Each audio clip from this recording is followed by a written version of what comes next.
Chapter 1. Awakening the Super Saiyan Bloodline. Welcome to the Dragon Ball world and the initiation of the Saiyan system being. A new player gift package is now being distributed. A mechanical voice resonated in his mind, leaving the drowsy Luya momentarily bewildered Dragon Ball world. Saiyan system? Goodness. Had he really traversed to another realm? And into the Dragon Ball universe, no less. Furthermore, he had awakened a system? Heaven above. Must it be so abrupt? Though he had wished for a journey across worlds, he certainly wasn't prepared for it yet. Upon opening his eyes, he was greeted by an expanse of a dark, boundless cosmic sky. Was he adrift in the universe? Suddenly, something caught his attention. Luya exclaimed in astonishment. Whoa, this spaceship looks remarkably familiar. Isn't this the space pod used exclusively by Saiyans? Pinching his cheek vigorously and feeling the sting of reality, Luya was entirely convinced.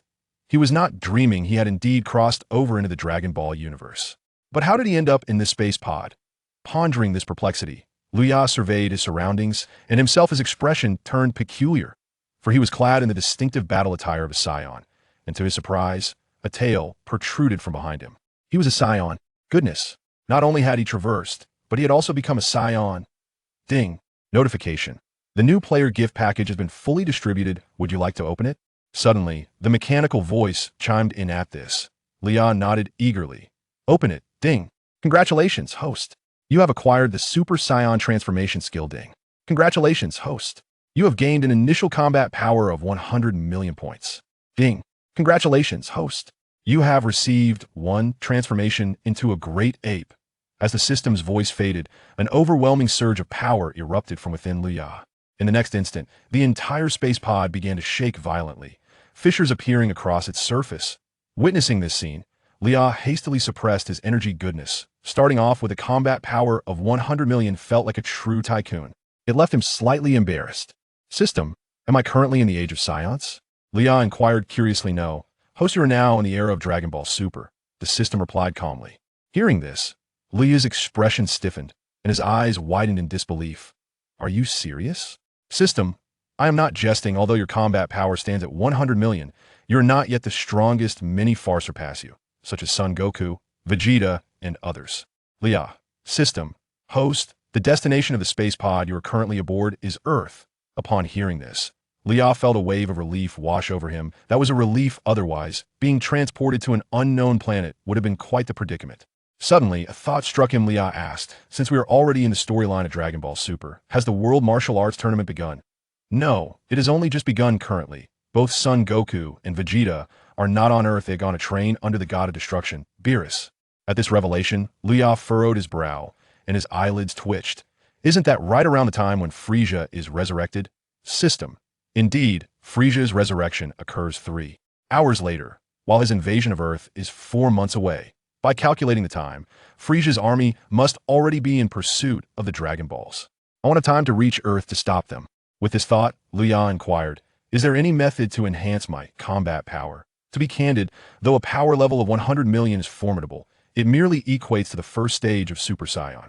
This is in the context of the Dragon Ball narrative, whereas, in reality, Goku, without transformation, has already achieved power levels in the billions. Not to mention, he can now transform into Super Saiyan Blue. Moreover, Frieza is capable of transforming into Golden Frieza, whose power surpasses that of Super Saiyan Blue.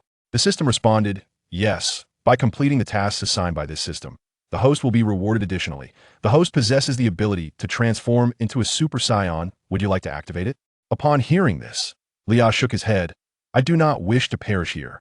If he were to activate his Super Saiyan lineage, this spacecraft would undoubtedly be unable to withstand his power. Unlike Frieza, he cannot survive in outer space. I must head to Earth. 3 hours later, above the Earth, a spacecraft was suddenly enveloped in flames, piercing through the planet's atmosphere and plummeting downwards. West City. Boom.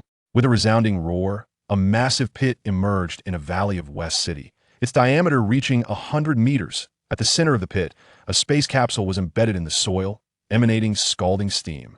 Creak. The hatch slowly opened, revealing Luya's face. Stepping out of the capsule, Luya surveyed his surroundings. So this is Earth in the Dragon Ball universe indeed. It is unlike the Earth I know. In his previous life, Luya was merely a student with average grades, whose pastime was indulging in Japanese adult films from the comfort of his bed. It was while scrolling through such content that he stumbled upon a story involving Android 18 and Cell, which inexplicably transported him to this world. He was quite bewildered, having witnessed various forms of transmigration. He felt he might be the pioneer of such a bizarre occurrence.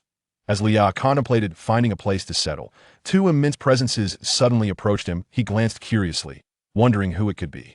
In the next moment, two figures materialized above him, one a youth, the other a middle-aged man. The youth donned scholarly attire, complete with glasses, exuding the aura of a model student. The middle-aged man wore a white cloak, black trousers, pointed black shoes, and a white hat, his skin a striking shade of green. It was Gohan and Piccolo. Piccolo regarded Luya, and upon noticing his attire and tail, his expression shifted to one of alarm. A Saiyan? What? A Saiyan? Gohan exclaimed, astonished as he turned to Luya. Luya looked at the two and raised his hand in greeting. Hi, how are you? Piccolo and Gohan exchanged peculiar glances at Luya. Gohan leaned closer to Piccolo and whispered, Uncle Piccolo, could there be a mistake? This person seems to have just landed on Earth. Piccolo's facial muscles twitched momentarily, and he spoke in a deep voice. However, just now, I indeed felt someone summoning the dragon here. How peculiar is this? Suddenly, he caught sight of Luya. Who are you? Luya wagged his tail and grinned widely. I am a Saiyan, Luya. Greetings, Gohan. Piccolo. Gohan. Piccolo. The two were utterly bewildered. How could the other know them? What was going on? How do you know us? Gohan inquired. Puzzled, Luya smiled slightly. Of course I know you. I investigated you because I was aware of the existence of Saiyans on your planet, and that's why I came. Piccolo scrutinized Luya with his piercing gaze and, in a solemn tone, remarked, Your energy is formidable. It is not something an ordinary Saiyan could possess. Moreover, weren't the Saiyans annihilated by Frieza? Logically, only on Earth should Saiyans exist in the entire universe. How did you survive? Luya pondered for a moment before replying with a smile. I am not a Saiyan from your universe. Not from our universe? Are you suggesting you are a Saiyan from another universe? Piccolo stared at Luya in astonishment. Luya nodded affirmatively. Precisely. A few beads of cold sweat trickled down Piccolo and Gohan's cheeks. Another universe. Aside from their own universe, there were indeed other universes. P.S. The Dragon Ball Super fan fiction is out. I hope everyone enjoys it. Please leave a rating. Chapter 2. Power Unleashed. Luya vs Gohan. It must be said that both were profoundly shocked, for up until now, the highest level they had encountered was merely that of a god of destruction, which was already the pinnacle of their universe. Ding. System task triggered. Task content. Compete with Son Gohan. Upon hearing this, Luya paused for a moment, and a glimmer of excitement appeared in his eyes, just the opportunity he sought to gauge his own strength. With this thought, Luya turned to Son Gohan and asked, You are also a Saiyan, would you be willing to spar with me? Gohan was momentarily taken aback, then pointed to himself, somewhat perplexed. You want to spar with me? Piccolo gazed at Luya, uncertain of what he was contemplating. Luya nodded. Yes, is that acceptable? Gohan glanced at Luya, then looked to Piccolo, seeking his counsel. After a moment of silence, Piccolo nodded. In that case, Gohan, you should engage with him. Gohan replied, All right, Uncle Piccolo. Moments later, Luya and Gohan stood on the ground. Merely 20 meters apart, Luya smiled slightly. Let's begin. Gohan's expression turned serious. He removed his glasses and assumed a combat-ready stance. The two locked eyes intently, yet neither made the first move. In an instant, Gohan shot forth like a bolt. Luya's expression shifted, and he too charged forward. Boom! As the two clashed, they became embroiled in an intense battle, their speed and strength remarkably matched. In the air, Piccolo observed the unfolding combat with a calm demeanor. After dozens of rounds, Gohan suddenly seized Liyu's arm and delivered a sweeping kick. Luya could only hurriedly brace himself, but the impact sent him flying. Boom! Liyu's figure crashed into a small mountain, which erupted in a shower of debris, enveloping him in a cloud of dust. As Gohan descended gracefully to the ground, he sheepishly remarked, Did I use too much force? Piccolo replied nonchalantly, In truth, his energy is not weaker than yours. It appears he is facing some issues that prevent him from harnessing it, so you should proceed with caution. Upon hearing this, Gohan's easy demeanor faded, and he turned his serious gaze towards Luya. As the dust settled, Luya suddenly rose to his feet, brushing off the dirt from his attire, his expression remaining unchanged. Gohan narrowed his eyes, adopting a more solemn countenance at this moment. Luya reflected on his situation. Although his battle power was 100 million, he had yet to acclimate to such an intense energy. Through the system, Luya discerned that Gohan's battle power had reached 130 million, significantly surpassing his own. In truth, given Gohan's potential, his battle power was likely far beyond this. However, due to years of neglecting his training and being urged by Shishi to focus on his studies, he had become more of a scholar than a warrior in terms of combat prowess. Even before transforming into a Super Saiyan, Piccolo's energy surpassed that of Gohan. Liu looked at Gohan and then smiled. "Let's go again." With that, he abruptly vanished from sight. Without a moment's hesitation, Gohan too disappeared. The two resumed their fierce battle, with only the shock waves of their clashes visible in the sky, their movements so swift they were almost imperceptible. After the confrontation with Gohan, Liu began to gradually enhance his control over the energy, yet he still found himself at a disadvantage against Gohan. Ha! Ha! Ha! Ha! Suddenly, Gohan leaped into the air and began unleashing a barrage of energy blasts at Liu. Unyielding, Liu retaliated with an equal number of energy blasts.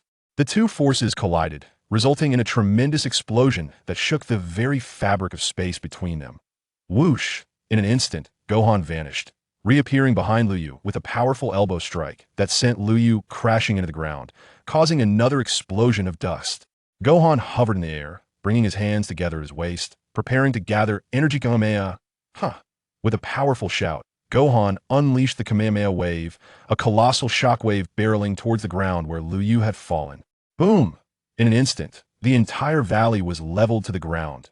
In the air, Piccolo sighed in resignation. This child had indeed overdone it, but when asked to be serious, he exceeded the necessary force. With this Kamehameha, Liu would likely either be gravely injured or worse. Gohan, suspended above the smoke, gazed downwards with a serious and solemn expression, feeling a sense of unease rather than victory. Soon, as the smoke cleared, a hazy figure emerged, eventually revealing Liu standing amidst the remnants. "How can this be?" Gohan exclaimed, utterly astonished at Liu's condition. Piccolo, too, was unable to maintain his composure, staring in disbelief at Liu's appearance. Ultra Super Saiyan. At this moment, a radiant golden aura enveloped Luya, his hair standing upright and transforming into a brilliant gold. His power surged to an unimaginable level compared to before. Beep. The host activated the Super Saiyan bloodline, transforming into a Super Saiyan, with a battle power reaching 50 billion. By harnessing the Super Saiyan bloodline, Luya successfully transformed, his power escalating from a mere 100 million to an astonishing 50 billion. A 50-fold enhancement. With a fierce roar, Luya unleashed his energy, a formidable aura sweeping across the area, sending sand flying and stones scattering, creating a spectacular scene. Who would have thought that, aside from the Saiyans on Earth, there are other Saiyans capable of transforming into Super Saiyans? Son Gohan suddenly exclaimed, his eyes gleaming with intense fighting spirit. The presence of a stronger opponent instantly ignited the Saiyans' pride. Gohan shouted, erupting with energy as his hair transformed into golden locks. Super Saiyan whoosh, whoosh, whoosh, whoosh. Encased in a powerful golden aura, Gohan smirked, saying, "Let me see what the other universe's Super Saiyans can do." Luya observed Gohan, although his potential had yet to be fully unleashed. After transforming into a Super Saiyan, his battle power soared to an astonishing 65 billion. Remarkable! He was even stronger. Luya's expression turned serious. He realized that with his current strength, he could not defeat Son Gohan. Despite the seemingly small difference of 15 billion, the gap was indeed vast. Contemplating this, Luya suddenly relinquished his energy, reverting to his original form. Upon witnessing this, Piccolo and Gohan were momentarily stunned. Filled with confusion, Luya chuckled, "I can't defeat you." Upon hearing this, Gohan hesitated for a moment before also ceasing his energy surge, returning to his original state. Indeed, the warriors of Earth do not disappoint. Luya laughed heartily. Gohan replied with a smile, "You are powerful too. Being able to fight me until now is already an impressive feat." Luya nodded with a grin. Beep. "Congratulations, host, on completing the task. Task rewards, 100 million battle power points, the Kamehameha technique, and instant transmission." The mechanical notification echoed in his mind, filling Luya with joy. Putting aside the battle power for a moment, the Kamehameha technique and instant transmission were highly coveted skills in the Dragon Ball universe. At this moment, Luya felt he could easily surpass Goku as the protagonist. However, such thoughts were fleeting. While he had indeed become powerful, he still fell short compared to Goku and his companions. Regaining his focus, Luya suddenly turned to Piccolo and Gohan, inquiring, "You must be here to investigate who used the Dragon Balls, right?" Piccolo's expression stiffened. "How did you know?" Luya smiled slightly. "Because I know who it is." "Who is it?" Chapter 3. Acquiring the Limitless King's fist. Luya smiled mysteriously, then recounted the general events that had transpired. After a long while, Frieza has returned. Gohan and Piccolo's expressions were grave, tinged with a hint of trepidation undoubtedly. Frieza, the tyrant of the cosmos, had left an indelible mark on their memories. My father defeated him time and again, yet I never imagined his resilience would be so formidable, allowing him to resurrect so swiftly. Gohan exclaimed through gritted teeth. Piccolo's countenance was equally somber after all. He had once fallen to Frieza's might, although they hadn't faced each other since. He harbored considerable apprehension towards him. Turning to Luya, Piccolo inquired, "How do you know this? Did you not just arrive on Earth? Could it be that this young man, like Trunks, hailed from the future?" Luya cryptically replied, "I have my own sources in any case. Frieza has indeed risen again, and he has grown immensely powerful. He is currently training, and within 4 months at the latest, he will launch an assault on Earth. At that time, our planet will be plunged into peril." Gohan's expression grew serious. Frieza, has he truly become exceedingly powerful? Lure's nod, truly formidable. He did not explicitly state that Frieza, in his ordinary state, could effortlessly eliminate Gohan, even in his Super Saiyan form. This revelation rendered the situation quite unamusing. Piccolo exchanged a glance with Gohan and remarked, regardless of its veracity, "It would be prudent for us to return and deliberate on a strategy." Gohan nodded in agreement, then turned to Lure, smilingly inviting, "If I am not mistaken, your name is Lure? If it does not inconvenience you, would you consider residing with us?" Upon hearing this, Piccolo's brow twitched, yet he chose to remain silent. Luya was taken aback, realizing that he truly had no way out. He nodded and said, "Very well, I shall stay with you for a few days." Moments later, the group departed, first making their way to Bulma's residence to deliver the space pod for her research. Upon encountering Luya, the Saiyan, Bulma and her companions were quite astonished. However, due to her husband Vegeta also being a Saiyan, Bulma received Luya with considerable warmth. After bidding farewell to Bulma, the trio set off.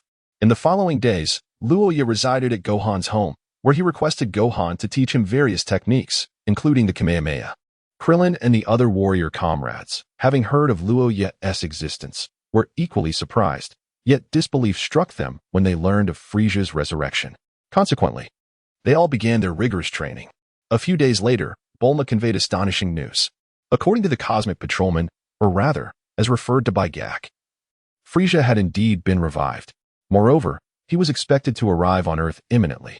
With this revelation, everyone became even more resolute, plunging themselves into intense training, with even Krillin suspending his duties as a police officer to focus on his own development.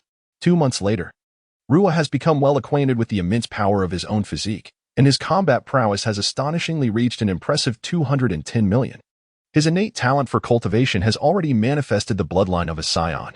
"Gohan, I wish to train in the hyperbolic time chamber." Rua expressed his request on that fateful day. Upon hearing this, Gohan promptly conferred with Piccolo, and ultimately, Piccolo acquiesced. With Goku and Vegeta absent, they were set to confront the formidable Frieza, a fearsome adversary, and thus the need for formidable allies was imperative. The reason why Luya seeks to cultivate in the Spirit Time Room is due to a sudden task issued by the system. However, even in the absence of such tasks, he would still choose to train there, as anyone familiar with Dragon Ball understands that it is currently the most effective location for enhancing one's strength. Soon, Gohan arrived at the sacred temple with Luya. "It's been a while, Gohan," exclaimed Tien, joyfully running over and embracing him. Ever since Piccolo merged with the previous Supreme Kai, Tien has taken on the role of Earth's new Supreme Kai, and now he has grown into a young man. After reminiscing with Gohan, Tien proceeded to introduce Luya. Tien expressed that he had been keeping an eye on Earth's affairs and was aware that Luya harbored no ill intentions towards the planet, thus he politely greeted, "Hello, Luya. My name is Tien." Lur smiled faintly. "Hello, Tien. You truly live up to your reputation as the most gifted Namekian since Bik, the divine being of Earth. It suits you perfectly, Tien." He was somewhat taken aback. How could the other party be so familiar with him? With this thought, he glanced at Gohan. The latter shrugged, seemingly puzzled himself, as he realized he had not mentioned Tien to the other party. Luya did not think much of it. After exchanging a few pleasantries, he made a request to enter the time chamber for training. Tien nodded in agreement. "Let Mr. Bobo take you there." At that moment, Bobo stepped forward and said to Luya, "Please, follow me." Luya nodded at Wu Fan and promptly followed Bobo. On the spot, Wu Fan gazed at Luoya's retreating figure, a subtle smile gracing his lips. Wu Fan, do you not find his origins somewhat enigmatic? Tian suddenly inquired. Wu Fan paused for a moment before responding. I don't think it's anything to worry about.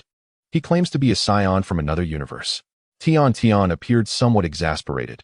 Do you really take his word for it? Wu Fan chuckled lightly. It's all right, primarily. He harbors no ill intentions towards Earth. Even if he did, I would personally handle the situation. Tian sighed, before adding, very well. Then I shall leave it to you to manage. However, Frieza has indeed been resurrected. Has there been no contact from Goku and the others? Wu Fan shook his head. Father and Uncle Vegeta are training under the god of destruction, Beerus. We are unable to reach them. Tian's expression turned serious. Frieza's power is exceedingly formidable. I fear even you may struggle to contend with him. Wu Fan, equally grave, replied, there are no other options now. We must focus on our training. Suddenly, Tian remarked, Wu Fan, are you not able to enter the hyperbolic time chamber for a day? You could train inside. With your potential, you would surely grow stronger. Wu Fan shook his head and laughed heartily. No need for that. I find myself somewhat reluctant to train at the moment. Meanwhile, on another side, Luya followed Bobo to the entrance of the hyperbolic time chamber. Bobo explained, in the hyperbolic time chamber, each individual may only remain for 2 days. 1 day outside corresponds to a year within. The gravity has been increased from 10 times to 50 times, thus enhancing its efficacy significantly. Be mindful of the time. If you exceed the limit, the entrance to the chamber will vanish. Lai feigned understanding with a nod, exclaiming, I comprehend. BB nodded in response. Then proceeded to open the door to the time chamber, saying to Lai, now, you may enter. Luya nodded slightly, and then stepped inside. Ding. Congratulations, host, for completing the task of entering the spirit time room for training. Reward, 100 million combat power. Reward, the ultimate Saiyan talent. Reward, King Kai Fist, unlimited. After closing the door, Luya revealed a smile. One cannot help but admit, this system is indeed remarkable. The tasks are simple, and the rewards are abundant. With it, surpassing Goku and his companions seems like a matter of moments. No. His vision may be somewhat limited. Loya decided to set a modest goal first, to surpass the gods before anything else. Chapter 4. The Arrival of Frieza. The Z Warriors assemble. Upon entering the room, Luya gazed outside, where he beheld an endless expanse of white light, seemingly without end, and the gravity here was incredibly strong, indeed 50 times that of the outside. Given this, he would commence his training. Luya rubbed his hands together and activated his Saiyan training talent. Ding. Utilizing the Super Saiyan talent. The host possesses the strongest Saiyan ability. Luya smiled faintly and inquired, System, how does my talent compare to Gohan's? The system responded, undoubtedly, yours surpasses his. Your talent is on par with the mightiest Saiyan, Broly. Upon hearing this name, Luya's demeanor grew solemn. Indeed, Broly is regarded as the strongest Saiyan. His abilities formidable beyond measure. Should he undergo rigorous system training, it is likely that no being in the universe would stand a chance against him. However, it is not yet time for him to make his entrance. Within the hyperbolic time chamber, a year passes in solitude while merely a day elapses outside. Time flows swiftly. In the vastness of the universe, a colossal warship hurtles through the cosmos. Inside, a group of soldiers clad in battle attire trembles, kneeling in unison. There, seated with a helmet-like visage, is an alien being Frieza. It is the resurrected Frieza. At that moment, the hatch opened, and several extraterrestrials entered, led by Sorbet. Lord Frieza, we are nearing Earth, Sorbet declared with reverence. Excellent. I did not anticipate that it would be you who revived me. How thoughtful. Frieza replied with a sinister smile. Sorbet humbly responded, It is our honor to serve you, Lord Frieza. Ha ha ha. Spare me your flattery. You are nothing but a band of incompetents, nearly obliterating the army during my absence. Frieza retorted with derision. Cold sweat trickled down the brows of Sorbet and his comrades. They had not intended for such losses. But the emergence of various formidable foes had decimated nearly 60% of their forces. Enough of this idle chatter. This time, upon reaching Earth, I shall settle the score with those Saiyans. Frieza's expression hardened, his tone icy. He vividly recalled the humiliation of being defeated by those insufferable monkeys on 2 occasions at the hands of Super Saiyans. Sorbet dared not speak, remembering how, during Frieza's previous resurrection, others had advised against provoking the Saiyans, only to be cast into the void of space, meeting a dreadful fate. Now, Frieza, having undergone intense training. Possess terrifying power. Order full speed ahead. Let us reach Earth swiftly. I can hardly contain my eagerness to confront those Saiyans. At once. Time passed, and suddenly, King Kai and the Supreme Kai on Earth paused their activities, their gazes drawn to the vast sky, a grave expression upon their faces. It's here. On this day. A potent aura enveloped the entirety of Earth. How could it be so soon? Piccolo gasped. Incredulity etched across his features as he glanced northward. In that instant, Gohan appeared beside Piccolo. Uncle Piccolo, there is a tremendous energy to the north. Cold sweat trickled down Piccolo's face as he gravely responded. It is Frieza's energy. We must move. Sensing the sudden surge of energy, the Z fighters of Earth hastily converged towards its source. Meanwhile, on a small island in North City, a colossal spacecraft descended with a thunderous roar, coming to rest at the edge of a precipice. The hatch at the top of the ship opened, and a multitude of soldiers poured out. Simultaneously, a floating seat ascended, revealing Frieza seated regally upon it. Ah, Earth. I, Frieza, have returned, he proclaimed with his distinctive laughter. Hey, you over there, kindly make way, he commanded, prompting the soldiers to part and clear a path. Let us present my welcoming gift to these Earthlings. Frieza gestured towards the distant city, channeling a beam of crimson energy that gathered at his fingertip. In an instant, a brilliant red beam shot forth, expanding into a wave of light that engulfed the city. A moment of silence ensued before, boom, the cataclysmic explosion obliterated North City entirely. Oh, the thrill of destruction is truly nostalgic. Frieza reveled in the chaos, but suddenly his gaze shifted to another direction. With a swift approach, two figures landed on the cliff, Gohan and Piccolo. They stood aghast at the smoldering ruins of North City. We're too late, Gohan exclaimed, his fist clenched tightly, veins bulging with anger. Ah, it's you too. The Namekian from the events on Namek. And you, if I'm not mistaken, you must be Goku's son, Gohan. I didn't expect that little brat to grow up so much, Frieza remarked, scrutinizing them with surprise. Humph. Frieza, you remain unrepentant. Piccolo glared coldly at Frieza. How audacious. An ignorant earthling daring to be insolent to Lord Frieza. A soldier barked. Gohan shot him a frosty glance, ready to respond, when another figure arrived, Tenshinhan. Uncle Tenshinhan. Gohan greeted, his expression softening with a smile. Tenshinhan nodded and then glanced at Frieza. I didn't bring the others. In this battle, their presence would be futile, he stated. Gohan nodded in agreement. Soon, Krillin, Master Roshi, and others arrived. Even Bulma appeared aboard a ship piloted by Jocko. Bulma, what brings you here? Krillin and the others asked. Astonished. Bulma replied nonchalantly, Vegeta isn't around, so I decided to come.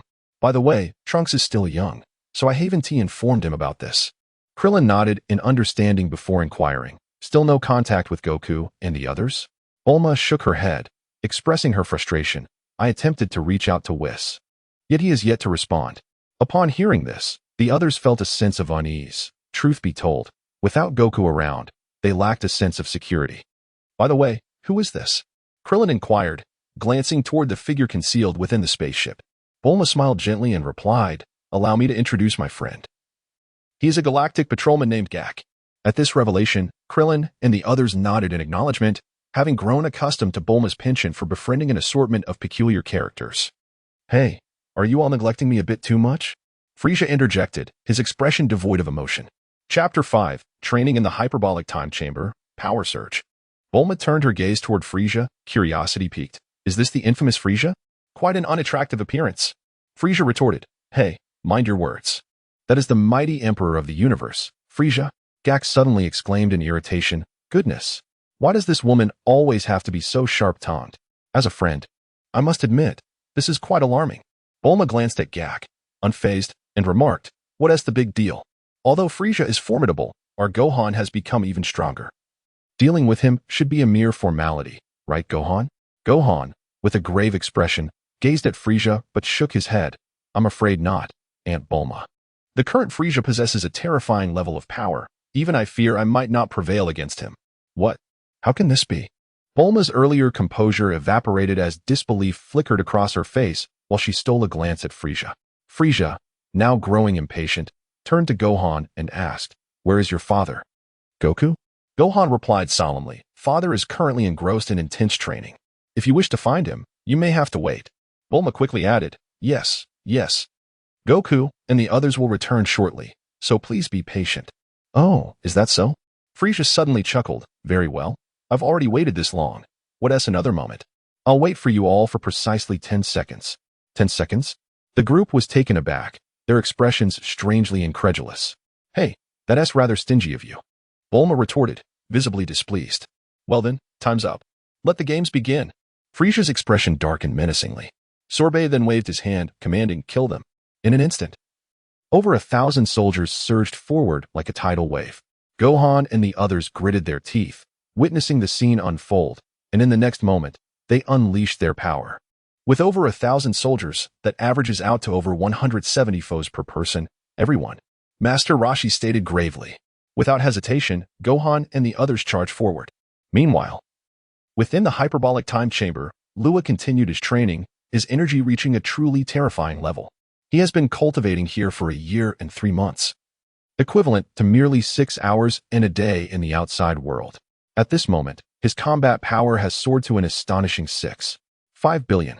Indeed, in his pure Saiyan form, his power reaches 6.5 billion. It must be acknowledged that the exceptional training environment here, coupled with Ryu's unparalleled Saiyan talent, has amplified his strength by several folds. He is now far more formidable than when he first transformed into a Super Saiyan. As Luya breathlessly descended to the ground, he reflected on the arduous training he had undergone during this period, the results of which were notably gratifying. A power level of 6.5 billion still seemed insufficient to contend with Frieza, he pondered. He was acutely aware that, in his current state, Frieza's combat prowess was likely to range between 7 billion and 8 billion. Over a year had passed, it was time for him to emerge. Luya spoke slowly, acknowledging that while he may not yet be a match for Frieza, the intensity of his training had taken a toll on him. Should others discover that he had reached such formidable heights after merely 1 or 2 years of training, they would surely regard him as a monster. With that thought, Luya made his way toward the exit of the time chamber. Meanwhile, Tian and Bobo were keenly sensing the battle occurring below, their expressions grave. For Frieza had become overwhelmingly powerful, to the extent that they could not fathom his true depth. 3 months of cultivation, and his strength has surged so dramatically. Tian remarked with a wry smile. Gohan and the others may not stand a chance against Frieza, Bobo added. Tian sighed. It's not just a matter of being outmatched. The disparity is akin to heaven and earth. He expressed concern about when Goku and Vegeta, the 2 mightiest warriors of Earth, would return. In the face of this crisis on Earth, who will come to our aid? Just then, as their worries deepened, a curious voice interrupted their thoughts from behind. Tian and Bobo turned in surprise to see Luya strolling toward them, a relaxed smile gracing his face. Luya, have you completed your training? Tian asked, astonished at his appearance. Luya smiled faintly and then remarked, Indeed, I believe that prolonged cultivation places an excessive burden on the body. Hence, I decided to emerge early. Upon hearing this, Tian and Bobo exchanged glances, their expressions somewhat peculiar, as if they had encountered this sentiment before. By the way, what were you two discussing just now? You both appear rather unwell, Luya inquired. Upon hearing this, Tian jolted back to reality, gravely stating, Frieza has already arrived on Earth. What? So soon? Luya exclaimed in surprise. It seems that it hasn't even been 4 months yet. How could he have come? However, as Luya sensed the atmosphere, he indeed detected Frieza's presence. This fellow has truly arrived ahead of schedule. Tian added, I don't know. Logically, he should have come after 4 months, but he is already here. And Gohan and the others are currently engaged in battle with him.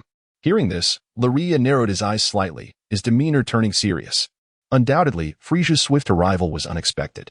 Yet, upon reflection, if he had only trained for less than 3 months, could his combat power truly be at the staggering level of 8 billion?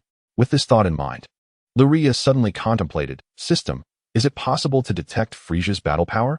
System, apologies, detection is not feasible. The subject is too far from the host, rendering it undetectable. Luya nodded slightly, and then said, All right, I shall meet him. Suddenly, a mechanical voice echoed in the system. Mission activated. Defeat Frieza and save the Earth.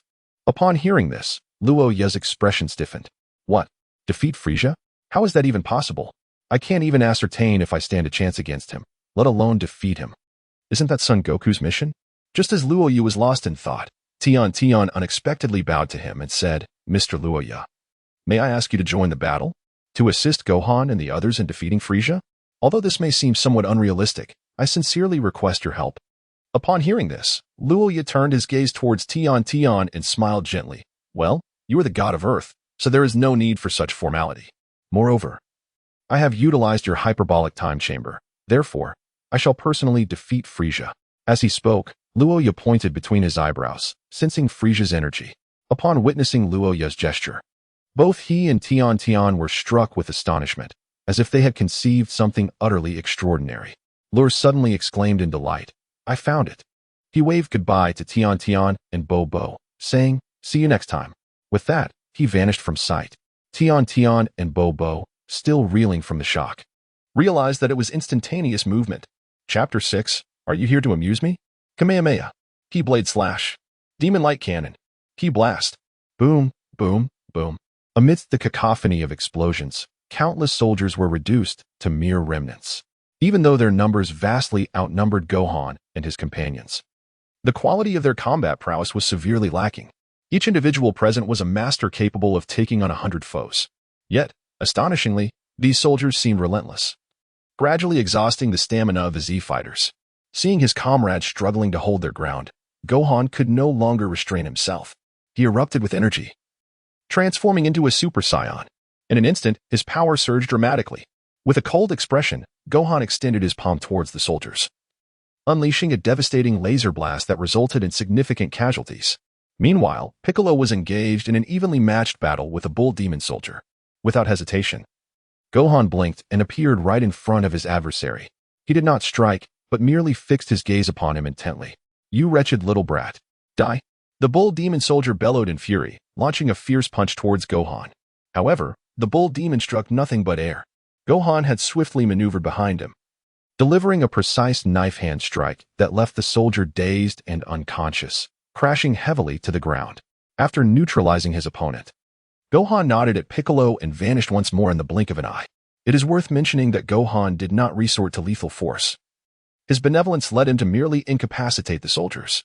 On the other side, Frieza watched this scene with veins bulging on his forehead, gritting his teeth at the sight of Gohan fighting valiantly. Who is this person? Sorb, drenched in cold sweat, felt his heart bleed as he witnessed his soldiers falling one by one. This is the Super Saiyan. I never expected that Goku's son would possess such power. Yet I must admit, he is just as kind-hearted as his father, to the point of nausea. While Frieza's strength surpassed Gohan's, the psychological trauma from being slain by Saiyans twice had left him haunted.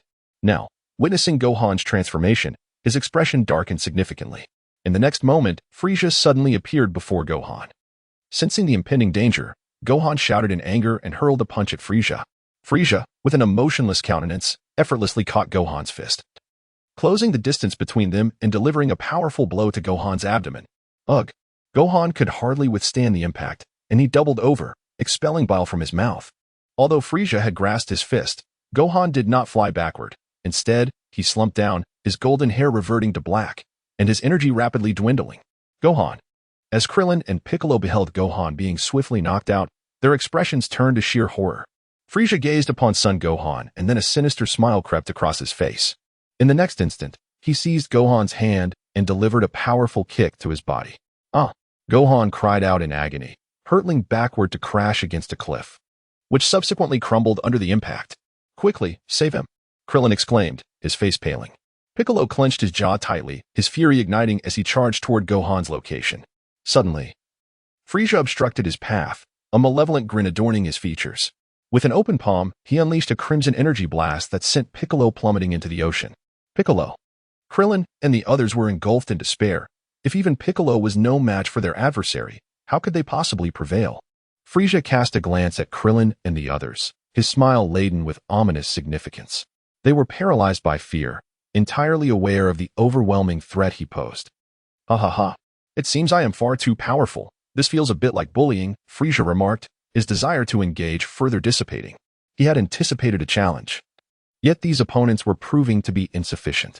As he averted his gaze, preparing to return to his throne, he suddenly narrowed his eyes and pivoted his form, directing his attention toward a particular spot. There, unexpectedly, stood a young boy who possessed a tail. Who are you? Frieza exclaimed, astonished by the boy's presence. The boy smiled faintly. Frieza, it is a pleasure to finally meet you. Hmm? You know me? Frieza queried, puzzled. The boy nodded. Of course, I know you. It's Luya.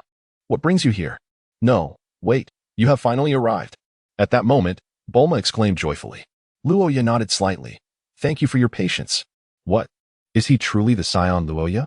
He appears quite formidable. Krillin and Master Roshi stared at Luya in astonishment, their curiosity piqued. However, their expressions soon shifted to one of gravity as they realized they could not discern the strength of each other's energy. How could this be possible? Lore smiled faintly, then turned to Krillin. Mr. Krillin, you must possess some senzu beans, right? Please hurry and save Piccolo and Gohan. Upon hearing this, Krillin appeared momentarily stunned. Excuse me, do you know who I am?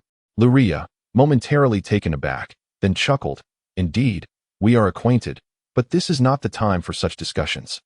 We must prioritize saving the person. Upon hearing this, Krillin nodded in understanding, yet cast a wary glance at Frieza before soaring towards the shore.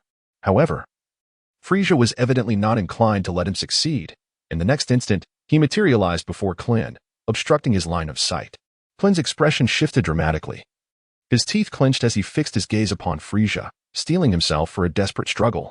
Suddenly, Luya appeared before him, standing defiantly against Frieza. Your opponent is me. Perfectly.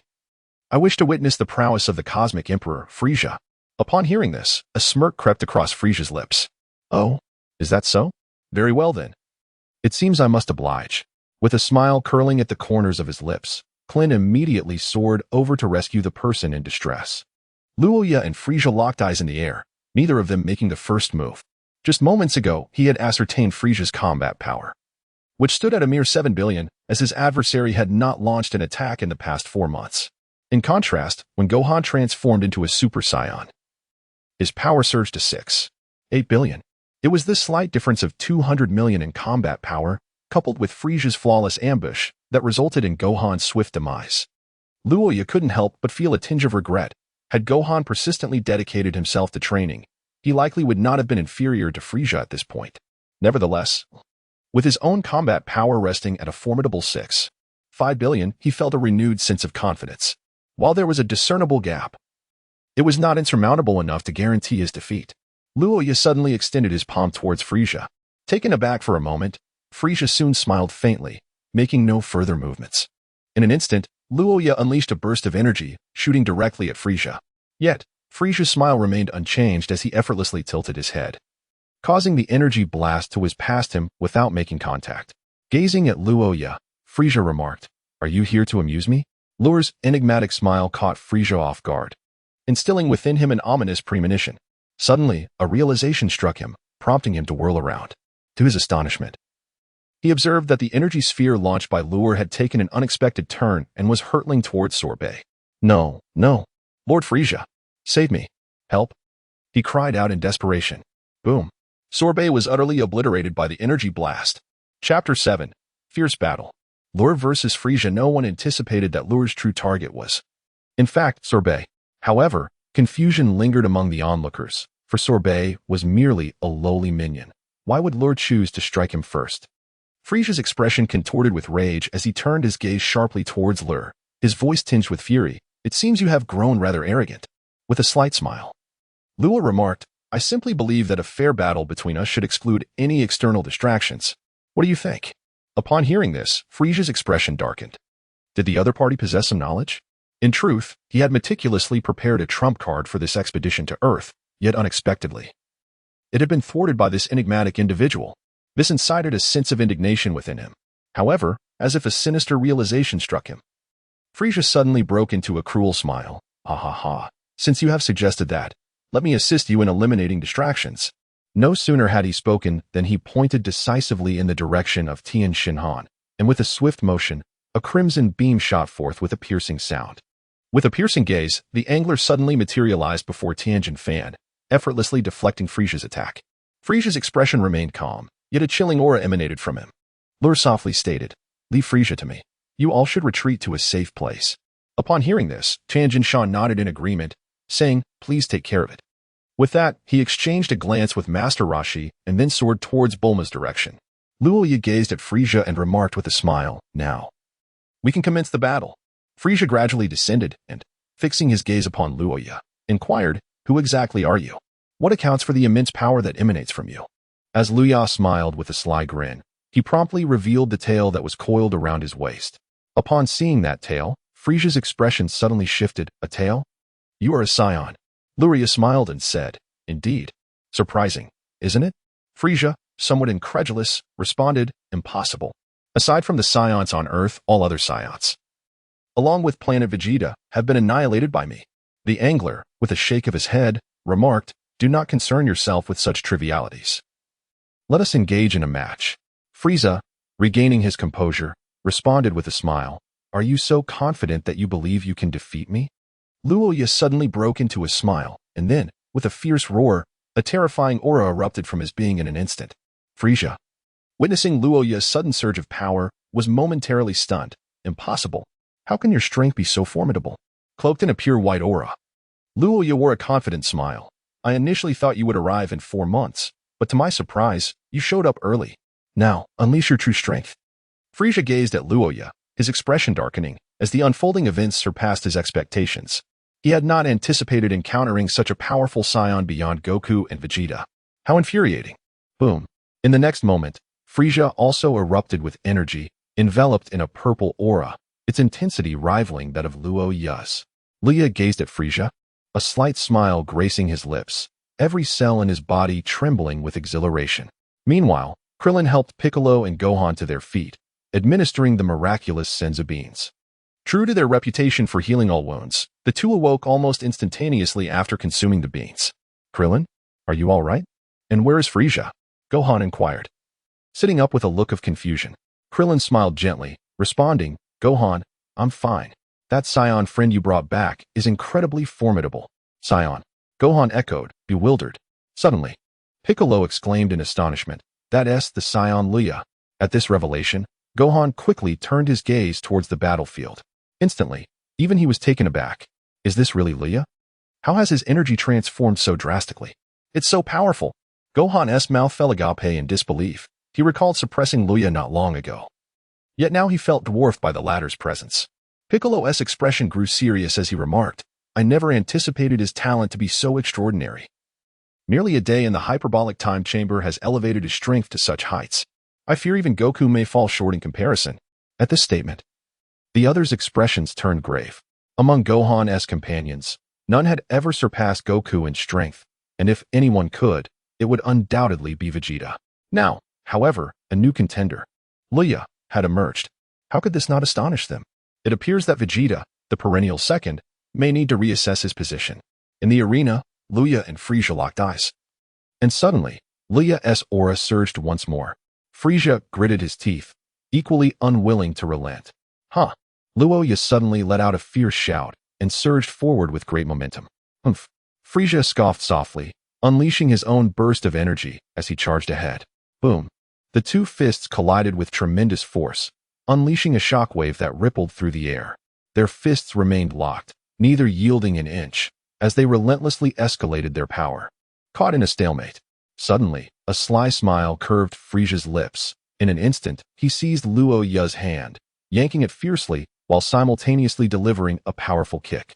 Luya had anticipated his opponent's maneuver, swiftly pressing down on Frieza's knee with his other hand, turning the tables and casting him aside with force. Frieza plummeted to the ground like a leaden ball. Without a moment's hesitation, Luya unleashed an energy sphere. Boom. The sphere detonated, sending clouds of dust and debris billowing into the air. As Luya gazed through the swirling dust, his eyes narrowed slightly. According to the principles of the Dragon Ball theory, the greater the cloud of dust, the more it signified that the opponent was of little consequence. Indeed, as the dust settled, the figure of Frieza emerged, standing upon the ground with a faint smile directed at Luya. Ho ho ho, you have not disappointed me. Apart from Son Goku, you are the only adversary I deem worthy of my attention. With a faint smile, Luya remarked, Enough idle chatter, transform now. At present, you are merely in your first form. Frieza, somewhat taken aback, quickly responded with a chuckle, This is intriguing. Although I am uncertain how you possess such insight into me, I shall indulge you before my climactic battle with Son Goku. As the words left his lips, Frieza suddenly let out a piercing howl.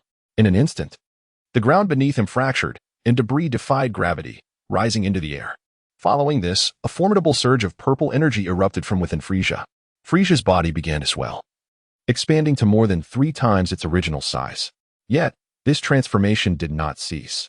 His form morphed into something akin to a duck, only to subsequently shrink back to a shape reminiscent of his initial appearance. However, the helmet he once wore had vanished, replaced by a bald head. The violent purple aura raged uncontrollably as Frieza's body relaxed, and he gazed at Luya, declaring, "This is my ultimate form." Chapter 8. The Intense Collision. Instantaneous movement unveiled such overwhelming energy. It became evident that Frieza had never unleashed his full power. Krillin was drenched in cold sweat, his expression tinged with terror. How had he trained to attain such a level? The turtle hermit, equally incredulous, pondered the same. Gohan and Piccolo remained silent, their faces etched with concern as they observed the two combatants. At this moment, they realized they could no longer intervene, for Frieza's displayed strength had far surpassed their own. The ultimate form is rather formidable. Luya gazed at Frieza, momentarily astonished. This fellow truly shows no restraint, directly engaging me with his final form, catching me off guard. After 2 transformations, Frieza's combat power had soared to an astonishing 15 trillion. It appears I must not hold back. I must retaliate with my utmost strength. Luya smiled faintly. And suddenly, the energy surrounding him began to surge. With a powerful shout, Luya's energy skyrocketed exponentially. In an instant, his hair transformed into a golden hue, and his aura followed suit, shimmering in gold. Super Saiyan. The lure has transformed into a Super Saiyan. Its combat power skyrocketed from 6.5 billion to an astonishing 32.5 billion. Frieza's expression shifted. A Super Saiyan. I never anticipated that you could also undergo such a transformation. Are you truly a Saiyan from planet Vegeta? Luya smiled faintly and said, I apologize, but I am a Super Saiyan from another universe. Upon hearing this, Frieza's expression stiffened, followed by a furrowed brow. Another universe? Meanwhile, the others were equally astonished. Krillin exclaimed, Are the Saiyans from other universes this formidable? Gohan, with a grave demeanor, remarked, I believe Mr. Luya's power has surpassed that of my father. How could that be? He has surpassed Goku? This is impossible. Tien Shinhan was the first to express disbelief. Piccolo, beads of cold sweat trickling down his face, responded, It is indeed possible that Luya may be stronger than Goku, and his innate talent is subtly superior to both Goku and Vegeta. Previously, Luya was not even Gohan's match, yet now, after a year of training in the hyperbolic time chamber, he has reached this level, indicating that he has surpassed us. The young men gazed at the scene in disbelief. Their emotions complex, as they had never considered that, aside from the god of destruction Beerus, others could surpass Goku and Vegeta. Even more astonishing was the fact that the challenger was also a Saiyan. At this moment, Luya looked at Frieza and chuckled softly, It seems I still cannot defeat you. So with a sudden surge of energy, Luya unleashed a golden aura that soared into the sky, leveling everything in its wake. Threads of lightning crackled around Luya's body. Frieza, witnessing Luya's rapidly escalating energy, could hardly believe his eyes, exclaiming, This is impossible. That is the second transformation of Super Saiyan. Gohan transformed into this form once. Krillin and the others gasped in astonishment. Gohan's eyes widened in shock. The second form of Super Saiyan was the state he achieved when he defeated Cell. Could Mr. Luya also transform? As Luya's roar echoed, his energy exploded forth. Instantly, a massive crater formed beneath him. Whoosh, whoosh, whoosh.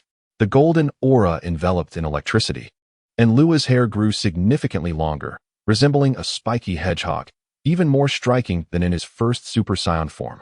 Ding! The host has activated the Super Saiyan 2 transformation skill, transforming into the second stage of Super Saiyan, with a battle power reaching 16.5 trillion. Frieza was left speechless, realizing that with this evolution, Luya's power had indeed surpassed his own. Luya cast a teasing glance at him and declared, Let the battle continue. With that, he vanished in an instant. Frieza gritted his teeth, unleashed a surge of energy, and promptly disappeared as well. The clash began with both warriors colliding at remarkable speeds, creating countless ripples in the air, a testament to the ferocity of their combat. Below, the Z fighters watched intently, captivated by the spectacle. It's too fast. I can't capture their movements at all. Tianjin Han exclaimed, his 3 eyes darting about, yet struggling to keep pace with Luya and Frieza's actions. Gohan frowned, also finding it difficult to follow the rhythm, while Piccolo remained focused on the sky, his unique physiology allowing him to perceive their movements. Suddenly, with a resounding crash, A figure plummeted from above. It was Frieza. In the next moment, Luya reappeared behind him, bellowing as he unleashed a powerful punch. Frieza's expression shifted dramatically as he swiftly employed his tail to ensnare Luya's arm. With a cold chuckle, Luya seized his opponent's tail with both hands and began to whirl around like a whirlwind, using himself as the center of this chaotic motion. Ah, ah, ah, Frieza exclaimed, his expression shifting dramatically in shock. Huh. With a powerful surge, Luya hurled Frieza down to the ground, the latter's form crashing violently against the surface, creating a substantial crater upon impact. Receive this. Luya concentrated, forming a sphere of energy in his hand, and then forcefully propelled the energy orb forward. Frieza, with a fierce expression, steadied himself and retaliated with an energy blast of his own. The two forces collided with a thunderous explosion. Luya, enveloped in a golden aura, darted through the mist towards Frieza.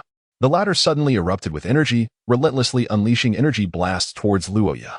As the unexpected assault unfolded, the angler instinctively crossed their arms to shield against the oncoming attack. Witnessing this, Frieza, in a fit of frenzy, unleashed a barrage of energy blasts with wild abandon. Luya struggled to withstand the assault, his energy continuously waning. This is bad.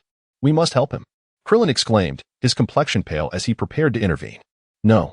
Even if we rush to assist, it would be futile. In this battle, we cannot interfere. Gohan interjected gravely, halting Krillin. Then what are we to do? Are we to simply watch as Luya is defeated? If that were to happen, Earth would be doomed. Krillin protested. Gohan fell silent. Suddenly, Piccolo turned to Bulma. Bulma, have you heard anything from Goku and the others? Bulma shook her head helplessly. No, I have no means of contacting them. I can only communicate with them when Whis reaches out to me. TCH. Piccolo huffed impatiently, ceasing his inquiries. In the arena, Frieza wore a smug grin, convinced that by suppressing his opponent, victory was assured. However, just as Frieza reveled in his triumph, a figure appeared behind him, delivering a powerful punch. Ugh. Frieza was momentarily stunned, turning back in disbelief to see Luya smirking at him. How is this possible? Is that instant transmission? Isn't that a technique of my father? Gohan exclaimed in astonishment upon witnessing the scene.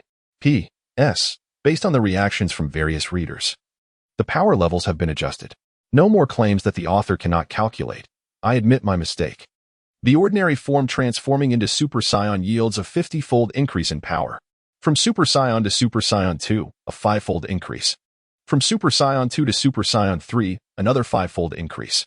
This is my limit. Having written so much, there are indeed changes, and some readers may find them hard to accept, so feel free to abandon the book if it displeases you. Chapter 9, The Final Card. Golden Frieza as Luya executed instant transmission. Everyone was left bewildered. How could Luya use instant transmission? Wasn't that Goku's technique? Did he also visit that planet? Gohan pondered. He could accept if Luya had learned the Kamehameha, given that he had taught him, but instant transmission was beyond his knowledge. In the arena, after delivering a devastating blow to Frieza, Luya kicked him away and vanished once more, reappearing in front of Frieza to land yet another crushing strike. The opponent was treated like a mere punching bag, relentlessly pursued by Luya. Bang! Ugh!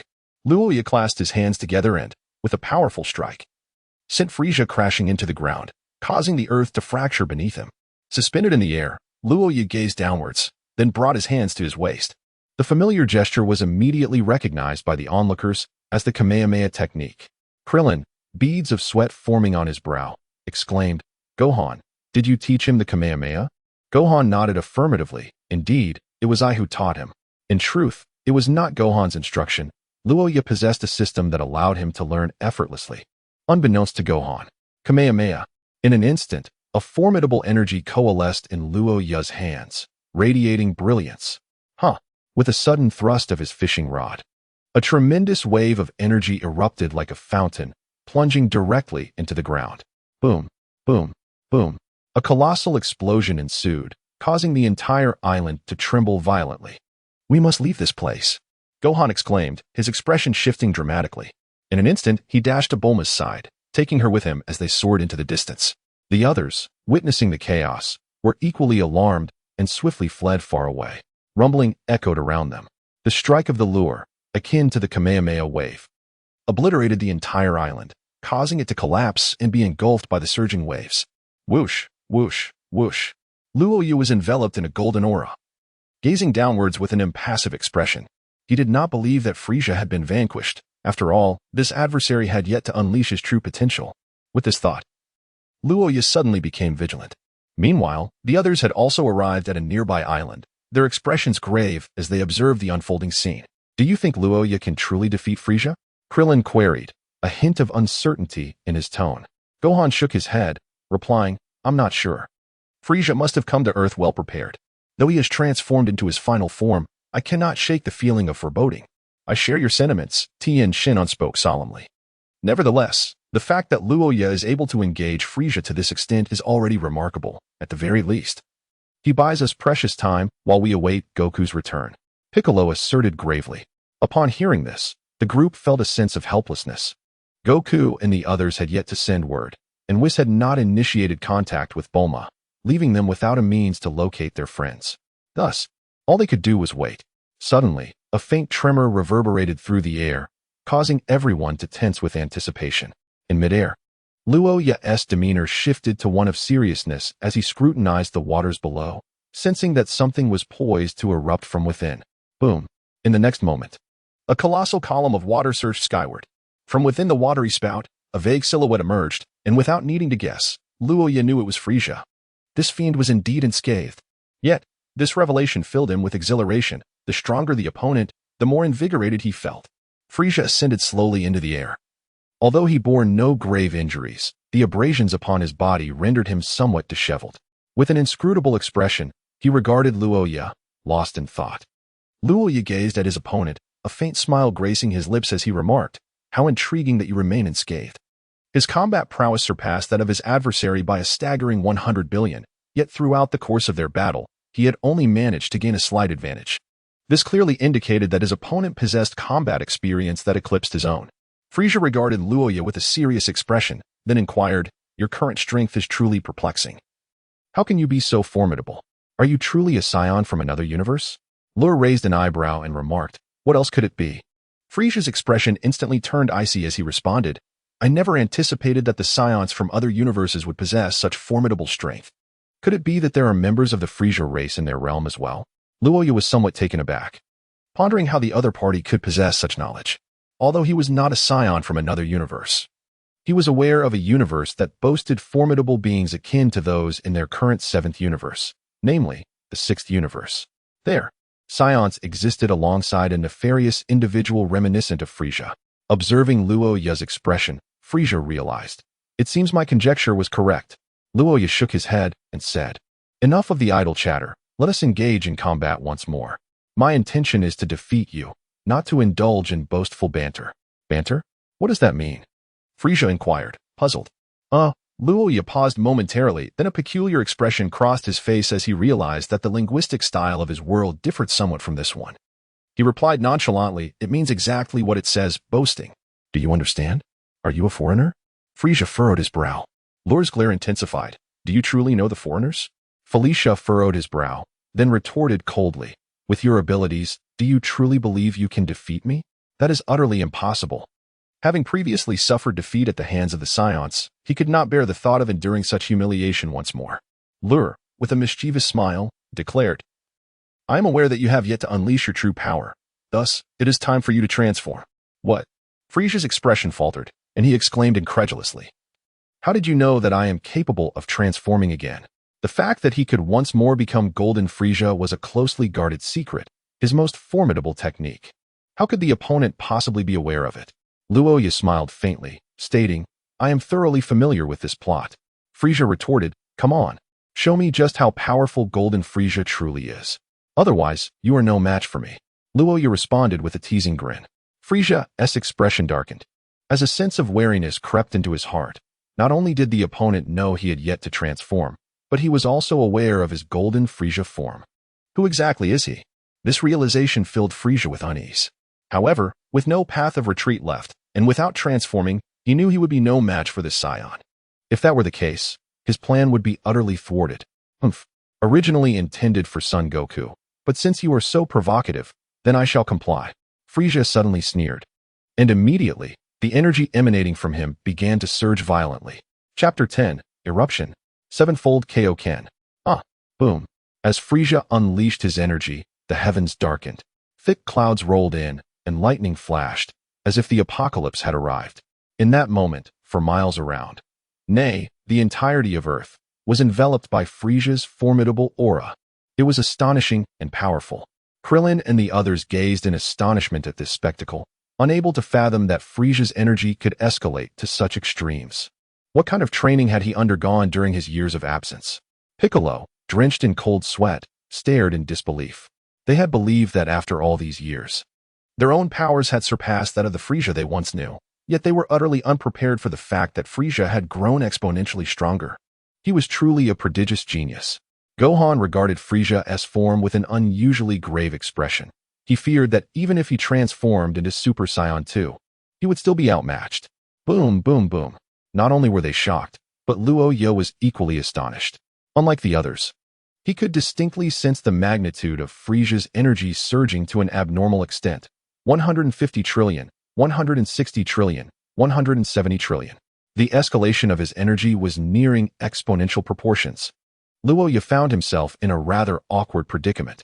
Alas, in this situation, he felt utterly outmatched by his opponent. What should he do? Should he flee? Yet, escape was not an option. If he were to retreat, who would stand against Frieza? Would that not spell doom for Earth? However, if he chose to stand his ground, he might very well face his own demise. System, could you possibly issue the mission rewards in advance? Luya hastily inquired. The system responded, no, host. You have yet to complete the task of defeating Frieza, and thus, the system does not support the early issuance of rewards. Lure, with a face full of despair, inquired. What shall become of me if I perish? The system replied, should the host meet their demise, this system shall detach from the host and seek a new one. Lure, by heavens, how ruthless. Is there any way out? The corners of Lure's mouth twitched slightly. It seemed this system was rather unreliable. System, the host has two options. First, the host may harness the King of Worlds fist, which offers a victory rate of 50%. Second, the host may utilize the ape transformation, with a 50% chance of triggering the hidden skill, Transcend to Super Saiyan 4. The victory rate stands at 80%. Upon hearing this, Lure was about to choose the latter, when the system's voice echoed once more. Warning. Should the host opt for ape transformation, there is a risk of being overwhelmed by the fierce Saiyan temperament, leading the host to lose rationality and become a relentless killing machine. Lure, ha ha ha. That expression of yours, could it be that you have already sensed fear? Suddenly, the sinister laughter of Frieza echoed, as Luya gazed upon him. Frieza had transformed into a resplendent golden hue. Aside from this striking color change, his appearance remained largely unchanged. However, Luya was acutely aware that the transformation encompassed far more than mere aesthetics. The Golden Frieza. Under the scrutiny of the system, it was revealed that the combat power of Golden Frieza had escalated to an astonishing 15 trillion. Good heavens! 15 trillion. What does this signify? Undoubtedly, this surpasses the strength of a Super Saiyan 2 by more than 50-fold. This is indeed a formidable challenge. At that moment, Luya perceived the adversary as exceedingly daunting. Goodness! A combat power of 15 trillion could likely obliterate his current self in an instant. The expression on Lure's face was one of profound gravity. And as for Gohan and the others, they stood utterly astonished. Is this truly the extent of Frieza's power? So terrifying. Under the weight of that immense aura, they felt an overwhelming sense of oppression. Even from a distance, the thought of battling against him had utterly evaporated. Fear had rendered their very cells nearly inert. This form, I shall refer to it as Golden Frieza. A wicked grin spread across Frieza's face as he continued. Although I am unaware of how you discern my trump card, it stands to reason that you must possess one of your own to unveil, correct? Lure forced a smile, a bead of cold sweat trickling down his face. You, indeed, possess tremendous power. It appears you have surpassed Sun Wukong and the others. Oh, what do you mean by that? Are you suggesting that only by transforming into Golden Frieza can I surpass them? Frieza's smile faded, and he spoke in a subdued tone. Luya nodded slightly, affirming, indeed. Ha ha ha. Is that so? Very well. I shall first deal with you, and then seek out Sun Wukong. Frieza's expression twisted into a grimace. Yet he refrained from attacking Luya. Instead, he proclaimed, my power now vastly surpasses yours. However, I am willing to grant you an opportunity. If you pledge your unwavering loyalty to me and swear fealty, I shall spare your life. Luya smiled faintly, saying, there is no need for that, for I may not necessarily lose.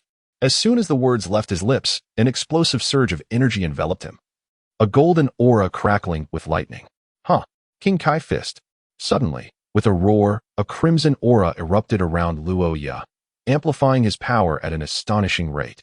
The King Kai Fist. He can also perform it? Krillin and the others stared in disbelief, questioning their very existence. Why is it that even the King Kai Fist is within Luya's grasp? In an instant, he executed the instant transmission, the Kamehameha, and the King Kai Fist. This Saiyan, named Luya, had astonishingly mastered Goku's ultimate technique. It seemed we had all underestimated him. Piccolo's expression turned grave. The energy radiating from Luya now appeared to surpass that of Goku. Of course, this was before Goku's encounter with the god of destruction, Beerus. Goku would undoubtedly be no match for Luya now. It could only be said that the other's innate talent was extraordinarily fearsome. Merely having entered the time chamber once had led to such remarkable enhancement. They knew that during their own battle against Cell, they had also entered the time chamber. Yet none had achieved such a transformation as Luya. Even Gohan had not reached this level. Whoosh, whoosh, whoosh. Within the arena, the air surged chaotically as Luya's energy continued to escalate, the crimson aura surrounding his golden energy intensifying rapidly. 1 fold, 2 folds, 3 folds, 16 trillion, 17 trillion, 18 trillion. At this moment, the aura of Luya surged rapidly, and his strength exhibited a tendency akin to water being infused into a balloon, expanding ever more. I recall this technique. It is the very maneuver that Sun Wukong employed on Namek. I never anticipated that you would master it as well. Frieza observed Luya, his gaze gradually becoming grave. This technique posed a significant threat to him. Sevenfold Kaioken. With a thunderous roar, Luya shattered the surroundings, causing a tidal wave to surge forth, with columns of water soaring skyward, an awe-inspiring spectacle. Chapter 11, Super Kamehameha Whoosh, Whoosh, Whoosh. In this moment, Luya was enveloped entirely by golden and crimson energy flows, his cold expression reminiscent of a war deity. His muscular contours were pronounced, appearing slightly more inflated, brimming with explosive power. However, Luya harbored considerable apprehension, for transforming into a Super Saiyan 2 to unleash the Kaioken was unprecedented. Even Son Goku could only wield it while in Super Saiyan Blue. During his training in the hyperbolic time chamber, he had diligently practiced this technique, steadfastly maintaining the Kaioken state while in Super Saiyan form.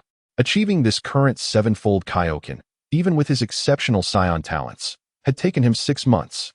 Otherwise, given his natural prowess, his strength might have far exceeded current levels. Boom, boom, boom, ding. The host has successfully utilized Kaioken. Side effects are now nullified and counting. Current side effect. 1 At that moment, the voice of the system echoed in his mind, leaving Luya momentarily stunned and perplexed. System, what do you mean by this? System, the Kaioken acquired by the host does not possess inherent side effects as Son Goku's does. It starts with no side effects, accumulating only as the host utilizes it. Upon hearing this, Luya was taken aback, swiftly overcome with joy. Does that mean I can maintain this form indefinitely? System, in theory, yes. Although the Kaioken has no side effects, it demands an immense amount of energy. Given the host's current state, you can sustain it for a maximum of 10 minutes. 10 minutes. Luya's gaze sharpened, contemplating that perhaps this was sufficient. His combat power, having unleashed the 7-fold King Fist, had surged to an astonishing 11,375,000,000,000. Indeed, it had escalated from over 1 trillion to more than 11 trillion. In that moment, a golden figure materialized before Luya. Before he could react, he felt a sharp sting across his face, and in the next instant, he let out a pained scream as his form was sent hurtling backward, crashing into the depths of the sea. The assailant was none other than Frieza, who hovered in the air, surveying the waters with a sinister grin. It seems you underestimated my strength, daring to lose focus in battle? Boom. No sooner had he spoken than a towering column of water erupted, and Luya's figure soared into the air, his energy undiminished. He fixed his gaze on Frieza, a smile gracing his lips as he declared, "Come forth." Frieza's expression darkened, and in an instant, he vanished, resembling a bullet shot from a cannon. The lure vanished in an instant, and the next moment, a tumultuous clash erupted in the void. The intensity was unparalleled. These two combatants were evenly matched. Clint observed the fierce battle and sighed. No. On the surface, it appeared that Frieza held the overwhelming advantage. Piccolo's eyes narrowed slightly, fixated on the conflict. In a fierce and swift confrontation, Luya and Frieza exchanged blows with remarkable speed, each landing punches and kicks upon one another.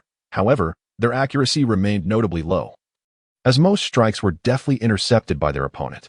Nevertheless, during this tumultuous exchange, Luya also endured several punches and kicks from Frieza. Ultimately, it was clear that Frieza held the upper hand in this relentless battle. Luya suddenly appeared behind Frieza, thrusting both hands forward, unleashing a sphere of energy that struck him, sending him hurtling backward.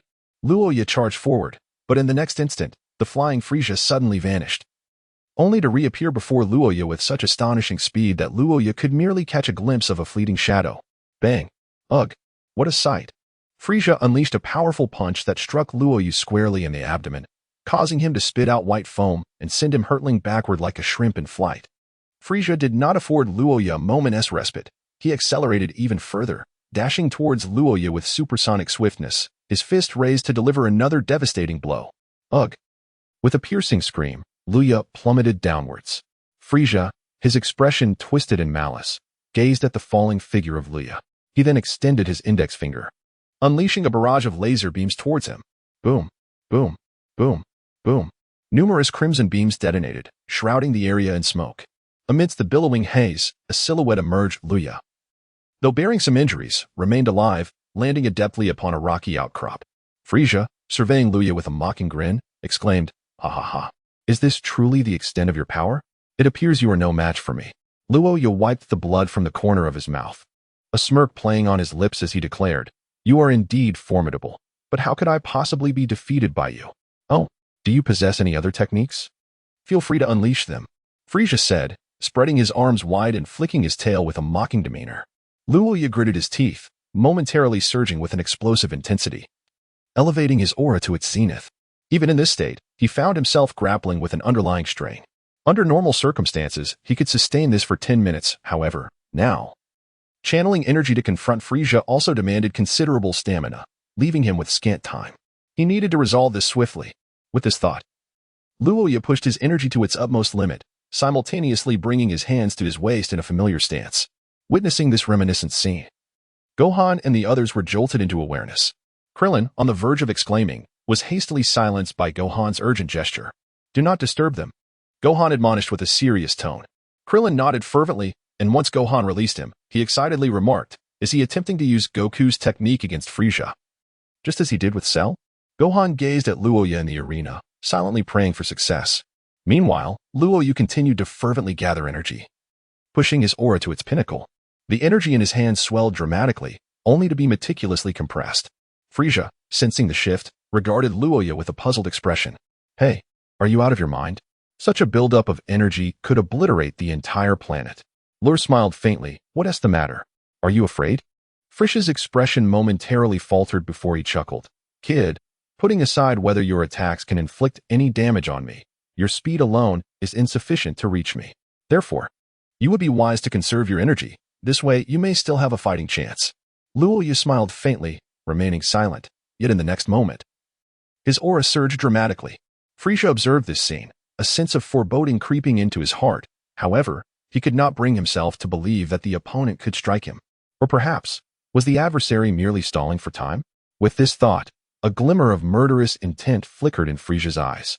He then extended his palm toward Luya, gathering a crimson energy upon it. Die! In the next instant, Frieza erupted with a tremendous force, launching a fierce assault directly toward Luya, with his eyes wide open. Luya bellowed in fury. Power? In an instant, his figure vanished, leaving only the afterimage of the energy blast that had just passed him. At that moment, Luya had already positioned himself behind Frieza. "What?" Frieza exclaimed in shock, attempting to evade, but it was too late. "Huh." With a swift cast of the lure, an immense wave of energy engulfed Frieza in an instant. A piercing scream escaped Frieza's lips, only to be swallowed by the torrent of energy. Chapter 12. The Astonishing Resurrection Technique. The duo returns. With a single strike of the Kamehameha, all that lay in its path was rendered to nothingness. Even the ocean was cleaved asunder by the force of his energy. Countless volumes of seawater evaporated, and as one gazed into the distance, an endless expanse unfolded before their eyes. This was the culmination of all of Luya's energy, unleashed through the Kamehameha, boasting a staggering combat power exceeding 11 trillion. The magnitude of such energy, its formidable strength, was beyond imagination. It could be said that had Luya unleashed this technique while suspended in midair, it might have had the potential to obliterate the entire planet. Ha ha ha ha. Luya maintained his stance, gasping for breath, for after the eruption of such a tremendous attack, he felt an overwhelming ache coursing through his body. The once ferocious energy began to wane, the crimson aura dissipating, leaving only a golden glow in its wake.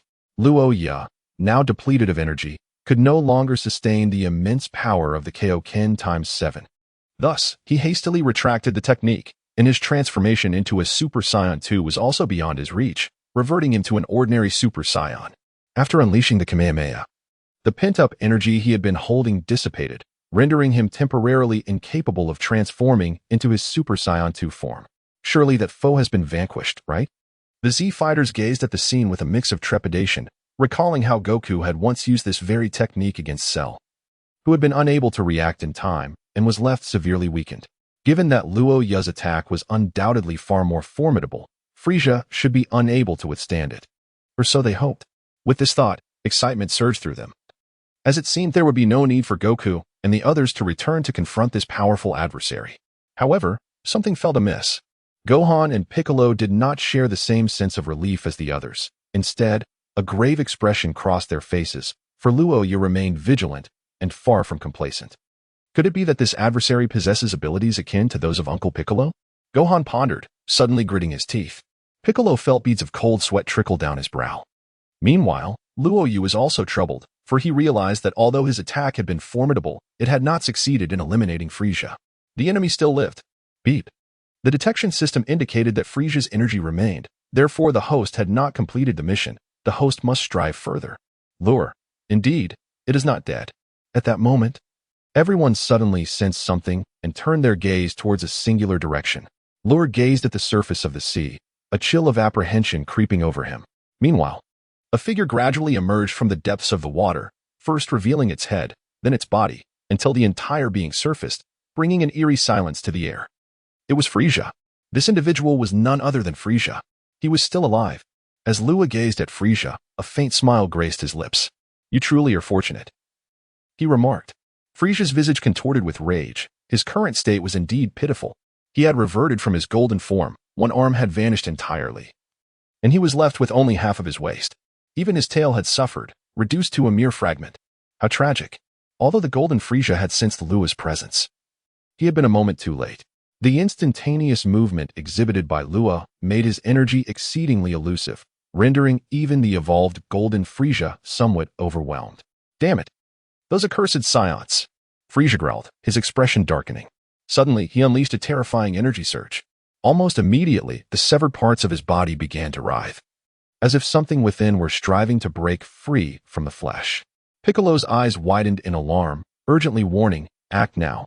He is attempting to regenerate." Luya was momentarily taken aback, and then a sense of bewilderment washed over him. Could it be that Frieza also possessed that technique? Was this some sort of jest? He had never witnessed such a thing before. Regaining his composure, Luya hastily unleashed several energy blasts, which immediately struck Frieza, exploding upon impact. However, in the next instant, a surge of purple energy suddenly erupted, swiftly dispersing the smoke. Before long, Frieza's figure emerged, and Luya's expression changed drastically, for Frieza had already restored his physical form. Frieza stretched his limbs, his face devoid of emotion as he fixed his gaze upon Luya and remarked, "You are the first to compel me to employ regeneration." "Regeneration?" Luya inquired in a low voice. Frieza chuckled lightly and replied, "Indeed. Regeneration. This is my secret technique, one that I refrain from using unless absolutely necessary. I am a being of the universe, and having undergone a reconstitution with cosmic matter. As long as there is matter present, and I am not utterly annihilated in a single blow, I can be reborn." With a furrowed brow, Luya remarked, "Then when you were defeated by Sun Wukong and Tenaks, why did you not utilize it?" Upon hearing this, Frieza appeared to be struck at a tender spot, retorting coldly, "During my battle with Sun Wukong, I had no opportunity whatsoever, nor could I afford to. If I had resorted to resurrection, I would still have been no match for the transformed Super Saiyan Sun Wukong. I would have likely been utterly annihilated." After a brief pause, Frieza continued, "As for that Super Saiyan youth, I had no chance at all. He afforded me no respite, and I was swiftly dispatched." At this juncture, Frieza suddenly erupted in fury, exclaiming, It is all because of you Saiyans. A pack of wretched monkeys. You are merely my servants, yet you have repeatedly left me in such a state of disgrace. Frieza then turned his gaze towards Luya, a slight smile gracing his lips. Well then, having vented my grievances, you must have regained some strength. Let us commence. Luya's expression turned grave. He had indeed been stalling for time, seeking to adjust his own state. However, he was far from reaching his peak, and at least, he could not transform into his Super Saiyan form once more. Despite the opponent claiming that their combat prowess had significantly diminished after their rebirth, they could still overpower everyone present with ease. What lay ahead was a fierce battle. Frieza chuckled menacingly. So, what is it going to be? Are you contemplating surrender? If so, I might just entertain the thought. Luya chuckled with a hint of defiance, proclaiming, surrender? Such a notion is utterly impossible. I, Luya, would rather perish than concede to you. Frieza's expression darkened ominously. If that is your choice, then meet your demise. With that, he abruptly elevated his form, and, extending his finger, began to gather a swirling mass of crimson energy. The sphere grew ever larger, transforming into a radiant orb of red light. Ha! Saiyan, I have had my fun. Now, you shall vanish along with this planet. Frieza sneered malevolently. In the next instant, he hurled the colossal sphere, now swollen to a diameter of 20 meters, directly downward. Luya narrowed his eyes slightly. If he failed to catch it, then this planet would be lost. What to do? Just as Luya was preparing to utilize his transformation, two figures suddenly appeared before him. Upon seeing them, Luya was momentarily stunned, but then felt a wave of relief wash over him. Goodness, they have finally returned. Goku, Vegeta. The sudden arrival of these two elicited exclamations of joy from all the companions present. Chapter 13. Vegeta's proud battle. Goku and Vegeta had just returned from training with the god of destruction when, unexpectedly, they encountered such a situation immediately upon teleporting back to Earth. Instantly, both sensed the imminent danger and turned to face the crimson energy sphere hurtling towards them. In the next moment, their expressions darkened, and simultaneously, they extended a hand, effortlessly blocking Frieza's energy blast. Ha! Ha! In the following second, both erupted with energy. And in an instant, two formidable auras surged forth as they simultaneously exerted their strength, forcefully pushing the enormous energy sphere back. How is this possible? Frieza's expression changed drastically, and he hurriedly vanished from sight. Boom! The massive energy sphere exploded in the distant clouds, instantly painting the sky with a brilliant crimson hue. Goku and Vegeta restrained their auras, with the former looking puzzled. What is happening? Why is Frieza here on Earth? At this moment, the Z-fighters gathered around Goku and the others. Goku looked at Gohan and the others who had assembled, feeling somewhat pleased. Gohan, Krillin, you all are here. What has transpired? Gohan immediately recounted the events that had unfolded. Frieza has been resurrected. Upon hearing this, both Goku and Vegeta were taken aback. That rascal Frieza truly never changes. He dares to threaten Earth once more, Goku said, somewhat angrily. Then, as if struck by a thought, he suddenly turned to Luya and smiled. Luya, right? I've heard you're also a Saiyan. Please, do make an effort to stop Frieza from causing havoc. We were unable to contact Earth, and it took us quite some time to locate its energy signature. Luya nodded slightly. It's good that you have returned. Frieza is even more formidable than I had anticipated. Now that you are back, I shall leave it to you. Goku nodded earnestly. Rest assured. Frieza will be defeated by me. Wait, Kakarot. Leave Frieza to me. Ever since I attained the Super Saiyan transformation, I have yet to face him in battle. Vegeta interjected, visibly displeased. Goku glanced at Vegeta and chuckled. All right, you may go first. But don't you feel a sense of familiarity? This scene resembles our past encounters. Upon hearing this, Vegeta paused, then smirked coldly. Now that you mention it, there is indeed a resemblance. Back then, I was not yet a Super Saiyan. It was future Trunks who dealt with Frieza's invasion of Earth. At this point, Vegeta turned to Luya. You mentioned that you hail from another universe? Luya nodded slightly. Indeed. Vegeta furrowed his brow and then spoke in a somewhat somber tone. It is quite strange that, apart from our universe, there exist other realms. Moreover, you possess the ability to transform into a Super Saiyan. What kind of universe do you inhabit? Luya raised an eyebrow and remarked, what an impressive universe. Impressive? What does that even mean? Vegeta inquired, perplexed. The others, Luya suppressed a smile and remarked, it simply means that it is quite impressive.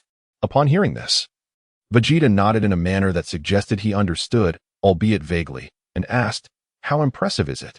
Luya proclaimed with great enthusiasm, absolutely incredible. Damn it.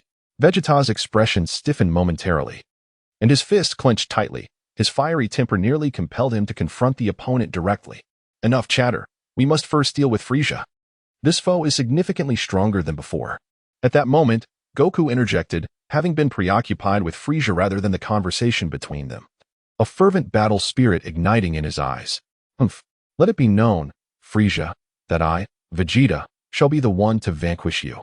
You all should step aside. Vegeta declared with an air of arrogance. Upon hearing this, Goku hesitated for a moment, but ultimately relented, saying, Very well, then you go ahead. Loya suddenly remarked. That Frieza is capable of transforming into Golden Frieza, so you must exercise caution. Vegeta scoffed dismissively. Has he truly improved? I have also grown stronger. And dealing with him will be a mere trifle. Luya shook his head in frustration, as a self-proclaimed king of despair, and a rather unsuccessful one at that. He genuinely felt concerned for his opponent. However, he chose to remain silent and retreated to a distance alongside Wukong and the others. At this moment, Luya's energy was significantly depleted, making it wise for him to avoid confrontation. Moreover, he had yet to attain the form of Super Blue, rendering him unable to defeat Frieza. Mr. Krillin, could you possibly provide me with a Senzu Bean? Luya suddenly inquired, casting a glance at Krillin. Krillin promptly nodded. Of course, if it weren't for you, we would likely have all fallen victim to Frieza. As he spoke, he produced a Senzu Bean and handed it to Luya. Luya grasped the moment and consumed it without hesitation. In less than 2 seconds, he reached the zenith of his power. At that moment, Wukong suddenly cast a serious glance at Luya. This fellow's aura seemed to rival his own. Contemplating this, Wukong made a resolute decision. Meanwhile, Vegeta moved steadily until he stood before Frieza. After evading the earlier attack, Frieza was in the process of regaining his strength. Fortunate that these individuals were preoccupied with their own revelry, granting him a moment of respite. Upon seeing Vegeta approach, he chuckled. Ho ho ho. I wondered who it was. It turns out to be my loyal subordinate, Vegeta. Vegeta's expression turned icy. Do not mistake me. I have never regarded you as my superior. Frieza, unfazed, interpreted this as mere wounded pride and replied with a grin, Vegeta, your timing is impeccable. Join forces with me to eliminate Son Goku and that Saiyan, and I shall make you my right-hand man. You could be my foremost general. What do you say? Vegeta paused for a moment, then revealed a sinister smile. It seems the terms are rather appealing.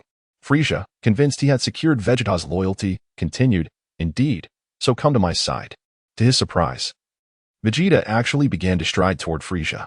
What is he doing? Witnessing her husband's apparent betrayal, Bulma was instantly incensed. Wukong observed Vegeta with an unchanging smile, rest assured. Vegeta is no longer the same Vegeta he once was. Luya remained silent, his eyes slowly closing as he assessed his condition. Fortunately, he found that not only had he suffered no aftereffects from his recent ordeal, but his power had also significantly increased. During his battle with Frieza, Luya had unleashed his full potential, continuously activating his Super Saiyan abilities, which allowed him to grow stronger with each exchange. Now, his combat power stood at an astounding 6.7 billion, an increase of 200 million from before. Furthermore, he had observed through the system that Goku and Vegeta were also engaged in battle, their powers astonishing even without transforming into Super Saiyans. Goku's combat power reached 6.9 billion, while Vegeta approached 6.8 billion. The slight disparity between them was negligible given their immense strength. Chapter 14. Vegeta takes the stage. The emergence of Super Blue. As Vegeta approached Frieza, he halted in front of him. Frieza, wearing a smug smile, regarded him with a sense of superiority.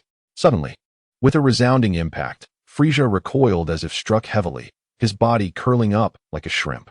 Gasping in agony, his face contorted with pain, he found Vegeta standing before him, his fist having struck Frieza squarely in the abdomen. Leaning closer to Frieza's ear, Vegeta mockingly declared, I'm afraid I have no interest in your terms. Frieza's eyes turned bloodshot, disbelief etched across his features. Vegeta's expression hardened as he unleashed a furious shout, sending Frieza hurtling away, crashing through several small mountains before finally embedding himself into a cliffside. Vegeta scoffed, Is that all you've got? Frieza, embedded in the cliff, glared at Vegeta with clenched teeth, caught off guard by Vegeta's audacity to attack him. As he floated out, his expression darkened, and he coldly remarked, I never anticipated that my former subordinate would grow so powerful. Vegeta stared at him coldly, replying, You have yet to witness many surprises. For instance, with that, he let out a fierce roar and transformed into a Super Saiyan. Frieza's pupils dilated in disbelief. Vegeta, smirking, added, "But that's not the end of it." With a thunderous explosion of energy, Vegeta ascended to Super Saiyan 2. "Did you expect this, Frieza?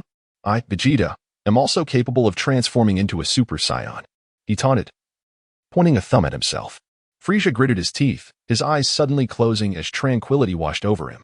Opening his eyes to gaze at Vegeta, he chuckled, "I admit, I am somewhat surprised. Yet, even so, what of it? I, Frieza, am the universe's greatest prodigy. No matter your transformation, you will never be my match." As soon as the words left his lips, Frieza clenched his fists, veins bulging on his forehead, and began to unleash his fury.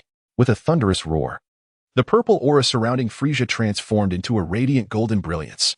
His form gradually metamorphosed into Golden Frieza. In an instant, a terrifying power emanated from him, shaking the very heavens. Vegeta's expression stiffened, beads of cold sweat trickling down his face. How infuriating. This guy. Meanwhile, Goku, witnessing this transformation for the first time, displayed an expression of disbelief. How on earth did he cultivate to achieve this level? This was Golden Frieza, a force of unimaginable terror. Even Loya could not contend with him. If it weren't for Loya's instantaneous movement coupled with the most potent Kamehameha, the outcome would have been dire. Krillin remarked gravely. Goku, in a complex tone, acknowledged, "Instantaneous movement, Kamehameha, Loya, you are truly formidable." Lore humbly remarked, "It's just average." Gohan expressed his concern. "Will Uncle Vegeta be all right?" Goku chuckled softly and reassured him, "Do not worry. Frieza has indeed grown significantly stronger, yet our training has not lagged behind. Rest assured, Vegeta will not be defeated." The others exchanged puzzled glances, wondering if there was some extraordinary twist in the fate of these two warriors, despite their relentless training. Luya smiled knowingly, understanding the source of his opponent's confidence. Both Wukong and Vegeta had the potential to ascend further, reaching the divine realm of Super Saiyan Blue. A brilliant golden aura enveloped Frieza as he transformed into his Golden Frieza form, his power peaking at this moment. Although his strength surpassed that of Luya, the opponent's instantaneous movement combined with the formidable Kamehameha was quite formidable, making it difficult to defend against, which resulted in Frieza sustaining injuries. To his astonishment, Frieza acknowledged the terrifying level of power displayed by his adversary. Even the proud Vegeta was momentarily taken aback, considering that many years had passed since Frieza's last defeat. Now, in the depths of hell, Frieza's rate of advancement was alarmingly rapid, even surpassing that of the warriors who had been personally trained by Whis. Initially, they believed Frieza's strength had waned to the point of being unable to keep pace with them, yet the power he now exhibited posed a significant threat. "Haha, did you think you were the only ones capable of progress? This is the new form I have honed over my years in hell, which I call Golden Frieza." Frieza chuckled with an air of pride. Vegeta's expression darkened as he snorted disdainfully. "Humph. What of it? I have my own reserves." Frieza was taken aback, surprised by Vegeta's words. "Oh, is that so? Then there's no need to hold back. Come forth and unleash your power." Vegeta snorted again, and his aura began to surge violently. In an instant, he roared skyward, and a terrifying golden energy erupted from within him. Remarkably, that yellow energy underwent a transformation at that very moment. Vegeta's power was ascending rapidly. Piccolo's eyes widened in disbelief, beads of sweat trickling down his face. "Incredible!" Krillin and the others were left speechless, utterly astonished. What had Vegeta gone through? Wukong smiled mysteriously, choosing to remain silent. As Lur narrowed his eyes, he utilized the system to estimate Vegeta's power, which was incessantly escalating, surpassing an astonishing 1 trillion. The intensity continued to rise. "Ah!" Vegeta roared, seemingly believing that only through such fervent exertion could his strength be fully unleashed. Frieza's countenance began to betray signs of strain as he gritted his teeth while staring incredulously at Vegeta. "How can this be possible? I refuse to believe it." With a resounding, high-pitched roar, the aura surrounding Vegeta transformed into a vibrant blue, transcending the mere notion of energy. It writhed like a liquid. The divine essence. With his spiky blue hair, Vegeta's presence underwent a monumental transformation. He regarded Frieza with a cold smirk and declared, "So, what do you think? This is my true power." Frieza's expression darkened, as Vegeta's energy had eclipsed his own, which was already diminished from prior exertions. Had he known, he would have trained for an additional 6 months before confronting these Saiyans. Furthermore, his recent battle with Lure had drained considerable energy. Vegeta had no intention of engaging in further conversation, The combat cells within him surged to life as he charged directly at Frieza. Damn it! Frieza bellowed in fury. Meeting him head-on. Crash. Their fists collided, resulting in a shockwave that reverberated through the air. Chapter 15, The Wheel Battle, Goku enters. Boom. The two engaged in a fierce exchange, both being forced back momentarily, yet in the next instant, they launched simultaneous energy blasts. Bang! Another explosion erupted as Frieza, now positioned behind Vegeta, struck with a fierce elbow. Unfazed, Vegeta ducked to evade Frieza's attack and retaliated with a sharp elbow thrust, only to have it intercepted by Frieza. Whoosh! Vegeta vanished momentarily, reappearing above Frieza, unleashing an energy sphere from both hands. Whoosh! Frieza, moving with extraordinary speed, evaded the attack in the blink of an eye and appeared beside Vegeta, delivering a powerful kick that sent him flying. In mere seconds, their movements were a blur. Eluding detection, Krillin and the others watched with bated breath, astonished by the might of both fighters while secretly sweating bullets. Boom! Whoosh! Whoosh! Whoosh! Vegeta unleashed an explosive surge of energy, ascending into the air and glaring down at Frieza with a disdainful snort. Frieza's expression twisted into a grimace as he crossed his arms, each fingertip glowing ominously with crimson light. Taste my wrath. Frieza sneered, suddenly extending his fingers toward Vegeta. In an instant, 10 beams of red light shot forth, perfectly obstructing Vegeta's path of movement. Cold sweat trickled down Vegeta's face as he gritted his teeth and unleashed a series of powerful strikes. A series of energy blasts erupted around him, detonating in the next moment.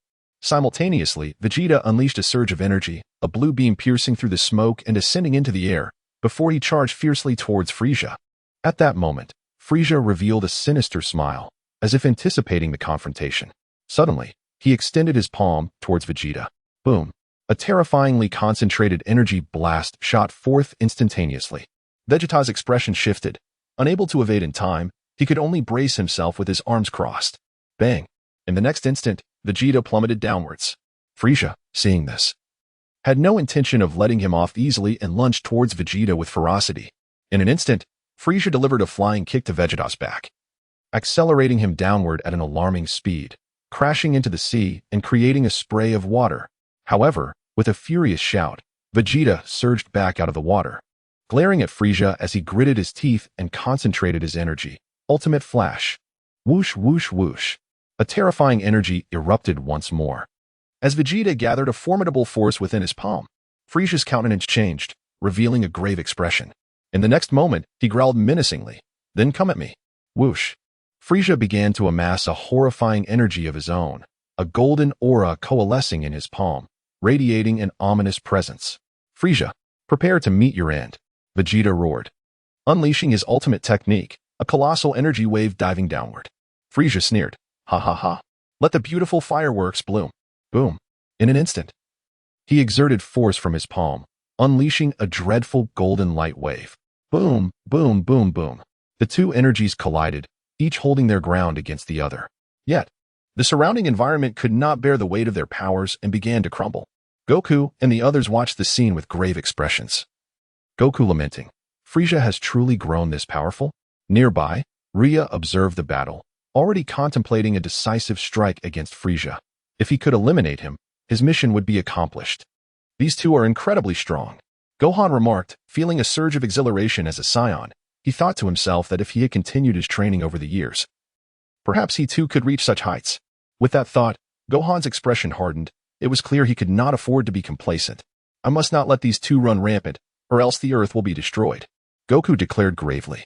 In the next moment, he erupted with energy, a terrifying power exploding from within him, and soon after, Goku transformed into Super Saiyan Blue. Goku, Dad, Krillin, and the others looked on with astonishment. Realizing that Goku too could transform, Goku nodded slightly, and in the next moment, his figure abruptly vanished, only to reappear between the two combatants. Instantly, he elevated his energy to its zenith, and a heartbeat later, he unleashed his ultimate move. Kamehameha. Boom. With the Kamehameha, Goku propelled the attacks of both fighters out of Earth's atmosphere. The battlefield returned to normal, and both Frieza and Vegeta appeared somewhat drained. However, it was evident that Frieza's condition was more precarious. "Kakarot, what are you doing?" Vegeta exclaimed, displeased by the interruption in their battle, glaring fiercely at Goku. Goku, with a sense of resignation, replied, If you continue fighting like this, Earth will be obliterated. With a haughty snort, Vegeta turned his head dismissively, retorting, "Who cares about its fate?" Goku, taken aback, responded, "You are a family man. Shouldn't you possess some sense of responsibility?" At these words, Vegeta's expression darkened noticeably. "Silence. Kakarot, I give you 3 seconds. Step aside immediately. My fight with Frieza is not yet concluded." Goku hesitated for a moment, then resolutely stated, "It is time for me to take the stage." "What did you say?" Vegeta's demeanor shifted to one of hostility. Goku chuckled heartily and continued, "You are exhausting your energy significantly, and you cannot defeat this foe. Allow me to handle it. I have already discerned his weakness." "What?" Vegeta's fury ignited. "Are you suggesting I cannot defeat him? What nonsense is this?" "Oh, a weakness? You claim I possess a weakness? Ha ha ha. Son Goku, you are quite amusing. I, Frieza, could never have a weakness." Frieza interjected suddenly, his expression one of indignation. "It is your stamina." At that moment, Luya spoke up. Upon hearing this, everyone fell silent, taken aback. Luya smiled faintly, secretly rejoicing within. At last, the moment for him to showcase his prowess had arrived. "So, you have noticed it too? Truly an impressive individual." Wukong glanced at Luya, his gaze reflecting a sense of admiration. With a humble demeanor, Luya remarked, "Let us keep a low profile." Frieza, his visage contorted with rage, retorted, "Enough of your nonsensical chatter. The weaknesses you speak of are mere illusions." Goku turned his gaze towards him, a smile gracing his lips as he proposed, "In that case, why not engage me in a duel?" Frieza clenched his fists, his glare fixed on Goku. "Kakarot, are you contemplating a retreat? Was it not agreed that I would face you?" Vegeta interjected, his voice laden with gravity. Goku scratched his head in confusion. "When did I ever say that? You fought long enough. Allow me to take down this adversary, won't you?" "Absolutely not," Vegeta bellowed, his anger palpable. Goku shrugged nonchalantly, then turned to Frieza with a grin. "Hey, Frieza, are you interested in a little contest with me?" Frieza responded, while Vegeta interjected once more. Chapter 16, The Final Struggle. "The death of Frieza, what are you saying?" Frieza's face turned a ghastly shade as he regarded Goku. In that moment, he felt like a fool, toyed with by these two. Goku's lips curled into a slight smile before he suddenly unleashed a surge of energy, enveloped by a blue aura. "Come on. I'm your target. Aren't I?" Frieza gritted his teeth, then explosively charged at Goku. Goku's eyes narrowed, and he swiftly retaliated. Bang, bang, bang. The two engaged in a rapid exchange of blows, the fierce clashes reverberating through the air. Vegeta's expression darkened, yet he soon regained his composure, dispelling his Super Saiyan blue form and descending to the ground. In the arena, despite Frieza's prior exhaustion, he held his ground against Goku. However, the tide swiftly turned as Frieza's countenance betrayed his fatigue, struggling for breath, appearing somewhat feeble. Goku observed Frieza, a look of curiosity crossing his face as he inquired, "Frieza, it seems you've only just mastered this form, haven't you?" Frieza froze momentarily, then glared at Goku through gritted teeth. "What do you mean by that?" Goku chuckled. "You ought to become more accustomed to this form on Earth. If you do, perhaps even Vegeta and I may not stand a chance against you." Frieza scoffed. "Even now, you are no match for me." Goku, maintaining his cheerful demeanor, replied, "You must be quite fatigued, right? This form has drained much of your stamina, which is why your vulnerabilities are becoming increasingly apparent. At this rate, you will not be able to keep up with me. Enough of your prattle." Frieza's expression twisted in fury as he charged at Goku. Whoosh. Crack. Frieza delivered a rapid punch, only to have it caught by Goku. "What?" Frieza's expression shifted to one of disbelief. Goku, holding Frieza's fist, grinned widely, too slow. With that, Goku pivoted, seizing Frieza's form and forcefully flinging him away. Frieza was not to be underestimated. He abruptly halted his movement. "Frieza!" Goku let out a prolonged shout as he charged forward, fists clenched and poised to strike with tremendous force. Ugh! Frieza was caught off guard by the brutal blow, plummeting downward. With a resounding crash, he collided with a precipice, only to be rebounded by the impact. In the next instant, Goku's figure materialized before him, palm extended, unleashing another energy blast that sent Frieza hurtling away. Boom! He shattered the cliff behind him, ultimately crashing into a distant pile of rubble, sending a cloud of dust swirling into the air. Goku gazed intently in Frieza's direction, his expression icy. Victory! Gohan and the others beamed with joy. Humph! If it weren't for this prince wearing down the opponent, Kakarot would have had no chance, Vegeta declared with pride. At this moment, Luya remained silent, striving to minimize his presence, intending to launch a surprise attack. Defeating Frieza was a task best accomplished alone. Suddenly, Goku's expression shifted, and he became gravely serious. The next instant, a thunderous roar echoed. "Ah, Son Goku." In the following moment, Frieza, enveloped in a golden aura, soared into the sky. Goku's gaze sharpened, and in an instant, he trembled, his deep blue divine energy twisting as he ascended into the air. Meeting Frieza at eye level. Frieza stared intently at Goku, but he was increasingly fading, his breath growing more labored. "Frieza, you can no longer maintain this form. It's time to concede," Goku stated calmly, observing Frieza. "Humph. Concede? I, Frieza, could never be defeated. Are you jesting?" Frieza roared with a fierce countenance, suddenly erupting with rage, charging straight at Goku. "Die." Frieza's eyes were bloodshot, filled with hatred as he unleashed a punch. With a cold snort, Goku ducked under Frieza's blow, and in one fluid motion, retaliated with a punch that struck Frieza squarely in the abdomen. "Pooh!" Gasping, Frieza's face contorted in agony as his body trembled violently. Goku's punch nearly shattered his physique. Suddenly, a flash of light erupted from Frieza, dissipating his golden form and reverting him to his final state. Infuriated, Frieza struggled to turn and strike at Goku, but the latter vanished in an instant, reappearing behind him, delivering a kick that sent Frieza crashing into the ground. Frieza's entire body collided with the earth, causing the ground to tremble and shatter beneath him. Goku descended slowly, expressionless as he regarded Frieza. Frieza struggled to rise, incredulity etched on his face as he muttered, This is impossible. How could I possibly lose?"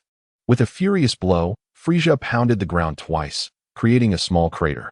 Goku coldly remarked, "Frieza, you have lost all hope. Now, I shall send you back to hell." Frieza's expression twisted with rage, revealing a hint of madness as he chuckled maniacally. Hee, ha ha ha. "If that's the case, let us perish together." "What?" Goku's face reflected shock, and a profound unease stirred within him.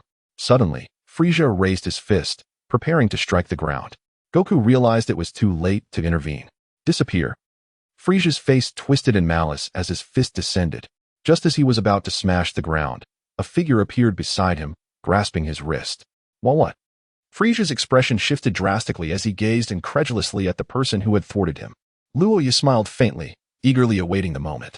With a swift motion, he seized his opponent and sent him flying through the air. Boom.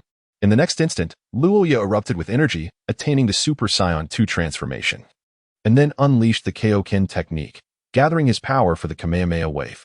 Luya did not hesitate. He unleashed his most formidable power and struck fiercely at Frieza. "I will return." Frieza let out a desperate scream, only to be reduced to a cloud of blood and ash, dissipating within the Kamehameha wave. This sudden turn of events left everyone in utter shock. None had anticipated that Frieza would choose to perish alongside them. It seemed as though Luya had foreseen this outcome, intervening just in time to thwart his opponent and ultimately end his life. Even Goku and Vegeta broke into a cold sweat at the sight, particularly Goku, who was taken aback to witness Luya's current form. Both warriors wore grave expressions. Goku never expected that his adversary could still wield the Kaioken technique, a move he had never anticipated. This individual is truly formidable. Chapter 17, A New Mission. Luya vs. Goku. The demise of Frieza left the crowd in a state of complex emotions. The fall of such a notorious evil emperor was simply hard to fathom. Upon vanquishing Frieza, Luya shed his form and reverted to his original appearance. Ding. Congratulations, host, for completing the task of defeating Frieza. Ding. Rewards dispensed. A battle power increase of 500 million points. The host has acquired Frieza's cells, enabling survival in outer space. Additionally, the transformation skill of Super Saiyan 3 has been granted. 100 Senzu beans have been awarded. The King Kai Fist's power has been upgraded, now at a tenfold strength. As Luya absorbed the series of notifications echoing in his mind, his heart soared with joy. What a bountiful reward indeed! His battle power surged by an astonishing 500 million points. Moreover, he had gained the Super Saiyan 3 skill. This meant he could transform into Super Saiyan 3. Just like Goku. It is noteworthy that within the entire Dragon Ball series, only Goku and the fused Gotenks, the amalgamation of Goten and Trunks, possessed this ability, yet now he too was among them. Luya? At that moment, Goku's voice snapped Luya back to reality. Luya cast a questioning glance at Wukong and inquired, "What is it?" Wukong, with a solemn expression, replied, "How did you come to know my techniques?" The other companions hastily gathered around, drawn by the conversation, and turned their gazes towards Luya. Vegeta crossed his arms, observing Luya with narrowed eyes. Luya cast a glance over the crowd, and then spoke. I learned from Gohan. Upon hearing this, everyone was taken aback. Goku turned to Gohan and inquired, Gohan, do you also possess my instant transmission in the Kaioken? Gohan shook his head, responding, Father, I do not. I only taught Luya the techniques I know. I cannot possibly teach him your signature moves. Understanding this, Goku nodded in acknowledgement and then turned his gaze towards Luya. Luya smiled faintly and said, Instantaneous movement is my own creation, and the Kaioken technique is something I have comprehended. What? The crowd's expression shifted dramatically. Disbelief fetched across their faces as they gazed at Luya. Meanwhile, far away in the heavens, King Kai also broke out in a cold sweat. In the arena, Goku regarded Luya with a perplexed expression, asking, You created it? Do you even know where instantaneous movement originated? From the planet Yardrat. Luya replied nonchalantly. I visited there once. The inhabitants were exceedingly kind, so I casually taught them. Is there a problem with that? Internally, he chuckled to himself, thinking, who doesn't know a bit of Dragon Ball history? As a traveler from another world, I have mastered the art of deception. Upon hearing this, Goku's demeanor turned serious, for he had indeed learned instantaneous movement from Yardrat. Luya's claim seemed to carry a hint of truth. Impossible. How could you, being so young, possibly possess such techniques? Back then, you were merely a child, Vegeta exclaimed through gritted teeth. Lord gazed at him and smiled, saying, In truth, I am already 520 years old. What? The crowd was utterly bewildered. Lord smiled and said, In truth, I have devoted 5 centuries to my cultivation in my homeland. For these 500 years, I have confined myself beneath a mountain, enduring the trials of hunger and thirst, as well as the relentless winds and rains. It is through this arduous journey that I have attained the transformation into a Super Saiyan. My hometown is known as Wuzishan. The crowd, Luya then continued, saying, Later, after I transformed into a Super Saiyan, I embarked on a quest across the cosmos to seek formidable opponents. After vanquishing all challengers throughout the universe, I arrived in this realm.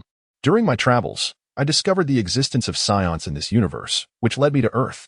Listening to Luya's seemingly boastful narration, the crowd was somewhat skeptical. Is it truly possible for someone to live for centuries in this world? Goku scratched his head and admitted, honestly, aside from deities, I've yet to encounter anyone who could live such a long life. Vegeta remarked, I've never heard of Saions having such longevity. Just because you haven't seen it doesn't mean it doesn't exist, does it? Luya replied with a faint smile. Suddenly, he realized that spinning tails required a certain skill. Without some knowledge, one would indeed hesitate to boast. But is boasting illegal? Certainly not. Amidst the crowd's bewilderment, Goku suddenly declared, Forget about that. While it may be hard to believe, it doesn't mean it isn't true, haha. He then turned to Luya with a confident grin. Mr. Luya, would you care to spar with me? Upon hearing this, Luya was momentarily taken aback. Then, with a hint of confusion, asked, Are you certain? Goku clenched his fist and replied with a smile, Of course. You're so impressive. I want to challenge you. The others sighed in exasperation, yet they were accustomed to Goku's nature, so it was nothing new. Vegeta, however, clenched his teeth in frustration, letting out a cold snort without further comment. Ding. System task activated. Task details. Engage in 1,000 rounds of combat with Son Goku without being defeated. Luya. What on earth? How did a mission arise? And such a formidable one at that? Undoubtedly, with his current capabilities, he could hardly contend with Son Goku unless he employed the King Kai Fist during his Super Saiyan 3 transformation. What do you think, Mr. Luya? Goku suddenly inquired with an eager glint in his eyes. Luya hesitated momentarily before nodding in agreement. All right, splendid. Ryukong immediately became animated, his joy unrestrained. Let us venture further away. Otherwise, we might affect this place. Luya proposed. Certainly. Ryukong replied confidently, exchanging a smile with Luya before they executed an instantaneous movement, vanishing from their original location. Back at the site, the onlookers exchanged glances, their expressions complex. TCH. Kakarot. Vegeta's face darkened. How could Kakarot be lured away by someone else? It felt like a slap in the face to Prince Vegeta. Kakarot's opponent could only be him. No one else had the right to challenge Kakarot. With this thought, Vegeta felt a surge of frustration as he turned to Bulma. Hey, Bulma, let us head back. Bulma glanced around at the others and quickly nodded. All right. Vegeta led Bulma away, with Gak following closely behind. The others exchanged looks. The crisis had finally been averted, and there was no reason for them to remain. Those two won't cause any trouble, will they? Krillin voiced his concern. Who knows? Gohan, let us depart. Piccolo stated calmly, gesturing for Gohan. Okay, Uncle Piccolo. Gohan promptly replied, then turned to Krillin and the others. Everyone, please return. We shall take our leave now. Farewell. Be careful on the way. Krillin and the others waved their goodbyes. Moments later, everyone began to disperse. After an indeterminate amount of time, a ray of radiant light descended upon the scene. Hey, Whis. Where are they? A cold voice inquired. Oh, what happened? They were just here. Did they leave? Came a surprised response. Humph. It's all your fault. You took the wrong path. You've wasted my time. I could have indulged in so many desserts during this time. The cold voice suddenly turned irate. Oh dear. Lord Beerus, please calm down. I shall take you to Miss Bulma's residence at once. The other voice replied cheerfully. In an instant, a beam of light shot skyward, disappearing into the horizon. Chapter 18. Suppression.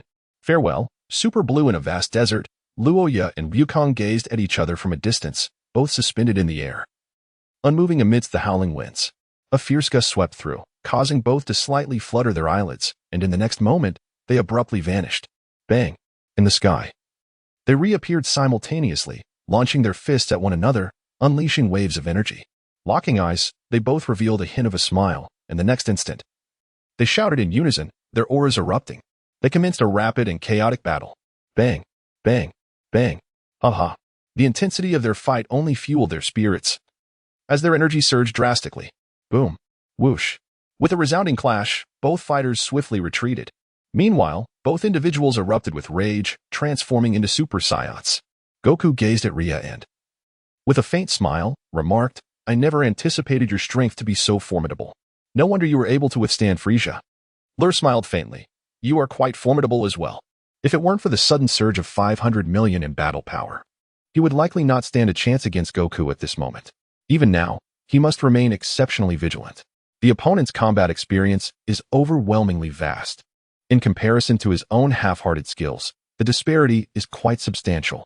Suddenly, Goku remarked, I've heard that you can transform into Super Saiyan second stage. Lur nodded in agreement. Indeed. With a confident smile, Wukong proclaimed, then let us proceed. With a resounding roar, Wukong transformed into Super Saiyan 2, his power surging exponentially. Luya, filled with exhilaration, let out a fierce roar as his aura surged to its pinnacle in an instant. Boom. Crackle. His entire being emanated electric energy, reminiscent of serpents. As he stood with golden hair, clenching his fist with a triumphant smile, what do you think? This is my Super Saiyan second stage. Goku gazed at Luya in astonishment, exclaiming, it truly resembles it. A smile then graced his face. Your power is certainly on par with mine. It seems we can truly engage in a splendid battle. Wait. Luya interjected suddenly. You should still be able to transform, right? Into Super Saiyan third stage. Goku paused, then nodded affirmatively. Indeed, I can. With a slight curl of the lips, Lur said, then go ahead and unleash it. Wukong was momentarily taken aback, then hesitantly replied, Are you certain? If I transform once more, the power I will wield is formidable. Lur waved his hand dismissively. It's nothing, hurry and transform. Wukong's expression turned serious. All right. Watch closely. In the next moment, Wukong began to unleash his energy, a colossal aura surging skyward. Instantly, the sky transformed in hue. Countless white clouds raced by, and the very heavens seemed to resonate with Wukong's presence, as if the entire universe was enveloped in his might. Lur gazed at Wukong and promptly exclaimed, System. Activate the Super Saiyan transformation skill. Beep. Activating Super Saiyan transformation skill. The host can now transform into the third stage of Super Saiyan. Lur's countenance suddenly contorted with ferocity, and in the next moment, he unleashed a thunderous roar towards the heavens. With a resounding boom, a golden column of energy surged skyward, tumultuously stirring the very clouds above. In the arena, two formidable auras surged dramatically, their powers escalating at an astonishing pace. Simultaneously, on a distant island, a young man with long black hair abruptly sensed an anomaly. Turning to gaze into the distance, a flicker of astonishment crossing his eyes, followed by a prolonged silence. Son Wukong pondered. Have these two forces already clashed? Meanwhile, within Bulma's abode, the god of destruction, Beerus, who was indulging in dessert, suddenly cast his gaze afar, remarking, "Lord Beerus." There seems to be an air of mystery surrounding this lore. Whis, savoring a spoonful of ice cream, mused in delight. Humph, what of it? If he dares harbor ill intentions towards this universe, we shall simply obliterate him. Beerus responded nonchalantly. At that moment, Bulma approached with a platter of desserts. And upon hearing this, she interjected, "That may not be necessary. Lore is a good person. If it weren't for him, you two wouldn't even be able to enjoy these delicacies." Beerus paused, then shrugged dismissively. "Very well. If that is the case, we shall grant him a reprieve." Bulma smiled graciously. "Thank you, Lord Beerus." Beerus replied with a hint of pride. "This is merely in consideration of these treats." Whis chuckled softly, then, as if struck by a thought, turned his gaze towards the horizon, his expression imbued with significance. Concurrently, amidst the desert, Wukong and Lure simultaneously unleashed a powerful shout, their energies reaching a crescendo. As their hair elongated dramatically, cascading down to their waists, their expressions turned cold, and their brows vanished, encased in a terrifying golden aura. Wukong regarded Lure, a faint smile gracing his lips. "Indeed, you possess the ability to conceal your true power." Lure chuckled, acknowledging that there were indeed some hidden cards. He could not reveal that he could only transform into Super Saiyan 3 after defeating Frieza, for that would surely astonish Goku once again. Thus, let the battle commence. Goku grinned widely. The power exhibited by the lure filled him with exhilaration, for the opponent's strength was remarkably formidable, scarcely inferior to his own. This instilled within him a sense of anticipation. Luya nodded slightly, promptly assuming a combat stance, mirrored by Wukong. In an instant, both vanished simultaneously. The air crackled with the sound of their fierce engagement. They clashed in the high skies, their bodies weaving through the air.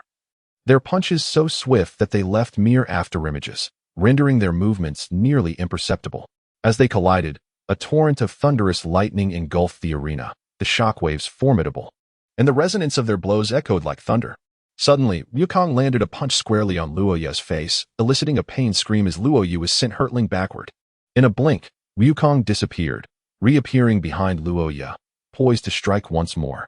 As the lure reacted, it swiftly propelled a burst of air, striking Wukong directly.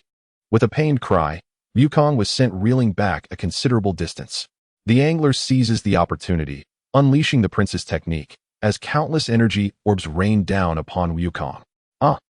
Wukong finds himself at a disadvantage. Beep. The host has engaged in combat with Sun Wukong for 552 rounds. Please continue your efforts. Beep. The host. Luoya exerted himself with fervor, wildly unleashing his energy blasts. However, at that moment, a terrifying aura emanated from Wukong. Wukong, bursting with energy, transformed into his Super Saiyan blue form, the immense power sending Luoya reeling. What a disgrace to martial ethics. Luoya remarked, somewhat speechless. Come on.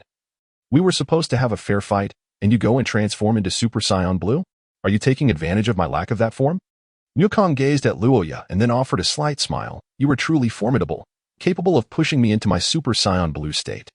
Luoya hesitated for a moment before inquiring, how did you transform into Super Blue? Could you impart some techniques? Goku? Chapter 19. Super Saiyan 3 Kaioken versus Super Blue. Confronted with Luoya's peculiar question, Goku did not take it to heart, instead replying, the journey to my current level of mastery has demanded immense effort. Achieving Super Saiyan Blue is not an endeavor to be taken lightly. Lure nodded in understanding. I see. Wukong chuckled. Shall we continue? My current strength surpasses yours. One cannot refuse the lure. After all, the system has assigned a task. And having battled for merely a few hundred rounds, we have only accomplished half of it. Of course, I shall fight. Even though you have transformed into a Super Saiyan Blue, I have yet to unleash my full power. Luya remarked with a confident smile. Is that so? Indeed. You also possess the Kaioken. Goku seemed to recall something and promptly smiled as well. Luya nodded affirmatively. Indeed. Boom. In an instant, Luya unleashed a surge of energy, transforming into his Super Saiyan 3 form once more.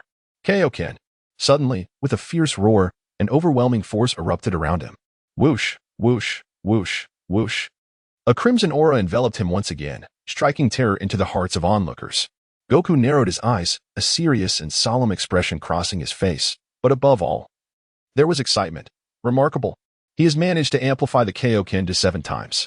Goku too possesses the ability to utilize Kaioken, yet in this current state, he dared not attempt it. for he had not trained adequately, and thus he refrained from recklessly applying Kaioken to his Super Saiyan blue form. Loya smiled faintly. 7 times? No, I am capable of much more. As the words left his lips, a sudden surge of energy enveloped him, and with a fierce roar, his power escalated once again. Tenfold Kaioken. Boom. Whoosh. The tenfold Kaioken descended, amplifying his strength even further. At that moment, Goku's expression turned grave.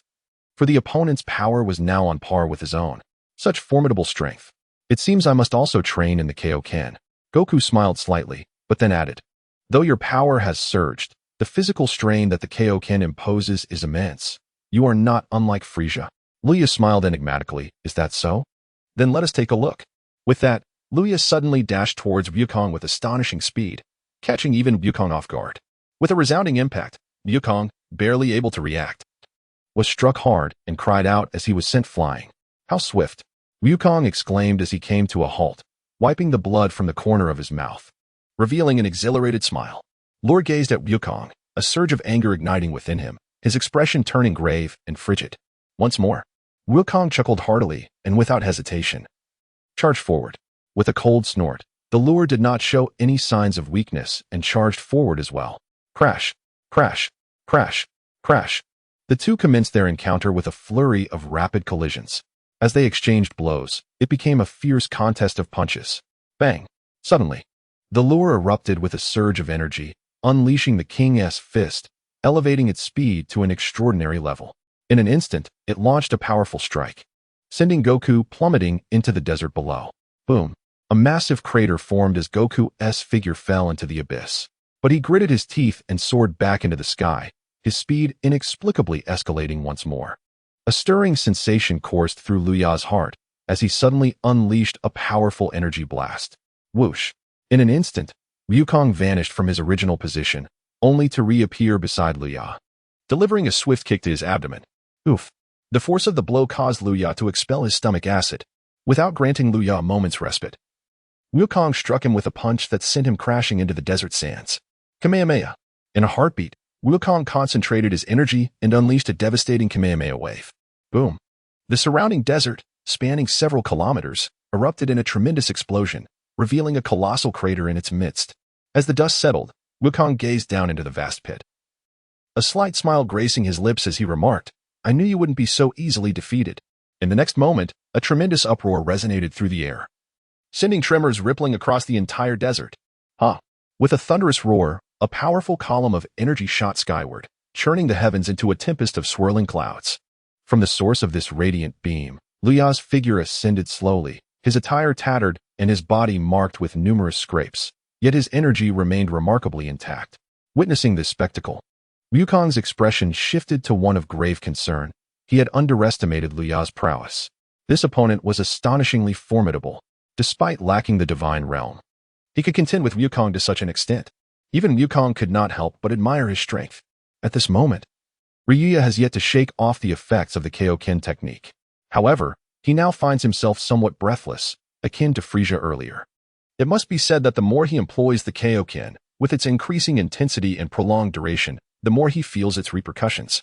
Lure gazed at Wukong and declared, I can still fight. Wukong nodded in agreement, saying, then it's my turn.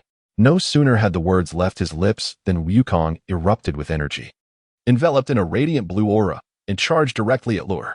Luya gritted his teeth and charged forward with determination. In truth, accomplishing the task was quite simple. All he had to do was consume a magic bean, and he would undoubtedly endure 1,000 rounds.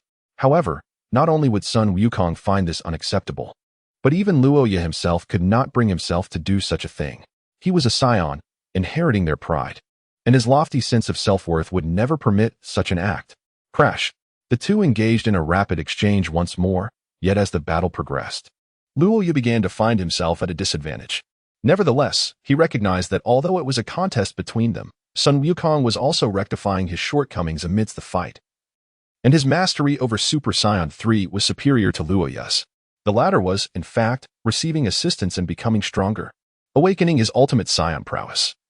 Luya swiftly harnessed his own strength while simultaneously honing his combat experience. In a fleeting moment, he landed a powerful punch on Sun Wukong's right cheek, sending him soaring several meters away. Ding! With the battle against Sun Wukong reaching 999 rounds, only one final round remained. The host must persevere. With a sudden spark of inspiration, Luya turned his gaze towards Wukong and declared, "Let us settle this with a single move." Wukong paused for a moment, then responded with a confident smile, "Very well." With a surge of energy, Luya unleashed the Kaioken to its utmost pinnacle. Goku, refusing to be outdone, similarly erupted with power, his azure aura expanding exponentially. Kamehameha. The techniques of both warriors aligned astonishingly. Two distinctly different Kamehameha waves coalesced, channeling their might into the singular attack. Moments later, the two exchanged a glance and unleashed their Kamehameha almost in unison. In an instant, the two energy waves collided and intertwined, causing the very fabric of space to tremble. P.S. Here it comes. Chapter 20. Astonishment. Other universes. Following the cataclysmic explosion, the arena lay in utter disarray. Dust swirling through the air, obscuring vision. The clash between Goku and Luya nearly transformed the entire desert into a wasteland. An immense pit, seemingly endless, appeared at the center, crackling with strands of lightning. Whoosh, whoosh. In the air, Goku and Luya maintained their stances as they executed the Kamehameha, enveloped in their respective auras, both gasping for breath. Goku retracted his hand, gradually dissipating his super blue state, allowing himself to return to a state of tranquility. Upon witnessing the scene, Luya also relinquished his power, maintaining a form that combined the tenfold Kaioken with Super Saiyan 3, a state that was exceedingly taxing on his stamina. He felt utterly drained at this moment. Indeed, you are formidable. Fortunately, I stubbornly followed Whis to train there, otherwise, I might not have stood a chance against you. Goku remarked with a smile as he gazed at Luya. Lur chuckled, if you continue to strike, I am certain to lose. Wukong did not refute this, but rather responded, your Kaioken requires further diligent cultivation. Only then will your body be able to withstand the burdens it imposes. Lur nodded slightly, indicating understanding. After a moment of contemplation, Wukong inquired, what are your plans moving forward? Lur raised an eyebrow and was about to speak when suddenly, a voice from the system resonated. Ding. Congratulations, host. On completing the task of battling Sun Wukong for 1,000 rounds, rewards include an upgrade of the King's Fist to double its potency, now at a level of 12 times. Additionally, you are granted 500 million points of combat power. You also receive the exclusive martial technique of Sun Wukong, Dragon Fist Eruption. Furthermore, 100 celestial beans are awarded. Lur furrowed his brow, as he initially believed he would acquire the Ultra Super Saiyan Blue skill, only to be met with disappointment. System, why have you not bestowed upon me the reward of the Ultra Blue skill? The system replied, host, rewards are distributed at random. I am unable to provide preferential treatment. Lur? Wukong, noticing Lur in a trance, inquired with a hint of confusion. Lur, realizing the situation, smiled and said, indeed. My next objective is to diligently practice and strive to attain the Super Saiyan Blue form at the earliest opportunity. Upon hearing this, Goku chuckled. Is that so? Well, you must put in the effort. Achieving Super Saiyan Blue is no ordinary challenge. When time permits, I shall take you to meet Whis. Ah, by the way, Whis is an angel, and we also have Lord Beerus, the god of destruction. He is the god of destruction. Lur nodded slightly, expressing his understanding. I comprehend now. Thank you. Wukong chuckled heartily. After battling with you, I have significantly grown stronger, and I have also realized that the Kaioken can be utilized in such a manner. Henceforth, I shall diligently cultivate and master the Kaioken. Luya nodded slightly, wishing him success, and not feeling stirred within him, for even without his intervention. The narrative suggested that later, Goku would indeed wield the Kaioken during his battle against Hit from Universe 6. This implied that Goku would inevitably pursue his own training. Was it possible that he had inadvertently prompted the other? Contemplating this, Luya felt a tangle of emotions. Well then, I shall take my leave. If you wish to train, you may visit Gohan's house, and you can reach out to me. I eagerly anticipate our next encounter in combat. Goku replied with a smile. Luya nodded slightly, affirming his determination. Wukong pointed at his forehead and then waved his hand, saying farewell. With that, he vanished from sight. Luya stood momentarily in surprise before breaking into a smile, finding the situation quite intriguing. As he descended to the ground, he cast a glance at his palm, his expression tinged with complexity. It had only been a few days since he arrived in the Dragon Ball world, yet he had grown remarkably powerful. The enhancement felt almost surreal. My combat power now approaches 8 billion, surpassing even that of Sun Wukong and his companions. However, the enemies I will face next are formidable beings, even more terrifying than they are, so despite my current strength, I doubt I could defeat them. Luya mused to himself. He was acutely aware that following Frieza, there were the warriors from the 6th universe, as well as Zamasu from the future world, the imposter Vegeta, and the parasites brought by Jace. None of these opponents were to be underestimated. It seems I still need to train further, Luya sighed. Although his current combat power appeared impressive, it would soon become insufficient, necessitating an accelerated training regimen. While he could now control his power, his mastery remained lacking, and his rapid ascension rendered it challenging to fully assimilate his abilities. Thus, Luya vanished from his location, seeking a place to train in solitude. Meanwhile, time passed quietly. On the other side, at Bulma's spacecraft, Wukong suddenly materialized. He spotted Beerus not far away, indulging in dessert, and his face lit up with joy. Lord Beerus, I didn't expect you to come. I sensed your aura and rushed here. Beerus blinked in surprise and inquired, as a god, how could you perceive my aura? Wukong smiled faintly, responding, in my Super Saiyan blue state, I possess the realm of gods, so it's quite normal for me to detect you. Not dwelling on the matter, Beerus asked, what brings you here? Wukong replied with a grin, I have come to request Lord Whis to guide me in my training. Whis, delightfully munching on a cherry, looked at Wukong and said, but you can already transform into Super Saiyan Blue now, having surpassed a stage, is that not sufficient? Wukong shook his head, expressing, it's not enough. This time, I encountered 2 incredibly powerful opponents. Oh, is one of them Frieza? Whis asked, momentarily taken aback. Wukong nodded, affirming, yes, he is one. And the other? At that moment, Vegeta approached, wearing a sleeveless shirt, beads of sweat glistening on his face, as though he had just emerged from training. Wukong glanced at him and chuckled, Luya. Him? Kakarot, are you certain you're not joking? Vegeta's expression stiffened, a hint of irritation creeping into his tone. Wukong shook his head, I am not jesting. Luya is indeed formidable. To speak frankly, even when I engage him using Super Saiyan Blue, I find it somewhat challenging. Vegeta gritted his teeth, seemingly in disbelief. Oh, is this Luya, the Saiyan that Bulma mentioned? Quite intriguing. I've heard he even thwarted Frieza's attempts to obliterate the Earth. It seems he possesses considerable merit. Beerus remarked nonchalantly. Goku nodded, stating, he claims to be from another universe. At that moment, both Beerus and Whis were taken aback, their expressions turning peculiar. Goku nodded again then, as if struck by an epiphany, asked with slight confusion, Lord Beerus, are you aware of the existence of other universes? P.S. The power levels have undergone some revisions. Readers who have seen this beforehand may wish to revisit the earlier parts to avoid any confusion. I kindly request your support and ratings to encourage updates. Thank you. Chapter 21. The God of Destruction from Universe 6, Kampa. Makes his entrance. Beerus glanced at Son Goku and then remarked, well, about that. Suddenly, Whis' staff glimmered with light, and upon inspecting the crystal orb atop the staff, he appeared surprised. Lord Beerus, we have a guest arriving. HM? A guest? What sort of guest? Beerus asked, momentarily bewildered. Whis smiled gently, who else would frequently come to see Lord Beerus? At this, Beerus fell silent for a moment, then scoffed. Could it be that fellow is seeking trouble? Ho ho ho, who knows? Is Lord Beerus intending to stay put? Otherwise, we cannot guarantee they won't cause a ruckus. Whis chuckled, yet his demeanor remained effortlessly relaxed. Beerus, feeling a headache coming on, muttered, let us go see. If that fellow is merely concerned with trivial matters, he shall not escape my wrath. With that, he suddenly turned to Son Goku and Vegeta. Hey, you two, don't you wish to know about the existence of other universes? Come along with me. Upon hearing this, Goku's face brightened with excitement. Is what Lord Beerus says truly the case? Beerus nodded, stroking his chin thoughtfully. To safeguard my residence, I will require your instant transmission. Goku replied with a grin. I'm more than willing. Boom. In the next instant, Goku unleashed his energy, transforming into Super Saiyan Blue.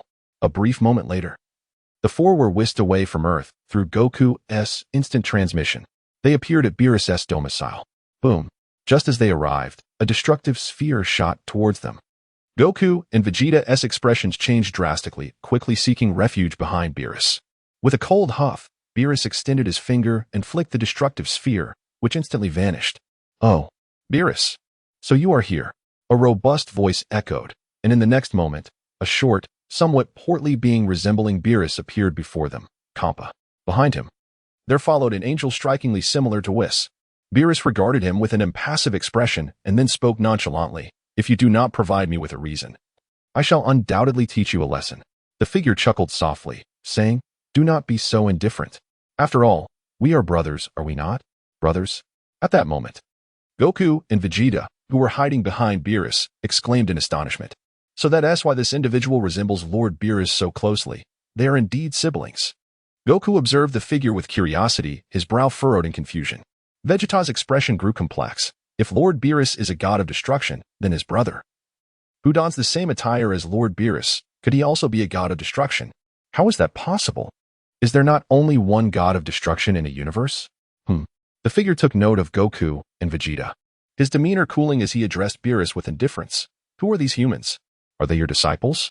Beerus initially intended to deny it, but after a contemplative pause, he proudly declared, indeed, they are my disciples, and they are Saiyans. Saiyans? That primitive race, and you actually hold them in regard?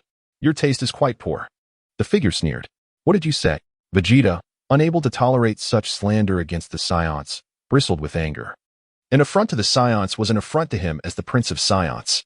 Oh? What? Do you wish to engage me in combat? The figure regarded Vegeta with a composed demeanor. How infuriating. Vegeta gritted his teeth, glaring at the figure. At that moment, Whis interjected, do not act impulsively, Vegeta. The being before you is Kampa, the god of destruction of the sixth universe. His power is formidable. You are not his match. Upon hearing this, Vegeta was taken aback, his expression shifting to one of alarm, the god of destruction of the sixth universe. Haha. Indeed, I am the god of destruction of the sixth universe.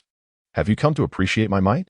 Kampa boasted, gazing at Vegeta and Goku with pride. Vegeta trembled slightly. The very notion of a god of destruction instilled a sense of dread in him, recalling how he had been suppressed by Beerus in the past. Oh, you are also a god of destruction? Goku's eyes sparkled with surprise as he looked at Kampa. Kampa reveled in Goku's gaze, interpreting it as admiration, and replied coolly. Of course. Goku then grinned mysteriously. You must be quite powerful, then?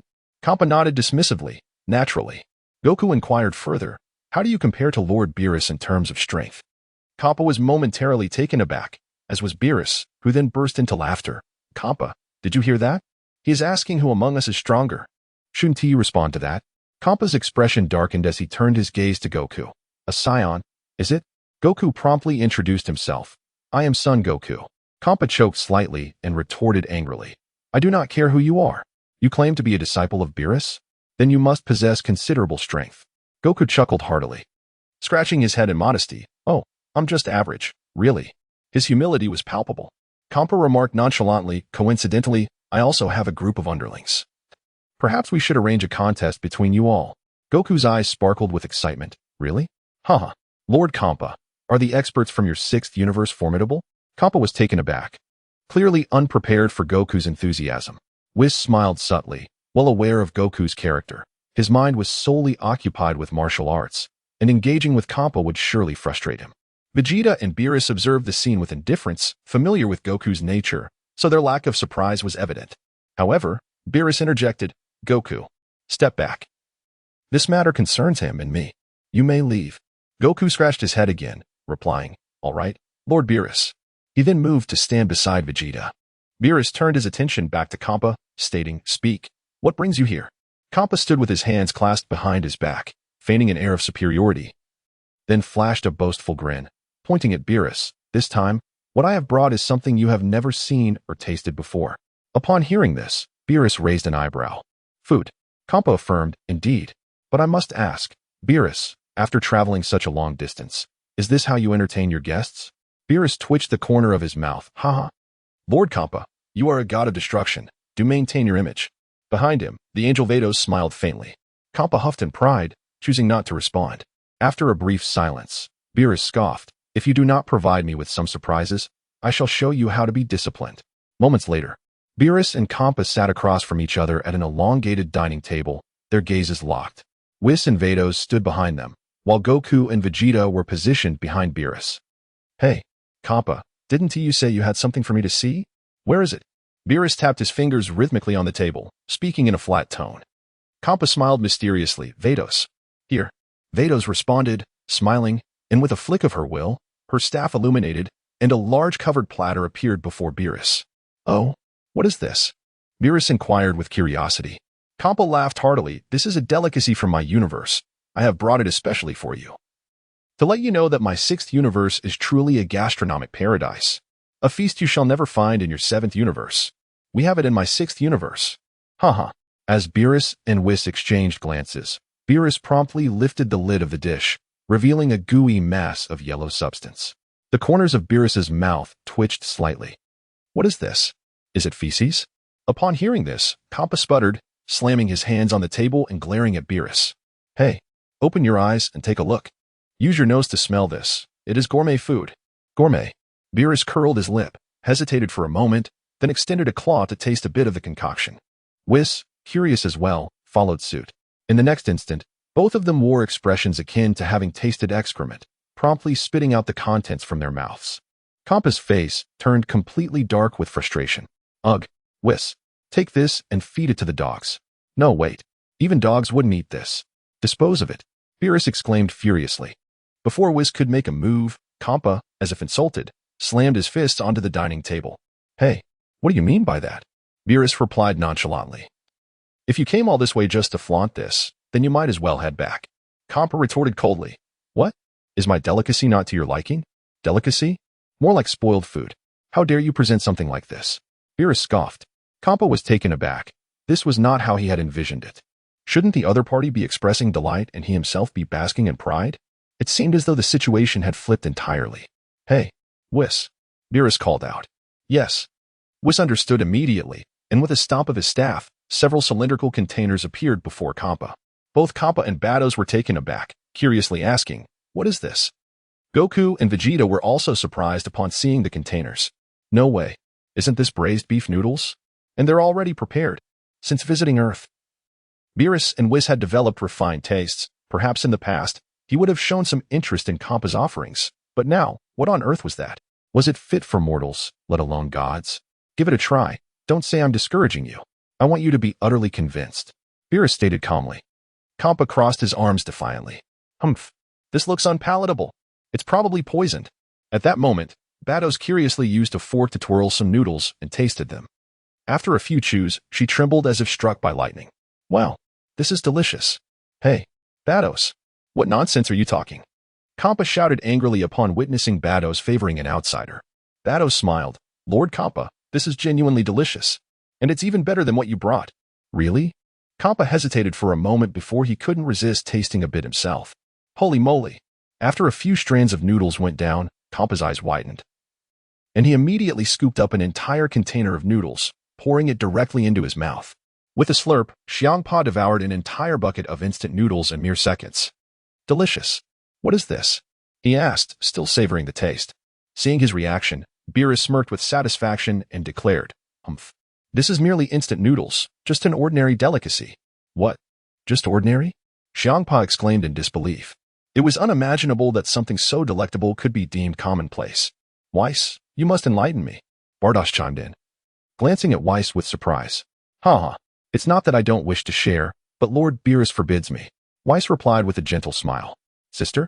Wait, Weiss. Is she your sister?" Goku interjected, astonished at the revelation. Weiss nodded. "Indeed.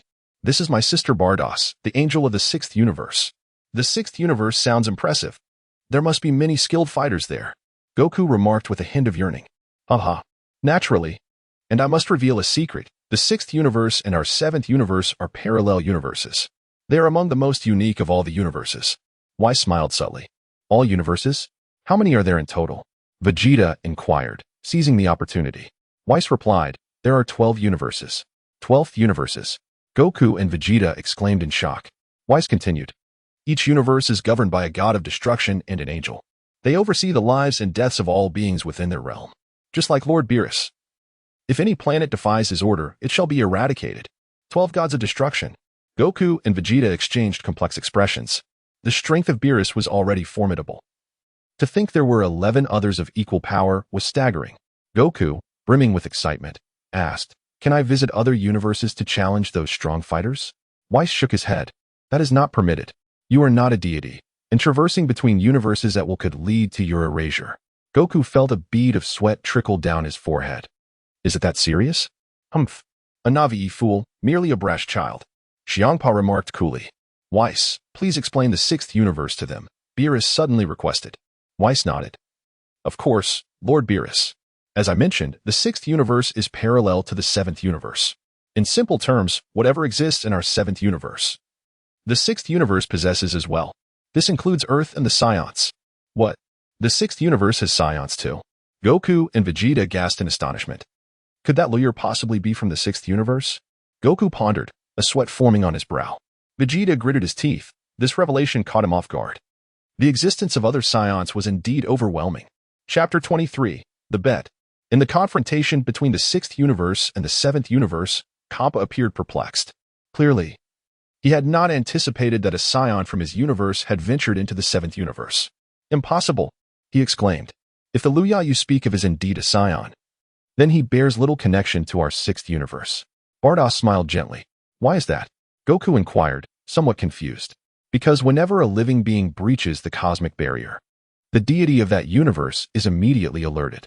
Hence, that Luya cannot be from the sixth universe, Beerus stated matter-of-factly. Not from the sixth universe? Could he be from another universe? Vegeta asked, his expression a mix of intrigue and concern. We cannot be certain, but it seems unlikely. The sixth and seventh universes exist in parallel, sharing certain similarities. Aside from these two, it is improbable that other universes harbor Saiyans, was interjected thoughtfully.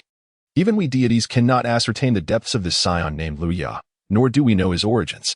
Not even other gods have recorded him, Beerus added, his tone growing serious. Come now, it's merely a Saiyan. What is all the fuss about? Kappa retorted. Beerus, why don't you tell me where you procured this delectable food? Beerus glanced at Kappa before responding. These delicacies come from a planet called Earth. What? Earth? Are you certain you're not jesting? A mere small planet could produce such exquisite cuisine? Kappa expressed disbelief. Indeed, Beerus replied nonchalantly. Kappa stroked his chin and then turned to Bardoss, saying, Hey Bardoss, do we not also have an Earth in the sixth universe? Bardoss nodded, responding. There is indeed an Earth, but it is a desolate planet with very few inhabitants. It seems a calamity once occurred there, leading to the near extinction of its beings. Kappa clenched his teeth, realizing that this meant he would be deprived of delicious food. Unacceptable. Kappa had always been in competition with Beerus, and he often found himself on the losing end. This time, however, it left him begrudgingly impressed, even coveting the so-called Earth. Kappa. It seems you want to concede defeat now, Beerus declared triumphantly. Kappa retorted coolly, Humph. What is so remarkable about it, Beerus?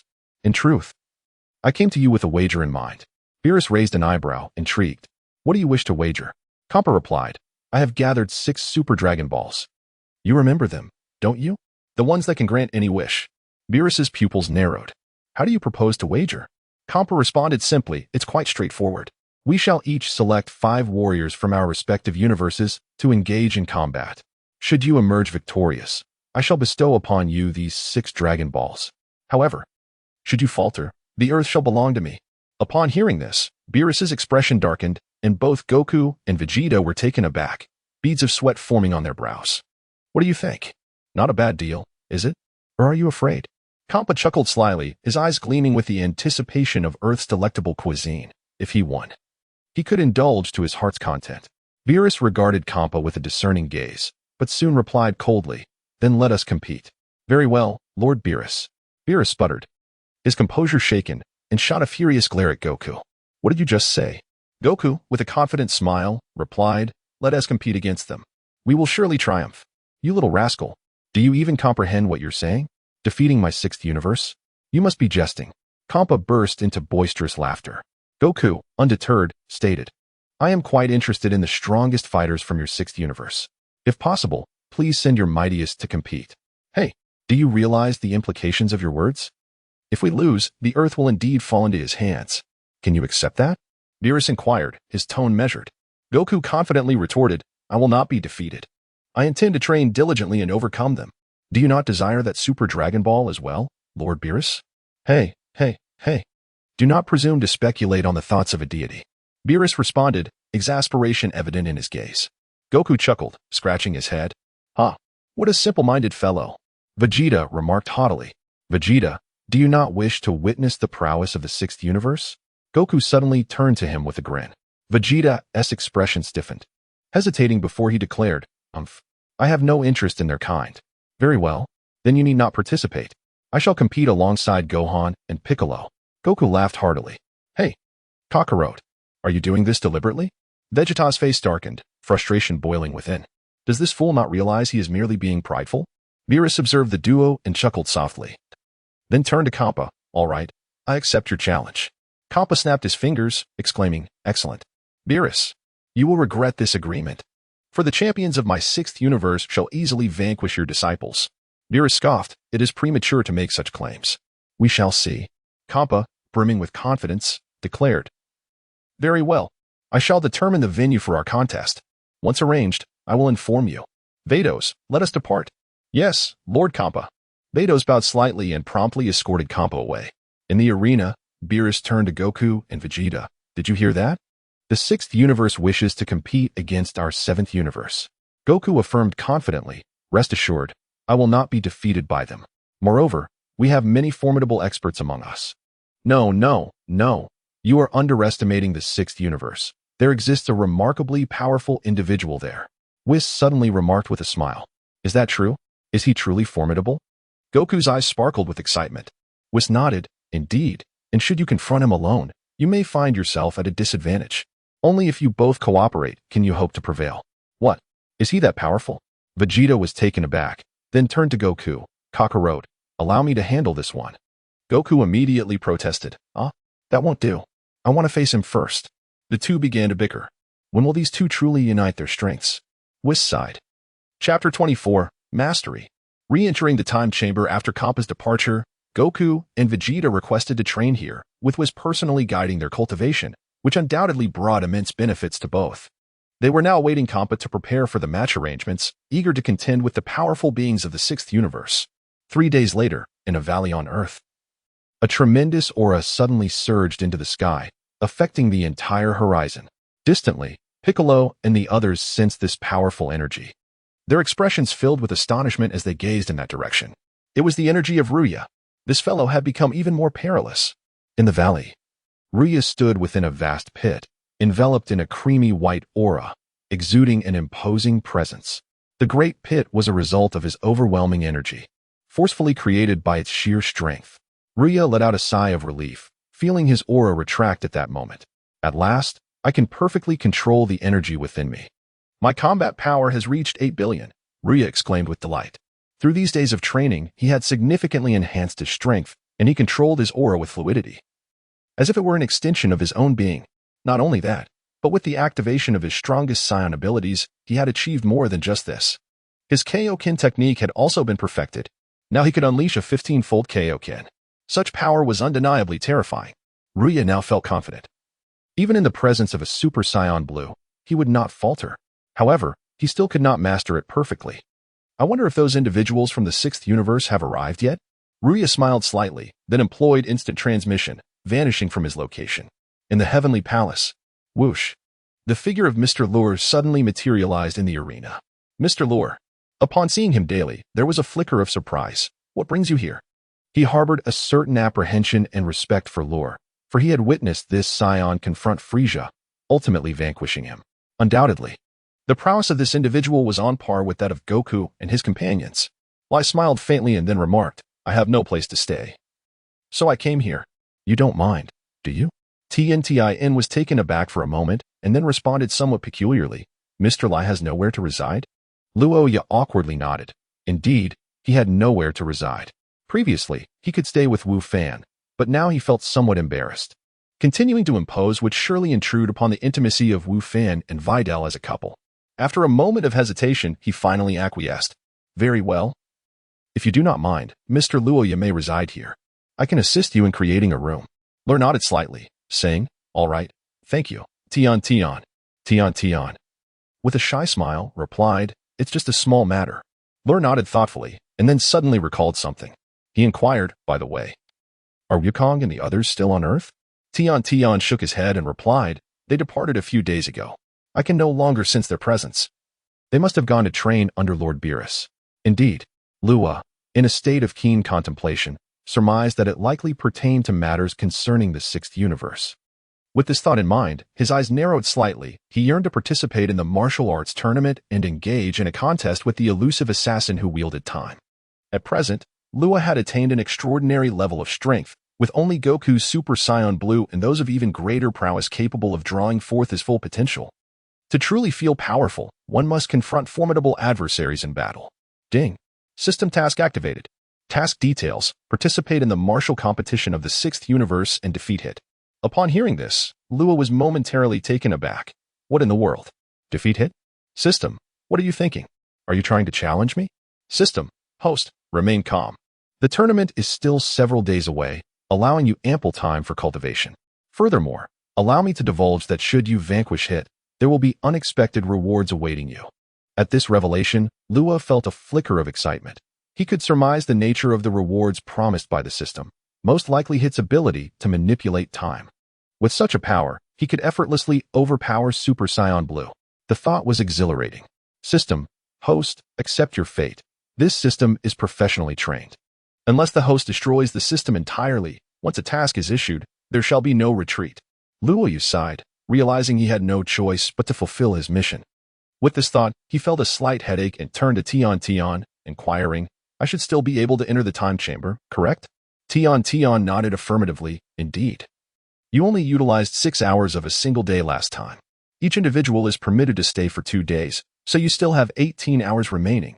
After a brief pause, Tian suddenly added, recently, I made some repairs to the time chamber, allowing everyone to re-enter, but the duration has been limited to 3 days. Repairs? Luya was momentarily taken aback, then nodded in understanding. I intend to enter the time chamber once more to hone my skills. Tian looked puzzled, Mr. Luya, you are already remarkably powerful. If I may be so bold, why do you wish to continue your training? Luya smiled gently with closed eyes and remarked, as a Saiyan, or rather, as an extraordinary being, our pursuit undoubtedly lies in the ultimate power.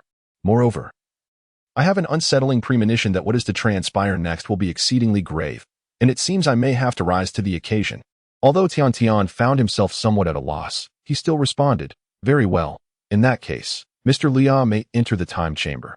However, this time, I must caution you to be mindful of the passage of time. Should the entrance vanish, it will be quite challenging to exit. Luya nodded slightly, assuring, rest assured. In truth, even if he exceeds the time limit, it matters not, for when the moment comes, he can unleash a performance akin to that of Majin Buu and emerge unscathed. He possesses the strength for it now.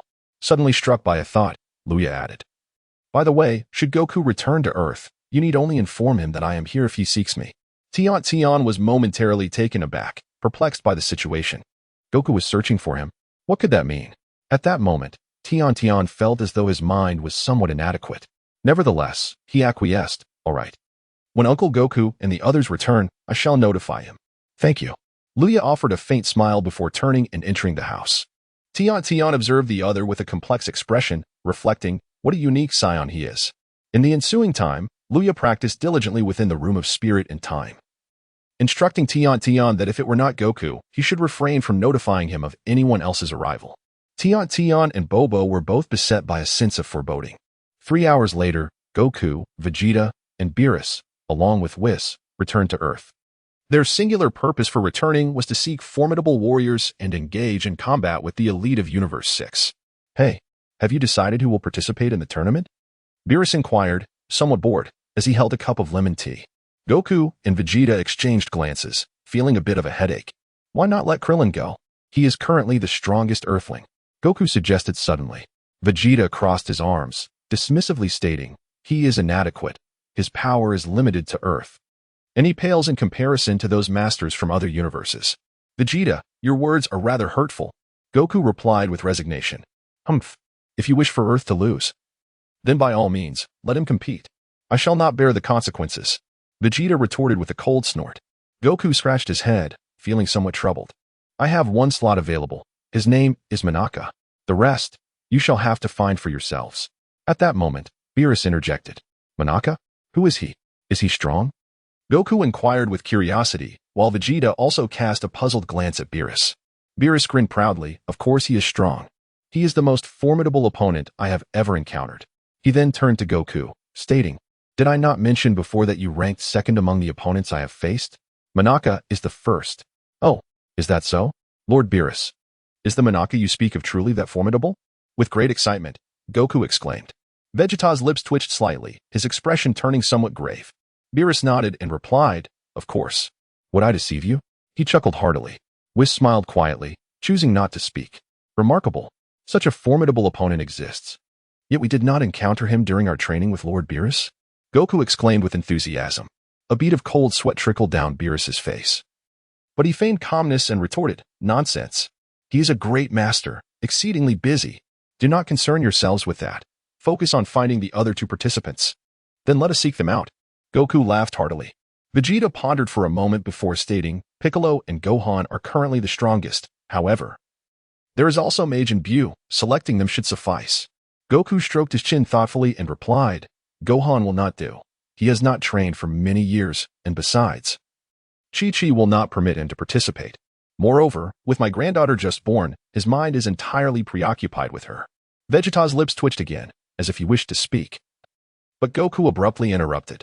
All right, let us find Buu. If that fails, we shall seek Piccolo. I will go find Buu. Goku laughed heartily, preparing to use instant transmission. Goku, have you returned? It's me, Tien. Suddenly, a voice called down. Goku and the others were taken aback, their expressions filled with confusion. Tien? How did he find us? Oh, it's Tien. I've returned to Earth. Is something amiss? Goku responded with a smile. Tien's voice echoed again. Well, it's like this. Mr. Ryuya is staying with me, and he asked me to let you know that he wishes to see you. It seems he is aware you have matters to discuss with him. What is going on? Do you know? Ryuya? Goku was taken aback. And so were Beerus and the others. Suddenly, Vegeta's expression shifted. Kakarot, were you not lamenting your inability to find a skilled fighter? Is Ryuya not the one you praise to the heavens? Why not let him take action? Goku and Beerus were both taken aback, then simultaneously filled with joy, exclaiming, right? How did I not think of that? And Ryuya, since he is not a Saiyan from Universe 6, he can represent our Universe 7 in the tournament. Goku grinned widely. Beerus too subdued his excitement and said, then it is settled. Go find him. Goku nodded and, shifting his energy, located Tien's presence before vanishing in an instant. In the sacred world of the Kais, Goku suddenly appeared, addressing Tien. Tien, how are you? Goku, Tien exclaimed with delight. Rushing to stand before him, Goku laughed heartily and asked, so, how are you finding your new role here? Tien nodded, yes. I have grown accustomed to my identity as a Kai. Goku acknowledged him with a nod and then asked, by the way, where is Ryuya? Every day? He is still cultivating within the time chamber. I apologize for not being clear earlier, which caused you to arrive prematurely. Goku glanced in the direction of the time chamber and chuckled, no worries, I shall return shortly. With that, he suddenly vanished from sight. After departing from the time chamber, Goku made his way to Gohan's home, where he encountered Piccolo. Upon explaining the situation, Piccolo expressed his lack of interest in the martial arts tournament, ultimately declining the invitation. Deep down, he believed it unwise to engage with the Saiyans, fearing the potential for defeat. Although he had previously considered teaming up with Goku, the latter was already paired with Vegeta, making it difficult for him to challenge Goku. Moreover, Gohan's strength had significantly diminished, rendering a match with him rather pointless. With Piccolo's refusal, they had only gathered 3 warriors, Goku, Vegeta, and Monaka. They still needed 2 more. After some contemplation, Goku headed directly to Satan's residence, where Majin Buu was staying. Following Goku's persuasive arguments, Majin Buu ultimately agreed to participate, encouraged by Satan. With 4 warriors assembled, Goku completed his task and promptly returned to the spaceship. Excellent. Now that we have gathered our numbers, you two can focus on your training, Beerus remarked, observing Goku and Vegeta with a casual demeanor. Kakarot, I shall not train with you this time. I will train here. You may do as you wish. By the way, training alongside Whis is also an option for you. Regardless, I will undoubtedly surpass you, Vegeta declared with an air of arrogance. Goku, momentarily taken aback, retorted, rest assured, Vegeta, I will not train with Whis, so you need not worry about me surpassing you. Humph, that would be for the best. Vegeta scoffed before turning to leave. Goku smiled faintly and waved goodbye to Beerus and Whis, saying, Lord Beerus, Whis, I shall take my leave. Go on, go on. Strive to grow stronger. Beerus waved his hand dismissively. Goku laughed heartily, don't worry. In the blink of an eye, Goku vanished from sight. Left behind, Beerus fell into silence. Is Lord Beerus concerned about this tournament? Whis suddenly inquired with a smile. Humph, I wouldn't say I'm worried. But the demeanor of these individuals does cause me some concern. Wait, Whis, why are you teaching them to train? Moreover, you are instructing Vegeta first. And only after his improvement will you teach Goku? Do you have some ulterior motive that I am unaware of? Beerus questioned abruptly. Whis chuckled lightly and replied, Oh, not at all. I have no such intentions. Chapter 26. Farewell, Goku. Commencing training after Goku's departure, he once again arrived at the sacred realm. As soon as he appeared, he addressed Whis, saying, Whis, I too wish to enter the time chamber for training. Every day, I am taken aback by this statement, but Luya is still inside. Wukong chuckled, It's perfectly fine. The time chamber can accommodate 2 individuals at once, and haven't you just leveled up? Besides, I am eager to train alongside Luya. After a moment of contemplation, I nodded in agreement. All right, I will have Bobo escort you. Wukong replied with a smile, Thank you. Shortly thereafter, Wukong entered the time chamber. And as he stepped inside, he was immediately enveloped by an overwhelming aura. Sensing this power, Wukong felt a surge of excitement. Goodness. No wonder he is a Saiyan. The rate of his improvement is astonishing. If this fellow joins us for the tournament, he would undoubtedly be a tremendous asset. With this thought in mind, Wukong made his way towards the exit. Meanwhile, Luya was immersed in his training, leaping into the air and executing punches and kicks with incredible speed, rendering him nearly untraceable. With a swift motion, he struck at the empty space before him, momentarily pausing before turning his gaze towards Wukong. Hey, Luya. Wukong greeted him with a smile upon their eyes meeting.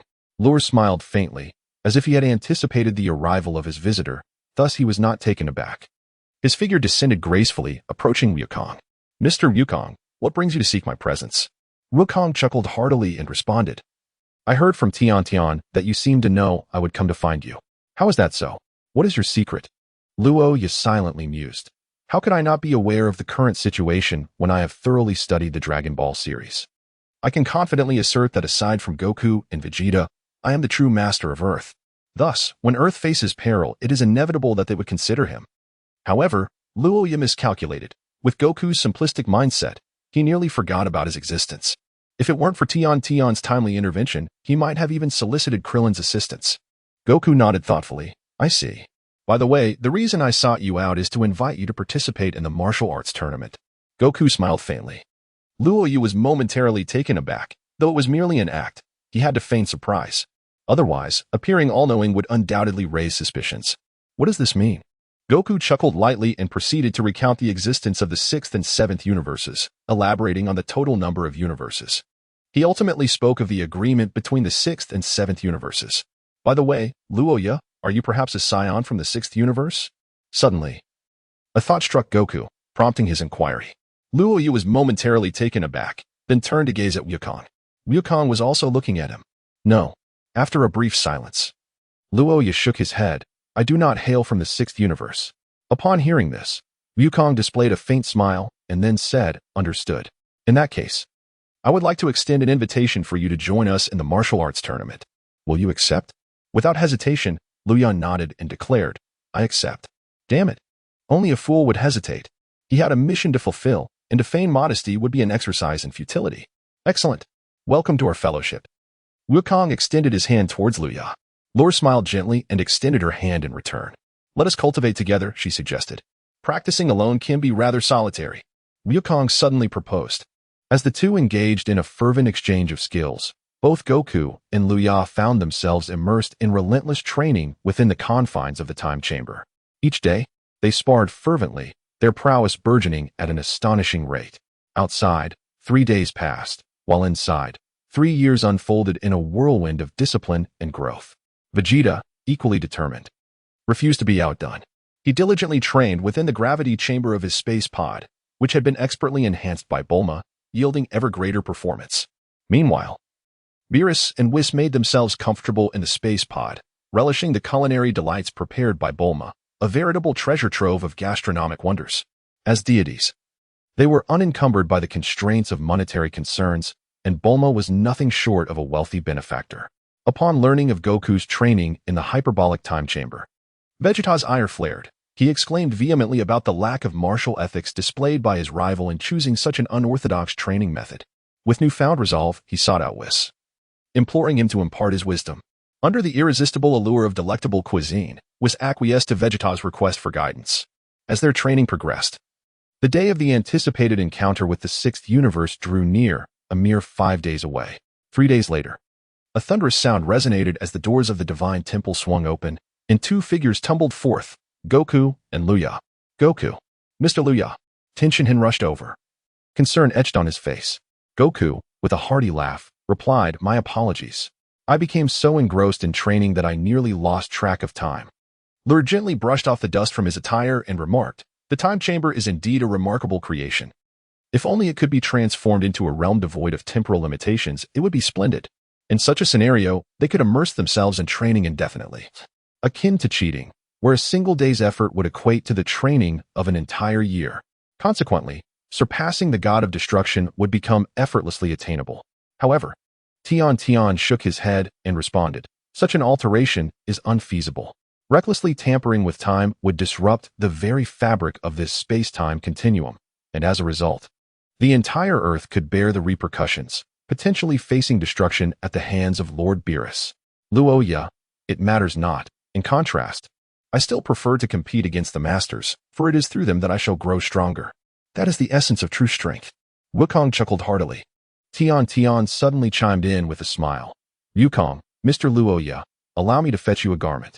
The two of them, having undergone 3 years of rigorous training, had matured significantly, especially Luya, who, once appearing as a mere youth, had now blossomed into a young man.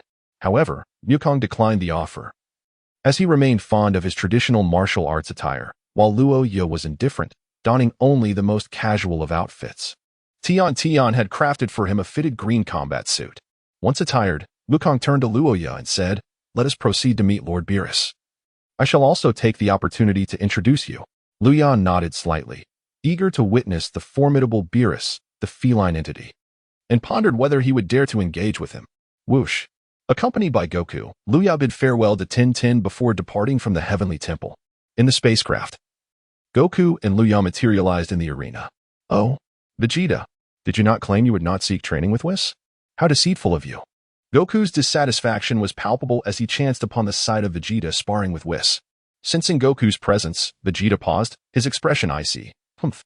Do you truly believe you are innocent of deceit? I am well aware of your exploits in the Room of Spirit and Time." Goku's countenance stiffened. Chapter 27, The Power of the Cosmos. Beerus, Angelic Combat Prowess. Haha. My sincerest apologies. I had not contemplated this. I was merely too eager to challenge Luya, which prompted my training in the time chamber. Goku offered an awkward smile, then shrugged. "Let us consider it even then." Humph. Vegeta chose not to pursue the matter further. Instead, directing his gaze toward Luya, Luya cast a fleeting glance at him, offering a slight nod. "Greetings, Vegeta." The corner of Vegeta's mouth twitched, and he promptly closed his eyes, speaking in a subdued tone. "You are Luya. I trust you will not bring shame to the Saiyan race. Deliver a resounding defeat to the sixth universe." Luya smiled knowingly and said, "Of course. You are the Saiyan that Wukong spoke of?" At that moment, Beerus approached and inquired. Luya nodded slightly. "It's me." Beerus narrowed his eyes slightly. "Which universe do you belong to? Why can I not sense your cosmic power?" "Causal power? What is that?" Luya inquired with some confusion. The system responded, "Host, allow me to enlighten you. Causal power, also known as cosmic power, is a unique force that has existed since the birth of this universe. This cosmic power serves as your identification, proving that you are a being born of this universe." The concept of lure is somewhat understood, and within the depths of the world, a question arises: what purpose does the cosmic power serve? The system responds, the cosmic power and the power of destruction share a common origin. The overseer of this universe is the god of destruction, who wields the power of annihilation, a force that is the nemesis of cosmic energy. Both powers are extraordinarily fierce, as long as one belongs to this universe. It signifies that one harbors cosmic energy within. Governed by the god of destruction, any transgression will lead to obliteration. This destruction involves igniting the cosmic energy within a being, thereby erasing the adversary from existence. Luya was somewhat perplexed. Is it true for everyone? System. Everything in the universe exists, whether it be microorganisms, animals, humans, plants, celestial bodies, star clusters, galaxies, or even the entirety of the cosmos. All are included. The angler nodded slightly, realizing the truth. No wonder he found the god of destruction so formidable. After all, it is merely a matter of cultivating energy. What accounts for such a vast disparity between the two sides? Of course, If an individual's power were potent enough to contend with the god of destruction, one could potentially remain unscathed or even slay a deity.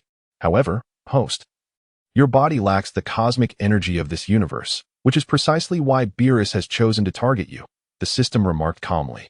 Lur nodded slightly. You need not concern yourself with the essence of cosmic power. All I require from you is to reveal your true identity. Beerus, realizing he had misspoken, hastily corrected himself, his tone turning icy. Luya smiled faintly and declared, I am no one in particular. I am merely a scion. The identity is inconsequential. What truly matters is that I shall not engage in any actions that pose a threat to this universe, would I? Beerus gazed intently at Luya, who met his stare with equal defiance. Goku and Vegeta stood astonished, marveling at Luya's audacity to confront Lord Beerus. How impressive! With a cold snort, Beerus replied, I care not whence you hail, but should I discover that you engage in any unruly behavior, I shall obliterate you without hesitation. As he spoke, he extended his palm towards Luya, a sphere of purple destructive energy swirling ominously before it. Goku's expression shifted dramatically, caught between words. Meanwhile, Whis observed the scene with a hint of amusement, yet he refrained from intervening. Luya remained unperturbed, fully confident that his adversary would not dare to act against him. He was acutely aware that the other party mistakenly believed that without the power of the universe, they could not dismantle his defenses. Thus, a subtle smile graced Luya's lips as he remarked, Lord Beerus, the god of destruction, you proclaim your reverence for all existence and urge humanity to acknowledge the divine. Yet, it seems I have not shown you any such deference, have I? At this, Beerus paused in surprise, before responding coolly, however, your demeanor is rather audacious. It appears you lack the requisite respect for me. Luya remarked lightly, you have thrust your destructive energy right in my face. Do you expect me to grovel in humility before you? Beerus regarded Luya with a hint of displeasure, finding the fellow remarkably reminiscent of Goku, lacking reverence for the divine. However, while Goku was merely simple-minded, this scion before him truly seemed unperturbed by the presence of a god of destruction. Why might that be? Did he comprehend that? Without the power of the universe, Beerus's destructive energy held little sway over him? No, that could not be the case. This fellow was clearly oblivious to such cosmic forces. Or perhaps, this young man had simply grown audacious? Hey, Lord Beerus. Goku interjected suddenly. Luya is a contestant I recruited. Please do not frighten him away. Indeed. Lord Beerus, Vegeta chimed in. Though Luya may be a bit brash, he is unaware of your esteemed presence. Kindly do not hold it against him. Vegeta was concerned that Beerus might exhibit the same volatile behavior as during his first visit, as they could scarcely withstand the destruction he could unleash. Moreover, should they provoke Beerus once more, Earth would undoubtedly be in peril. Humph. Beerus scoffed lightly before turning to depart. I care not for your matters, this time. We must triumph over the sixth universe. Should we lose Earth, I shall obliterate you all. Ha! Fear not, Lord Beerus. We shall not falter. Goku laughed heartily, attempting to ease the tension. With merely a day remaining until the grand tournament, Whis suddenly inquired, Are you all prepared? Goku nodded affirmatively. We have trained diligently and are ready. Both Lur and Vegeta nodded slightly. Luya cast a glance at Whis and Beerus, and then decided to test their prowess using the system. However, a sense of trepidation washed over him. What if the system malfunctioned and failed to recognize the divine power of a god of destruction? With a swift mental command, he activated the detection. Beep. The system indicated that the combat strength of Beerus, the god of destruction, had reached the pinnacle of the first-tier angel level. Beep. It further revealed that Whis' combat strength was at the second-tier angel level. Taken aback by this revelation, Luya was filled with confusion and inquired, Angels? What does that level of power entail? The system responded, Host, you are still quite distant from the first-tier angel level. Continue to strive diligently. Luya found himself somewhat bewildered. Why was this not being mentioned? Nevertheless, he was aware that Beerus was indeed formidable. Initially, he believed that Goku and Vegeta, having attained the Super Saiyan blue form, were nearing the level of a god of destruction. However, it now appeared that this was not the case. Despite Goku and Vegeta's impressive prowess in their Super Saiyan blue transformations, it seemed they had yet to reach even 20 trillion in power. To truly match a god of destruction's strength, they still had a considerable distance to cover. This left Luya feeling puzzled. In his world, it was widely acknowledged among netizens that Beerus ranked among the more powerful gods of destruction. He was uncertain about the strength of the other gods. But one thing was for certain. The first-tier angels were undoubtedly powerful, though their specific combat abilities remained a mystery. Furthermore, Beerus was at the pinnacle of the first tier. Chapter 28, The Mightiest Manaka? The lure has truly broadened my horizons. Incredible! The power is of a godly level, yet the demands are astonishingly in the hundreds of trillions. The current prowess of the fishing lure, even when employing the 15-fold King's Fist, merely amounts to several trillion, still falling short of the god of destruction-s caliber. Shouldn't he adopt a more modest demeanor? Suddenly, Whis interjected, it seems that Kampa and the others have prepared the battle arena. Shouldn't we make our way there? Beerus was momentarily taken aback, then inquired, oh, is it ready already? Where is it? Surely not in their 6th universe? Whis chuckled, of course not. They have designated the arena on a barren planet, right on its surface. Ah, I see. In that case, let us proceed. Beerus nodded, then turned to Goku. Hey, go fetch them. Goku nodded and was about to use instant transmission when Bulma suddenly approached. Hey, are you guys heading beyond Earth? Can I come along? Beerus eyed her with mild disdain. What would you go there for? Come on, Bulma, don't make things complicated. Vegeta admonished, a bead of cold sweat trickling down his face. Bulma replied nonchalantly, oh, come on. Don't be so stingy. It's not as if anyone said spectators aren't allowed, and wouldn't your battle be utterly dull without an audience? The crowd murmured in agreement. Whis stroked his chin and remarked, that does seem to hold some merit. It would indeed be rather uneventful without spectators. Right. Bulma winked playfully. Suit yourselves. Just ensure you don't lose. Beerus crossed his arms, speaking with a hint of pride. Bulma grinned and then turned to Goku. Goku, you should also summon Chi-Chi and the others. Goku paused for a moment and then laughed. I understand. He then pointed his finger to his forehead. By the way, Lord Beerus, what about Manaka? May I meet him? Goku suddenly asked. Beerus' expression stiffened. Lure, Manaka, he has a recollection. He is the one who delivers takeout. He possesses no real strength, yet he is absurdly exalted by Beerus as a supreme master. Damn it. The crux of the matter is that Goku actually believes this nonsense. Fool, you must go fetch them. Manaka is still en route. Beerus's face flushed with irritation as he spoke. Goku uttered an oh and, without further delay, instantaneously teleported away. Left behind, Beerus exhaled a sigh of relief. Pray tell, Lord Beerus, are you truly allowing Manaka to participate? From my understanding, Manaka is merely an ordinary delivery person. His combat prowess is utterly negligible. Whis suddenly chuckled lightly. What? Just a delivery person? Then why, Lord Beerus, do you proclaim him to be a great master? Vegeta's expression soured upon hearing this. Beerus cast a nonchalant glance in his direction and replied, it is, of course, to deceive Goku. Deceive Kakarot. At this revelation, everyone except Lure was taken aback. Why would you do such a thing? Bulma inquired, perplexed. With an air of arrogance, Beerus declared, it is to provide that fellow with a goal. Goku is simply too reckless. At present, he has virtually no rivals in this universe. If that rascal ever fixates on the masters of other universes, it would undoubtedly spell endless trouble for our 7th universe. Upon hearing this, the group finally grasped the rationale behind Beerus's actions. Luya, however, holds a different perspective, for Son Goku has now regarded him as a rival. Thus it is unlikely that Goku will experience solitude in the near future. Although he has yet to attain Super Saiyan Blue, he is capable of reaching the pinnacle of 20 times the Kaioken. This is sufficient to rival Super Saiyan Blue. This matter must remain confidential, should he become aware. It would spell disaster, Beerus admonished. The group nodded earnestly. What is the trouble, Lord Beerus? Suddenly, a voice filled with curiosity rang out. In an instant, a multitude of figures materialized, with Goku leading the charge. Krillin, Piccolo, Tien, Yamcha, Chi-Chi, Master Roshi, Bu, and Mr. Satan. All of his companions had arrived. Goku turned to Lord Beerus and inquired, what were you just saying, Lord Beerus?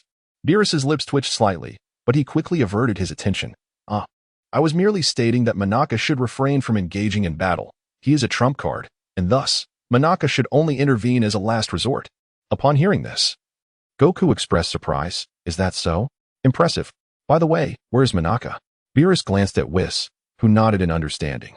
Subsequently, he raised his staff and gently struck the ground, summoning a radiant light, from which emerged an extraterrestrial being with long ears. His form was humanoid. Yet Manaka's head was disproportionately large compared to his body, and he appeared rather dazed, lacking the aura of a formidable warrior. Oh, you must be Manaka. It is a pleasure to meet you. Goku exclaimed, eager to extend a handshake. However, Beerus swiftly delivered a light punch to Goku's head, causing him to wince in pain. Beerus remarked coolly, "Do not be so overly enthusiastic. Monaka has a notable flaw. He is exceedingly shy. If startled, the Earth could face destruction. Do you understand?" The crowd responded with a collective nod. Monaka, perplexed, thought to himself, "What on earth is happening? How did I end up here? Wasn't I delivering food?" At that moment, Monaka felt disoriented in the unfamiliar surroundings, yet he recognized familiar faces. Lord Beerus. Upon seeing Beerus, Monaka's expression shifted abruptly as he prepared to bow. Slap. Beerus, quick as lightning, seized Monaka by the neck and whispered a flurry of words into his ear. Goku and the others looked on in confusion, uncertain of what transpired. Only Piccolo displayed a peculiar demeanor, beads of cold sweat trickling down his face, his gaze subtly directed towards Goku. Monaka, too, was sweating profusely, nodding and shaking his head intermittently. After approximately half a minute, Beerus finally released Monaka. Monaka's expression was one of hesitation, yet he refrained from speaking. "Hey, Lord Beerus, what did you say to Monaka?" Goku asked with curiosity. Beerus replied nonchalantly, "Nothing of great importance. I merely informed Monaka about your situation to put him at ease." "Is that so? Thank you very much." With a chuckle, Wukong remarked, while Piccolo, Vegeta, and the others twitched their lips slightly, yet chose to remain silent. "Enough of the trivialities. Let us depart and meet with the individuals from the sixth universe," Beerus stated calmly, deliberately positioning himself in front of Monaka, obstructing Wukong's eager advance. "Then let us set forth." Whis smiled gently, subsequently enveloping everyone within a luminous sphere. With a flash, they departed from Earth. Chapter 29. The competition commences. The first round. Written examination on a lifeless, brown planet. Vast craters dotted the landscape. At that moment, a semicircular energy shield hovered within one of the massive craters, where an immense arena had been constructed, spanning an impressive 500 square meters. Flanking the arena stood two enormous signs, which were, in fact, mirrors reflecting images of Beerus and Kampa. Kampa and his companions, including Vados, had already gathered in the arena, and their contestants were assembled, 6 individuals in total, one of whom was the referee. "They haven't arrived yet?" Kampa said, a hint of impatience in his tone. Vados smiled softly before responding, "They're already here." "Oh?" At this, Kampa turned his gaze to the side. Suddenly, with a whoosh, Beerus and the others materialized in the arena. Upon their entrance, the spectators were left in awe, not by the arena itself, but by the immense luminous sphere surrounding the planet. This sphere radiated a golden glow, within which floated 6 stars, each arranged in a specific order. "This is essentially a magnified version of the Dragon Balls," Bulma exclaimed, her eyes wide with astonishment. She had never anticipated that Dragon Balls could grow to such a size. The others nodded in agreement, equally astonished, having never encountered such Dragon Balls before. "This is the true essence of the Dragon Balls, cosmic in scale. The Dragon Balls on your Earth are merely fragments of these Super Dragon Balls, and their capabilities pale in comparison to the grandeur of the Super Dragon Balls," Beerus remarked coolly. "Wow, is this the arena for our competition?" Wukong suddenly expressed with excitement. "I find it puzzling how we can breathe here. I thought we wouldn't survive once we left Earth?" Krillin queried, perplexed. "This space has been enveloped in divine energy by Vados, so there is no need for concern." With a faint smile, Weiss remarked. Beerus directed his gaze towards Kampa, saying, "Kampa, I never anticipated that you would discover this place as the venue for our contest. How intriguing." As he spoke, Beerus cast a glance at the surrounding Super Dragon Balls and then closed his eyes with a smile, adding, "I must admit, I am rather surprised that you managed to find so many Super Dragon Balls." Kampa responded nonchalantly, "Humph. I have searched extensively for the Super Dragon Balls. Therefore, you can comprehend the significance I place on this battle. However, I am somewhat perplexed. Did you take the Super Dragon Balls from Universe 7? Beerus looked at Kampa, his tone laced with mockery. This Kampa appeared somewhat embarrassed. Beerus coolly remarked, "Let us dispense with the trivialities. In the end, they belong to us anyway. Are your fighters assembled?" Kampa let out a cold snort and then nodded proudly, "Of course." With that, he suddenly stepped aside, revealing their contestants. A slender youth, a jet-black robot, a corpulent golden bear, a cloaked purple alien, and astonishingly, one who bore a striking resemblance to Frieza. That individual must be Frieza. As Krillin and the others beheld their opponents, their expressions turned serious. Goku and Vegeta also adopted a grave demeanor, evidently Their understanding of this parallel universe was still rather superficial. Luya cast a fleeting glance at the individuals from the sixth universe before directing his gaze towards Hit. A glimmer of brilliance flickering in his eyes. This fellow is undoubtedly the mightiest among us. Humph, what a joke. Frieza is merely a representation of malice. While he is the embodiment of justice in the sixth universe, having once been awarded the prestigious Justice and Peace Prize, Kampa remarked nonchalantly, a hint of pride in his tone. What? A peace prize? The moment those words left his lips, they elicited astonished expressions from the crowd. Goodness! Is this some kind of jest? How could Frieza possibly be a figure of justice? He is far more synonymous with evil. In their seventh universe, Frieza is infamous as the malevolent emperor. Greetings. I am Frost, the captain of the universe protection team from the sixth universe. At that moment, a being resembling Frieza approached, extending a friendly greeting. Krillin and the others exchanged glances, hesitating for a moment. After all, the impact Frieza had left on them was substantial, and the current display of friendliness cast a shadow of uncertainty over their response. Hello, I am Son Goku. There exists someone quite similar to you in our universe, but he is rather malevolent and lacks the benevolent title you possess. Goku chuckled as he spoke. Frost offered a slight smile in return, acknowledging, I understand. All right. Let us prepare to commence. Let us make it swift. Beerus remarked with impatience. Kampa suddenly stood up and declared, very well. In that case, let us begin. Our competition will consist of 2 segments. First, we shall engage in a written examination, a test of knowledge. Then, we will battle, a test of strength. Beerus furrowed his brow. A written exam. Kampa replied nonchalantly, of course. This pertains to the competition between our 2 universes. It is imperative that we assess our cultural knowledge. Beerus, growing increasingly impatient, said, how tiresome. Let us proceed. Kampa continued, for this bout, he shall serve as the judge. As he spoke, a beanpole-like extraterrestrial approached.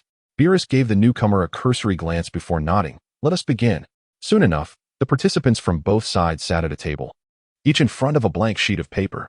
This written examination consisted of multiple choice questions, with 10 questions in total. Answering 5 correctly would constitute victory.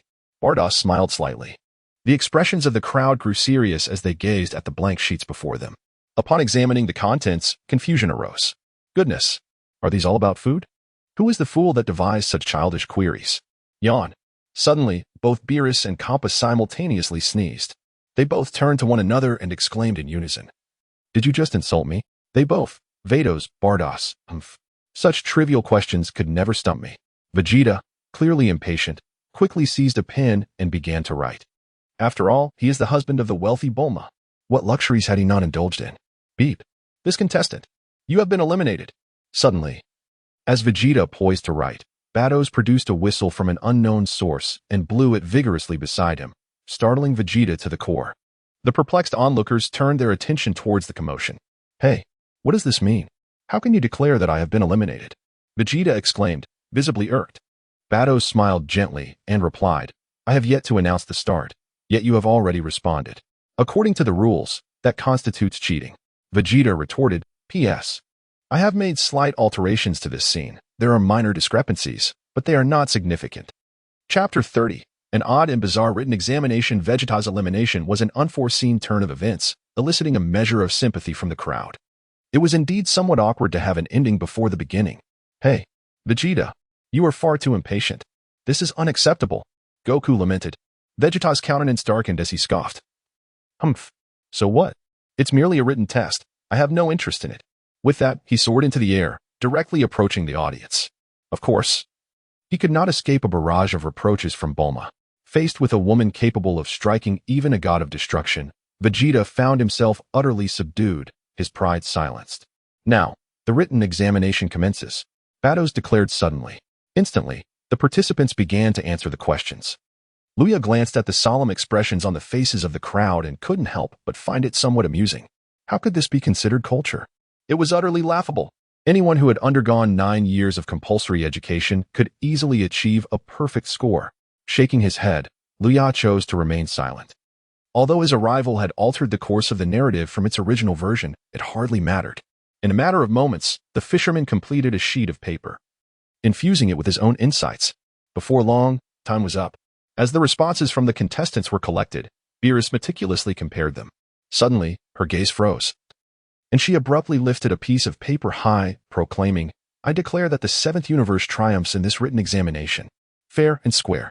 What? How is that possible? On the other hand, Kampa's previously smug expression shifted dramatically. He hurried to confront Beerus, expressing his dissatisfaction. "Hey, Beerus. Are you jesting? There is no way my sixth universe could lose. The cultural standards of the seventh universe are so low. How could they possibly surpass my sixth universe? Are you a spy sent by them?" "Oh, Kampa." At that moment, Beerus broke into a cold sweat. Goodness, she was merely announcing the results of a competition. How had she managed to offend this god of destruction? Oh dear, the turmoil within her heart was palpable. "Hey, are you reluctant to accept this? How's my seventh universe inferior to your sixth universe?" Just then, Beerus materialized before Beerus, snatched the paper, and upon reading it, his eyes widened in astonishment. "Oh, this can be done too?" Kampa paused, and upon witnessing Beerus's reaction, his anger momentarily dissipated. He leaned in for a closer look, and his expression turned equally captivating. "Whose answer is this?" Kampa suddenly inquired. Luya raised his hand, exclaiming, "It's me." Xiangpa turned to Luya, scrutinizing him with a blend of curiosity and perplexity. Upon noticing Luya's tail, he was taken aback, exclaiming, "Are you a Saiyan?" Luya nodded. Indeed. A glimmer of surprise flickered in Kampa's eyes. What is going on? Has the culture of the Saiyans reached such heights? The Saiyans, were they not merely a brutish race, obsessed solely with combat? Excellent. Truly commendable. No wonder they are from my Universe 7. Bills exclaimed, his earlier threats towards Luya forgotten as he reveled in the glory brought to him. For him, as long as his pride was elevated, any outcome was acceptable. Kampa clenched his teeth, then, resigned, declared, "Humph. Let it be that your Universe 7 emerges victorious." As he spoke, he discreetly tucked away the examination paper. Bills basked in a sense of triumph, while Goku and the others erupted in exuberant cheers, lavishing praise upon Luya once more. The second round would involve a direct confrontation between the contestants. This time, the battle format would be a wheel fight. Once a contender vanquished their opponent, they could proceed to engage the next one, continuing until a victor emerged. The referee elaborated. Furthermore, the selection of the first fighter would be determined by a draw. With that, the referee produced 2 bamboo tubes from seemingly nowhere, each containing 5 bamboo slips. Luya raised his eyebrows slightly, feeling a mix of complexity. In his recollection, this scene did not correspond to his previous experiences. However, he could comprehend the situation, as he believed that his arrival had altered the original trajectory of time and space. All contestants, please come forward to draw lots. The one who draws number 1 will be the first to compete, the referee announced. Wukong and the others began to draw their lots. Oh, this is wonderful. I am the first, Wukong exclaimed suddenly, brimming with excitement. TCH. Vegeta glanced at Wukong, then at the blank bamboo stick in his hand, his teeth clenched in frustration. He too desired to be the first to compete. He could not believe Kakarot had such luck. Meanwhile, the first contestant from Universe 6 was the Golden Bear. The two factions stood at a distance, gazing intensely at one another. On the stage, Wukong and the Golden Bear were merely 10 meters apart, each fixated on the other. Since Wukong is the first to compete, who will be second? Beerus inquired nonchalantly. Just as Vegeta was about to respond, Luya swiftly interjected, "I shall take that role." Everyone turned their gaze towards Luya, who smiled faintly and said, "Allow me to participate in the second match." "Absolutely not. The second match shall be mine," Vegeta retorted, his expression darkening. Lore cast a glance at Vegeta, whose expression was one of displeasure. If Kakarot claims the first position, then I must secure the second. Luoya's expression was somewhat peculiar as he suddenly recalled a phrase, 1,000-year second. What? Do you have an opinion? Vegeta crossed his arms and gazed at Luya. Though Luya was eager to teach his opponent a lesson, the current circumstances dictated that he refrain from action. After all, Vegeta would inevitably succumb to hit, so he might as well allow him that. With a nod, Luya conceded, "If you wish to take the stage, then by all means, proceed." At this, Vegeta appeared satisfied. Beerus cast a glance at Luya, choosing to remain silent, and declared, "Then it shall be Vegeta in the second match, Luya in the third, Bu in the fourth." And Monaka to conclude. Suddenly, Goku raised his hand, exclaiming, "Lord Beerus, I fear Bu may not be able to participate. He fell asleep during the written test." "What?" Beerus coughed in surprise, quickly turning to look. Indeed, Bu was sound asleep, resembling a slumbering pig. "This is infuriating," Beerus muttered through gritted teeth. Realizing that the roster could not be altered, effectively meaning Bu was indirectly eliminated. Wake him up, Goku sheepishly replied, once Bu is asleep.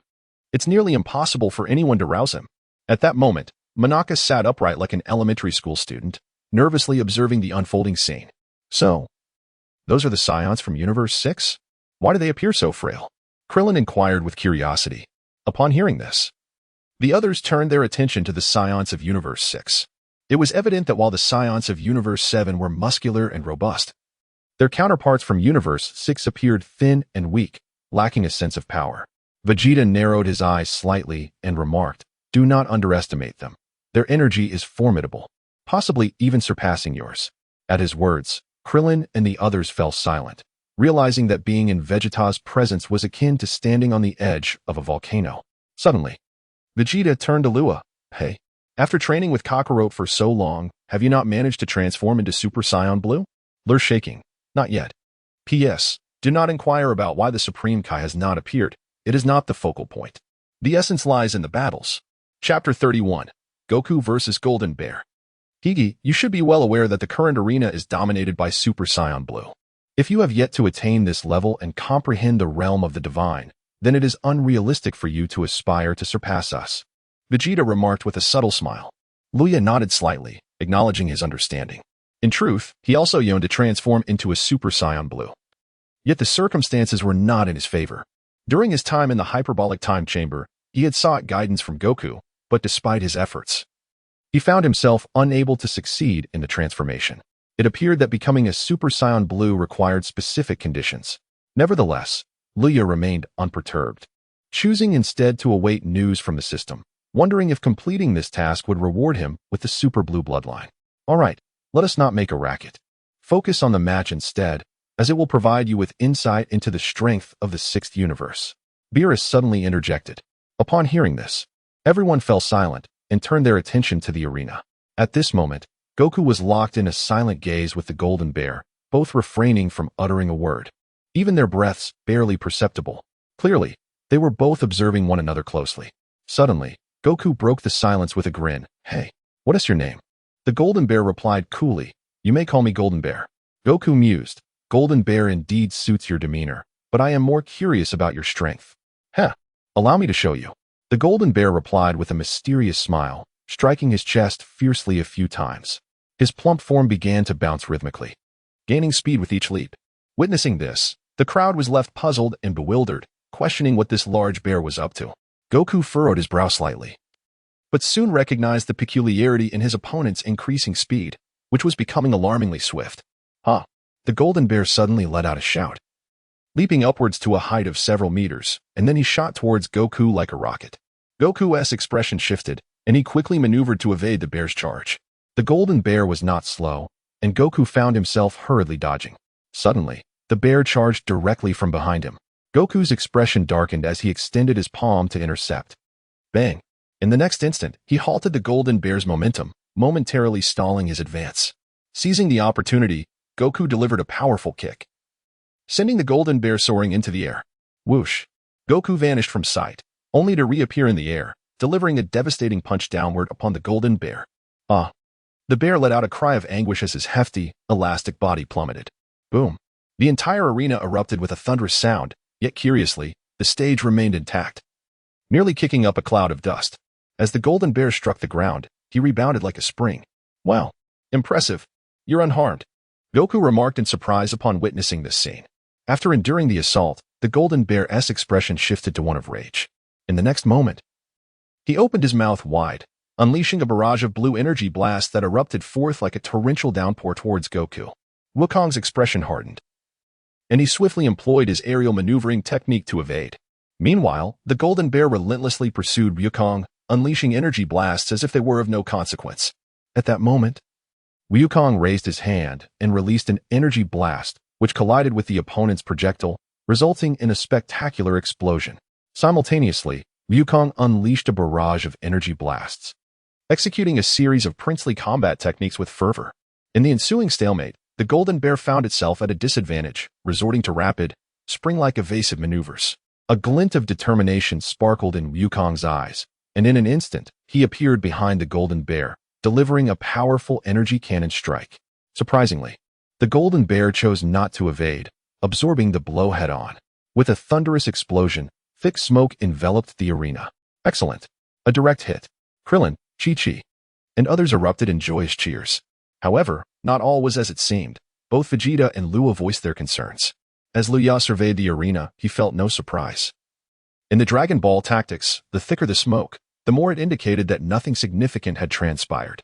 Indeed, as the smoke dissipated, the robust form of the golden bear emerged unscathed. Goku's expression shifted to one of astonishment. What? After taking my Kamehameha, he's utterly unharmed. The golden bear gazed at Goku and then broke into a broad grin. Is that all you've got? Goku narrowed his eyes slightly, a smile creeping onto his face. Truly. As expected of a master from Universe 6, your strength is formidable. Two glimmers of blue light flickered in the golden bear's eyes, and in the next moment, he suddenly unleashed a flurry of energy blasts towards Goku. With a snort, Goku could only evade while steadily advancing towards his opponent. Humph. This Super Saiyan from Universe 7 isn't as impressive as I thought. On the other side, Kappa observed the battle with a hint of disdain. Heh. Frost smirked, watching the clash with a glint of unusual intrigue in his eyes. Do not underestimate them, Lord Kampa. While the Saiyans may be a culture of lesser refinement, they are renowned as a formidable warrior race throughout the cosmos. Vados remarked thoughtfully. Humph. Merely that. Kampa dismissed. In the arena, Goku evaded the golden bear's onslaught while simultaneously closing the distance, delivering a powerful punch. Bam. His fist landed squarely against the opponent's abdomen, causing it to cave in. Yet Goku's expression shifted to one of confusion. Hey, how's that? Your attacks barely register. Have you forgotten to eat? The golden bear taunted arrogantly, fixing his gaze on Goku. Goku smiled faintly, then shouted as he unleashed a barrage of punches upon the golden bear's form. However, the golden bear appeared impervious to the pain, maintaining a nonchalant demeanor as he observed Goku. In the next moment, the golden bear retaliated, delivering a punch squarely to Goku's face, sending him sliding across the ground with a cry of pain. Goku swiftly regained his footing, looking at the golden bear with perplexity. What kind of body is this? The golden bear boasted with pride. This body is filled with elasticity, allowing me to disregard any attack. You cannot defeat me. Goku's expression grew solemn. In the audience, the spectators were drenched in sweat, pondering how they could possibly contend against such an opponent. As Luya observed, he refrained from exposing the truth, knowing that his opponent would inevitably uncover a weakness, thus he chose not to elaborate further. Vegeta, somewhat irked, exclaimed, "What is going on? How could such a feeble opponent require any effort to defeat?" Suddenly, he shouted, "Kakarot, can't you think for a moment?" Upon hearing this, Goku paused, and then his eyes sparkled with realization as he turned towards the golden bear, declaring, "I'm going in." Without hesitation, he charged at the golden bear. The golden bear merely watched. Smack! In the next instant, Goku's head collided directly with the golden bear's abdomen. Think, you fool. Thinking doesn't mean using your head to strike him. Vegeta yelled in frustration, rising to his feet. The crowd reacted with astonishment. Chapter 32, The Rematch, Goku vs. Frost. Ha ha ha. Fool. Your actions are utterly nonsensical. The golden bear scoffed as he felt Goku's head impact him without causing any pain. Goku suddenly wore a mysterious grin. You're the one being foolish. You actually allowed your opponent to get this close. What? The golden bear felt an ominous sensation. Suddenly, he sensed his feet being seized. His body lost its balance. Ha! Goku grasped the opponent's ankles with both hands and, with a forceful lift, hoisted him up. Boom! The golden bear toppled backwards, completely taken aback. What? How is this possible? He exclaimed, bewildered. Goku grinned triumphantly. Hee. Now, let's see how you defend against this. If you can disregard my energy blasts, then surely physical attacks will be your downfall. With that, Goku began dragging the golden bear towards the edge of the ring. Let go of me. You scoundrel. Release me. The golden bear writhed, but his massive size rendered him unable to recover his stance. Goku chuckled as he pulled. You must have thought yourself immune to all attacks, neglecting your training, which is why you've grown to this size. So foolish. Scoundrel. If you have the guts, put me down. Let's settle this once and for all. The golden bear retorted angrily. Goku, unfazed, replied, Stop struggling. I've already grasped your capabilities. So it's time for you to go down. As he spoke, Goku had dragged the golden bear to the edge of the platform, gripping one of the opponent's feet. He exerted a sudden force. The golden bear's entire body was lifted off the ground. Off you go. Goku swiftly hurled him off the platform. Crash. The golden bear landed heavily, indicating his defeat. The first match goes to Universe 7. The referee, regaining his composure from the shock, announced promptly. Oh.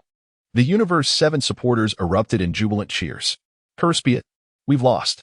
Xiangpa expressed his displeasure. He then turned to Frost and commanded, You go. Teach this fellow a proper lesson.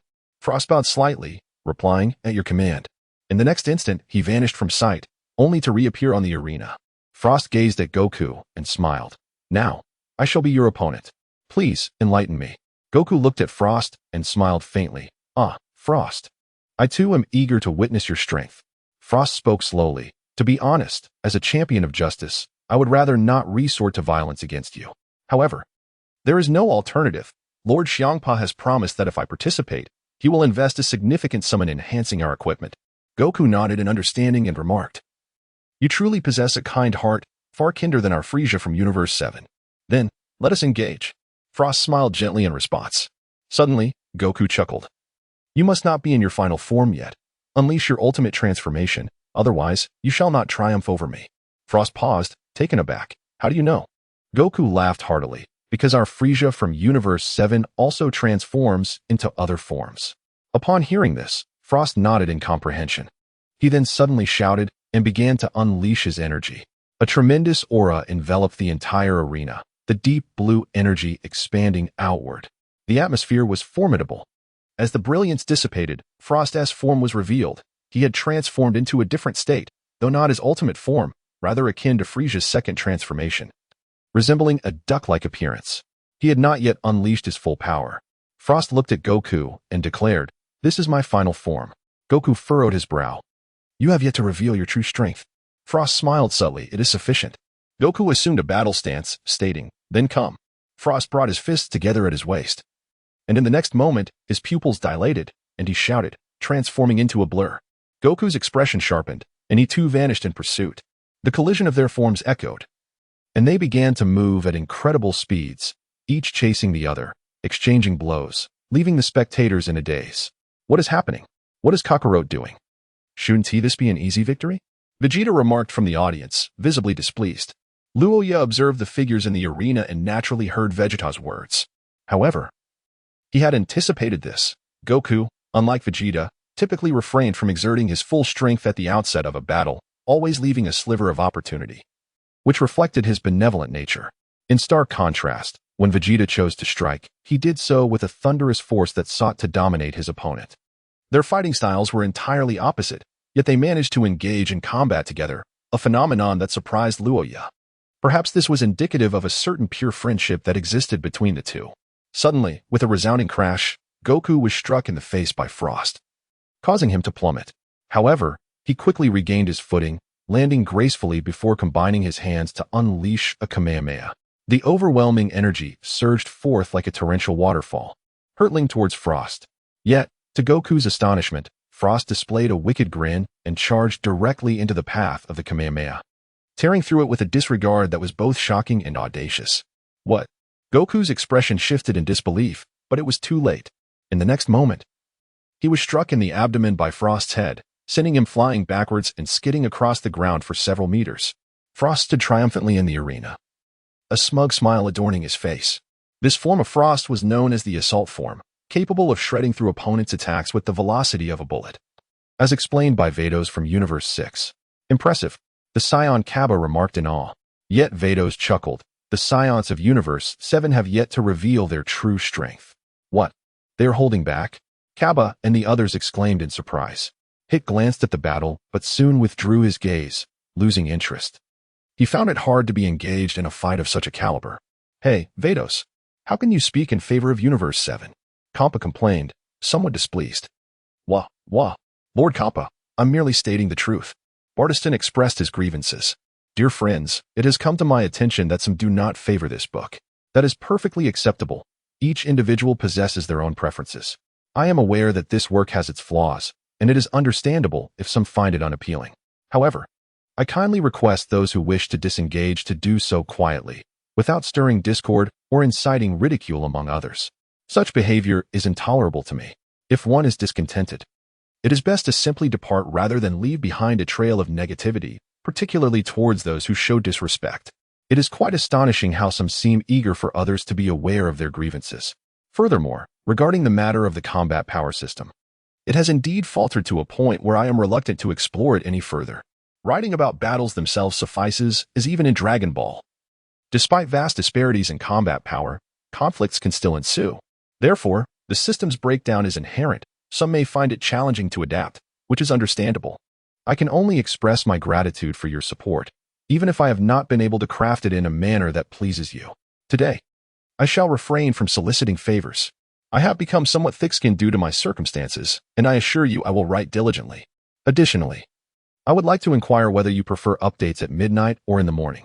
I worry about the potential consequences of late nights for you. I am indifferent myself. Chapter 33, The Sudden Dizziness. Is Goku eliminated? Surely you haven't unleashed your full power yet? Do not conceal it any longer, or you shall prove no match for me. Frost observed Goku with confidence. Goku rose to his feet and chuckled. Aren't you also holding back your full strength in this fight? Frost regarded him and replied with a grin, then let us unleash our full power. Goku nodded slightly. I shall go first.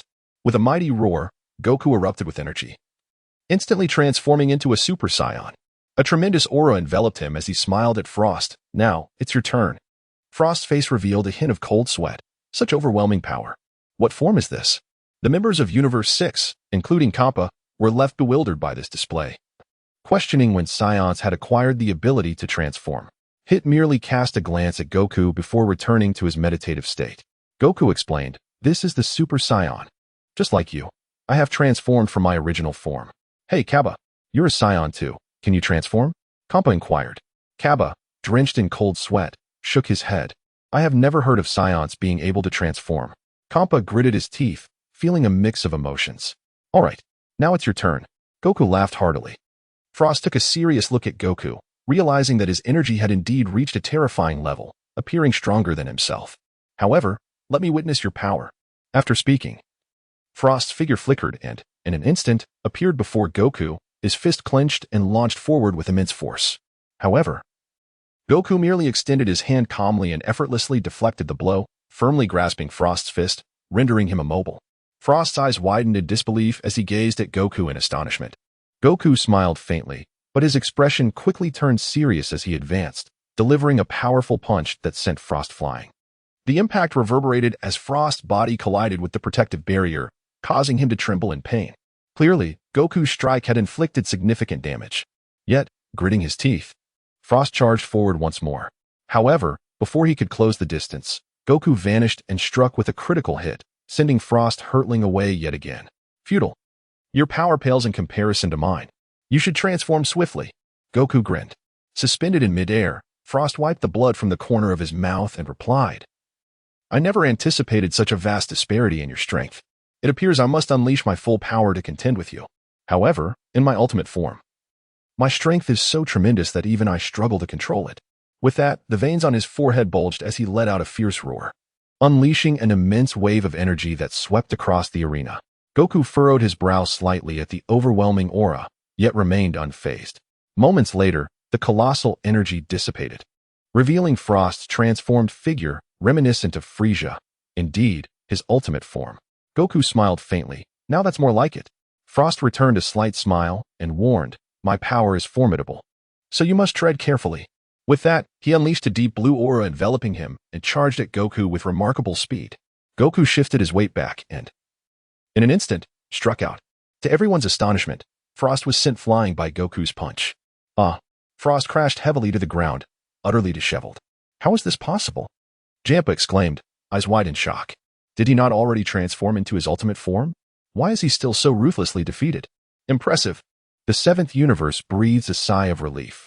Frost's earlier display of power was awe-inspiring, and yet, Goku surpasses him by such a margin. Vegeta remarked with a haughty disdain. Such a creature is far inferior to Frieza. Luya crossed his arms, observing the scene before him with a sense of inevitability. Indeed, as Vegeta had articulated, Frost, even upon transforming into his ultimate form, could not rival the current ultimate incarnation of Frieza. Through the system's analysis, he discerned that Frost's power was merely in the range of several hundred billion. It is noteworthy that some time has elapsed since then, and Frieza, having undoubtedly intensified his training in the underworld, must have grown even more formidable. However, as the eyes of the angler narrowed slightly, it became evident that Frost's true power lay not in his ultimate form, but rather in the grotesque and malevolent heart hidden beneath his fade. In the arena, the downed Frost appeared bewildered, unable to comprehend how, despite his significant enhancement in strength, he had still been vanquished. What could this possibly mean? Impossible. How could this be? Frost, refusing to accept defeat, charged forward once more. Prepare yourself, he declared, not holding back as he delivered a powerful kick. However, Wukong, with a slight smirk at the corner of his mouth, had already materialized before him in an instant, delivering a punch without hesitation. With a resounding thud, Frost was caught off guard and sent hurtling backward. Silence enveloped the crowd, their eyes wide with astonishment. Why is your strength superior to mine? Frost stammered. Disbelief etched across his face. Wukong offered no explanation, for the question was inherently futile. Calmly, he remarked, out of respect for your goodness, I truly wish to refrain from inflicting further harm. Surrender now. Frost's expression twisted in defiance. Impossible. I will never concede. If I lose, the funding promised by Lord Kampa will vanish. With that, he charged at Wukong once again. Wukong furrowed his brow, then met him head-on. The clash of their rapid exchanges echoed in the arena, but Frost was no match for Wukong, who easily dominated the fight. With a surge of power, Wukong struck Frost down into the arena, causing the surface to crack violently. Ugh! Frost spat blood, coughing violently. Wukong looked down upon him, declaring, You have already lost. No, I have not lost. Frost roared, charging at Wukong once more in a fit of reckless determination. Foolish, Wukong thought, his displeasure evident. In a frenzy, Frost unleashed a barrage of punches, seemingly devoid of reason. Wukong calmly defended against the onslaught, yet inexplicably, he began to see double, a wave of dizziness washing over him, causing him to weaken unexpectedly. An opportunity. A glint of strange light flashed in Frost's eyes, and in the next moment, he landed a punch squarely on Wukong's face, sending him flying from the arena entirely. What? At that moment, the onlookers from Universe 7 were taken aback in shock. Chapter 34, Revelation. The arrival of Vegeta with Goku ejected from the arena. The sixth universe emerged victorious in this match. As the referee's voice echoed, Kampa and the others erupted in disbelief. Impossible. Kakarot cannot lose. With his strength, it is inconceivable. Vegeta's face was a mask of incredulity, his teeth clenched as he watched the scene unfold. As Luya observed Frost's figure, his eyes narrowed slightly, yet he remained silent. Impossible. Absolutely inconceivable. How could Goku possibly lose? The most unbelievable of all was Beerus. His eyes widened in disbelief.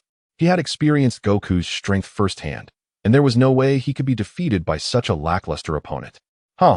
Nothing is impossible. Beerus, a loss for you in the seventh universe is a loss indeed. Don't try to weasel out of it, Kampa remarked with a triumphant grin. Beerus gritted his teeth and snorted coldly, I would never stoop to such behavior. Kampa nodded in satisfaction. That's good to hear. When Chi-Chi saw Goku sprawled on the ground, she could no longer contain herself and leaped down beside him. Krillin also descended, stuffing a Senzu bean into Goku's mouth.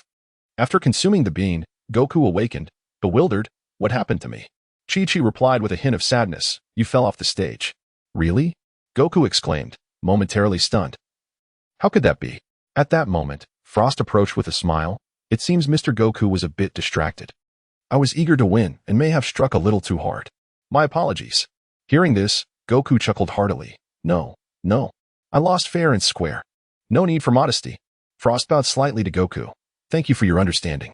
Observing Frost's amiable demeanor, the seventh universe crew found it hard to harbor any resentment towards him. Goku returned to the audience with Chi-Chi, feeling somewhat embarrassed. I'm sorry. I messed up. Hey, Kakarot. What happened to you? Why would you lose to such a guy? With your skills, you should never have lost. Vegeta expressed his dissatisfaction. Goku pondered for a moment and then shook his head. I don't know. I thought I would win too. TCH. Vegeta scoffed dismissively. All right, it's your turn now, Vegeta. With your strength, you can avenge me. Goku laughed heartily, maintaining an optimistic outlook. Humph. Vegeta snorted. At this moment, Luya, who had remained silent, suddenly spoke. Actually, Goku did not lose. What? Upon hearing this, everyone turned to look at him. Hey, what do you mean by that? Clarify yourself. Beerus quickly inquired. Luya subtly pointed at Frost on the stage, exclaiming, He has cheated. What? The crowd gasped in astonishment once more. You'd better refrain from making baseless accusations. Do you possess any evidence to substantiate your claim that Frost has cheated? Surely, it cannot be that you are simply unable to accept defeat? Xiangpa's expression darkened considerably. Frost cast a fleeting glance at Luya, his eyes betraying a hint of coldness. Luya smiled faintly before saying, he conceals hidden weapons on his wrist. Just now. He used those very weapons to defeat Wukong. I dare you to examine him. Hidden weapons. The crowd gasped in astonishment, turning their doubtful gazes towards Frost. At that moment, the referee suddenly approached Frost, lifting his wrist for inspection. Frost clenched his teeth, yet he did not resist. Ah, indeed, there are hidden weapons. The referee exclaimed in shock. The crowd rose to their feet in alarm, realizing his scheme was uncovered. Frost swiftly shrugged off the referee and revealed a poisoned needle protruding from the back of his hand, smirking, "This is a part of my body, hardly a hidden weapon. Wouldn't you agree? You, Frost, how dare you employ such despicable means?" Kampa's face fell, humiliation washing over him. It was utterly disgraceful for their sixth universe to rely on deceit to claim victory. How ironic. Frost's expression shifted to one of cunning as he retorted, "Lord Kampa, I assure you, it was not my intention to use hidden weapons. I simply yearn too fervently for our sixth universe to triumph. Surely, you desire victory as well." "Silence. You scoundrel. You have brought me great shame." Kampa erupted, especially incensed by Beerus's disdainful gaze. "Ha ha ha, your true nature is quite evident. I have dedicated myself to serving you," Frost replied with a nonchalant smile. Suddenly, a surge of destructive energy emanated from Kampa's hand. "I will obliterate you." Frost's demeanor changed abruptly, fear etched across his face. It was genuine terror. He realized that facing a god of destruction could lead to his demise. With no escape in sight. "Wait." Vegeta interjected, drawing the attention of the crowd. Vegeta calmly stated, "If that is the case, Kakarot has not been eliminated, correct? This means he can regain his eligibility to compete." Upon hearing this, the crowd quickly agreed. The referee then proclaimed, "If contestant Sun Wukong can be found with an injury, he may restore his eligibility." With that, Chi-Chi and Krillin began to search Wukong's body and soon discovered a puncture wound in his palm. Undeniable evidence. The referee declared, "I hereby announce that contestant Sun Wukong has regained his eligibility to compete." Wukong laughed heartily, unfazed by the revelation. Vegeta suddenly grinned, saying, "Then it is my turn to step in." He leaped onto the stage with determination. Vegeta regarded Frost with a cold sneer, stating, "There is no need for destruction. I will handle him myself." Kampa scoffed, but refrained from intervening. He was genuinely enraged. This Frost had tarnished the reputation of their sixth universe. "Bardos, what is the meaning of his three-time Universe Justice Award?" Suddenly, Xiangpa had an epiphany and inquired. Bardos glanced at the scepter and replied, "The reason he has quelled so many wars is that he himself instigated them. He stirs up conflict only to suppress it, thereby establishing himself as a paragon of justice." "How despicable." Xiangpa clenched his teeth. "Ha ha ha. Indeed. I have laid my cards on the table. So what? My actions are driven solely by the desire to procure more funds to enhance the equipment of the Galactic Patrol." "What is wrong with that?" Frost snarled menacingly. Vegeta interjected abruptly, "Humph. You are nothing but scum, akin to Frieza. Allow this prince to eliminate you." "Ha ha ha. Is that so? Come at me then." Frost retorted with a cold sneer, believing that Son Goku was the strongest and that he had no rivals. However, Vegeta erupted with fury, transforming into a Super Saiyan in an instant. "No, it's impossible." Frost's eyes widened in disbelief. "You worthless trash." Vegeta glared at Frost, bellowing angrily before charging at him. Chapter 35, Crushing Frost. The Battle with the Robot. Upon witnessing Vegeta's fierce advance, Frost's expression twisted in horror, and he unleashed his full power. Surging forward to meet him. Frost threw a powerful punch, yet Vegeta effortlessly seized his fist, countering with a blow to his face that sent Frost hurtling away. Unlike Goku, who often held back initially, Vegeta was merciless. He denied Frost any opportunity, instantly appearing behind him and delivering a punishing elbow strike that sent him reeling back. How infuriating! Frost could no longer endure the relentless pressure. He unleashed his full might, a torrential aura enveloping him as he charged toward Vegeta. Vegeta smirked, and in the next moment, he unleashed his own energy, enveloped in a dazzling golden aura, before roaring and launching himself at Frost. Bang! In an instant. The two were locked in a fierce confrontation, time seemingly frozen as onlookers held their breath. Suddenly, Frost's face contorted in agony as he spewed blood, the deep blue energy surrounding him dissipating. Vegeta's fist had firmly penetrated Frost's abdomen, penetrating deeply. With a cold expression, Vegeta declared, "You are not even worthy of my attention. But given your actions, now, you worthless garbage, get out of my sight." With a fierce exertion, Vegeta unleashed a powerful shockwave that sent Frost flying. Ugh! Frost was propelled outward, crashing against the protective barrier. In the next moment, the shield could no longer withstand his force, sending Frost tumbling off the stage, unconscious. He had been rendered senseless by a single punch from Vegeta. This clearly illustrated the extent of Vegeta's ferocity. Coldly glancing at Frost, Vegeta snorted disdainfully before turning to leave. The match concluded. The referee suddenly proclaimed loudly, "Vegeta is the victor." "Damn it, another loss." Kappa exclaimed, "Are these individuals truly the elites of Universe 6? Why are they so weak?" Bardos replied, somewhat mournfully, "Lord Kappa, it is not that they lack strength, but rather that the contestants from Universe 7 are somewhat extraordinary." "Humph, what does that matter? They are merely Saiyans." "Kappa, you are up," Kappa ordered in a low voice. But I am the fourth to compete." Kappa hesitated. Just as Kappa was about to speak, a robot beside him suddenly stood up, vigorously pounding its chest twice and letting out a loud roar before leaping into the fray. Boom. In an instant, the entire arena trembled. Vegeta glanced at the opponent and then sneered, "Is this truly my next adversary?" Buzz. Suddenly, a barrier of light enveloped the arena. And at the same time, Kappa appeared in the air, stating nonchalantly, "Now, an additional rule has been added. If anyone touches this barrier, they lose." "Hey, Kappa, what are you doing?" Beerus suddenly materialized beside Kappa, glaring at him with fury. Kappa grinned and replied, "This is my newly established rule. If you disagree, then simply do not compete." Beerus was immediately irked. "Damn it, not compete? Universe 7 has already won 2 matches while the opposing team has only secured 1 victory. Clearly, they have the advantage. How could we possibly not compete?" However, the arbitrary addition of rules infuriated him. "Fine. If touching the barrier means a loss, then so be it. A mere rule shall not hinder me," Vegeta proclaimed with haughty confidence. Upon hearing this, Beerus shot Kappa a cold glance and said nothing more, returning to the spectator seats. Kappa smirked in triumph, casting a meaningful look at the arena before also retreating to the audience. "Oh."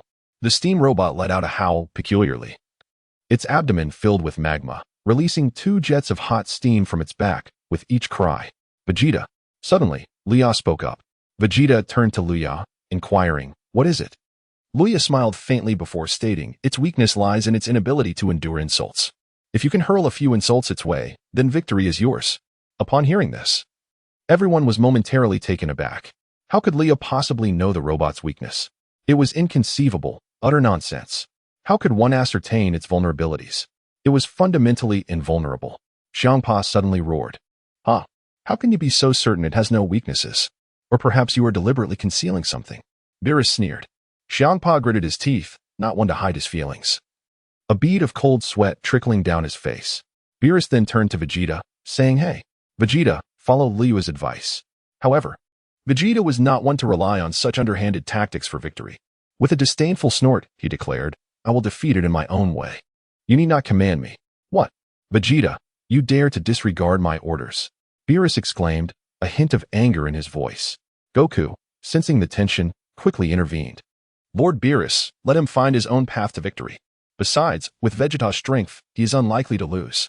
Upon hearing this, Beerus clenched his teeth and crossed his arms. Scoffing, "I shall not concern myself with him any longer. Let him handle it." Goku chuckled lightly, then turned to Vegeta. "Hey, Vegeta, don't you dare lose. Otherwise, I shall take your place." Vegeta scoffed in response, "Do not curse me." He then turned his attention to the robot, beckoning it with a gesture, "Come on. Show me what you're capable of." The robot, provoked, became enraged, suddenly opening its massive mouth and unleashing a torrent of terrifyingly hot magma towards Vegeta. His expression shifted dramatically as he swiftly dodged to evade the attack. Boom. The spot where he once stood was instantly reduced to rubble, radiating searing heat. "Wow, this fellow has some skill," Goku remarked with intrigue. Krillin and the others, sweating profusely, wondered when a mere robot had become so formidable. Vegeta continued to evade, while the robot relentlessly spewed molten lava in his direction. Explosions erupted in succession, debris filling the air as the arena was progressively devastated. Vegeta's expression darkened. Damn it. If only he could touch that protective barrier, he wouldn't feel so constrained. Suddenly, the robot appeared directly before him, launching a powerful punch towards Vegeta. Taken by surprise, he had no time to evade and could only cross his arms to absorb the impact. Boom. Vegeta's countenance shifted as he was sent flying backward. Chapter 36. The humiliation of prideful Vegeta having been struck back by the robot's punch. Vegeta's expression grew grim. He had underestimated its speed. In an instant, the robot was upon him, swinging its dual iron fists, leaving Vegeta with no choice but to continually defend himself. After unleashing countless punches, the robot raised both fists high, and in the next moment, brought them crashing down. Seizing this fleeting opportunity, Vegeta leaped back several meters with agility. In his palm, he gathered a sphere of energy and hurled it directly at his opponent. Oh, the robot roared, and suddenly spewed forth a torrent of magma from its mouth. Colliding with Vegeta's energy sphere. Boom. Vegeta's energy sphere was obliterated, while a massive wave of magma surged toward him. Vegeta's expression hardened. He unleashed his technique, the Gallic Gun. And a furious energy wave erupted forth, clashing with the robot's magma. Rumble. The two assaults reached a stalemate. Vegeta gritted his teeth and unleashed his power. Transforming into a Super Saiyan, his aura surging dramatically as he intensified the energy of his attack. Oh, the robot, refusing to yield, expelled 2 jets of steam from its back, and the magma erupted from its mouth like a volcanic explosion aimed at Vegeta.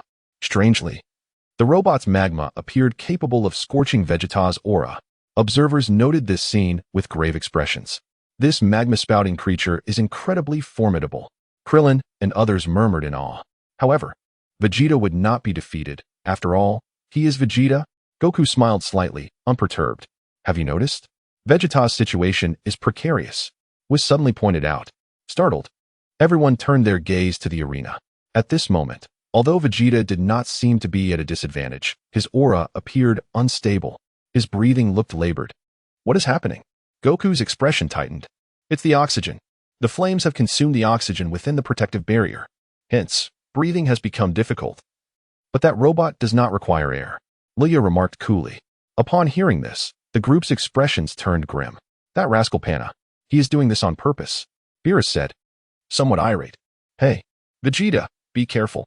At this moment, Vegeta felt a heaviness in his chest, as the magma spewed by his opponent had nearly incinerated all the air in the arena. He could not allow the enemy to prevail. With this thought, Vegeta suddenly shouted. And in an instant, a powerful aura erupted from him, the blinding light of his energy wave forcing the robot's magma back. Oh! The robot sensed the impending danger, and the next moment, it exerted force through its legs, embedding them into the ground. And its eyes blazed with a fierce red light as it intensified its assault. A formidable energy enveloped it, radiating immense power. Rumble. Vegeta's attack was suppressed, and the magma surged toward him with an unstoppable momentum. Vegeta clenched his teeth, abruptly deactivating his energy cannon. In the next moment, he unleashed a surge of power, striking down with a knife-hand blow toward the molten lava. With a tearing sound, the lava was forcefully rent asunder by Vegeta's might. However, in that fleeting interval, the robot had already closed the distance and delivered a powerful punch. Vegeta was hit hard, sent flying through the air. The robot, evidently unwilling to relent, charged towards him, seizing his leg and delivering a crushing slam. Arg! Vegeta crashed violently against the ground, and as he rebounded, he swiftly activated his Prince's combat technique, unleashing a barrage of energy blasts toward the robot. Yet, the robot deftly evaded them all. The adversary pressed forward, soon standing right before Vegeta. In a moment of lost opportunity, Vegeta found himself in disarray, scrambling to defend against the relentless attacks. Crash! A misstep led to yet another blow, sending him hurtling away. Oh! In the next instant, the robot soared above Vegeta, spewing forth a torrent of lava. Vegeta's expression shifted dramatically as he hurriedly raised his hands in defense. Boom! In an instant, Vegeta's form crashed into the arena, causing the entire platform to erupt, molten rocks splattering everywhere. Vegeta! Goku's expression changed, a note of concern in his voice. Beerus and the others wore grim faces, believing that Vegeta had been eliminated. How could this be? Beerus, in disbelief, exclaimed. What on earth is happening? Neither Goku nor Vegeta had unleashed their full power. What kind of battle was this? Luya cast a fleeting glance at the arena. then shook his head. The unfolding events were not as he had anticipated, yet they were not entirely unfavorable. As the haze gradually dissipated, the figure of Vegeta emerged. At that moment, Vegeta's expression was far from pleasant.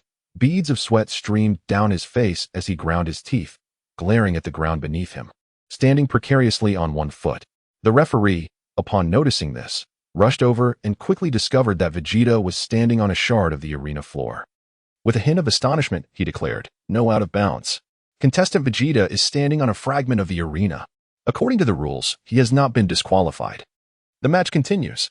A collective gasp erupted from the crowd. The inhabitants of Universe 7 erupted in jubilant cheers, clearly elated that Vegeta had not been disqualified. However, Vegeta himself harbored a different sentiment. His expression darkened further, especially upon the referee's mention of the rules. The illustrious Vegeta, Prince of the Saiyans, found himself reliant on these so-called regulations to persist in the competition. A golden aura enveloped him as he ascended slowly, his face betraying no emotion. Yet, both Goku and Luya, well acquainted with Vegeta's temperament, exchanged uneasy glances, with Goku expressing his concern, "Vegeta." As Loya gazed at Vegeta, he then cast a sympathetic glance towards the robot, realizing its impending doom. Why provoke anyone, especially Vegeta? This individual is notoriously known for his madness. When enraged, even the god of destruction, Goku, is not spared. "You scoundrel." Vegeta's expression darkened as he soared beneath the protective shield, fixing his gaze upon the robot, his eyes brimming with an astonishing intent to kill. The robot, undeterred, pounded its chest in a provocative manner, releasing jets of steam from its back. In an instant, Vegeta's aura erupted violently, escalating exponentially. "This is bad. That guy. Hurry up and eliminate him," exclaimed Xiangpa with urgency. The robot roared defiantly and, in the next moment, unleashed a torrent of molten lava towards Vegeta. P.S. Starting tomorrow, updates will occur in the morning, so dear readers, please take care to rest. Firstly, some friends have expressed a desire for a harem, which presents a challenge as I am not particularly fond of the female characters in Dragon Ball Super, making them unsuitable as leading ladies. Fabricating characters would feel disingenuous, so the protagonist's search for a partner will be addressed later. Perhaps a fitting opportunity will arise for the right woman to appear. Of course, given the current narrative, the focus is on sheer enjoyment. Dragon Ball Super is all about exhilaration. Patience is key for everyone. Secondly, I pose a question to you all, which is more formidable: Super Saiyan 4 or Super Saiyan Blue? Thirdly, the protagonist will indeed achieve Super Saiyan 4, but that will unfold in later chapters. I will orchestrate an unexpected turn of events for him to transform into Super Saiyan 4. The revelation will come in due time, so please hold your excitement. Lastly, a friendly reminder: the upcoming battles will escalate dramatically in power levels, so readers, please refrain from using profanity when expressing frustrations. And finally, I humbly request your support. Chapter 37, The Arrival of Gabe. Saiyan versus Saiyan. However, just as the searing lava was about to reach Vegeta, he erupted in fury, releasing an overwhelmingly powerful aura that obliterated the lava with mere force. "What?" gasped the competitors from Universe 6, astonished. It was inconceivable that a Saiyan possessed such power. Gabe's expression was complex. As a fellow Saiyan, he had never known of the Super Saiyan transformation. Vegeta seemed unhinged. Krillin and the others broke into a cold sweat, their expressions grave. "Ha ha ha, Vegeta has truly lost his temper," Goku remarked awkwardly, apprehensive of Vegeta's wrath. This was no trifling matter. As Luya gazed at Vegeta, he employed his system to gauge the opponent's battle power, only to be astounded by the remarkable intensity he discovered. This was a level that surpassed even that of a Super Saiyan. Yet, Vegeta still remained in the initial stage of Super Saiyan transformation. It was evident that he was genuinely enraged, with a dazzling golden glow enveloping him as his aura erupted. The protective shield shattered into countless fragments that shot outwards like glass shards. With arms spread wide, he then brought them together with a swift motion. What could this mean? Piccolo, recognizing the familiar technique, turned pale with astonishment. Vegeta was far too impulsive. As Goku evaded the glass shards, he couldn't help but comment on the unfolding chaos. However, his peripheral vision caught something unexpected, causing him to pause and direct his gaze towards Monaka. There sat Monaka, wide-eyed and expressionless, amidst a scattering of sharp glass pieces embedded in the chair around him. "Ah, truly the universe's greatest warrior. How remarkably composed," Goku marveled, unaware that Monaka had been rendered unconscious at the sight of Goku transforming into a Super Saiyan earlier. Hey, someone stop him. Compa jolted upright, shouting urgently. Suddenly, the robot struck its chest, releasing a tremendous amount of steam as it opened its mouth, where molten lava began to coalesce. With a thunderous roar, a powerful energy surged forth, amplifying the robot's strength considerably. Vegeta's expression twisted with rage as he bellowed, "Final flash." An extraordinary force surged towards the robot below. Unyielding, the robot retaliated by unleashing a terrifying stream of lava from its mouth. The two formidable energies collided, creating a cataclysmic force that swept through the area, compelling everyone to shield themselves. Vegeta's muscles bulged as he intensified his effort, while the robot, refusing to yield, erupted once more. Yet, the might of Vegeta's final flash was overwhelmingly potent. Although the robot's energy could consume his aura, Vegeta's power was not so easily extinguished. In the next moment, the robot found itself overwhelmed as Vegeta's energy blast closed in on it. The robot, alarmed, braced itself desperately. At that moment, Vegeta's fury surged, and he plunged into the energy field, maneuvering with the grace of a fish in water until he stood before the robot. "Prepare to be defeated, you worthless scrap," Vegeta roared, delivering a mighty punch towards the robot. Upon hearing such vicious insults from Vegeta, the robot's expression shifted, and in an instant, it lost its capacity to defend itself.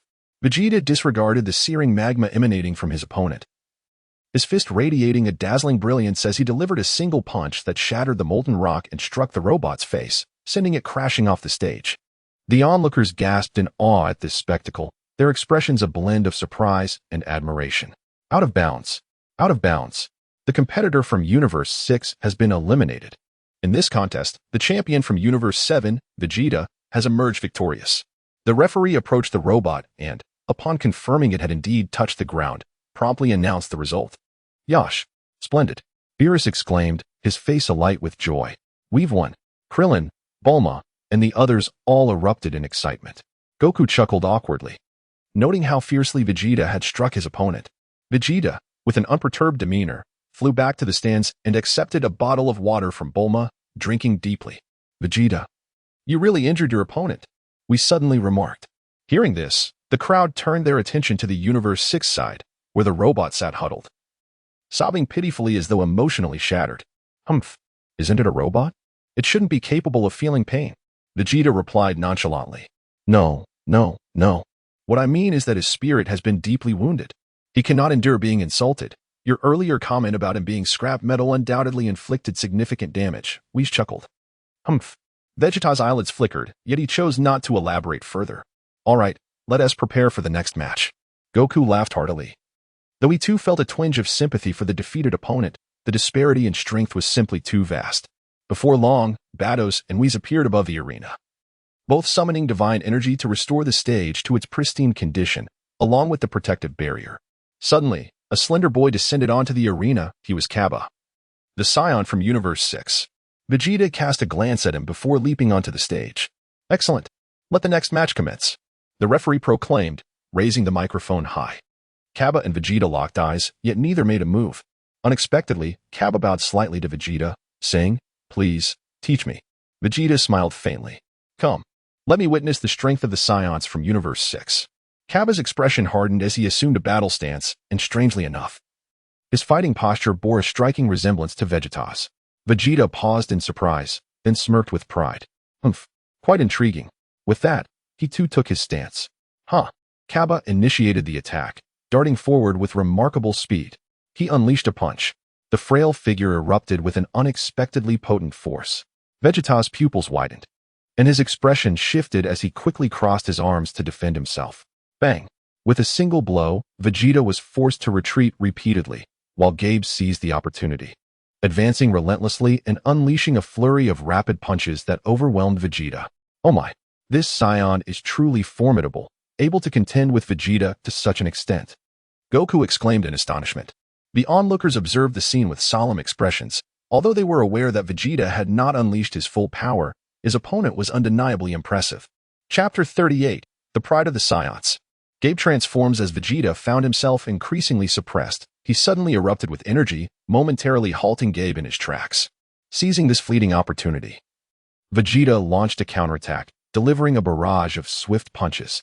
Gabe, undeterred, engaged in a fierce exchange, each landing blows in turn, their energies clashing spectacularly. Suddenly, Gabe exploited a gap in Vegeta's defense, landing a decisive kick to Vegeta's midsection. Vegeta was sent flying, twisting in the air before crashing to the ground. Quickly regaining his stance with both hands on his hips, Gabe mirrored his posture perfectly. Galactic Cannon. In unison, both warriors unleashed their energies, resulting in a tremendous collision of energy blasts that erupted in a cataclysmic explosion.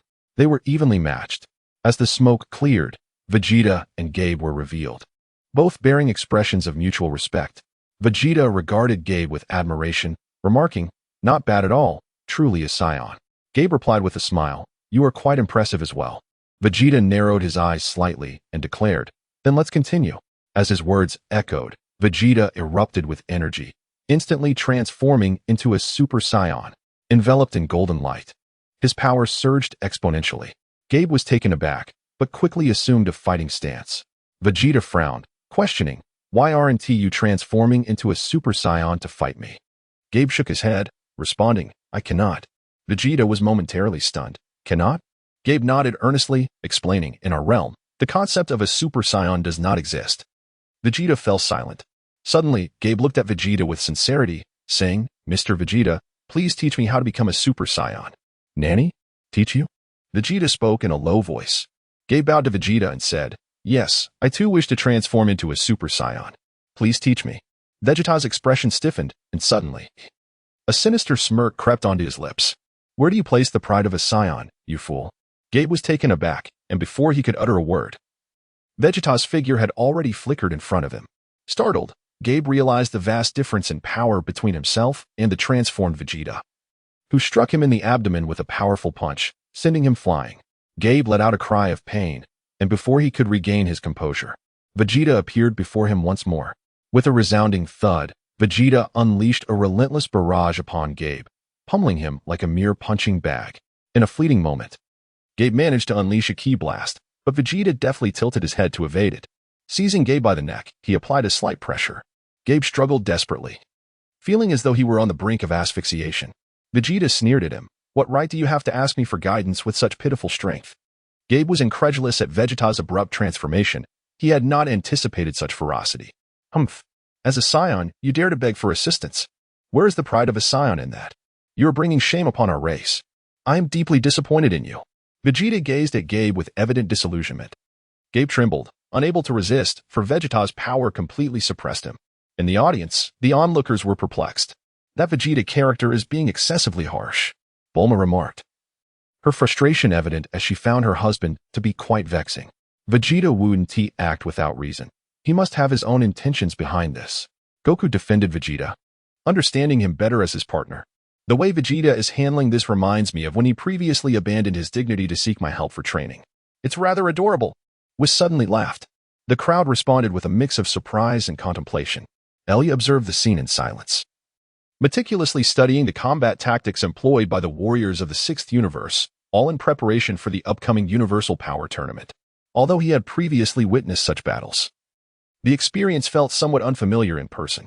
As expected, Gabe was poised to transform into a Super Saiyan.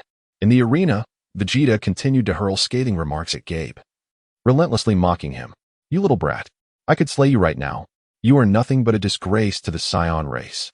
Once I have dealt with you, I shall annihilate your family, your loved ones, and your friends. I will obliterate your entire planet." Vegeta sneered grotesquely. Gabe's pupils constricted, and in the next moment, a surge of anger washed over his face, his energy escalating rapidly. Vegeta chuckled coldly. "What's the matter? You're so feeble that you cannot even protect your family. What right do you have to live? Shut your mouth." Gabe suddenly roared like a madman, unleashing a formidable force that sent Vegeta staggering back. "TCH." Vegeta regarded him with a smirk.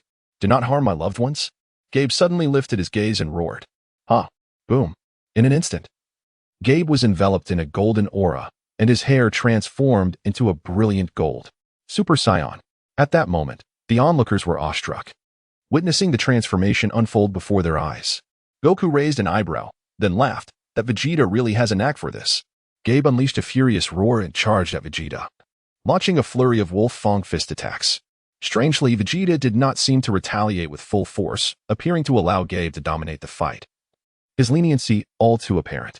Bang, bang, bang, rat-a-tat-tat. Gabe's frenzied assault on Vegeta was akin to a mindless frenzy, ultimately delivering a powerful kick that sent Vegeta soaring into the air. Gabe, fueled by rage, shot upwards, positioning himself above Vegeta and bringing his fists crashing down. Boom. Vegeta plummeted to the ground, crashing onto the arena, which fractured under the impact. Thud. Gabe landed on the ground, his fury unabated, and in the next moment, he charged at Vegeta once more. Vegeta rose, facing Gabe as he threw a punch directly at him, displaying no intention of blocking. With a thunderous clash, dust erupted around them. As the dust settled, both Vegeta and Gabe emerged into view.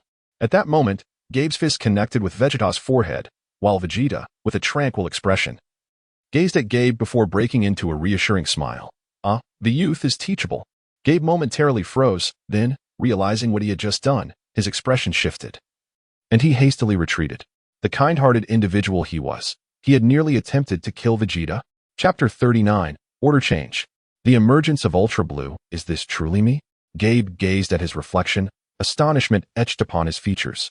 Vegeta remarked coolly, to transform into a Super Saiyan, the fundamental prerequisite is rage. When your anger reaches its zenith, it will unleash the latent potential within you.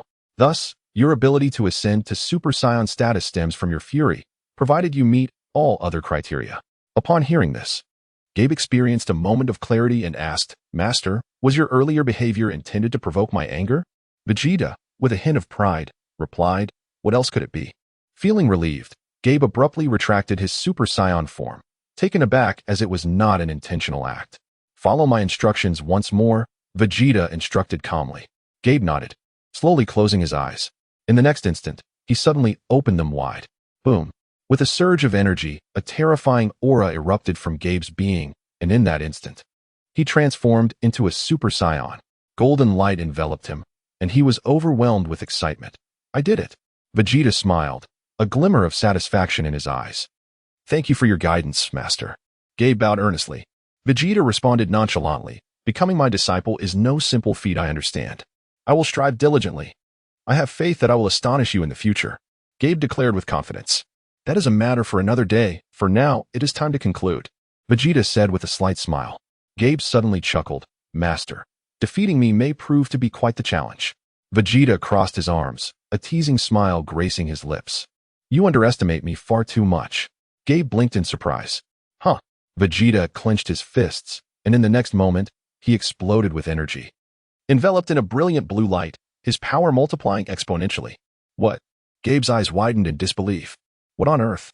On the sixth universe side, everyone was in shock. What is this transformation? Why does it exude a divine aura? Compa questioned, astonished. It seems the Saiyans of the seventh universe are rather extraordinary. They appear to possess powers beyond the grasp of ordinary Saiyans. Beerus remarked, equally surprised. TCH. Need I say more? It must be that rascal Beerus. He must have imparted these special skills to the Saiyans. Compa retorted, a hint of frustration in his tone. Heh. Lord Compa, you cannot solely blame Lord Beerus. Primarily, you rarely concern yourself with matters of the sixth universe. Your mind is always preoccupied with food and rivalry against Lord Beerus. It seems I am the one managing the affairs of the sixth universe. Bardoss smiled playfully and spoke. Compa felt somewhat awkward, for he indeed resembled Bardoss's description. Regarding Universe 6, he chose not to concern himself too much. Should matters escalate, he would simply intervene with destruction, direct and uncomplicated. Look at those Saiyans. They seem quite formidable. Having transformed into this blue form, their combat power has surged tremendously, Bardoss remarked, watching the spectacle with keen interest. TCH. Compa muttered, feeling a tinge of frustration, yet refraining from saying much more. Meanwhile, the usually silent Hit was stirred from his reverie. He opened his eyes and cast a significant glance at Vegeta, then shifted his gaze towards Goku in the audience. At that moment, Goku was also observing him, and the tension between them was palpable. After briefly studying Goku, Hit attempted to withdraw his gaze, but suddenly his attention was fixed on Luya. Luya, in turn, regarded Hit with an expression that remained calm and devoid of any emotional fluctuations. Yet, Hit narrowed his eyes slightly, although he perceived that Luya's strength might not rival Goku's. There was an inexplicable sensation emanating from him. Universe 7 is quite intriguing. Goku suddenly spoke, though his gaze remained locked on Hit. Luya turned to him. Goku met his gaze and smiled, saying, "I'll take the lead in the upcoming match, if that is all right." Luya was taken aback, as were the others surrounding Beerus, all caught off guard. "Goku, what do you intend to do?" Krillin inquired with a hint of confusion. Goku cast a glance at Hit and then smiled. "I wish to engage in a contest with Hit." Upon hearing this, everyone was utterly astonished. Setting aside the question of whether an opportunity would arise, they mused about Vegeta's formidable strength, which should guarantee him a swift victory. Beerus and Whis exchanged knowing smiles, their expressions laden with significance. "Goku, are you suggesting that Vegeta cannot triumph over Hit?" Piccolo asked, his gaze fixed on Goku with gravity. Goku nodded. "That individual is exceedingly dangerous. So much so that even I feel a twinge of trepidation." At this revelation, a wave of shock washed over the group, and Piccolo turned pale with fear. Was this truly Goku speaking? His companions had always perceived him as invincible, having miraculously overcome nearly all adversaries except for those of the God of Destruction caliber. Yet, they had never before heard Goku express fear in response to another's aura. Even the formidable Cell had never warranted such a reaction. Luya was not surprised. Instead, he hesitated for a moment before replying, "You may not be his match." Wukong was taken aback for a moment, then burst into laughter. "I believe so as well. Yet it would be a tremendous pity if such a master were not given the chance to engage in combat." Everyone present understood Wukong well and naturally recognized that his peculiar inclination had resurfaced. After a brief pause, Wukong suddenly leaned in and whispered to Luya, "If I were to employ that particular technique, would there be a chance?" Lur nodded. "Indeed, there is a possibility, but the chances of victory for Hit are significantly greater. You have yet to fully harness that power, and if you cannot endure it, the harm it could inflict upon your body would be considerable." Wukong nodded in understanding. "I comprehend. In the next match, I shall take the lead." Lur, he chose not to elaborate further, for he understood that he was not yet capable of transcending to Super Blue. Thus, he could not dare to challenge Hit from the outset. Even though he was aware of his opponent's tactics, his strength simply could not match up. Wukong, on the other hand, possessed Super Blue, and his inherent strength was formidable. With the addition of the Kaioken, he stood a chance. At that moment, within the arena, Vegeta successfully displayed his prowess, transforming into Super Saiyan Blue. He cast a glance at Gabe and declared, "Behold the higher echelon of Super Saiyan, Super Saiyan Blue. Quite impressive." A cold sweat trickled down Gabe's face as he marveled, feeling the oppressive aura emanating from his opponent. Undoubtedly, this was a terrifying form. It seemed they had already attained such a level of transformation. Chapter 40. The most powerful assassin makes his entrance. Is Vegeta being overpowered? As Gabe and Vegeta faced off, the attention of the crowd was captivated, failing to notice a battered figure gradually moving towards a certain direction. However, the astute Bardoss and Hit detected the change. Bardoss narrowed her eyes, a glint of coldness flashing through them. It observed Frost, who harbored ill intentions, and in the next instant, he vanished without a trace. "Damn science." Frost's complexion turned pale, yet a look of hatred and malice crept across his face. He had painstakingly secured the investment from the God of Destruction, Compa, contingent upon winning the match. But now, having lost, that opportunity had slipped away. Consumed by resentment, he plotted to seize the funds while the others were engrossed in battle. Before long, Frost arrived at a secluded location where a mound of jewels and riches lay before him, alongside a peculiar cube. A greedy glimmer crossed Frost's face as he exclaimed, "Ha ha ha, all of this is mine." He warned, "That cube is mine. You'd best not touch it." Suddenly, a calm and indifferent voice resonated from behind him. Frost was taken aback, and in the next moment, panic washed over him as he turned around hastily. You are Hit." He beheld Hit, who stood with his hands in his pockets, observing him. Yet, Frost seethed with rage. "No one will stop me." He charged at Hit in a fit of fury. Hit regarded him with a detached gaze, as if appraising a lifeless being. Simultaneously, from beneath his feet, a white temporal prison began to extend outward. "What?" Frost exclaimed in terror, realizing he could no longer move. With a resounding thud, everything fell silent. Frost's body trembled, disbelief etched across his features, for he was now riddled with wounds. In an instant, he lost consciousness and collapsed to the ground, utterly bewildered by the technique his opponent had employed. Hit regarded Frost with a tranquil expression. "You should consider yourself fortunate that I do not wish to kill you at this moment." He was known as the Assassin Hit in the 6th universe. He is also the most formidable assassin of the 6th universe, the mightiest warrior, Casting a glance at the unconscious Frost, it hoisted him up and turned to leave. Meanwhile, in a secluded corner, Beerus observed the scene unfold with a slight smile. Remarking to herself, "It appears my intervention is unnecessary." With that, she too turned away. As Vegeta transformed into Super Saiyan Blue, Cabba's expression grew exceedingly grave. He could sense the vast chasm that lay between him and his opponent. Nevertheless, Cabba assumed a battle stance and declared, "Allow me to witness the true power of Super Saiyan Blue." Vegeta smirked enigmatically, and in the next moment, he charged towards Cabba.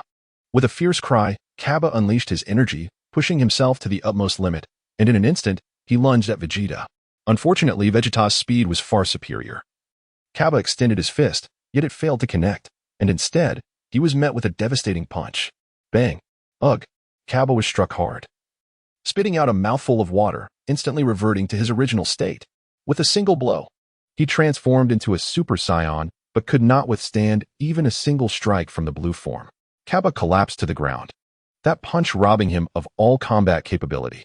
Vegeta's expression remained calm as he picked up Cabba and tossed him towards the audience of the Sixth Universe. The Golden Bear caught him, and the crowd was left in stunned silence. To think he was defeated so easily. The inhabitants of the Sixth Universe had hoped that Cabba's successful transformation would allow him to engage Vegeta in battle. Yet they were shocked to witness Cabba being knocked down with a single punch. Is this the true power of Super Saiyan Blue? The companions of the Seventh Universe erupted in cheers. For now, their adversary was left with only one contestant.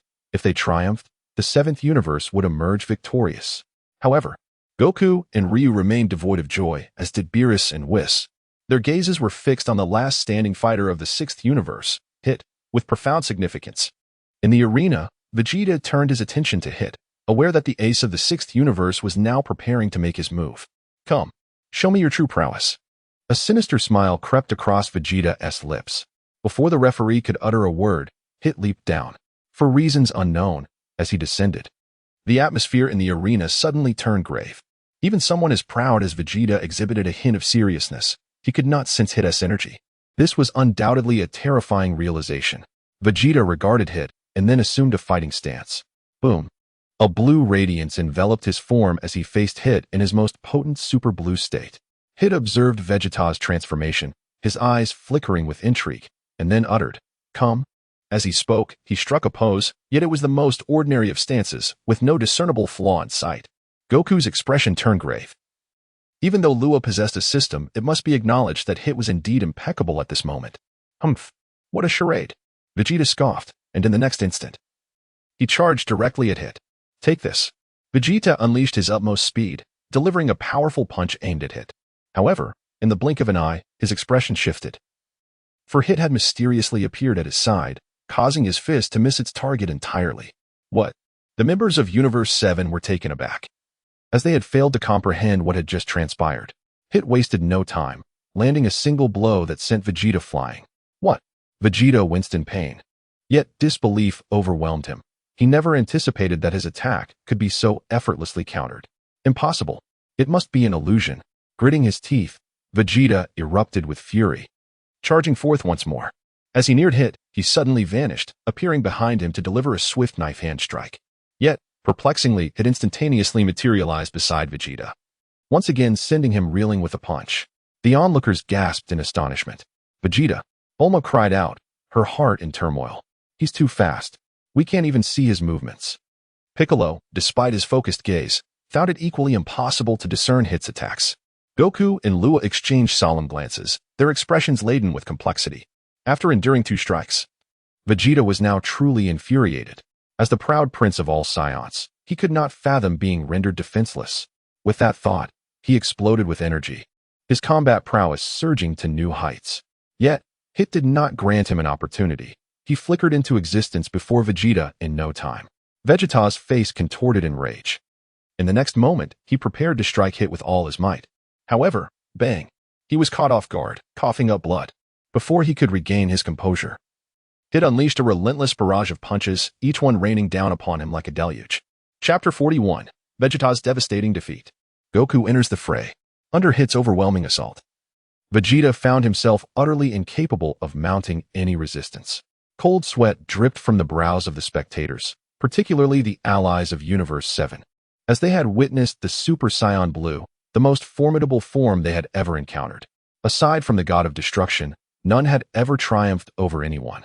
Yet now even the Super Saiyan Blue was powerless against Hit. Just how formidable was he? Goku turned to Luya and inquired, "Were you able to discern Hit's movements?"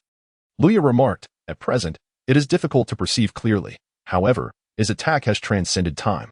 "Transcended time?" Gohan exclaimed, evidently taken aback.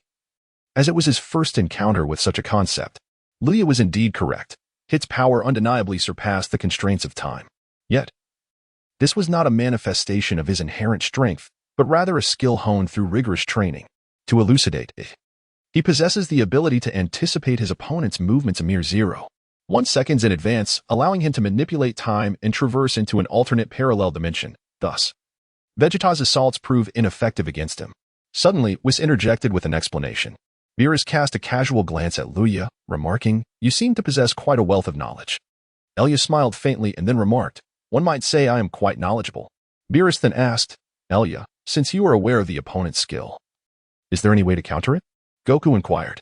After contemplating for a moment, Luya turned to Goku and remarked, "Hit's technique is known as time skip, which means he can evade your attack in the very instant before it lands, slipping into another dimension.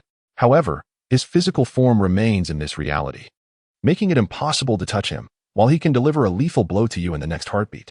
To counter this, one must anticipate his anticipation." Upon hearing this, Goku fell silent. Meanwhile, Whis and Beerus exchanged glances, their expressions reflecting a sense of gravity, as they realized that this enigmatic individual named Luya seemed to grow increasingly mysterious, possessing knowledge of even time skip. "Whis, is it plausible for someone of his caliber to exist within the civilization level of our universe?" Beerus inquired, a hint of uncertainty in his voice. Whis shook his head. "I cannot say for certain, but it is highly improbable. However, I remain unaware of his origins." Beerus fell into contemplation, then turned his gaze back to Luya, his eyes narrowing slightly. Luya evidently sensed the piercing gaze of Beerus, his heart tightening. "Goodness. It appears I must adopt a more discreet demeanor. No more spoilers." "Ah, I comprehend now." Goku suddenly exclaimed with delight. "What do you understand?" Luya inquired. Glancing at him, Goku, with a confident smile, replied, "Just wait and witness my performance." In the arena, Vegeta continued to struggle, creating distance between himself and Hit. The latter's attacks were exceedingly peculiar, so much so that Vegeta could scarcely discern the movements. It was as if Hit were perpetually before him, with only a lingering shadow remaining in the distance. Mysterious. Even more bizarre was the fact that Vegeta could not make contact with Hit's body. Just as he was about to strike, he found himself hitting nothing but air, only to be met with a relentless barrage from his opponent. "Strange. What are you dawdling for?" Hit's words echoed as he swiftly approached Vegeta, delivering a powerful punch. Vegeta attempted to defend himself, but, predictably, was struck squarely in the abdomen by Hit's fist. Gritting his teeth against the pain, a glint of determination flickered in Vegeta's eyes. This was his moment. With a swift motion, he seized Hit's arm and unleashed a punch with his other hand. However, in a twist of fate, it was Vegeta who was struck. His eyes widened in disbelief as he struggled to comprehend Hit's astonishing speed. After receiving 2 consecutive blows, the force of the punches surged through Vegeta's body, causing him to lose his Super Saiyan Blue form in an instant. He had sustained severe injuries. Vegeta collapsed to the ground, and the arena fell silent. The spectators stared in astonishment, utterly unprepared for such an outcome. Vegeta had lost? The members of Universe 7 were left in disbelief, their mouths dry with shock. Goku's expression grew grave. He had not anticipated such a maneuver from his foe. Luya also closed his eyes slightly. He was not surprised by the outcome, yet felt a tinge of regret, for in terms of combat prowess, Hit was not significantly more formidable than Vegeta. It was merely that Hit's ability to manipulate time had caught Vegeta off guard. Thus, Vegeta was hardly a match for him. The representative from Universe 7, Vegeta, fell to the ground, while the representative from Universe 6, Hit, emerged victorious. With the referee's authoritative declaration, this duel came to an end. Hit cast a glance at Vegeta and remarked, "You are the first to withstand so many of my punches and yet remain alive." With that, he turned and departed. Vegeta's expression was grim, yet he found himself unable to rise. Suddenly, Goku appeared beside Vegeta and swiftly transported him back to the audience. Bulma hurriedly asked Krillin for a senzu bean, which he then fed to Vegeta. After consuming the bean, Vegeta was revitalized, though his demeanor remained somewhat somber and visibly shaken. Observing this, Goku promptly said, "All right, Vegeta, hit is indeed formidable. Even I struggle to perceive his movements." "Humph, I will never concede, damn," Vegeta retorted coldly. Goku chuckled heartily and then announced, "Well then, it's my turn for the next match." "What?" Vegeta was taken aback, looking toward Goku. "Isn't Luya supposed to compete next?" Lord shrugged nonchalantly. Goku chuckled heartily. "I switched places with him. I too wish to face Hit." Vegeta smirked dismissively. "Suit yourself." Goku waved to the crowd. "Everyone, I'm off." "Go for it, Goku," cheered Krillin and the others. Goku smiled faintly and then leaped down from the arena. Meanwhile, Hit also descended onto the stage. The two stood several meters apart, their gazes serious and intense. "Can that guy really do it?" Beerus pondered with a complex expression. Beside him, Whis chuckled lightly. "If Goku were to lose, we still have Lure and the universe's strongest fighter, Manaka, right? Why fret, Lord Beerus?" Upon hearing this, Beerus's expression stiffened momentarily. And then he awkwardly replied, "Actually, Manaka is not a martial artist. He is merely a courier in the universe. I said that deliberately to spur Goku's fighting spirit. And you know it, Whis. Ho ho ho. It seems, dear Lord Beerus, you might be miscalculating. If Goku loses, there may be no one in our 7th universe to stop Hit." Whis remarked gleefully. "Damn it," Beerus grumbled in annoyance. The perceptive Piccolo, with his exceptional hearing, overheard their conversation and turned pale with fright. So, Goku had nearly become their 7th universe's sole hope? With this thought, he glanced at Lure. Can this guy really do it? Chapter 42, Seeking the Weakness of Time. The crowd was astonished. In the arena, Goku did not strike immediately. Nor did he transform into Super Saiyan Blue at first. Instead, he fixed his gaze intently on Hit. It remained expressionless, waiting for Goku to make his move. The atmosphere grew tense as the two faced off, and the spectators were filled with a mix of anxiety and anticipation, eager to witness the thrilling duel between Goku and Hit. Humph, what a charade. The Saiyans cannot possibly defeat Hit. Our 6th universe is destined to emerge victorious. Compa mocked. Silence. The outcome cannot yet be determined. Keep your eyes wide open. Beerus replied darkly. Though displeased, Compa refrained from further antics. In the arena, Goku suddenly relaxed his expression, then looked at Hit and said, "I apologize. I was just searching for your weakness, which is why I held back." Hit was taken aback for a moment before responding. "You were quite honest." Goku assumed a fighting stance and declared, "All right, let us commence our battle." "I can hardly wait." Hit replied coolly, "Can't wait to lose." "Are you? You've decided you cannot win against me." Goku smiled slightly. "Who knows? Perhaps I might uncover your weakness." Hit regarded him and retorted, "Enough with the chatter. Let us begin." As he spoke, Hit assumed his usual, unassuming stance. However, Goku narrowed his eyes slightly and couldn't help but exclaim, "Indeed, there are no discernible weaknesses." The referee, sensing the tension between the two combatants, promptly declared, "Both contestants are ready. Let the match commence." No sooner had the words left his lips than Goku's expression sharpened, and in the blink of an eye, he charged forward, reaching Hit in an instant, delivering a powerful punch. Unfazed, Hit evaded with a grace akin to a phantom, reappearing beside Goku and striking back with equal force. Goku noticed this but was unable to react in time, taking a punch from Hit that sent him reeling backward, wincing in pain. Goku clutched the spot where he had been struck, remarking, "Truly formidable. This sensation of pain. Your strength is unlike anything I have ever encountered." Hit regarded him coolly before stating, "You should use your full strength. You cannot defeat me." Goku grinned widely and charged at Hit once more. He unleashed a barrage of punches and kicks, but predictably, Hit deftly dodged each one. The sheer magnitude of Hit's power was overwhelming. Utilizing his time skip ability, Goku could scarcely graze Hit's clothing before being met with another heavy blow.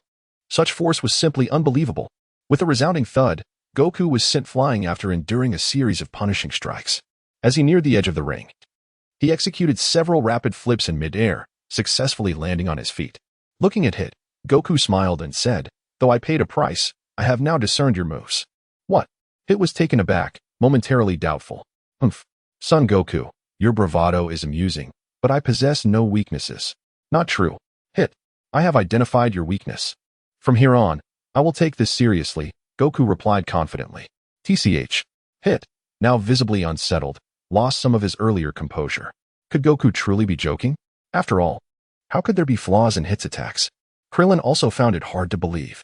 Damn it, that cockroach. Vegeta, however, was somewhat convinced, for he knew Kakarot well.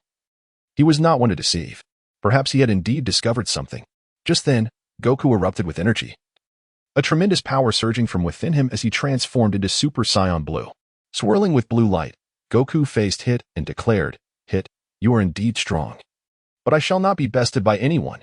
Hit regarded Goku's transformation into Super Saiyan Blue with newfound caution. Undoubtedly, this form was immensely powerful. Even he, without his time skip, might find himself wary of it. Contemplating this, Hit assumed his stance once again and remarked, "You claim to have found my weakness? Sun Wukong, to be honest, I greatly admire your courage. However, my time skip possesses no weaknesses." "Is that so?" Wukong grinned, and in an instant, he harnessed his super blue state to its utmost potential. Bang! The next moment, Wukong charged directly at Hit. Hit's eyes narrowed, and in an instant, he executed his time skip as Wukong approached, momentarily freezing time. With a cold smirk, Hit unleashed a punch. Bang! Yet, contrary to expectations, there was no anguished cry. Wukong had successfully blocked Hit's attack. What? Hit was incredulous. He could not comprehend that Sun Wukong had indeed thwarted his time skip attack. How was this possible? Oh my! He blocked it. Everyone was astonished, unable to believe that Wukong had truly withstood Hit's assault. How could this be? How was it possible for Kakarot to perceive such an attack? Vegeta found it difficult to accept. Time skip, which allowed the opponent to halt time for 0.1 seconds, was sufficient to accomplish myriad actions. It was not merely a simple feat. The opponent could manipulate time, utilizing the time skip to traverse into an alternate space. This explained why Vegeta was unable to land a hit, while the opponent inexplicably appeared in another location. Luya elaborated slowly. After a pause, Luya suddenly turned to Whis. It is akin to how Mr. Whis can manipulate time, employing time reversal, while Hit's ability is to halt time, albeit for approximately 0.1 seconds. Yet, for a master, that brief moment undoubtedly allows for countless actions. Whis nodded in agreement. Precisely, that is indeed the case. However, I am also quite surprised to discover that, apart from myself, there exists another who can manipulate time. It is rather perplexing. The crowd came to a realization, understanding the nature of the opponent's skill. However, even with knowledge of the opponent's abilities, overcoming them remained a daunting task. Firstly, one must possess sufficient strength, followed by the mastery of one's own body to achieve a harmonious unity of mind and spirit, reacting in an instant, anticipating the opponent's next position. Wukong was precisely predicting Hit's intentions.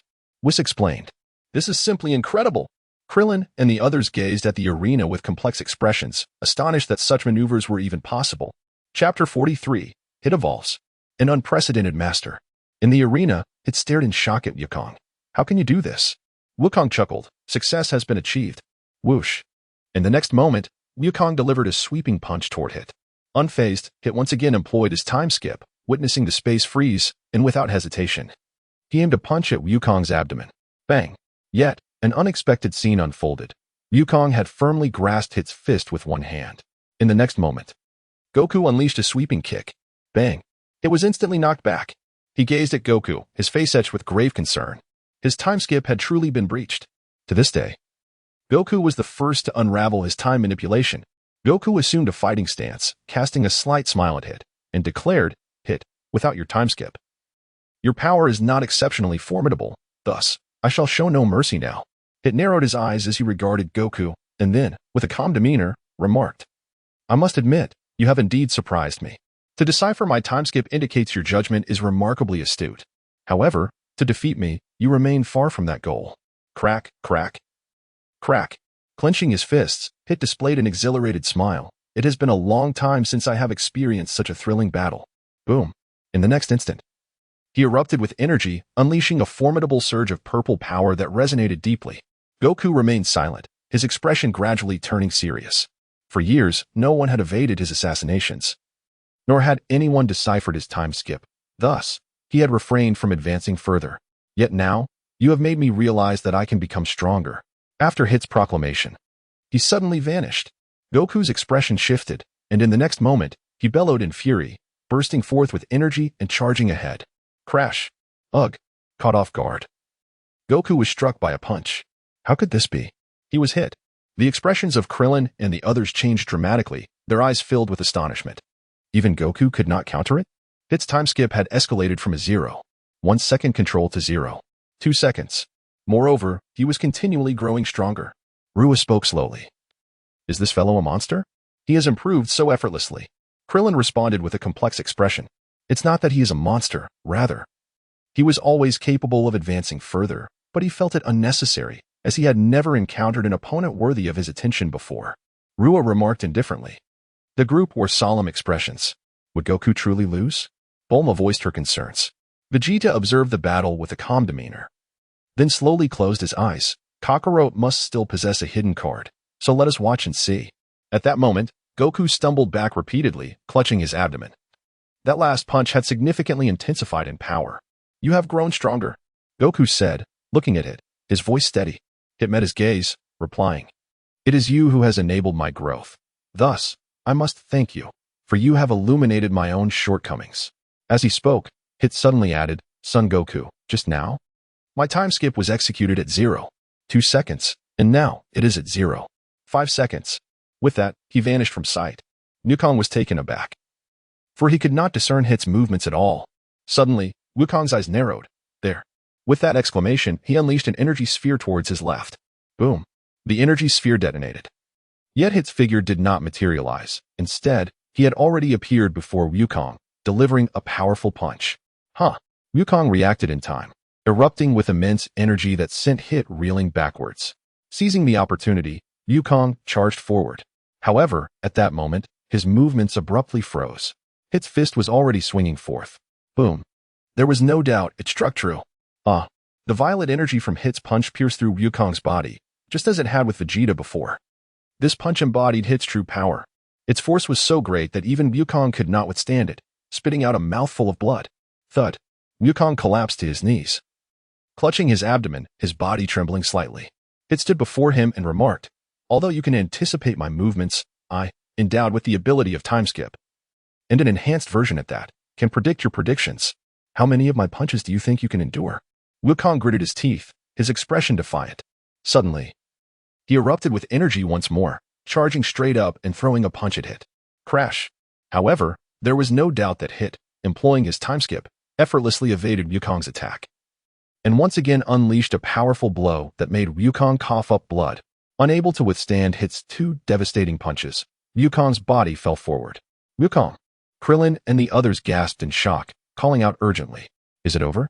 From Universe 6, Kampa looked at the fallen Wukong, a triumphant smile spreading across his face. Beerus, on the other hand, was furious, veins bulging. Wukong cannot defeat Hit. He may predict Hit's attacks, but Hit can manipulate time for 0.5 seconds, a considerable duration. Thus, even if he anticipates Hit's strikes, Hit can alter his actions within that time frame. Whis spoke slowly. Is it really so that we shall lose to Universe 6? Beerus found it hard to accept. Losing to Universe 6 would not only mean relinquishing Earth, but also a humiliation to his pride. If Kampa began to boast, it would be exceedingly vexing. Let us observe the situation. If Wukong possesses any hidden cards, he might still turn the tide. Weiss remarked softly, Kakarot has reached his limit. He simply cannot withstand Hit's onslaught. Vegeta spoke in a somber tone. Not necessarily. Luya interjected suddenly. At his words, everyone turned to look at him. What do you mean? Vegeta gazed at Luya, his expression growing serious. Lore smiled slightly and remarked, Wukong's power is far more complex than you can imagine. He still has a hidden card. What? The crowd gasped in astonishment, their eyes turning towards the arena, anticipation brewing among them. How do you know? Vegeta questioned, somewhat unconvinced. He had trained alongside Kakarot for an extended period, but had never witnessed any hidden strengths from him. Wait, could it be? Vegeta's expression shifted to disbelief as he glanced at the fallen Wukong. Chapter 44.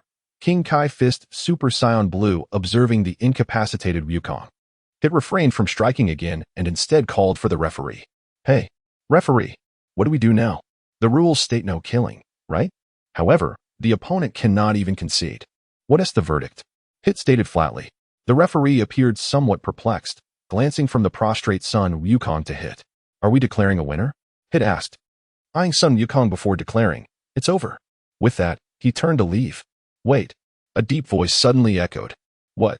Hit exclaimed, quickly turning back. The others too were expressions of astonishment. Wukong gradually stood up, his body trembling uncontrollably. He had risen, With a grin, Wukong said, "Don't be impatient.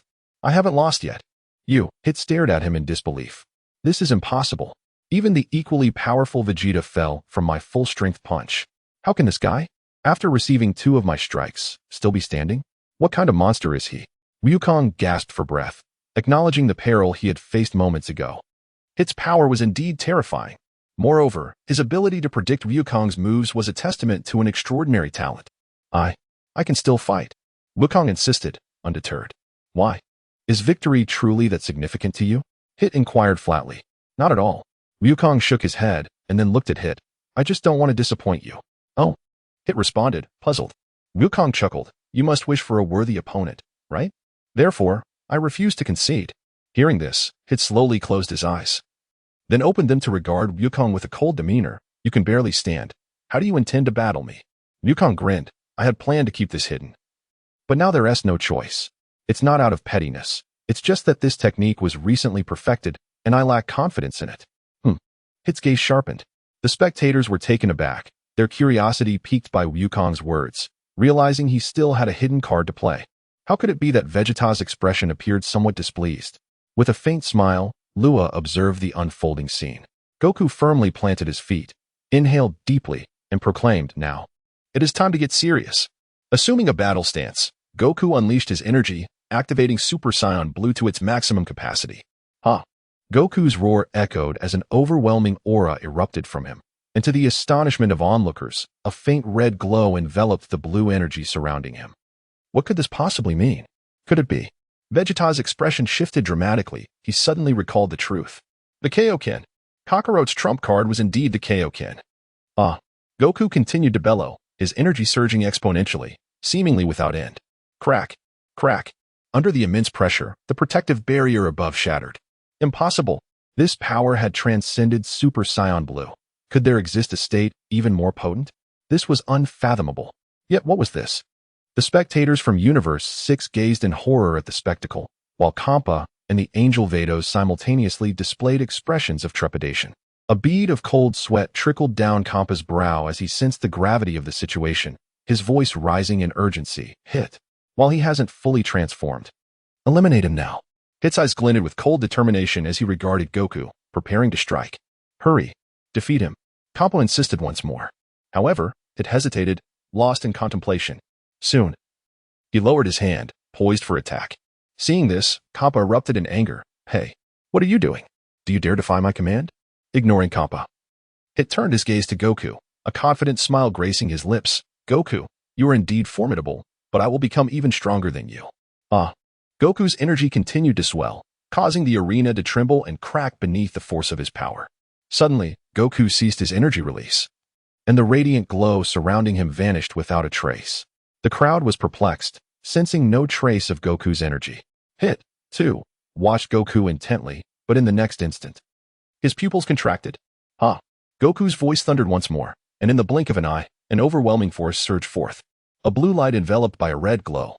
The Kaioken. Swish, swish, swish. The sheer magnitude of Goku's power left everyone, including the god of destruction and the angel, visibly shaken. "This power is astonishing," Hit remarked, his demeanor now serious. "This is my trump card. The Kaioken. It was bestowed upon me by the Kao long ago, but considering the immense strain it imposes, I have refrained from using it all these years. However, upon witnessing the use of the lure previously, it rekindled my thoughts on it. After 2 years of rigorous training, I have finally mastered this formidable technique known as the King's Fist. Yet, it is no simple feat to command. Achieving a harmonious synchronization of one's energy and spirit is essential for perfect mastery. Initially, I intended to utilize it against Lord Beerus, but now I find myself compelled to unleash it," Goku explained. "What?" Upon hearing this, Beerus was instantly taken aback, his temper flaring. "What the hell? Is this intended to confront me? This fellow has been concealing such power? Ho ho ho. Lord Beerus, are you feeling apprehensive?" Whis teased. In response, Beerus feigned indifference and retorted, "How could that be? While he is indeed formidable, he remains naively ambitious if he believes he can contend with me." As Luya observed the scene, he could not help but acknowledge the immense power boost that came from Goku utilizing the Kaioken technique in his Super Saiyan Blue form. Goku's combat power had surged to an astounding 164 trillion, and upon employing the Kaioken, it doubled to an astonishing 328 trillion. In contrast, Hit's strength stood merely at 165 trillion, making Goku slightly more formidable. However, it was evident that Hit's potential had yet to be fully awakened. Given Goku's formidable techniques, why has he only chosen to employ them now? Beerus suddenly inquired, his curiosity piqued. Chapter 45, The Output of Tenfold Kaioken. Crushing Hit. Upon hearing Beerus's question, Goku's familiar companions exchanged peculiar glances. Vegeta solemnly remarked, "Those unfamiliar with the Kaioken cannot comprehend the immense strain it places on Kakarot. I still vividly recall our battle. At that time, I perceived him as a mere weakling. It was only due to his use of the Kaioken that I found myself defeated. Yet, he must bear the consequences, for while the Kaioken can easily double his power, its prolonged use inflicts unimaginable harm upon his body. Furthermore, as Kakarot grows stronger, the difficulty of employing the Kaioken also escalates. Thus, he refrains from using it unless absolutely necessary." Beerus and the others fell into contemplative silence. Indeed, even now that he can transform into Super Saiyan Blue, he still cannot sustain it for long, Luya remarked. "I have yet to inquire. But Kakarot's prowess stems from your influence, does it not?" Vegeta suddenly turned to Luya and asked. Lur did not deny it. "It was indeed me." "Humph." Vegeta scoffed disdainfully, undoubtedly annoyed that Kakarot had once again outpaced him. At this moment, Goku looked at Hit. He made no move, instead taking a moment to calm his emotions. And then a joyful smile spread across his face. "I have succeeded." Hit, however, regarded him with a solemn expression, reluctant to admit that Goku's current power surpassed his own. To his astonishment, he realized he could perfectly control this newfound strength. Goku turned to Hit and declared with a grin, "Hit, I challenge you now." Hit's eye sharpened, and he immediately assumed a combat stance. "I am at your service." Goku laughed heartily, then burst forth with energy, charging at Hit. In an instant, Hit's eyes glimmered, and time itself seemed to freeze around him, the surroundings fading into emptiness. In that fleeting moment, Hit gazed at Goku, and the next second, he launched a powerful punch towards him. Crack. But then, a shocking scene unfolded. The constraints holding Goku suddenly began to crack, the fissures widening rapidly. Hit sensed the impending disaster, his face filled with disbelief. How is this possible? A tremendous force shattered Hit's time freeze, and in the next moment, Goku blocked Hit's fist. This is impossible. Hit still found it hard to believe that his time manipulation had been forcefully broken. The onlookers were equally astonished, their eyes wide with shock. It seemed that Hit's invincible time manipulation had been so easily breached. Goku grinned widely. "Your time manipulation is ineffective against me, for where I stand transcends your time." With a surge of power, Goku delivered a punch directly to Hit's abdomen. Ugh! For the first time, Hit felt as if he had been struck hard, spitting out a mouthful of blood, his body trembling in pain. Without hesitation, Goku followed up with an elbow strike, sending Hit reeling backward. As Hit staggered to a halt, he instinctively covered the area that had been struck. Incredulous at the sudden surge in power and speed, how could this be possible? But it's not over yet. This is the might of the Kaioken. Goku smiled slightly, and in the next moment, he clenched his fists tightly, unleashing an overwhelming surge of energy. Rumble. The blue and red radiance expanded exponentially, as Goku's power erupted forth with terrifying intensity. His strength had risen once again. Krillin and the others were filled with excitement. This formidable power. Even Krillin had not anticipated that this old companion could elevate his energy to such heights. They were left in awe, their faces turning pale with astonishment. Curse it. That Kakarot. Why does he always manage to stay ahead of me? Vegeta expressed his dissatisfaction with a hint of reluctance, as Luya observed the surging energy of Goku. His eyes narrowed slightly. Undoubtedly, the effect of a standard Super Saiyan utilizing the Kaioken technique is vastly different from that of a Super Saiyan Blue employing the same technique. Clearly, the Kaioken in the Super Saiyan Blue state, infused with divine energy, exhibits significantly greater power, although it may only be a tenfold increase. Luya couldn't help but assess Goku's current strength. Astonishingly, it soared beyond 200 trillion, and it was still on the rise, 450 trillion, 470 trillion, 500 trillion. Good heavens! Goku, using the tenfold Kaioken, had his combat power reach the infinite threshold of a first-order angel. What left Hit most astonished was that he was closest to Goku and could easily perceive the overwhelming pressure emanating from him. This was a terrifying force. Even he felt a twinge of fear at that moment. His own power was rapidly escalating. Threefold, fourfold no, tenfold. Goku suddenly roared. unleashing an explosive force. Boom. After Goku's energy burst subsided, he immediately charged toward Hit, only to vanish in the next instant. Hit's expression changed, so fast. I can hardly discern his movements. I'm right here, Hit. Goku's voice suddenly echoed from behind him.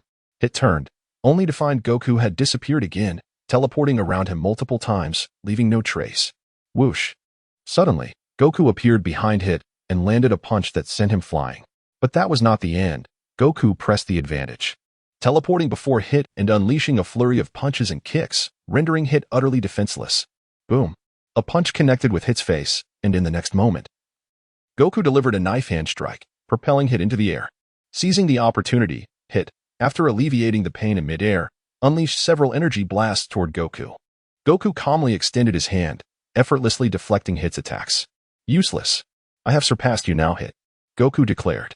Hit, gazing at Son Goku, replied, I must admit, you are indeed formidable, concealing such terrifying power.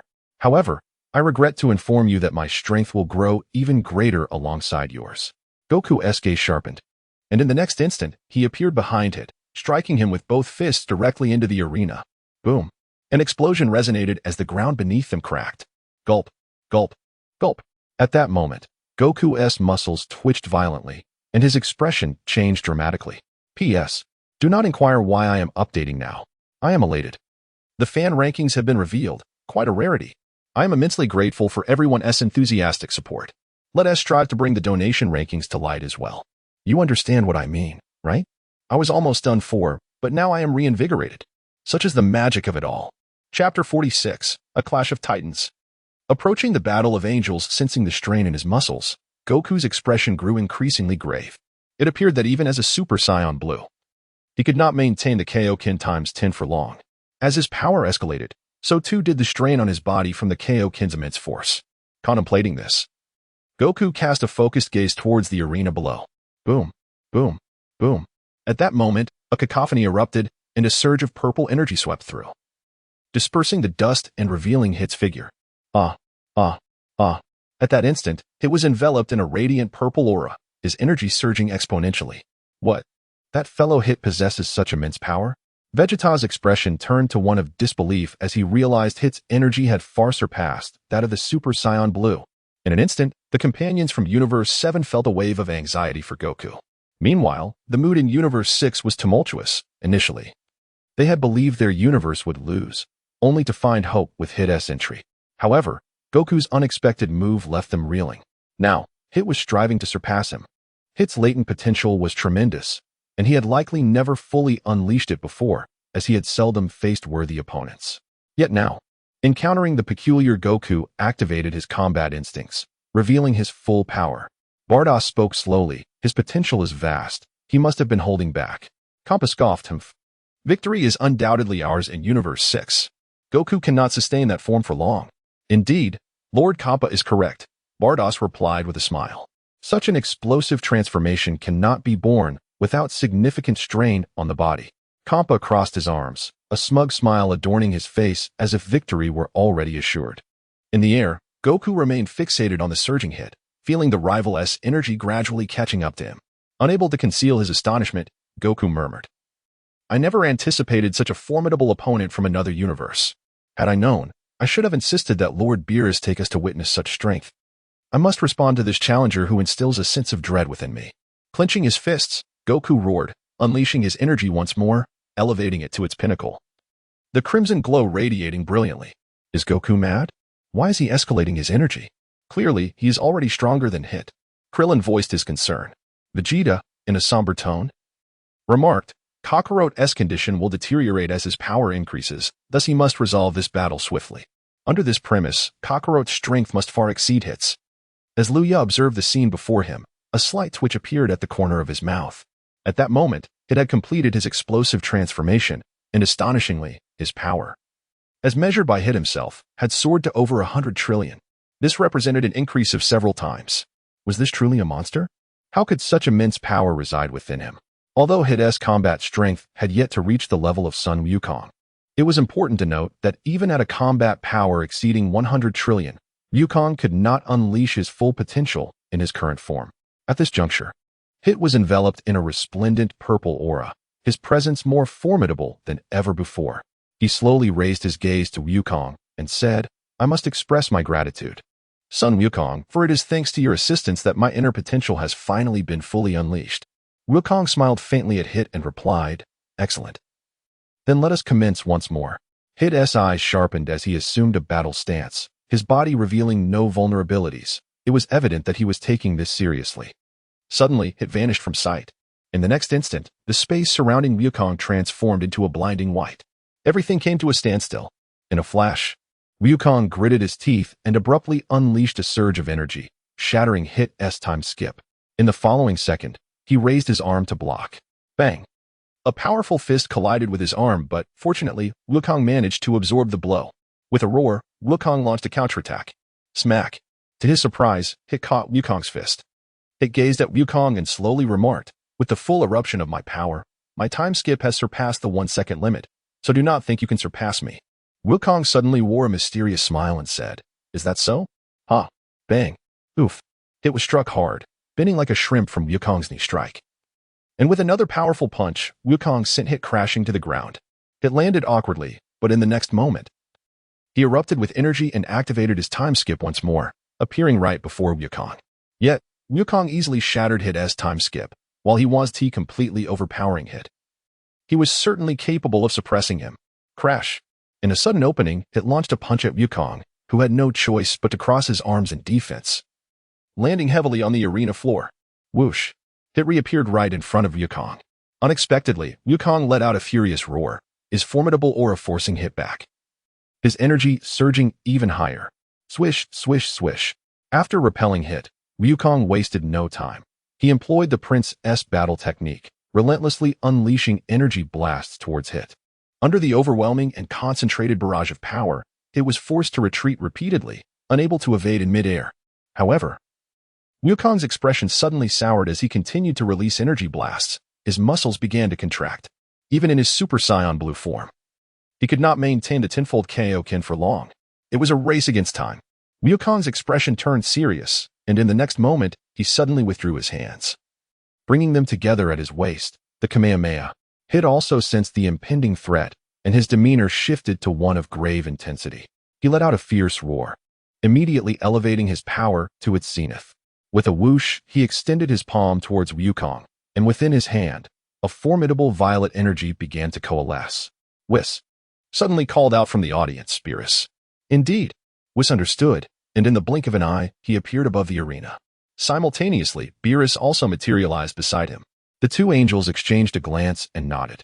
In unison, they activated the staves in their hands, instantly enveloping the arena and the combatants, Wukong and Hit, in a protective barrier. At that moment, Wukong roared, Kamehameha. Boom. The terrifying energy wave surged towards Hit, radiating an extraordinary brilliance as it tore through space. Hit, now acutely aware of the magnitude of Wukong's technique, experienced a sudden transformation in expression. He roared in response, unleashing a violet beam from his palm. The two waves collided with a thunderous impact.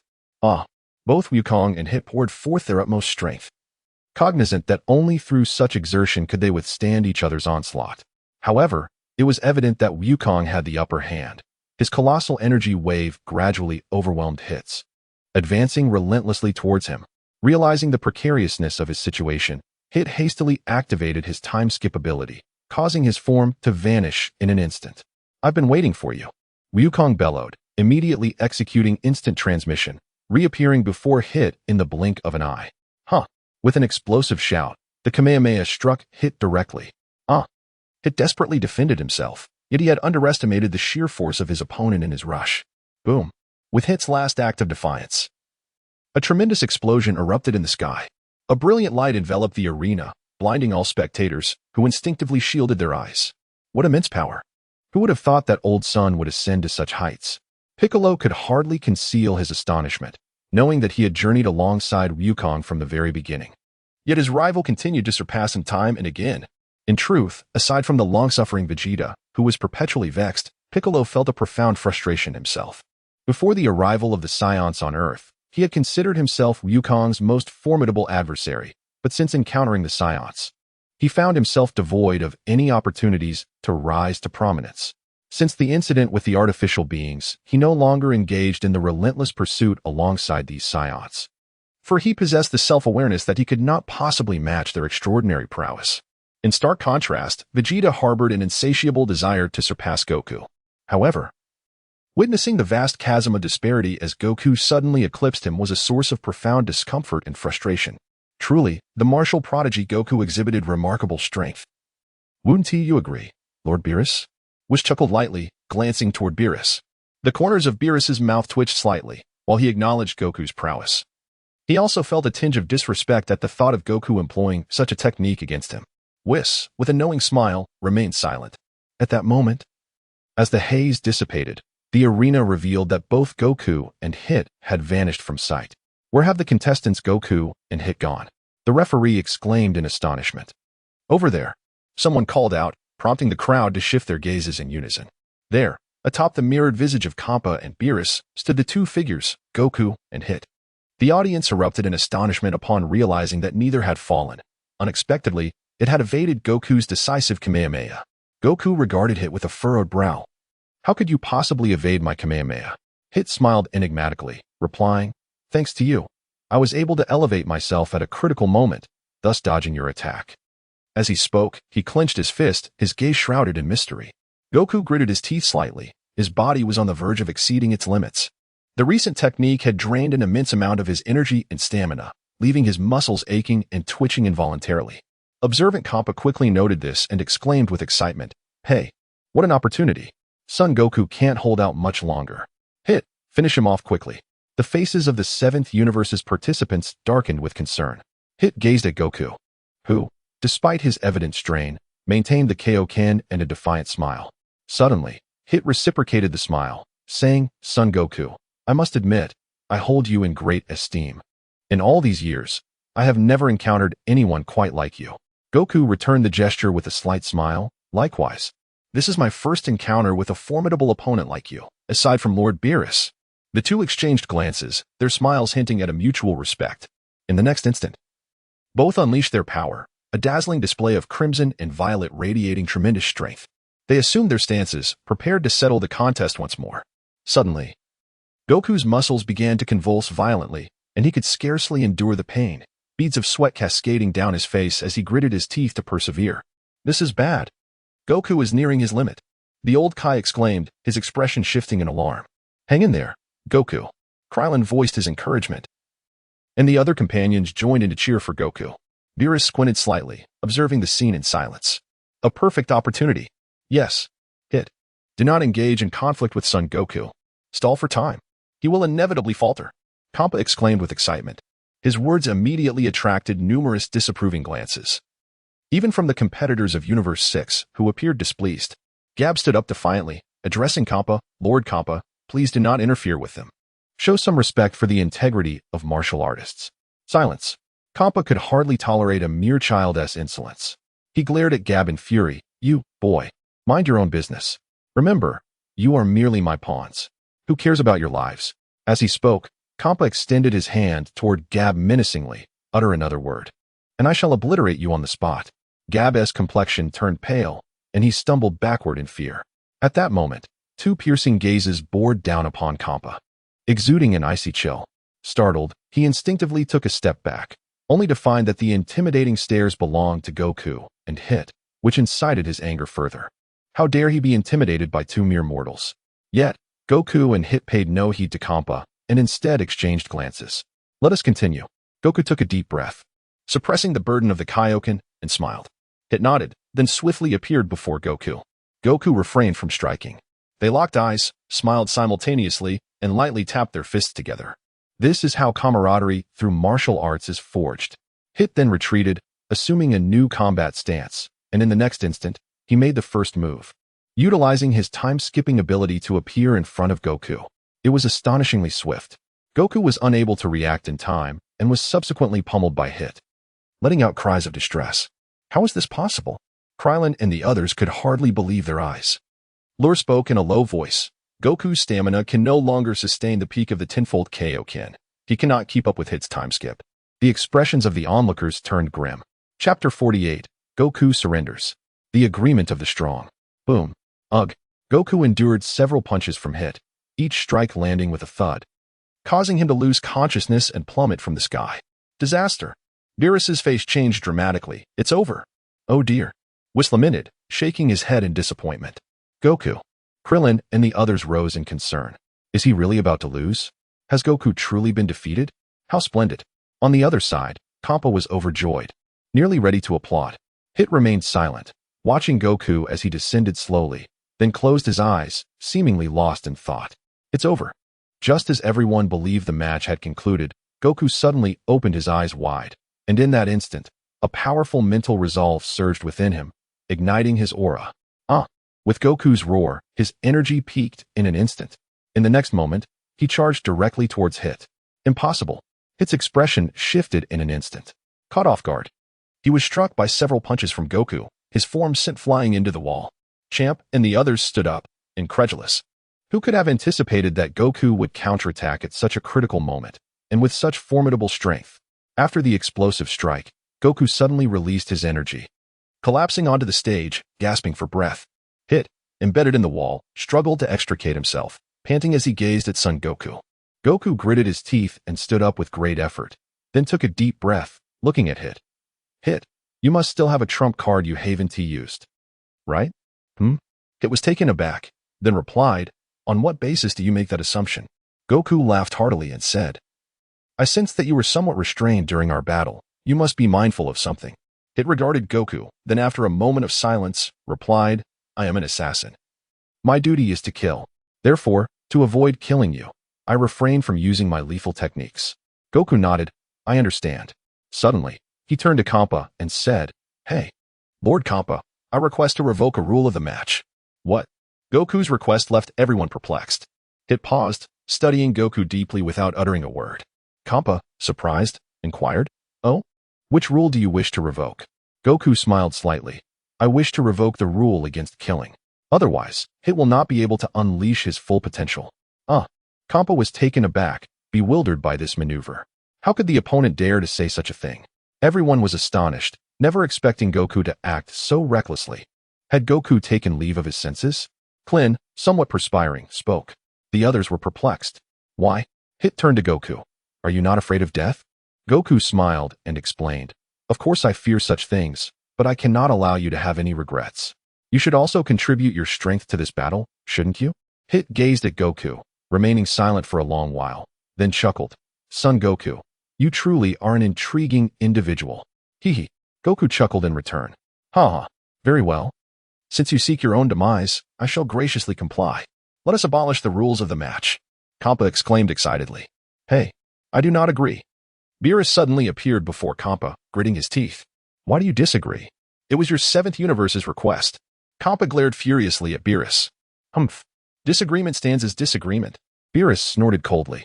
The two gods of destruction were poised to clash over the match's rules. Observing the two deities in the sky, Hit sighed, such powerful gods, indeed. In their eyes, we are but mere ants. However, Goku replied with a smile, I do not share that sentiment. Although I cannot defeat them now, I am certain I will reach that level in the future. Hit paused in surprise, then smiled faintly. Indeed. Goku chuckled and took the initiative to walk toward the edge of the arena. Everyone looked on in confusion, uncertain of his intent. At that moment, Goku leapt off the stage. Gasped. In that instant, everyone was petrified. Hey, Goku, what are you doing? A furious Beerus exclaimed as he regained his composure. Goku laughed. I concede. I cannot defeat Hit. He is simply too strong. Simultaneously, Goku softly murmured, I am no pawn. Nanny. Beerus's face turned purple with rage. Beerus, now you understand the might of my 6th universe, do you not? Kampa laughed triumphantly, relishing in the moment. Beerus snorted disdainfully and returned to his seat.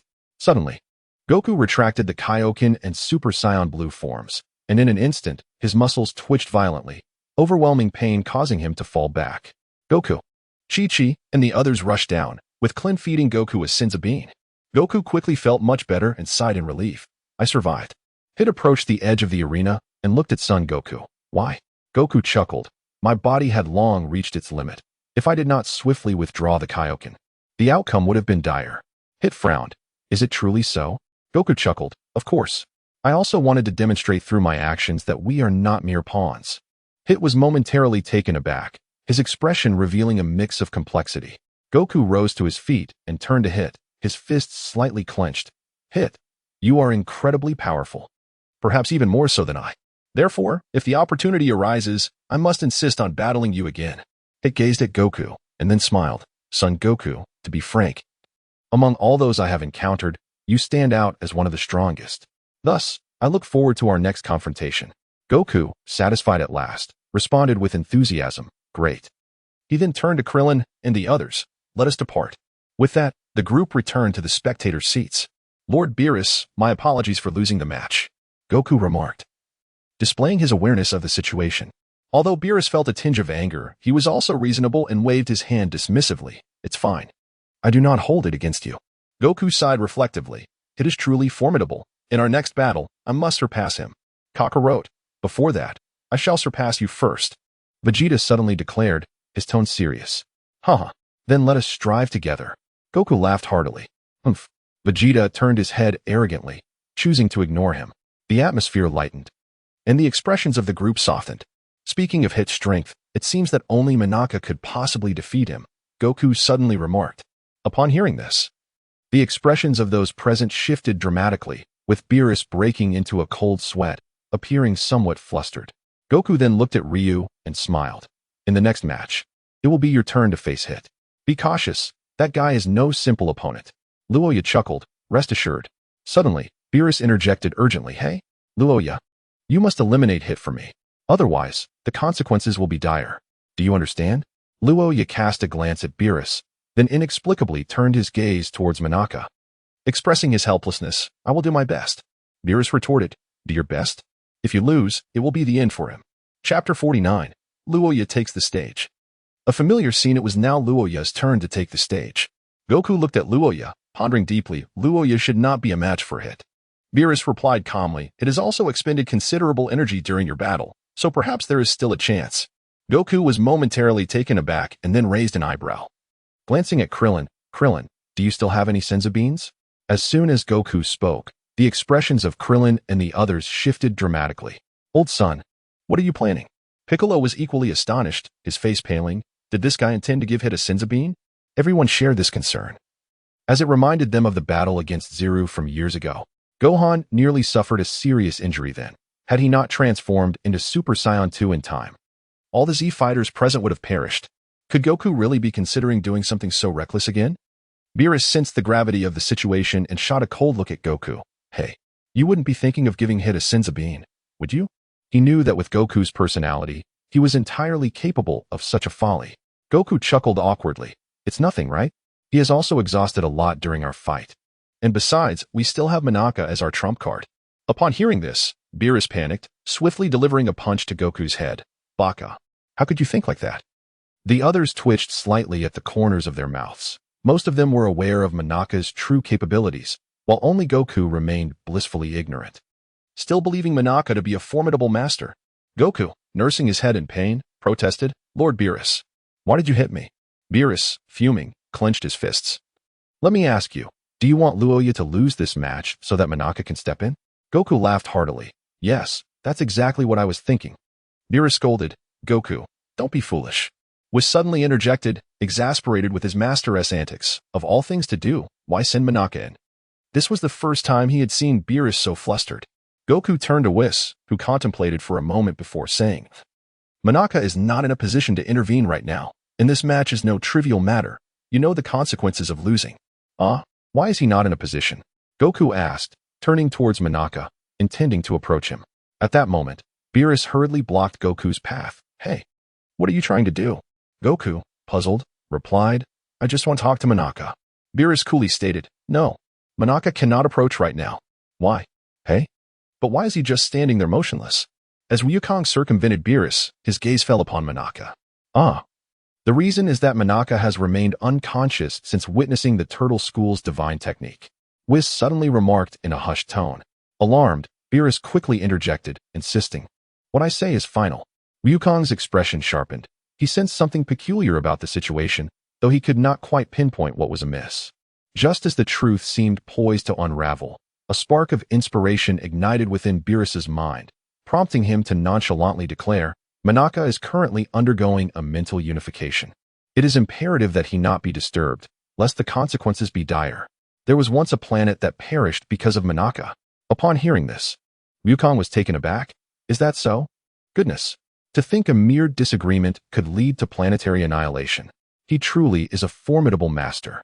Seizing the opportunity, Beerus continued. Thus, it is inconvenient for him to intervene at this moment. Any disruption would be highly detrimental to him. Do you understand? He requires time. Reluctantly, Wukong abandoned the notion of prompting Manaka to act, obediently returning to Vegeta's side. Observing this, Beerus let out a sigh of relief. Ah, Lord Beerus. It seems you are rather flustered, Whis remarked with a hint of mischief. Growing slightly irate, Beerus retorted, You mustn't speak so carelessly, Whis. We almost revealed ourselves. Whis smiled subtly. I never imagined that as the god of destruction, Lord Beerus would resort to deceit. Feeling a bit embarrassed, Beerus stubbornly replied, Humph. If it can empower Wukong, a little sacrifice on my part is inconsequential. Hey, they are about to begin. Piccolo interjected at that moment. Everyone turned their attention to the arena. At this juncture, Luya cast a serious glance at Hit. Although the latter had expended much of his strength, he remained incredibly formidable. Hit regarded Luya with a calm demeanor, lost in thought. Luya suddenly produced a mystical bean and tossed it to Hit. The crowd gasped, their expressions shifting dramatically. That guy? How can he be so reckless? Beerus glared at Luya with a fierce scowl, his anger palpable. What does Luya intend to do? Krillin and the others pondered in confusion. Fool. Both Piccolo and Vegeta expressed their displeasure. Ha ha ha. This guy Luya truly embodies my former spirit.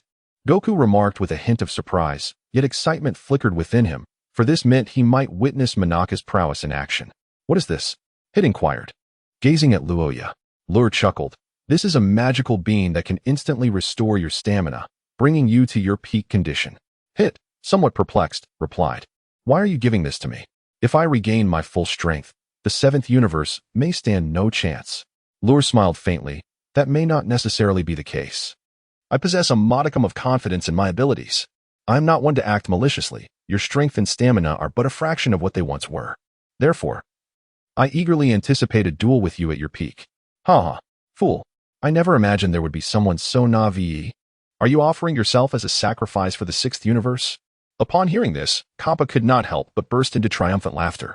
He turned to Beerus and declared, Hey, Beerus, I shall unapologetically claim your Earth. How infuriating.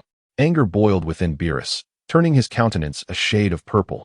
He fixed a cold gaze upon Lur and stated, Listen closely. If you fail to win, I shall erase you. Lur cast a glance at Beerus and remarked with a smile, I shall do my utmost. Hit, observing him, soon broke into a faint smile. You are as amusing as son Goku.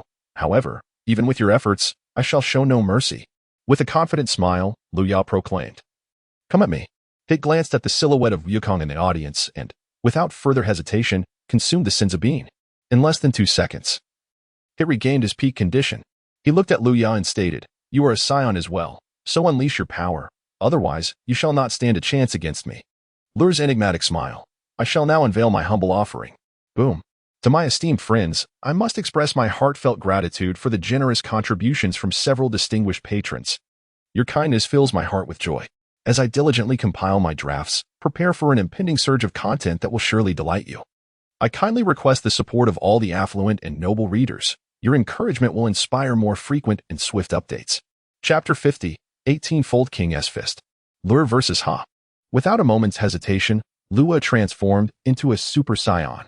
Immediately thereafter, he unleashed an explosive surge of energy, ascending to Super Saiyan 2.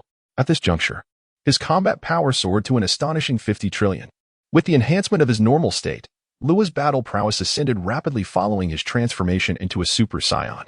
Lur gazed at Hit and proclaimed, I can transform into a Super Saiyan of the 3rd level, but that form is exceedingly taxing on my stamina. Therefore, I shall engage you in this current state. Hit shook his head in response, not sufficient.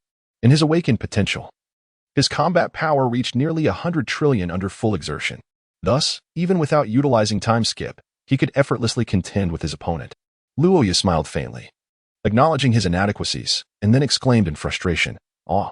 At that moment, he erupted with fury, and concurrently, his power surged exponentially, his combat prowess soaring to new heights.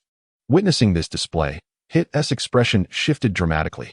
Luya was harnessing the Kaioken. The members of the 7th universe were taken aback. How could this be? His Kaioken was even more formidable than Kakarot's. Vegeta's countenance faltered. Was he truly destined to remain the perennial third? Oh, this is intriguing. Initially irked, Beerus was taken aback by the scene before him, his anger dissipating considerably. Haha, Luya's Kaioken indeed surpasses mine, and he can endure a greater multiplier than I can. It compensates for his inability to transform into Super Saiyan Blue. Goku smiled subtly, aware of Luya's capabilities from their training sessions in the hyperbolic time chamber. How can this be? He can do it too. Kampa and Beerus were now unsettled. Besides Son Goku, there was another capable of such a transformation. As Luya's energy flared, Hit gradually adopted a more serious demeanor. Yet he refrained from interrupting Luya's power buildup, honoring the favor of the Senzu beans he had received. Concurrently, Hit too unleashed his power. Purple light swirling like a wrathful dragon, his aura expanding dramatically. Oh, Luya was enveloped in a golden glow that donned a crimson exterior, identical to Goku's. His strength was escalating towards billions. 7 times, 8 times, 9 times. The intensity of their auras caused the recently restored barrier to fracture, shattering into pieces. Reluctantly, Whis and Beerus had to channel their divine energy once more to reinforce the barrier. Luya's energy was not in the slightest inferior to Goku's. Krillin remarked, perspiring slightly. Goku, too, felt the weight of the moment. Being able to master the tenfold Kaioken is commendable. But Luya surpasses me even without the ability to transform into Super Saiyan Blue, indicating he has perfected the Kaioken to an extraordinary level. Yet, I find it perplexing. The Kaioken is notoriously taxing on stamina, so why does it seem to have such a negligible effect on him? During our training in the time chamber, I noticed he expended significantly less stamina than I did, even while maintaining Super Saiyan Blue. He was utterly confounded by this. Given this display, there seems to be hope. Whis remarked with a gentle smile. Humph. Beerus huffed, prideful. Suddenly, Luya bellowed, 18 times Kaioken. Boom, boom, boom. In an instant, his energy surged dramatically. 100 trillion. The prowess of Luya has ascended to a staggering 100 trillion. Rivaling the might of Goku wielding the tenfold Kaioken in a state of Super Blue.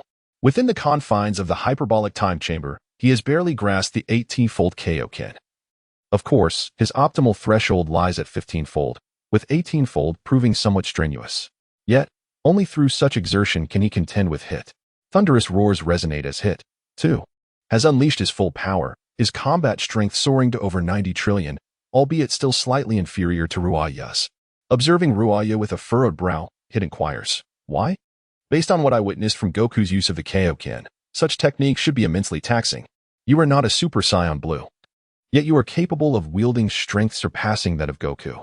Lure smiled faintly. Surely you have heard that practice makes perfect. Hitler remained silent. The King Kai fist of fishing lure, due to the system's external modifications, imposes a relatively low burden on the body. However, it is not entirely devoid of strain. As its usage frequency and multiplicative factors increase, the body inevitably experiences some fatigue. Nonetheless, his condition is somewhat more favorable than that of Goku. Given the enhancements provided by the external system, in the Super Saiyan 2 form, executing the 18-fold King Kai fist, he should be able to endure for a few minutes. Yet, the resultant strain is still considerable, though it does not approach the after-effects experienced by Goku.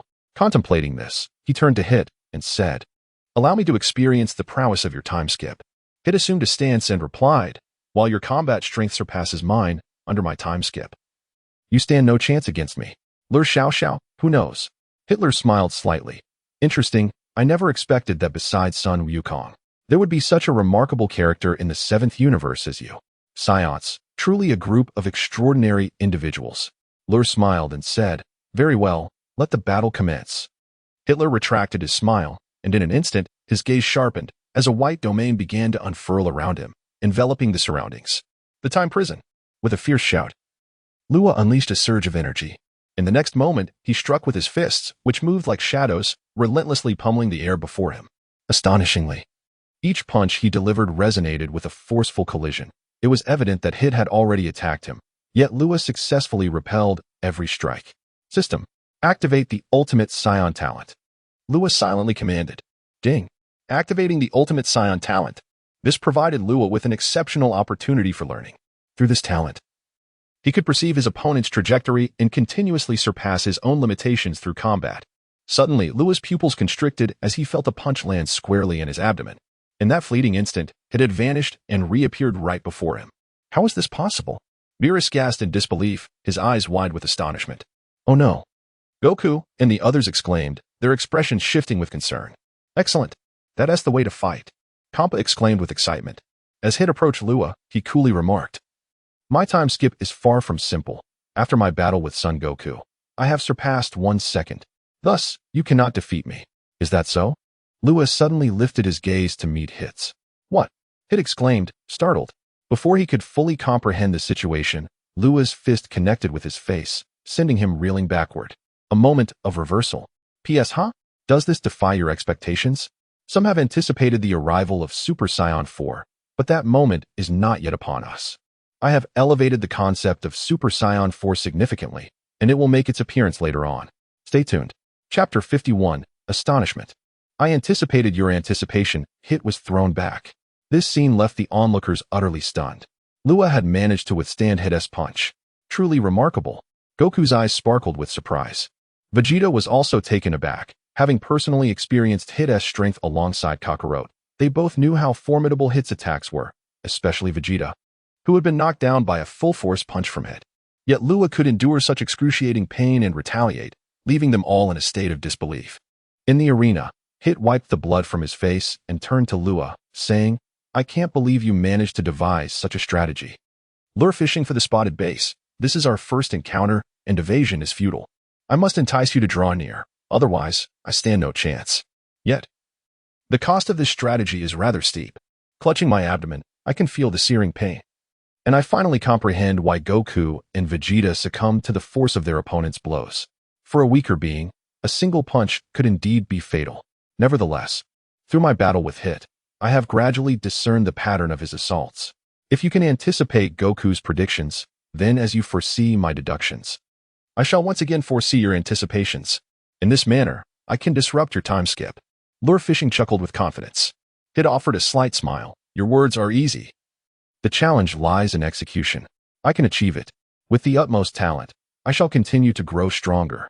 I will undoubtedly triumph over you. Lure fishing exclaimed with fervor.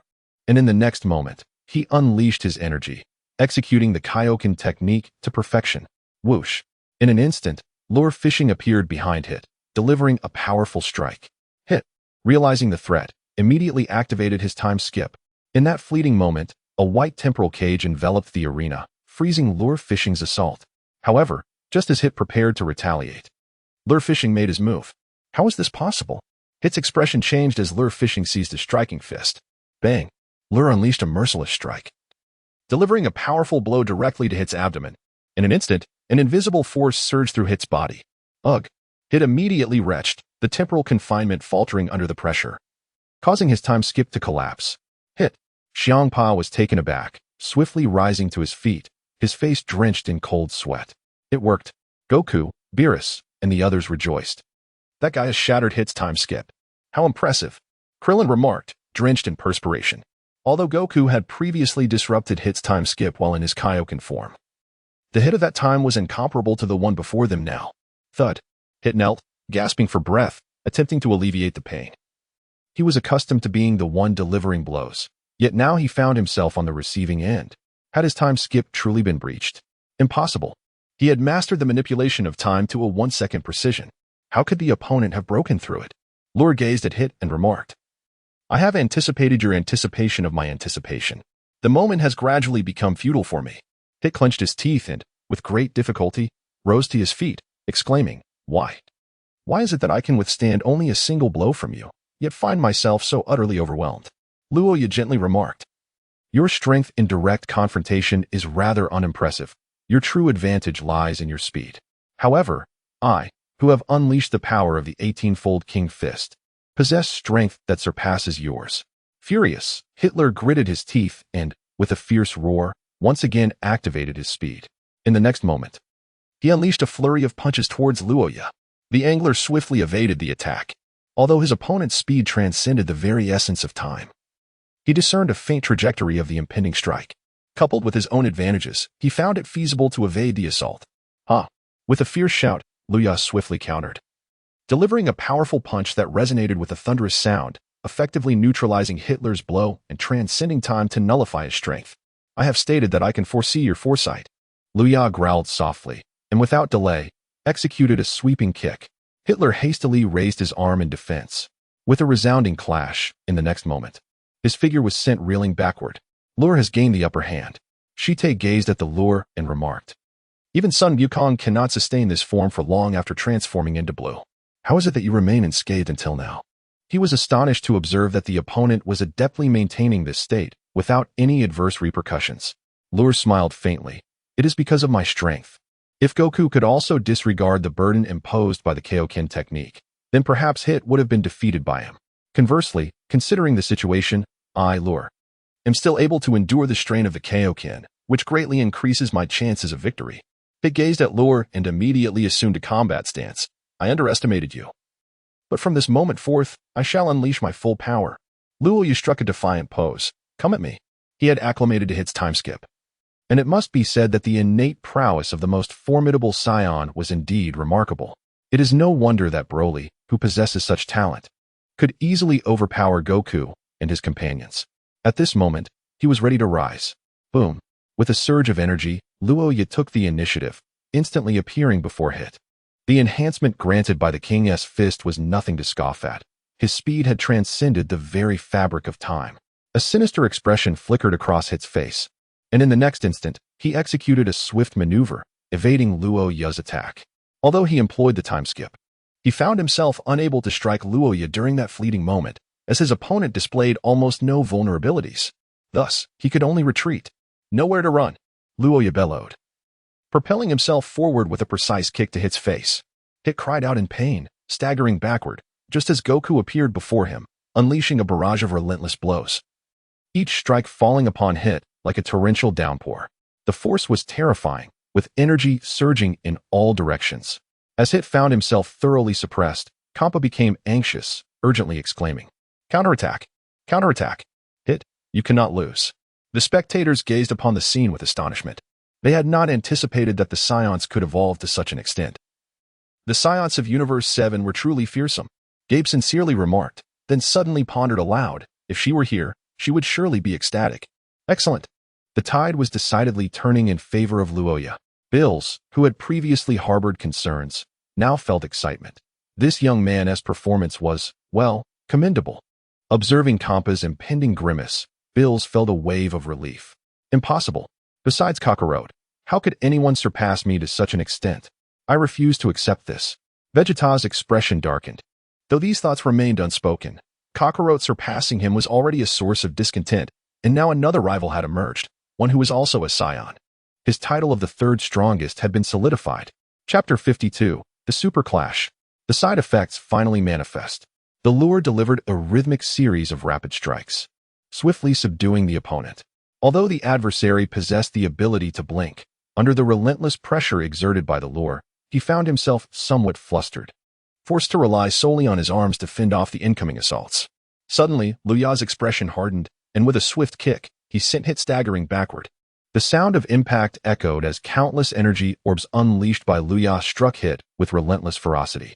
Hit gritted his teeth, struggling to withstand the onslaught, but found himself unable to retaliate.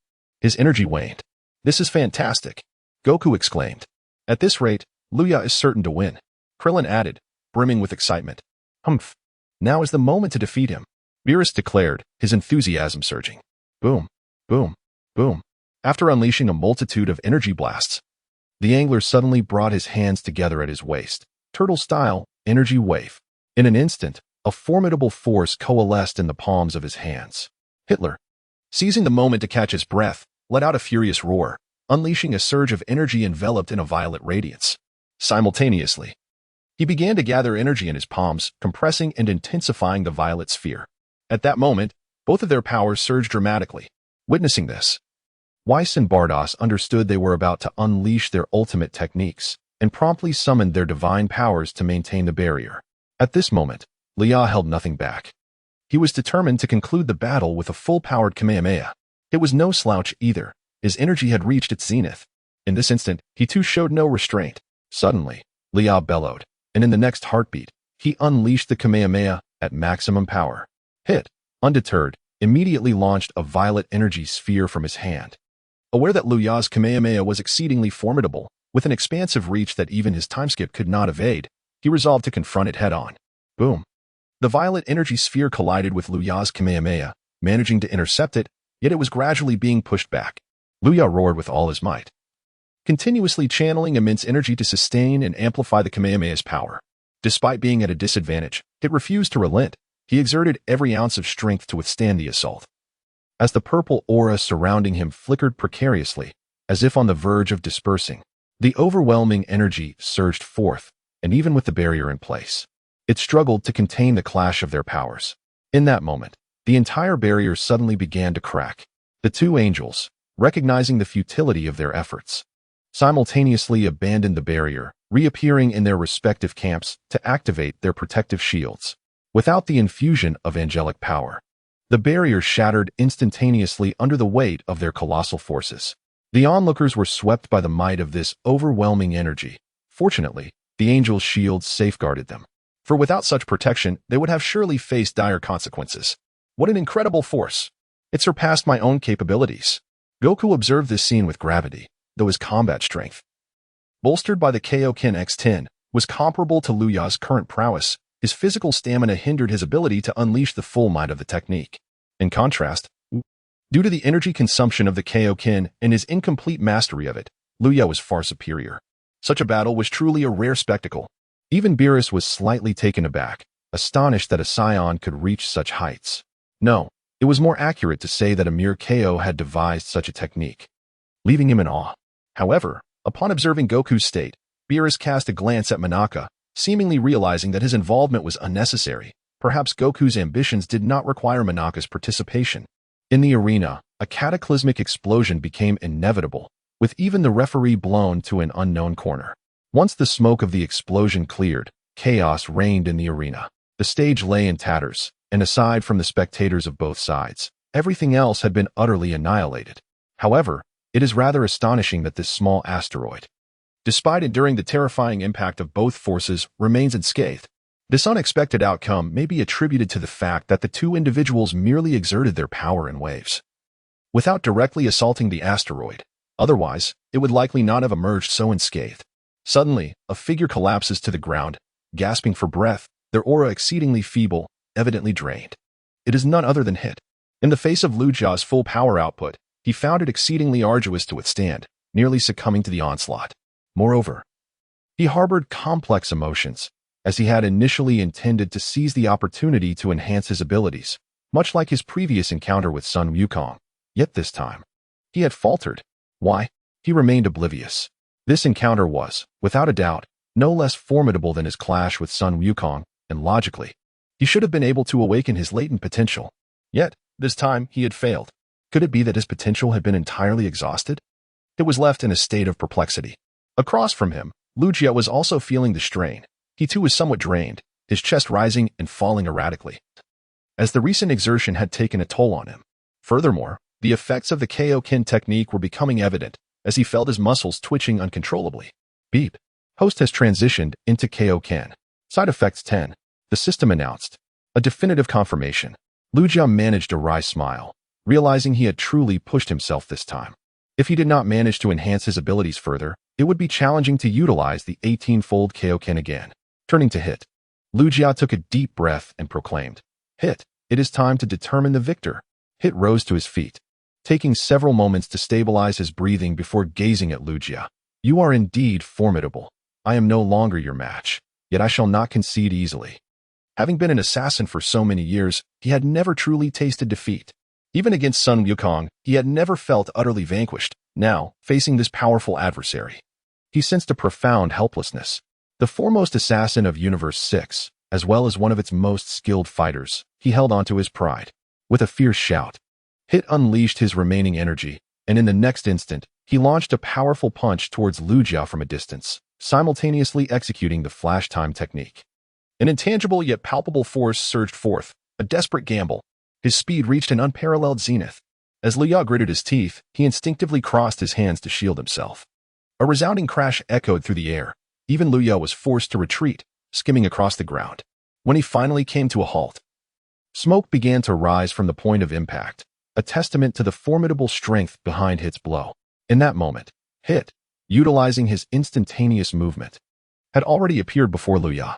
Chapter 53, The Final Victory. The Seventh Universe triumphs.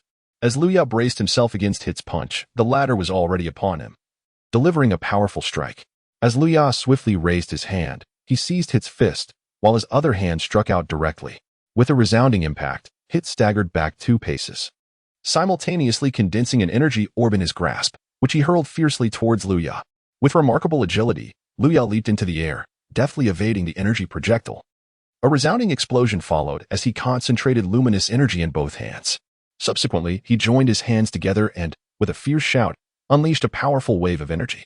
Hitler extended his hands to defend, yet his form was relentlessly pushed backward. Boom.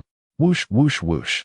Luya seized the opportunity, unleashing an explosive surge of energy, desperately maintaining the enhancement of the Kaioken with the last remnants of his strength, while simultaneously amplifying his output. At this moment, Hit found himself with dwindling stamina. Confronted with Luya's relentless assault, his form trembled, unable to withstand the overwhelming force, causing him to slide backward relentlessly. Kamehameha. In a sudden outburst, Luya unleashed his energy, channeling it into a powerful strike. Once again, he invoked the Turtle School's Kamehameha. He aimed to convey to his opponent that the tales of not being able to compete with the Sun family were not the only ones circulating in the martial world. There was also Luya. Could it be impossible? Xiangpa could no longer remain composed. He abruptly rose from his seat, cold sweat pouring down his brow. If Hit were to be defeated, they would have no next contender. Thus, seizing the moment, he must vanquish Hit. However, Beerus cast aside the demeanor befitting a god of destruction and shouted with exhilaration. Power.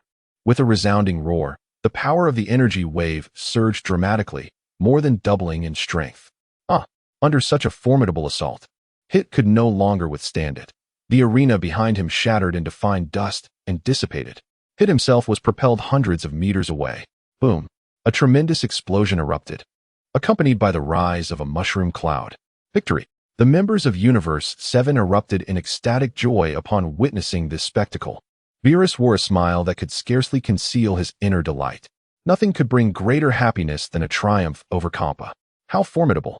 Even without transforming into Super Saiyan Blue, Luya managed to defeat Hit. His martial prowess is indeed superior to ours. Goku marveled at Luya. However, Vegeta's expression soured. Unlike his previous transformation into Super Saiyan Blue, where Hit had easily bested him, Luya had triumphed over Hit in his peak condition, and this disparity deeply unsettled him. Impossible. How could Hit lose? I refuse to believe it. How can a Saiyan be this formidable? Kampa raged, frantically raking his hands through his hair. He had initially thought Goku was the ace of Universe 7, and defeating him would ensure victory, only to be confronted by such a monstrous talent. What exactly are the Scions of Universe 7? At that moment, Luya hovered in the air, gasping for breath. That last attack had nearly exhausted his stamina. Suddenly, an unexpected turn of events occurred. In the next instant, a bizarre figure appeared before Luya, striking with astonishing speed. Oh no! Luya gasped in alarm, but he was too fatigued to defend himself. Thud. Ugh. Luya was struck, doubling over in pain. How could this be? Beerus and the others were taken aback by the scene, for the assailant was none other than Hit. Why? How's he unscathed? Marvelous. Hit. Kampa was ecstatic. Not anticipating such a swift reversal of fortune, Hit gazed at Luya and then declared, "You are impressive, but I too will grow stronger." Just as he was about to be thrust out of the ring and collide with the ground, Hit expended a great deal of energy to use time skip. Narrowly evading the energy wave, Luya gritted his teeth, taken aback by an unforeseen aspect. The opponent's ability to evade his strikes was utterly outrageous. Enduring the pain, Luya let out a sudden roar, and in the next moment, he unleashed a surge of energy, seizing Hit's fist with determination. What? It was astonished, never expecting that his adversary could mount a counterattack. With a swift flick of his wrist, Luya flung his opponent away in an instant. Simultaneously, a concentrated energy orb formed in his hand, which he hurled with great force, sending Hitler soaring into the air. Hitler, compelled to halt mid-action, recognized that his adversary was pushing his body to its limits, and it was proving effective. Without a moment's hesitation, Hitler thrust both hands forward towards Luya, unleashing a terrifying wave of energy. In a sudden, heart-wrenching roar, Luya summoned the last vestiges of his strength and soared into the sky. With a swift motion reminiscent of a dragon's fist, he erupted forth. In the very next instant, a golden aura enveloped Luya's body as he plunged headlong into Hit's energy wave, disregarding the opponent's attack as he surged towards him. Impossible. At this moment, even Hit found it hard to believe. Yet, it was too late. With a thunderous roar, Luya charged at Hit, and in an instant, collided fiercely with Hit's abdomen. A piercing cry escaped Hit's lips as he felt the explosive force, and his expression shifted dramatically. With a resounding boom, Hit let out a pain scream. A terrifying golden light erupted from behind him, coalescing into the ethereal form of a five-clawed golden dragon that gradually dissipated, revealing Luya's silhouette. Meanwhile, a gaping wound appeared on Hit's body. Hit trembled, unable to fathom that such a formidable physique could be penetrated so easily by his opponent. I am doomed. Weiss. On the spectator's platform, Goku, regaining his composure, exclaimed suddenly. Weiss understood immediately and, in the next moment, appeared before Hit, enveloping him with angelic power to slightly slow the loss of his vitality. At that moment, all present were left in utter astonishment. In a dramatic turn of events, Luya nearly vanquished Hit. Just then, Goku appeared before Hit, administering a magical beam that swiftly began to restore Hit's vitality. Meanwhile, Luya, seemingly drained of strength, collapsed. However, Goku was quick to arrive at his side as well, presenting him with another of the mystical beings to aid in his recovery. The situation with the lure has returned to normal. He took a deep breath and expressed his gratitude, saying, "Thank you." Wukong chuckled heartily and then remarked, "You really went all out, didn't you? You nearly killed Hitler. By the way, what technique were you employing?" Lure smiled faintly. "I will tell you later." Beep. The host has exceeded the load while using the 18-fold King Fist. Side effects 5. The host is advised to take caution. Beep. Congratulations to the host for completing the task. Defeated Hit. Rewards are being dispensed. Combat power of 1 billion points. Reward. Hit skill. Time skip. Current time control, 0. 1 seconds. The host side effects for the 18-fold King Fist have been reduced by 5. Current side effects, 10. Note. Once the side effects reach 100, the King Fist will automatically seal off the host's abilities.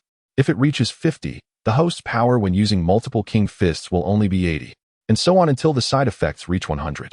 Additionally, the host can mitigate side effect points through tasks, further details to be determined. Beep. Due to the host's assistance in securing victory for the 7th universe, an additional reward is granted. Reward. Combat power of 300 million points. Reward. Saiyan energy from Goku and Vegeta. System task triggered. Task content. Collect the powers of 5 Saiyans. Transform into a Super Saiyan God. Current progress, 25. Whoosh. Loya took a deep breath and fell to the ground.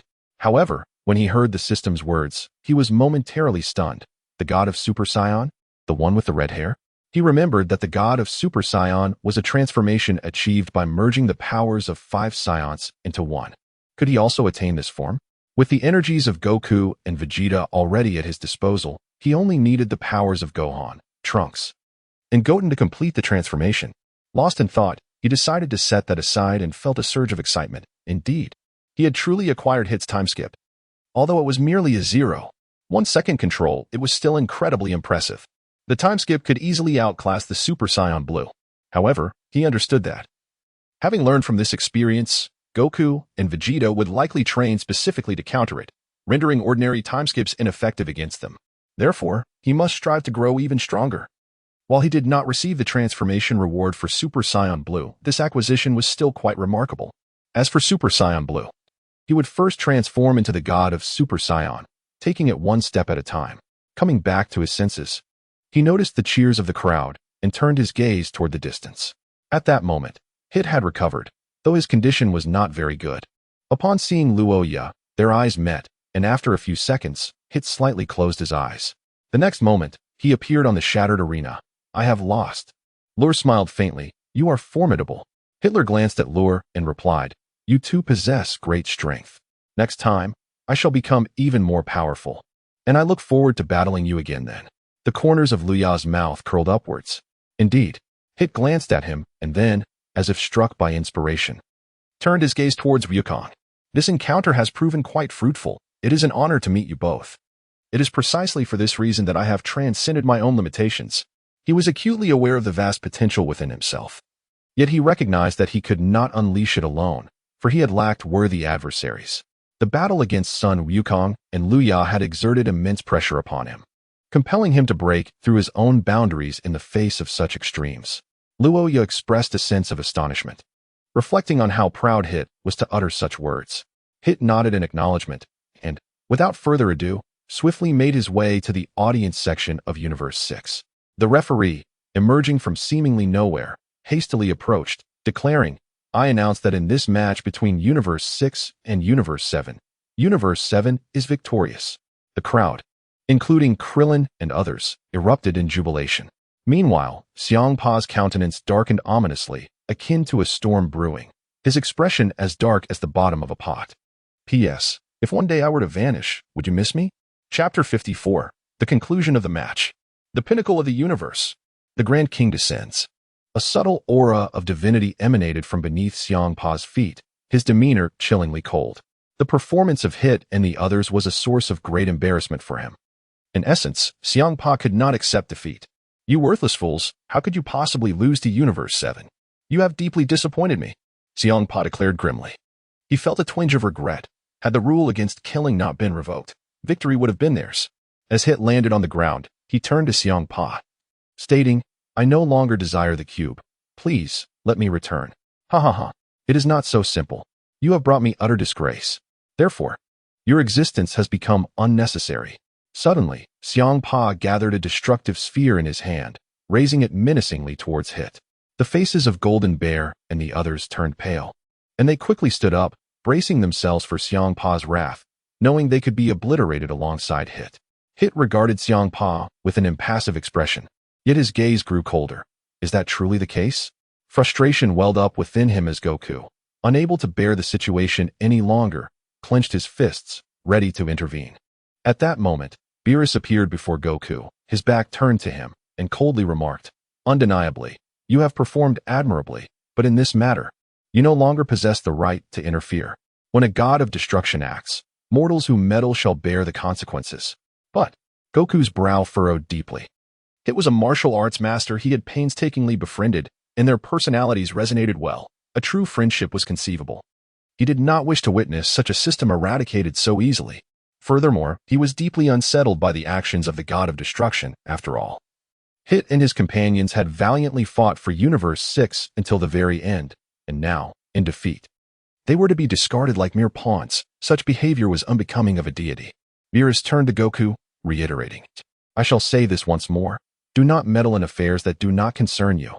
Goku, noticing the signs of anger emanating from Beerus, Goku fell silent, his fists still tightly clenched. Below, Luya observed the unfolding events on either side and, sensing something amiss, cast a furtive glance in a certain direction. He abruptly halted, as if having encountered an extraordinary presence, quickly averting his gaze to feign ignorance. Meanwhile, the destruction sphere in Kampa's hand had solidified, and he disdainfully proclaimed, "You are merely pawns in this game, especially you, Hit. Your repeated defiance of my orders has rendered you worthless. Thus, you shall be obliterated." Hit gritted his teeth while glaring at Kampa, subtly retracting his heels in preparation for a fierce battle. At that moment, Vados interjected, "Lord Kampa." However, in his furious state, Kampa paid her no heed, continuing to rant, "You all have brought disgrace upon me. If that is the case, then I shall obliterate you all. Come forth with whatever techniques you possess, be it Super Saiyan or instant transmission. Let us see if I can destroy you." "Lord Kampa." Vados' voice resonated once more. "What is it? Do not disturb me." Kampa glared at Vados with irritation. She pointed towards a specific direction, prompting Kampa to look over, albeit with annoyance. Suddenly, his eyes widened in shock, and he emitted a shrill scream akin to that of a slaughtered pig, trembling as if electrified, causing even the destruction sphere to extinguish at that moment. Beerus, preoccupied with the thought of stopping Goku, worried that he would cause trouble, was abruptly drawn to Vados' soft voice, "Lord Beerus, look over there." "Over there? What is it?" Beerus paused, curiosity piqued as he glanced in that direction. Instantly, his reaction mirrored that of Kampa, filled with astonishment. The Supreme Kai, watching from the audience, also caught sight of the scene, causing the old Supreme Kai to nearly lose his composure. Before them stood three figures, two of whom bore striking resemblance to each other, appearing diminutive like shrunken Teletubbies. their expressions cold and indifferent. The third was an exceedingly small child clad in a purplish-red robe, with two inverted characters emblazoned on the front.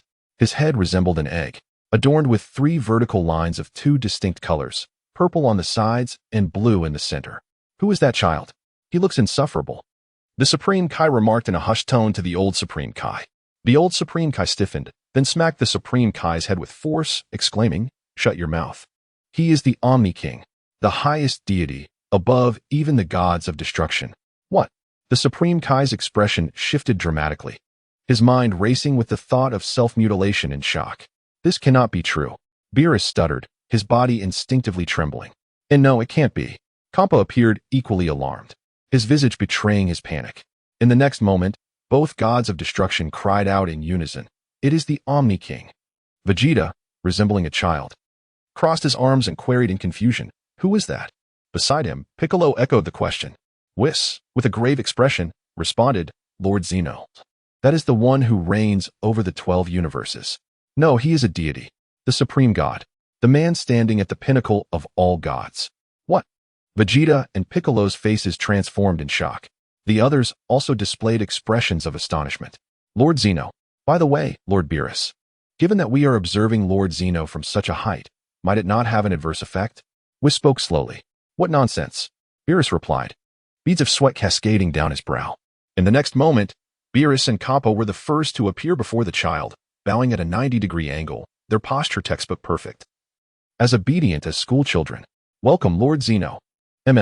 Lord Zeno maintained an expressionless demeanor, exuding an innocent charm, his voice reminiscent of a child's. Whis and Vados also manifested behind the 2 destroyers. "It has been too long since we last greeted you, Lord Zeno." Whis spoke courteously. Lord Zeno replied. "I trust you are well, Lord Zeno." Vados added. Came the succinct response, devoid of further elaboration. At that moment, the Supreme Kais of the 6th and 7th universes flew in. Without uttering a single word, they knelt down immediately. "All hail, Lord Zeno." The elder Supreme Kai trembled as he spoke. Lord Zeno nodded lightly. Beerus inquired, "May I ask what brings you here, Lord Zeno?" Lord Zeno replied, "I have come this time because you are holding a tournament here, so I am here to offer a reminder." "Yes." Beerus and Kampa responded promptly. Lord Zeno chuckled, "You must not slacken your duties as destroyers." "Yes." They both affirmed quickly. "Wait, Lord Zeno. I must report that Lord Beerus is neglecting his destructive duties, focusing instead on napping and indulging in gourmet food." Whis suddenly interjected. Upon hearing this, sweat poured down Beerus's face like a waterfall. Internally, he cursed, "You wait, Whis. As if you have never enjoyed fine cuisine yourself. I too have a report. Lord Kampa neglects his health, indulging in excessive feasting, resulting in his current shape. I have advised him, yet he remains unheeding. Wah wah wah." Vados chimed in suddenly. Kampa's mind was a tumult of panic. He nearly forgot that the angel's duty was to oversee the destroyers. Upon hearing the 2 angels, Lord Zeno fell into contemplation, then declared, "Then let us change the destroyer." At this, Beerus and Kampa were seized by utter dread and fear. It's over. They were doomed. Chapter 55, The Agreement. As the dialogue came to a close, the Omni King remarked, "I was jesting."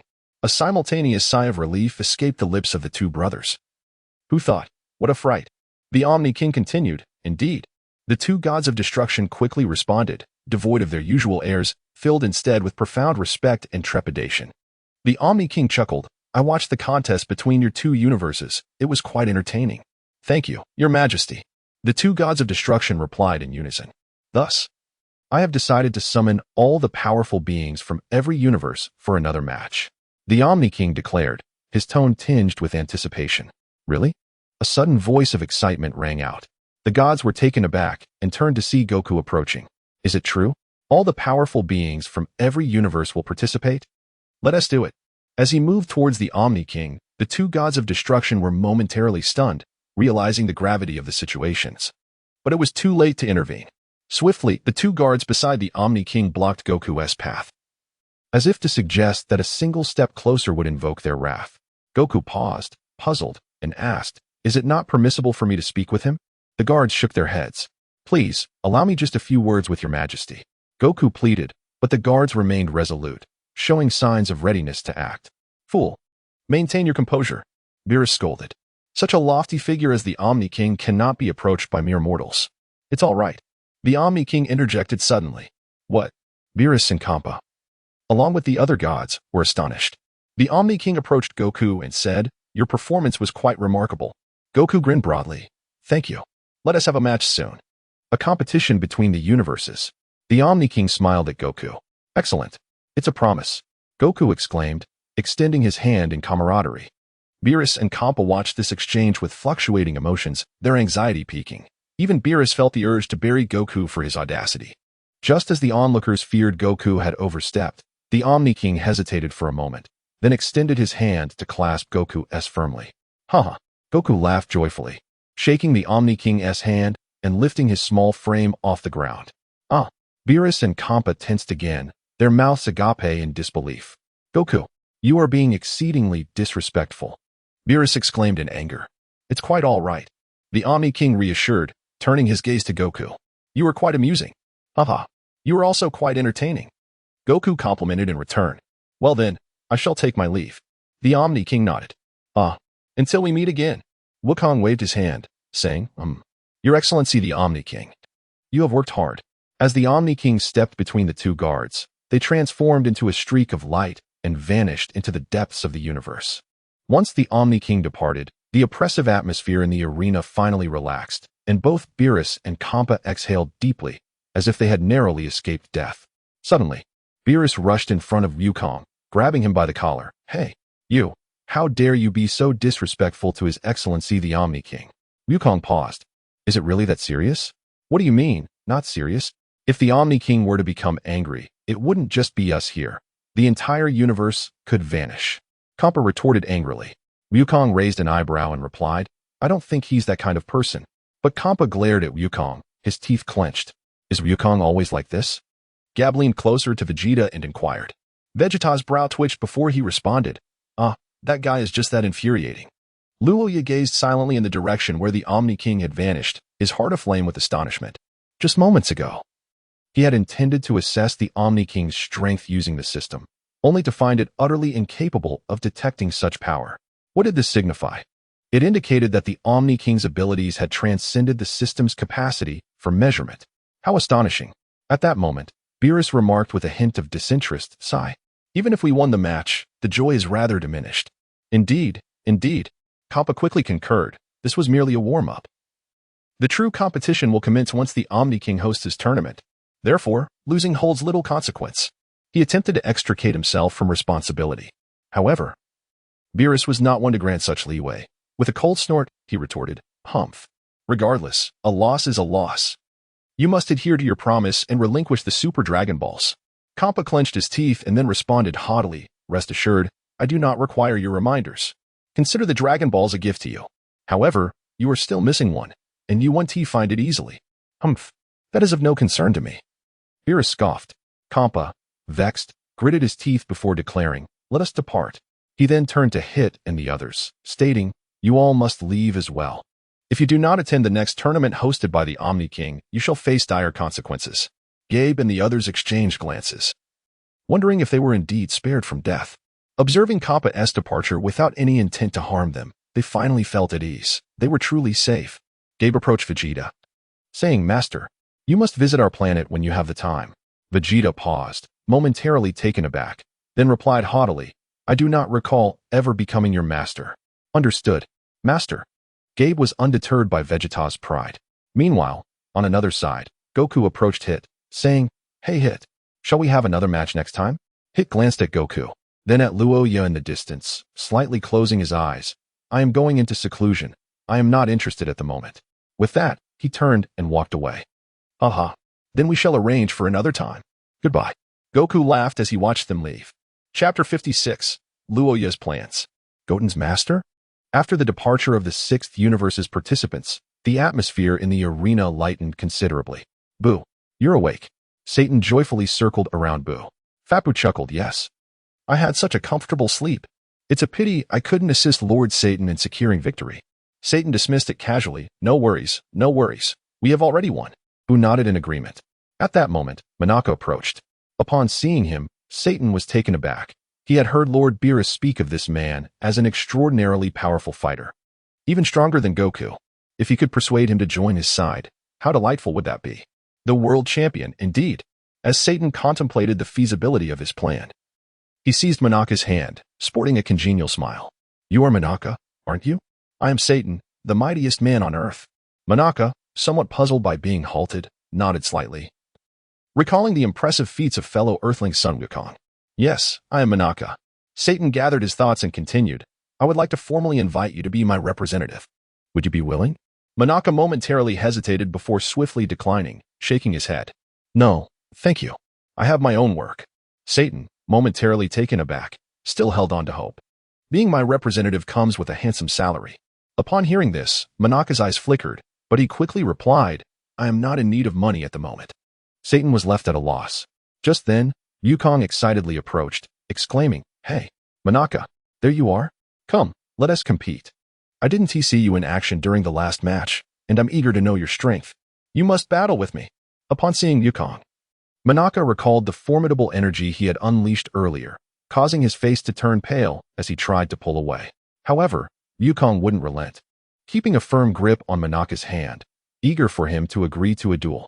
Meanwhile, Beerus suddenly noticed the unfolding situation. Upon seeing Wukong approach Monaka, his expression shifted dramatically. He swiftly appeared behind Wukong and delivered a sharp smack. Ouch, that hurts. Lord Beerus, why are you hitting me again? Wukong protested, visibly annoyed. Beerus, exasperated, retorted, Fool, did I not say you must not approach Monaka? His outburst drew the attention of those nearby, and as they observed the scene, those in the know exchanged worried glances and hurried over. Wukong, feeling disgruntled, responded, But I want to compete with Monaka. Beerus, now sweating profusely, felt a wave of panic wash over him. Turning to Monaka, Wukong cheerfully urged, Hey Monaka, be my opponent. Monaka, ignoring him, was drenched in cold sweat, utterly paralyzed by fear. No, absolutely not.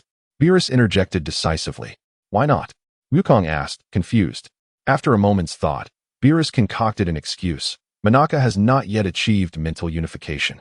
Just as the Grand Zeno arrived, his training was interrupted, so his current state is not optimal.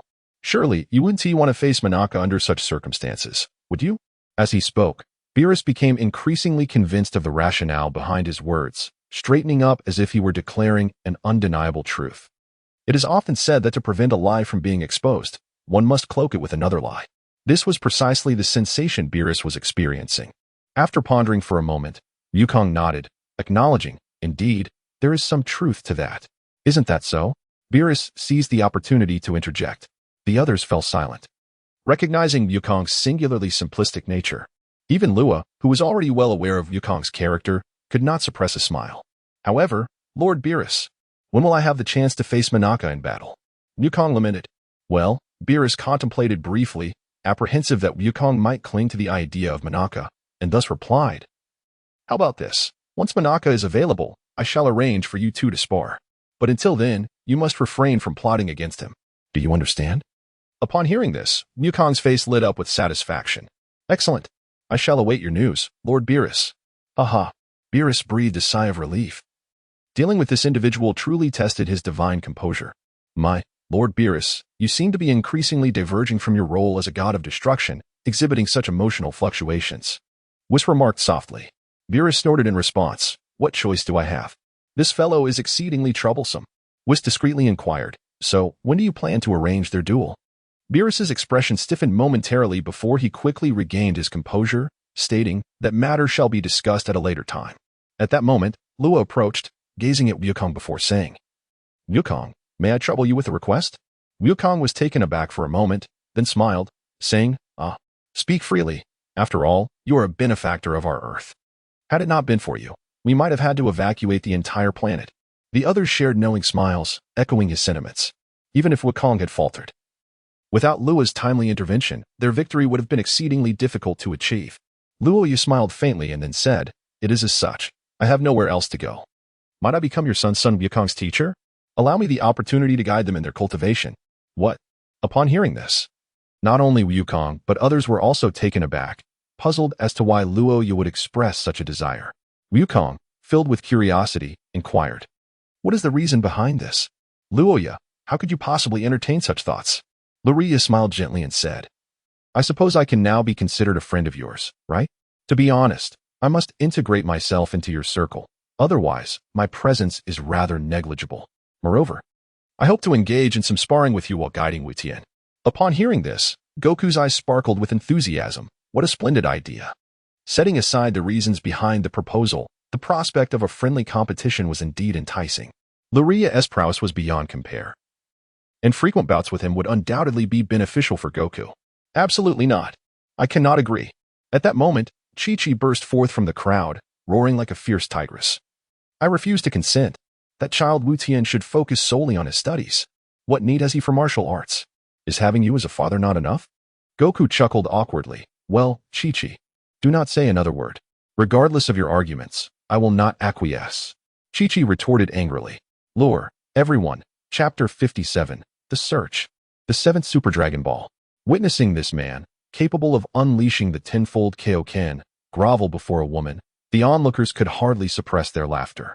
Piccolo observed this scene, his thoughts seemingly wandering, and his lips twitched slightly as he instinctively took a few steps back to avoid being caught in the impending chaos. Humph, Kakarot. Look at you now. Vegeta relished the moment, casting a smug glance at Goku, before turning his attention to Lore. Hey, come over to my side. My son Trunks possesses far greater talent than Goten. I could permit you to be his mentor. Luya raised an eyebrow, subsequently falling into deep contemplation.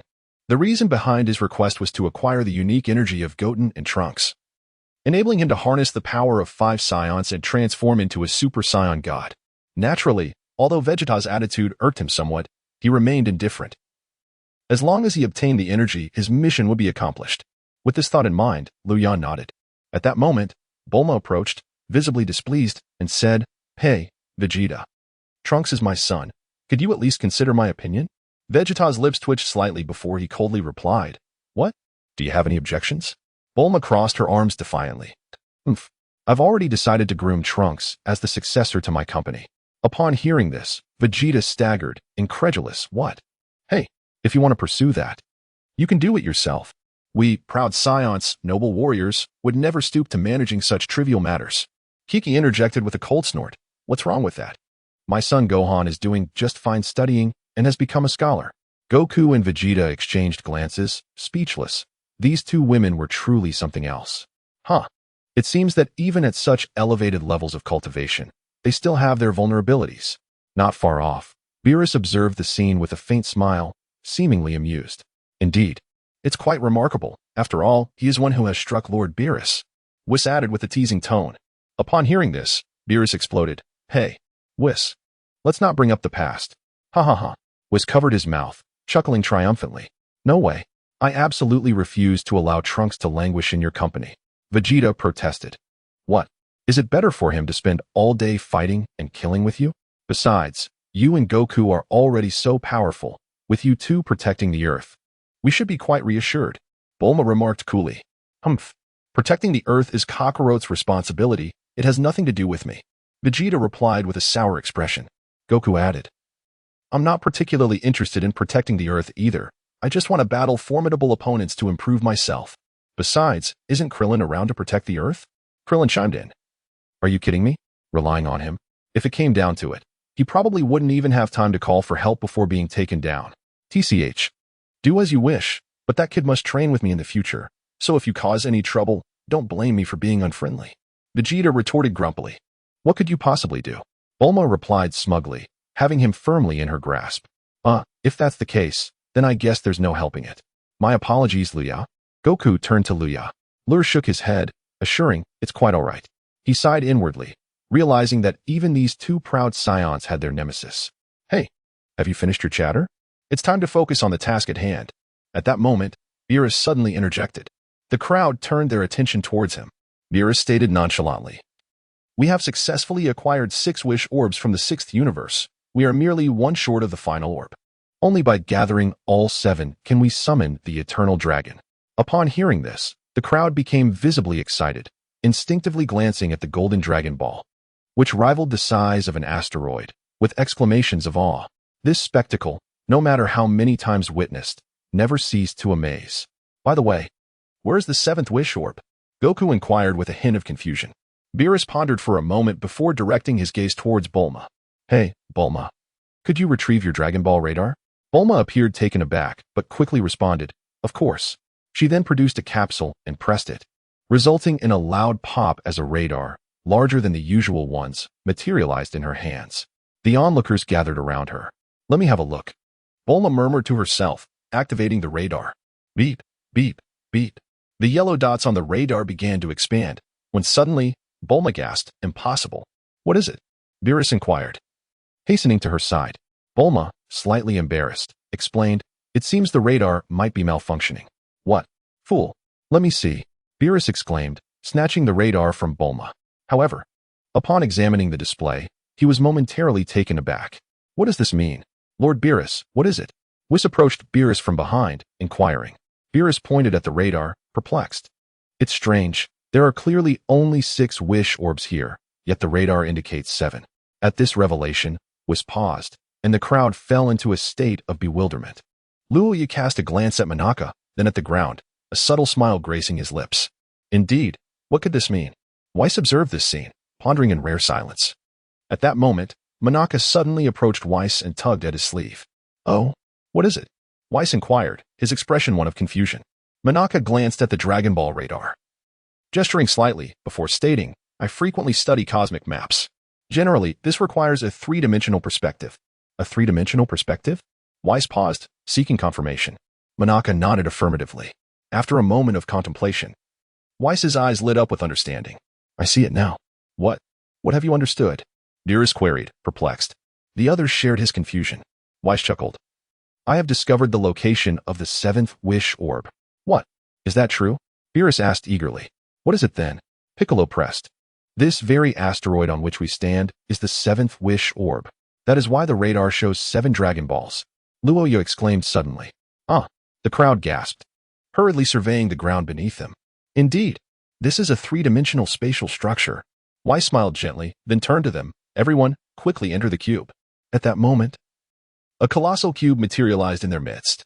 P.S. Haha. What I previously mentioned about disappearing does not align with your assumptions. I am still here. And updates will continue without interruption.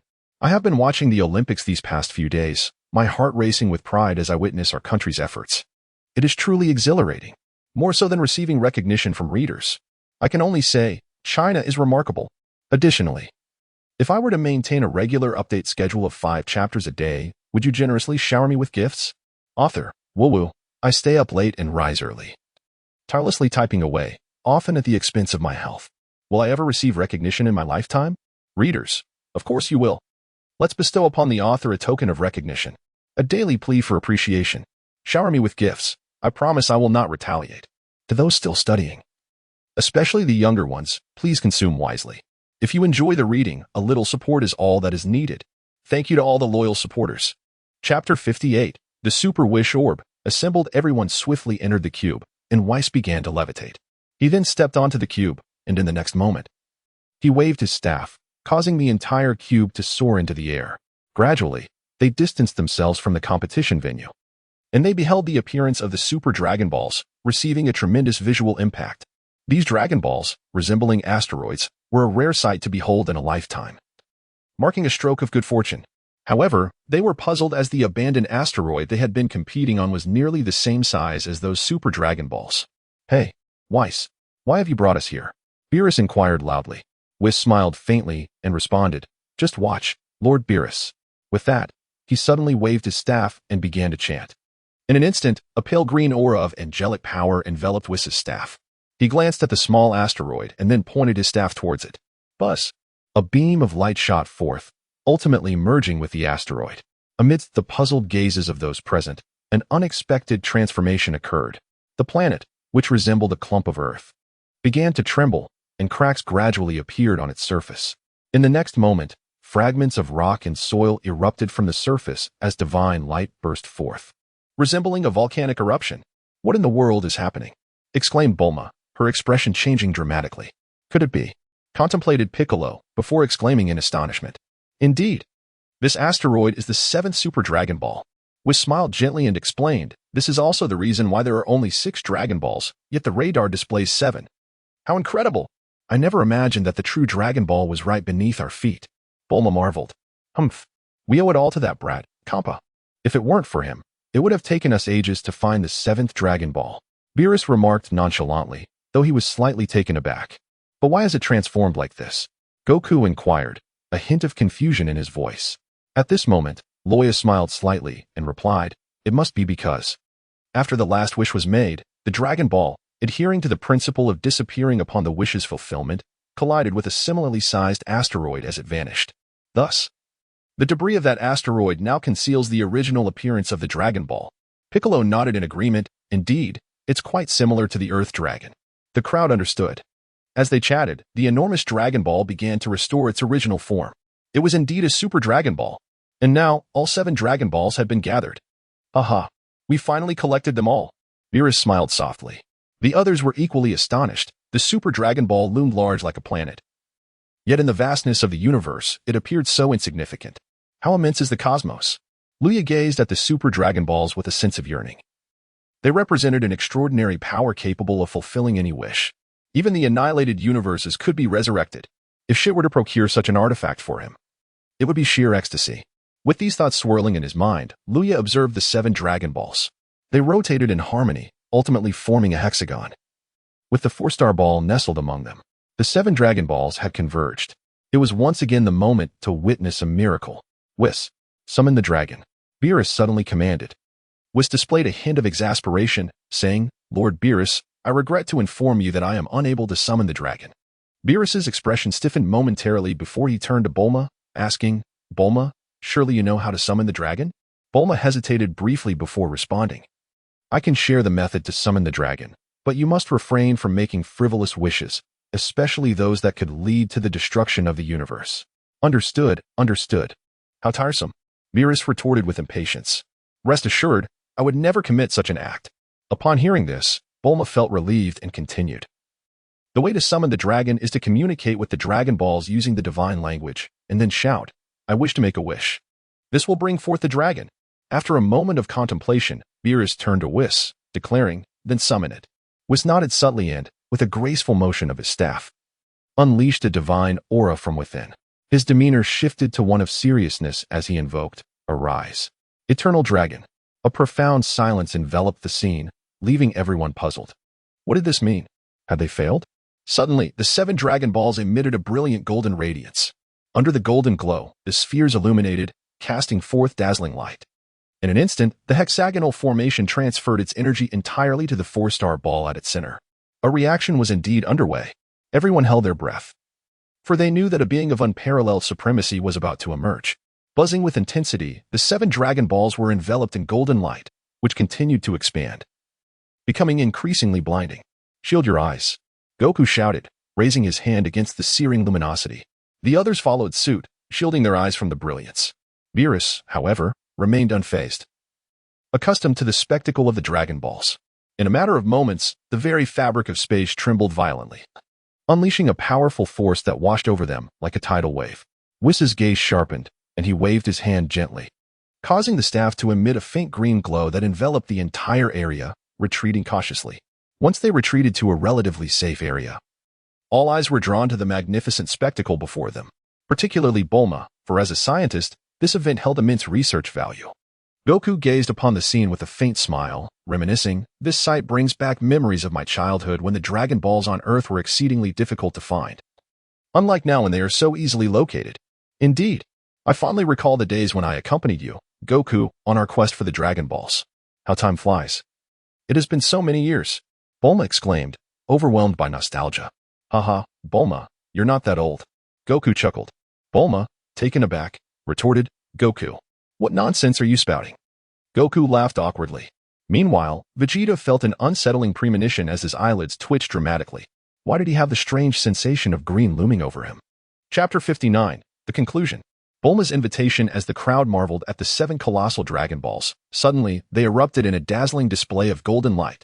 The radiant glow enveloped the 7 orbs, and in an instant, a massive figure took shape within the brilliance, an indistinct dragon silhouette.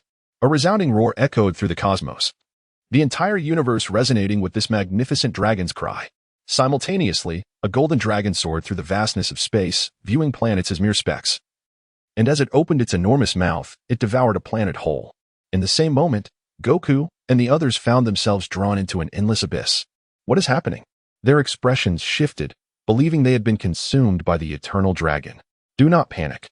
We are entering the inner realm of the dragon, where we shall finally behold its true form. Whis interjected, bringing a measure of comfort to the group. Time passed, and eventually, they beheld a colossal golden dragon suspended in the darkness, radiating a divine glow that seemed to illuminate the universe. Is this the dragon summoned by the Super Dragon Balls? Piccolo, being a Namekian, was quite familiar with the Dragon Balls, yet upon witnessing the appearance of this super dragon, he felt an overwhelming sense of insignificance. Neither the Earth's dragon nor the Namekian dragon could compare to this one. No wonder it is said that the Dragon Balls on Earth are merely fragments of the Super Dragon Balls. It is truly astonishing. All right, we can make our wish now. Lord Beerus, Whis stated, leaning on his staff with one hand while the other rested behind his back. Beerus nodded nonchalantly, then turned his gaze toward the super dragon, contemplatively remarking, wishes made with the Dragon Balls must be articulated in the language of the gods to take effect. Indeed, Lord Beerus. It would be prudent for you to make your wish swiftly. However, do refrain from secretly wishing for anything malevolent. Bulma suddenly interjected. Beerus could only nod in agreement. I understand. There's no need to reiterate so much. With that, he turned to Whis and commanded, Hey, Whis, you shall assist me in making my wish. I insist. You shall. Whis nodded dutifully, as you wish, Lord Beerus. After a moment's hesitation, Beerus gathered his thoughts and then spoke to the dragon in a language that Goku and the others could not comprehend. The onlookers stood in bewilderment. Lure was equally taken aback. It was one thing not to notice, but upon glancing, it was utterly startling, akin to the language of birds. Soon, Beerus ceased his avian utterances and addressed Whis, stating, This will suffice. Whis, slightly surprised, raised an eyebrow but said nothing further, simply responding, Indeed. With that, he began conversing with the dragon, employing the divine tongue and a unique rhythm. After pausing, Whis gazed at the dragon, awaiting its response. Buzz. At that moment, the super dragon's eerie red eyes suddenly radiated a brilliant light, and within merely 2 seconds, it reverted to its original form. The super dragon looked at Whis and declared in the divine tongue, Your wish has been granted. Farewell. Whis offered a slight bow. No sooner had he spoken than the super dragon let out a resounding roar that echoed throughout the cosmos. Whoosh. Immediately after, the super dragon became ethereal, transforming into 7 Super Dragon Balls, which then shot off in 7 distinct directions. No one knew where they were headed. Is that it? Came Goku's puzzled voice amid the tranquil starry sky. It seems so. Piccolo responded. What? It feels like it was all for nothing. By the way, Lord Beerus, what wish did you make? Bulma inquired, somewhat exasperated, turning her attention to Beerus. That is a secret. Beerus replied with a faint smile. What secret? You won't say anything. We won the Super Dragon Balls, so at least share a little. Bulma protested indignantly. Exactly. Tight-fisted Lord Beerus, what is there to hide? Goku echoed his discontent. TCH. All right. Since you are so eager to know, I merely asked the dragon for a comfortable bed. Beerus proclaimed proudly. What?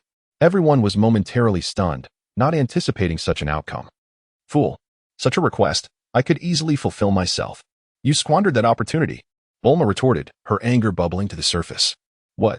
You dare call me a fool, woman? Have I been too lenient with you? Do you wish to be obliterated? Beerus thundered.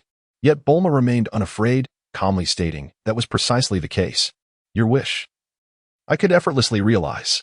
Wouldn't it be better to use the Super Dragon Balls for something beneficial? Humph. Regardless, the wish has been made. No need to dwell on it.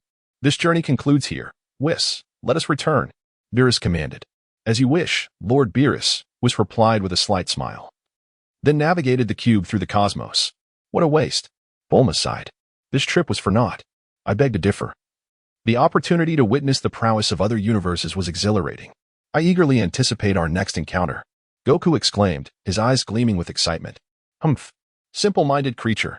Bulma let out a cold snort. Indeed. Isn't that right, Luya? Goku chuckled heartily, then turned his gaze toward Luya. Lure regained composure and nodded. Indeed. By the way, what are your plans upon returning? Wukong inquired with curiosity.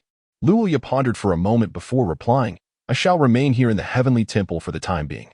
Wukong nodded in understanding. By the way, Luya, I presume you have yet to secure a residence?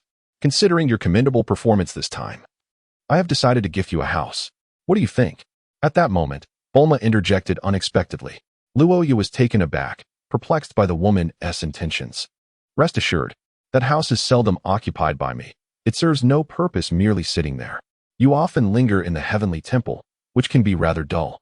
Why not embrace a more fulfilling life below? Moreover, it is conveniently close to my residence. When the time permits, you could come and spar with Vegeta. Bulma remarked playfully. She harbored a hint of selfishness, for Vegeta had fallen significantly behind Goku this time, and Luya had even surpassed him. She wished to assist Vegeta in enhancing his strength, at least to spare him from undue embarrassment. Humph. Vegeta was not oblivious to the thoughts of women and let out a cold snort in response. Luya contemplated for a moment and realized that he could not solely devote himself to cultivation. He must also embrace the joys of life. Thus, he said, "Very well. Thank you." Chapter 60, Celebration Feast. The noteworthy Minaka, meanwhile, as Badass hurried back to Universe 6, she was suddenly taken aback when her staff emitted a brilliant green glow. What is happening? Badass mused with curiosity, glancing at the events unfolding within the crystal orb of her staff. Her expression soon transformed into one of astonishment. With a sudden halt, the spatial block came to an abrupt stop. Oh woo. Kampa, caught off guard, collided headfirst into the glass before him. Badass, are you attempting to murder me? Kampa roared, glaring at Badass. Badass appeared within the block and replied, "Not at all, Lord Kampa. I have something important to report. What matter could not wait until we return." Kampa retorted, visibly displeased. Badass presented her staff to Kampa, revealing a planet within the crystal that bore an uncanny resemblance to Earth from Universe 7. "Lord Kampa, take a look at this." Kampa glanced at the planet in the crystal with indifference, but his demeanor swiftly soured. "It's just Earth. Don't mention it to me. I get angry just thinking about it." Damn it. He had summoned the strongest beings in the universe, yet he couldn't even defeat the inhabitants of a single planet in Universe 7. How could he not feel frustrated? Not at all. This is Earth from Universe 6. Badass shook her head in clarification. "What do you mean?"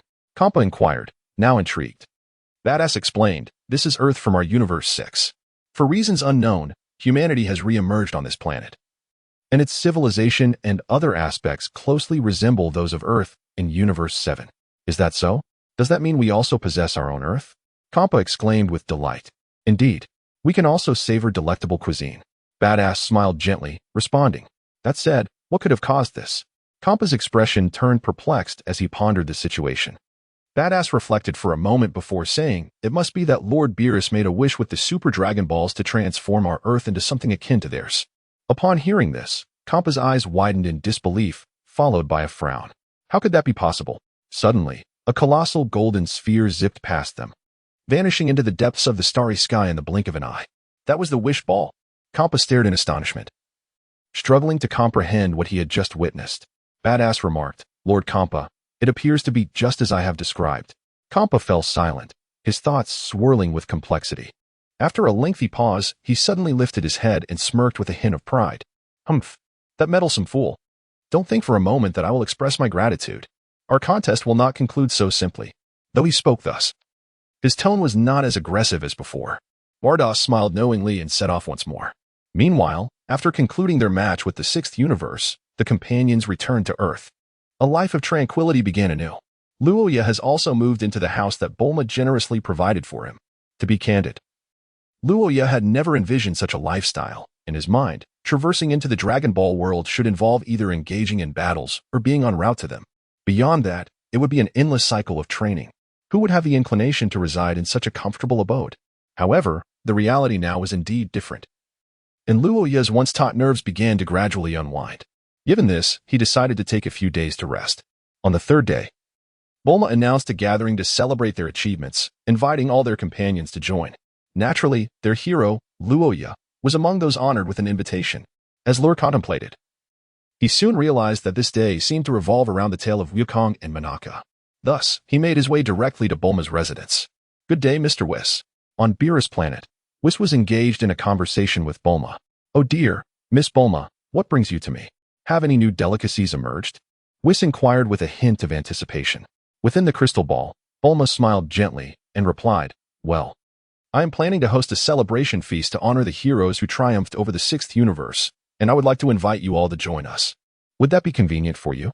Whis chuckled, "A celebration feast. It must be a gathering abundant with culinary delights. Indeed, much like the banquet when you and Lord Beerus first visited. This time, there will be no shortage of exquisite dishes. Bulma enticingly declared. Really? Are there any dishes? At that moment, Beerus appeared from seemingly nowhere, his face alight with excitement. Ah, of course. However, Lord Beerus, could you please bring Monaka along as well? Bulma added thoughtfully. Beerus' expression momentarily stiffened, but he quickly regained his composure. Ah, I understand. Very well, we shall attend. He concluded, gesturing to Whis, who smiled subtly and bid farewell to Bulma. Once the call ended, silence enveloped the room. Beerus paced back and forth, visibly agitated. Whis discerned his thoughts and remarked, Lord Beerus, if I may suggest. We should simply confess. Absolutely not. Beerus retorted sharply. However, continuing like this is not a viable solution. Wukong will inevitably discover the truth. Whis replied solemnly. Absolutely not. If we confess, Wukong and the others will become complacent in their training. Although Vegeta is already aware of the truth, Wukong is significantly influenced by this. Should he learn that Monaka is a fraud, it could lead to his demoralization. This would not be beneficial for him. Moreover, as a deity, I have already told a lie. If Wukong were to find out, I fear I would no longer be his target. Beerus continued. Furthermore, if this matter were to reach Lord Zeno's ears, it would tarnish my reputation. Beerus enumerated his myriad reasons. Whis chuckled softly in the end. It seems you are merely looking out for your own interests. Unfazed, Beerus replied coolly, in any case, Wukong must not learn of Monaka's true identity. Therefore, we shall not bring Monaka to this celebration feast. But Bulma specifically requested Monaka's presence. Whis interjected suddenly. Fool, can't we simply say he is unwell and cannot attend? Beerus responded, his expression darkening. Oh dear, it seems Lord Beerus, you are becoming increasingly adept at the art of deception. Whis teased with a playful smile. Beerus scowled. For whom am I doing this? Who knows? However, the culinary delights of Earth are truly something to anticipate. Whis chuckled softly. Beerus cast a silent glance at Whis, exclaiming, You, my friend. Chapter 61. A Sparring Match. Luya versus Gotenks. At Bulma's residence, a grand celebratory feast was being held, with invitations extended to all their companions. Luya, of course, has arrived here as well, seated at the table of delicacies, savoring the exquisite snacks before him. One must admit that the fare here is indeed delightful, somewhat distinct from that of his own world. Nevertheless, Luya remains rather unassuming. Aside from an initial greeting from Bulma, he has refrained from much conversation, as everyone present seems familiar with one another, making the salutations feel somewhat awkward. Today marks the anticipated battle between Goku and the foe Monaka, a prospect that stirs a sense of excitement within him. Luya glanced around, noticing the absence of Goku, and smiled faintly. However, a thought crossed his mind, causing him to frown slightly. He has yet to attain the form of Super Saiyan Blue. Nor has he reached the status of Super Saiyan God. Yet, he is diligently striving towards that goal. With this in mind, his gaze fell upon Trunks and Goten, who were playfully frolicking nearby. He would need their assistance. With this thought, Luya rose and approached the two. At that moment, the duo noticed Luya's approach and curiosity sparked within them. The two youngsters began to whisper to one another. Hey Goten, look. It's Big Brother Luya. Indeed. Big Brother Luya is an incredibly strong fighter. He has defeated foes that even Dad and Uncle Vegeta could not overcome. Should we challenge him to a spar? Trunks suggested suddenly. That might not be a good idea. If Mom finds out, she will scold us. Goten replied, his face reflecting uncertainty. Fool. We can simply find a place where no one can see us. Besides, if we manage to defeat Big Brother Luya, we could boast about it in front of Dad. Trunks said, his eyes gleaming with imagination. However, Goten, being the more obedient of the two, still hesitated. Observing his friend's reluctance, Trunks' eyes darted mischievously before he proposed. How about this? I bought a limited edition toy set yesterday. I could give you one. What do you think? It's really cool. Upon hearing this, Goten's eyes lit up, and he quickly exclaimed, Really? That is amazing. Excellent. It's settled then. Trunks replied with a subtle smile. Luya was momentarily taken aback as he observed two little figures approaching him. What could this possibly signify? Luya, big brother. Greetings. Trunks and Goten cheerfully greeted as they stood before him. Luya smiled gently. Hello there. Are you looking for me? Trunks nodded vigorously. Indeed. Goten and I witnessed your triumph over the formidable assassin hit, and we hold you in the highest esteem. Don't we, Goten? As he spoke, he nudged Goten, who quickly nodded in agreement. Yes, indeed. Luya chuckled and inquired, "Is that all you two sought me for?" "Certainly not," Trunks replied with pride. "We came to challenge you to a duel." "Oh, you wish to spar with me?" A glint of excitement flickered in Luoya's eyes, and he responded with a grin. "Very well, I accept." Seizing this opportunity, he contemplated that if he could harness the energy of these two youngsters, it would bring him closer to his objective. "Yay, that's fantastic," both Trunks and Goten exclaimed joyfully. "All right then, let us find a secluded spot to engage in our battle," Trunks suggested. Luya cast a glance at Bulma and Vegeta in the distance, then nodded. "All right." Soon after, the two little ones departed the banquet alongside Luya. Vegeta, noticing this scene, glanced at their retreating figures, his eyes flickering momentarily before he averted his gaze. Arriving at a small island by the lakeside, Luya and the two youngsters came to a halt. "Excellent.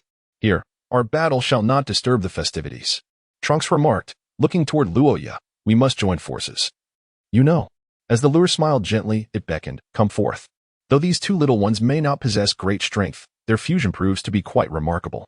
Trunks turned to Goten and said, "Goten, let us fuse." With excitement surging for the impending battle, Goten readily agreed. The two young warriors stood side by side, their movements becoming animated as they raised their toes and extended their arms outward, gradually drawing closer to one another. "Fusion," they exclaimed, with a swift touch of their fingertips. A brilliant light enveloped Trunks and Goten in an ethereal glow. Luoya's gaze sharpened, sensing that the fusion of the two little ones had significantly amplified their power. As the brilliance faded, the figure of Gotenks emerged, his physique remaining largely unchanged, yet his hairstyle bore a striking resemblance to that of a Super Saiyan Goten, with their hair color uniquely divided between them. Behold the initial form of Gotenks. What do you think? Impressive, isn't it? This is our ultimate trump card. Gotenks proclaimed with pride, believing that Luoya was unaware of their ability to fuse. Lur nodded slightly, acknowledging the truth of the statement. Suddenly, the system announced, "Ding. A side quest has been triggered. Quest details, engage in combat with Gotenks."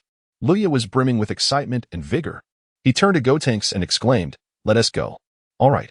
Gotenks responded as he struck a pose, then launched himself toward Luya with a swift stomp of his foot. "Ha!"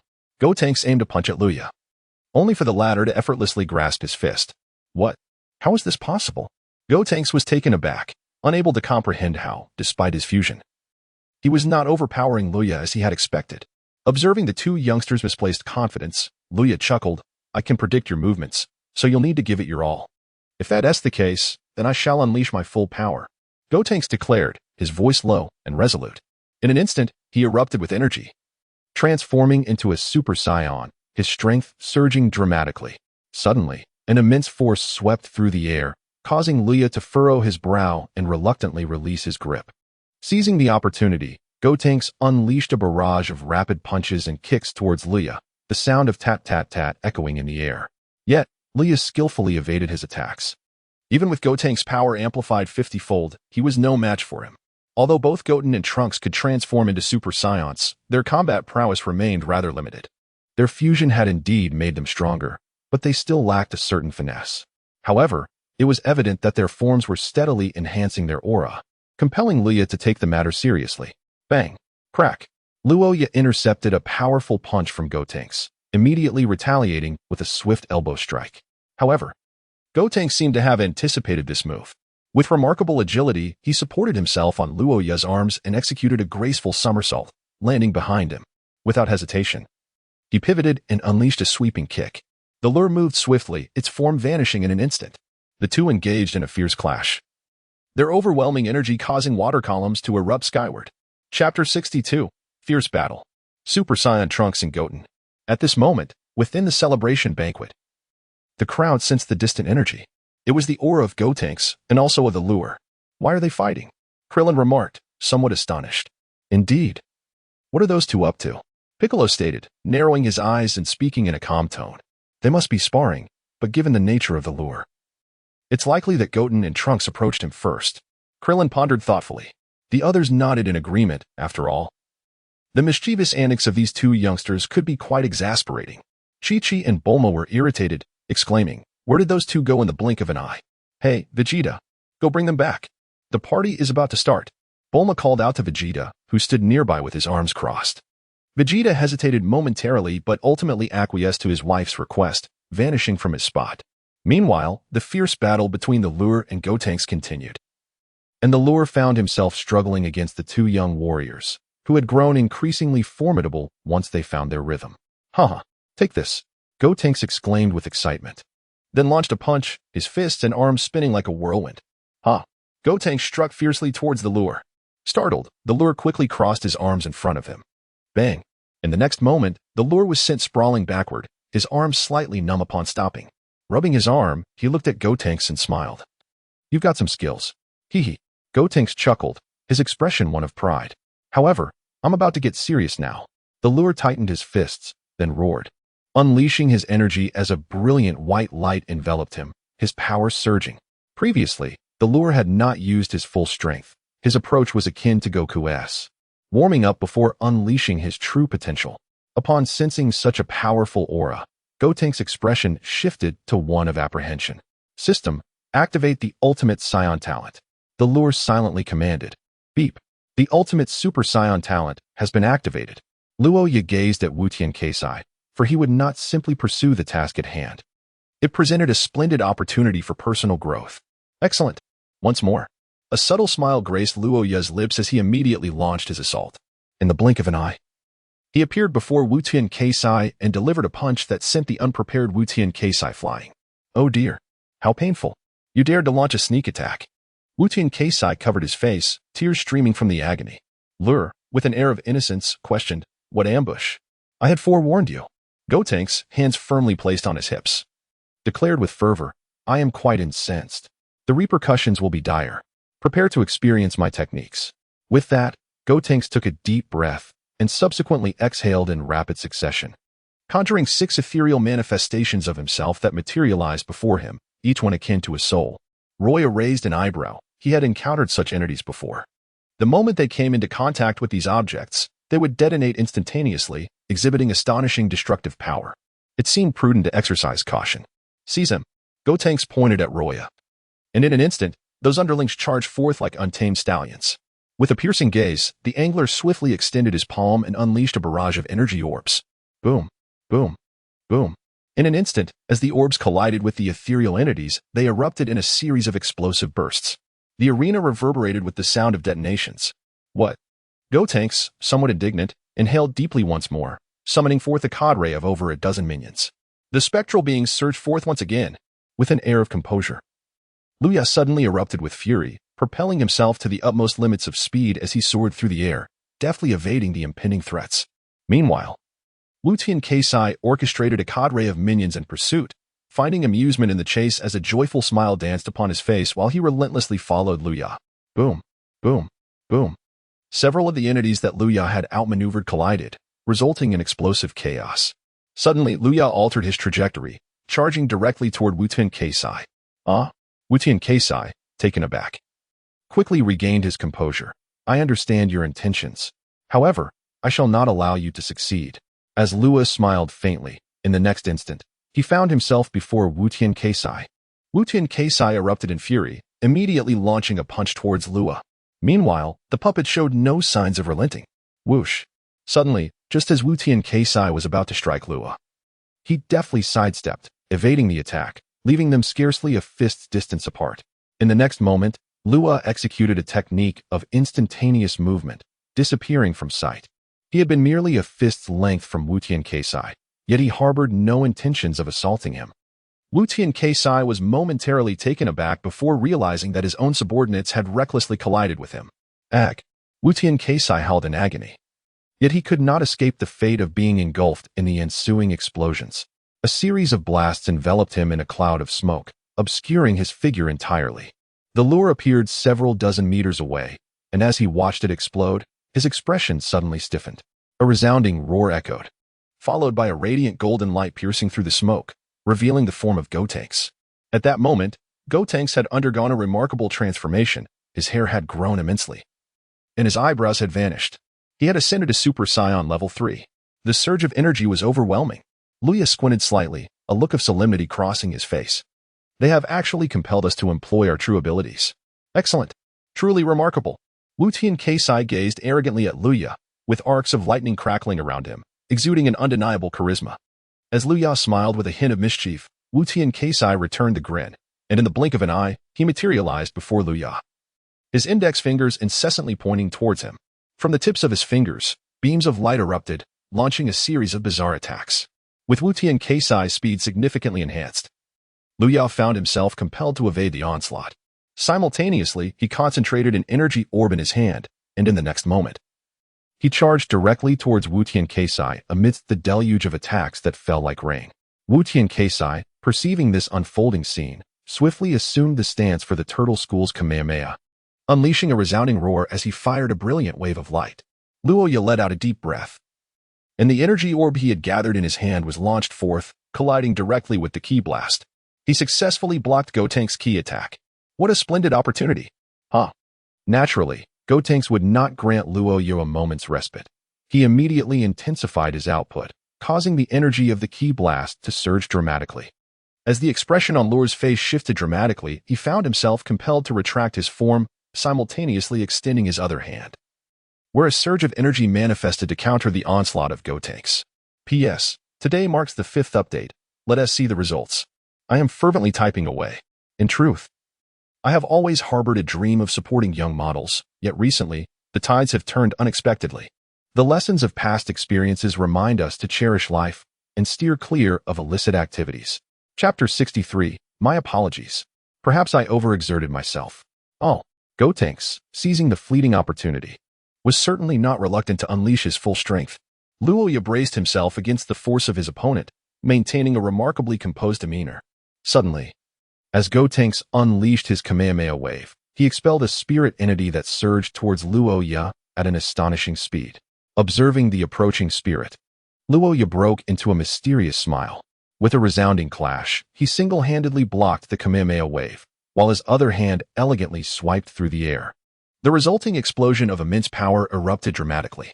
In an instant, Gotenks appeared before Luya and delivered a powerful punch, sending him crashing into the depths of the sea. The impact created a massive water bubble that surged forth, causing tumultuous waves to ripple across the surface. Yes, we won, Gotenks exclaimed, striking a triumphant pose and grinning with pride. Meanwhile, high above, Vegeta, who had arrived to witness the battle, chuckled at the scene, somewhat pleased with the progress of the two young fighters. Just as the waves began to settle, a more formidable surge of water erupted unexpectedly. Is it still standing?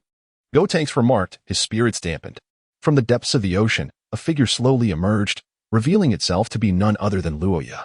His green attire bore some damage, yet he seemed largely unscathed. What? He is still fine? Gotenks exclaimed in frustration, having exerted considerable effort in the fight, only to find that he had yet to defeat his opponent. Luya cast a glance at Gotenks, then at his own tattered attire, and laughed. Not bad at all. It seems I underestimated you. Upon finishing his remark, he turned his attention to Vegeta in the sky and inquired, Has the banquet begun? Vegeta, arms crossed, shook his head and replied, Not yet. You may continue.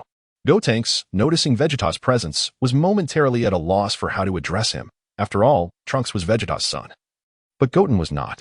Vegeta's lips twitched slightly before he declared, Continue your sparring, Gotenks. I wish to assess the results of your recent training. Upon hearing this, Gotenks beamed and exclaimed, All right, just watch us. We will surely defeat Big Brother Luya. With that, he suddenly unleashed a tremendous burst of energy, and in an instant, a formidable aura emanated from him as he elevated his state to its zenith. Luya smiled faintly, then slightly shifted his foot. In the next moment, he erupted with an overwhelming aura, enveloped in a brilliant, pure white light. Vegeta, observing that Luya had not transformed into a Super Saiyan, shifted his gaze, though the next instant found him contemplating the tail wrapped around Luya's waist, lost in thought. Without transforming into a Super Saiyan, Luya struck a pose and called out to Gotenks, Come on, Gotenks. Let me spar with you. All right, here I come. Gotenks exclaimed excitedly, and in the next moment, he charged directly at Luya. Luya smiled with a sly grin, and in an instant, his form surged forward. With a resounding clash, their fists collided, unleashing a tremendous force that reverberated through the air. In the blink of an eye, the two engaged in a rapid exchange of blows, their punches creating ripples in the very fabric of space. It was a fierce confrontation, with both combatants evenly matched.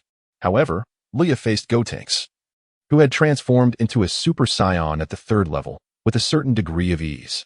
Though their current fighting prowess was not exceedingly formidable, it was evident that, as they matured, they would undoubtedly become capable of standing on their own. Suddenly, with a swift motion, Gotenks' punch was seized, and Luya, showing no mercy, struck him with a knee to the gut. Following that, a sharp elbow descended, sending Gotenks crashing onto the small island, stirring up a cloud of dust. Vegeta observed this scene quietly. Although Luya had been somewhat brutal, he harbored no fear of retaliation from Vegeta, for he was no longer intimidated by him. Moreover, if necessary, he would not hold back in his actions. He was a stern father and a proud warrior. Luya cast his gaze upon Gotenks on the small island, and then he clasped his hands at his waist, Kamehameha. In a flash, a dazzling energy coalesced, and in the next moment, Luya unleashed a powerful wave of energy towards the entire island. Meanwhile, Gotenks, still ensnared in the pit, writhed in pain, scratching at his surroundings. Before he raised his head to behold the incoming Kamehameha with a grim expression. In the following instant, he retaliated with a Super Ghost Kamikaze attack. Having fused, Gotenks possessed all the techniques of Goku and Trunks, and the Super Ghost Kamikaze attack was one of the moves taught to him by Vegeta.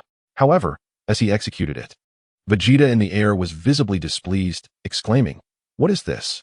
Is this how you use the Super Ghost Kamikaze attack?" Boom. The two energy waves collided fiercely. Yet Luya's Kamehameha proved to be superior. Boom. Gotenks gradually found himself overwhelmed, his attack being consumed steadily. Gotenks gritted his teeth, enduring the onslaught. Despite his repeated attempts to unleash his energy, he could not halt Luya's Kamehameha. At that moment, Luya exerted himself, causing his energy output to surge dramatically, the Kamehameha threatening to collide directly with Gotenks' face. In a crucial moment, it appeared that Gotenks had tapped into his latent potential, suddenly releasing a fearsome energy from his hands, pushing the Kamehameha back slightly. Whoosh! What? Yet in the next instant, Gotenks was engulfed in a brilliant light, reverting back to Goten and Trunks. Oh no! Luya was taken aback, hastily retracting his energy. But it was a moment too late. Wawa! Goten and Trunks cried out in alarm. Oh dear! We're done for. Whoosh! At that moment, Vegeta appeared before them, effortlessly blocking the Kamehameha with one hand. He then gritted his teeth and transformed into Super Saiyan Blue, swiftly waving his hand to send the Kamehameha flying away.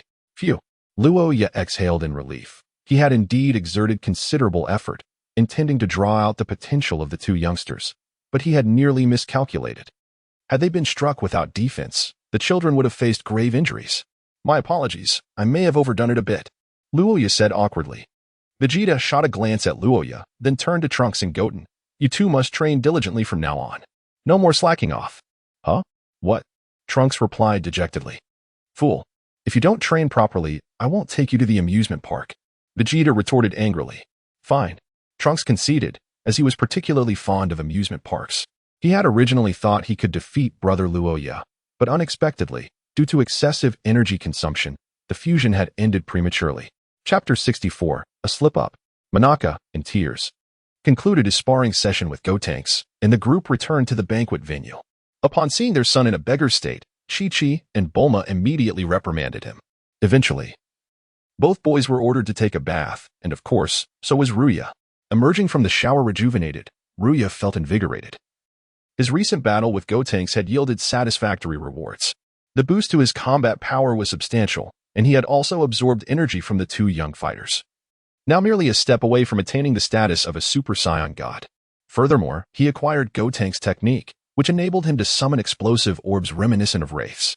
This attack possessed considerable destructive capability, particularly effective against opponents renowned for their speed, as he could unleash a barrage of bombs to hinder their movement. As the banquet was about to commence, it was noted that Goku and Gohan had yet to arrive. Gohan's absence disappointed Ruya. Had he been present, Ruya could have seized his power ahead of time, which would have been advantageous. By the way, where is Goku? Bulma suddenly inquired. Engaging in light conversation with Chi-Chi and the others, Chi-Chi replied, Goku is likely still working in the fields. I wonder when he will arrive. Really? Goku is working? How unusual, Bulma remarked, puzzled. If he doesn't help out, our situation will become quite challenging. I can hardly manage alone. Chi-Chi responded nonchalantly. Bulma nodded, reflecting. I had assumed only my husband Vegeta was so unhelpful. It appears Goku is the same. Vegeta interjected, So Gohan isn't here either? Gohan. Ever since that last tournament. He has been quite busy and won't be able to join us for a while. Very well. At that moment, Vegeta approached Bulma, greeting her. What is it? Bulma asked. Vegeta frowned. Are you certain about holding this celebration? Let us not provoke Beerus again like we did at the last birthday party. Bulma, thinking it was a trivial matter, waved her hand dismissively. There's no need for concern. I've made adequate preparations. This time, there will be plenty of food. So the previous mishap will not recur. Upon hearing this, Vegeta's expression softened, and he fell silent. Just then, Jocko, sitting nearby, suddenly sensed something and stood up. Gazing at the sky. Has it finally arrived? With a whoosh, a flying car descended from the heavens. What is this? Krillin inquired, intrigued. Jocko proudly proclaimed. This is gourmet food. I went to great lengths to procure this delivery. Gourmet food?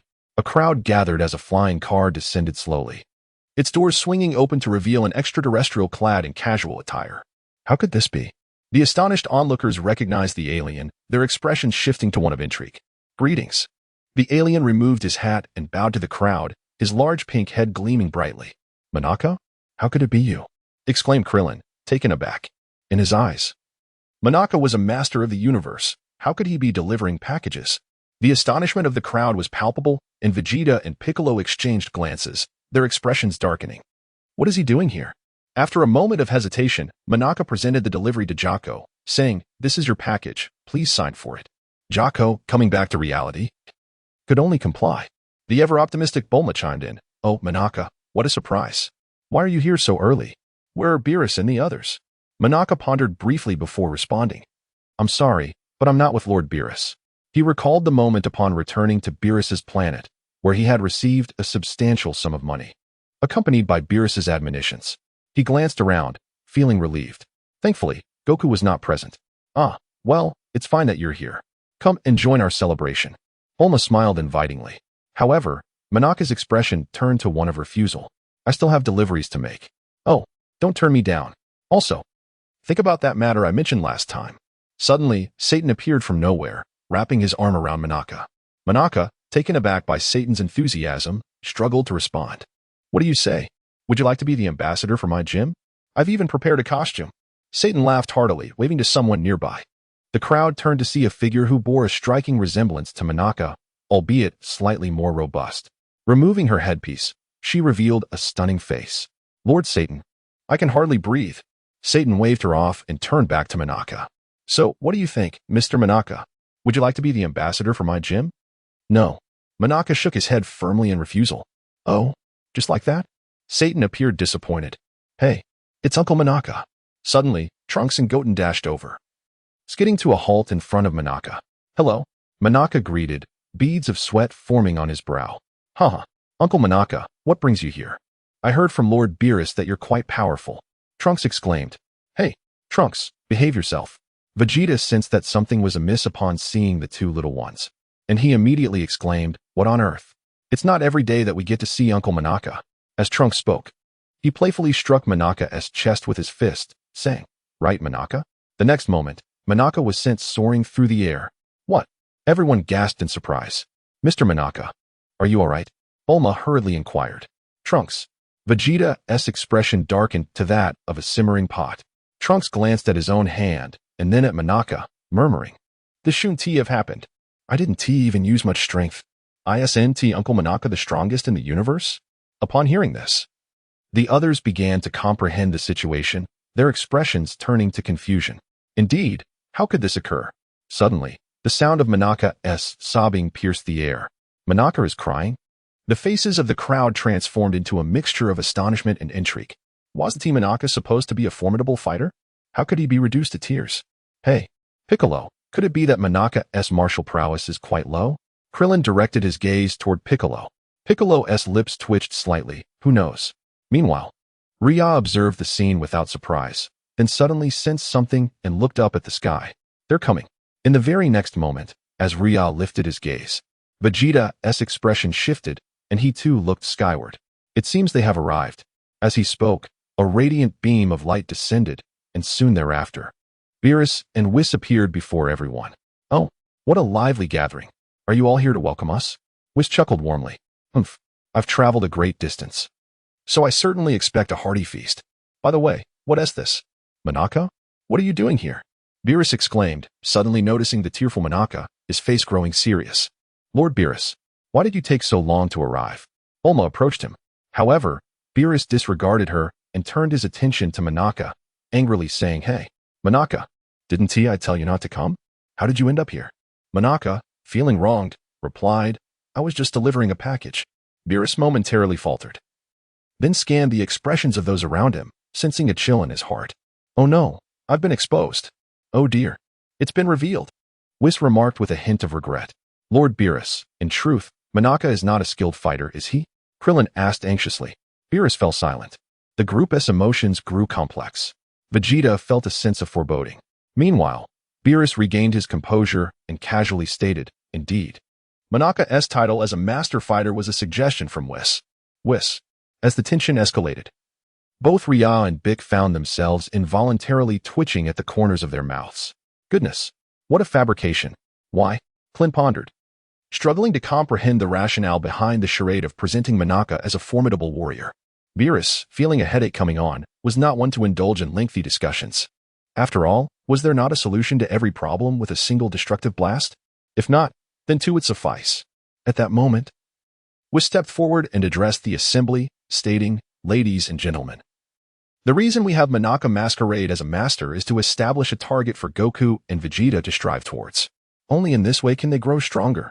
His expression turned grave as he continued. However, I implore you all to keep this secret, for should Goku discover that Manaka possesses no martial prowess whatsoever, it would be an immense blow to his spirit. This could lead him to lose his motivation, and even if he continues to train, he might become lethargic and ultimately despondent. Is this what you desire for him? The group exchanged glances, their expressions a mixture of complexity and concern. Very well. Now that the matter is out in the open, you shall all assist me in safeguarding this secret, Beerus declared in a tone that brooked no argument, seeking solace in his authoritative stance. Haha, who would have thought the great god of destruction would resort to deceit? How rare. Bulma teased playfully. What did you say? Beerus's countenance darkened in response. Just as Bulma was about to retort, Vegeta rushed over and covered her mouth, admonishing, Enough. Lord Beerus is merely hoping that I and Kakarot will diligently train as a result of this. Your interference is unwarranted. Indeed. Beerus snapped his fingers, casting a look of approval at Vegeta. It is precisely because we need Goku's strength to face the upcoming cosmic tournament that you must keep this secret. Otherwise, I shall unleash destruction upon you. Do you understand? The group, intimidated by Beerus's fierce demeanor, nodded eagerly.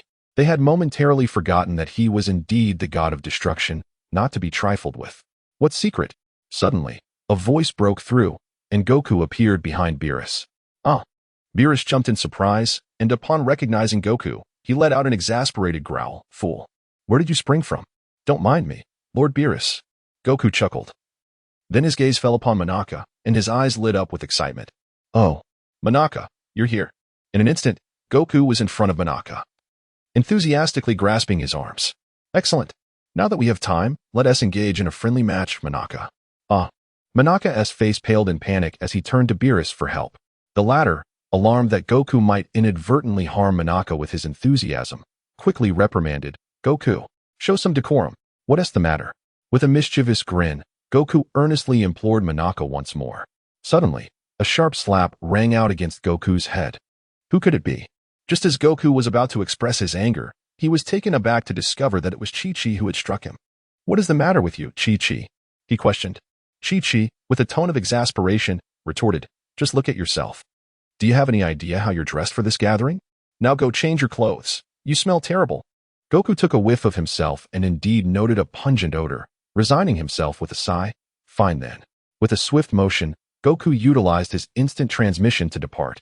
Hey, now is the time to think of a solution, Bulma exclaimed. Beerus glanced at Whis, who shook his head. What shall we do? How can we prevent Goku from discovering Manaka? Krillin asked with urgency. What if we sent Manaka back? Isn't Lord Whis capable of manipulating time? Gak suggested suddenly. The group's eyes lit up. It was indeed a clever idea.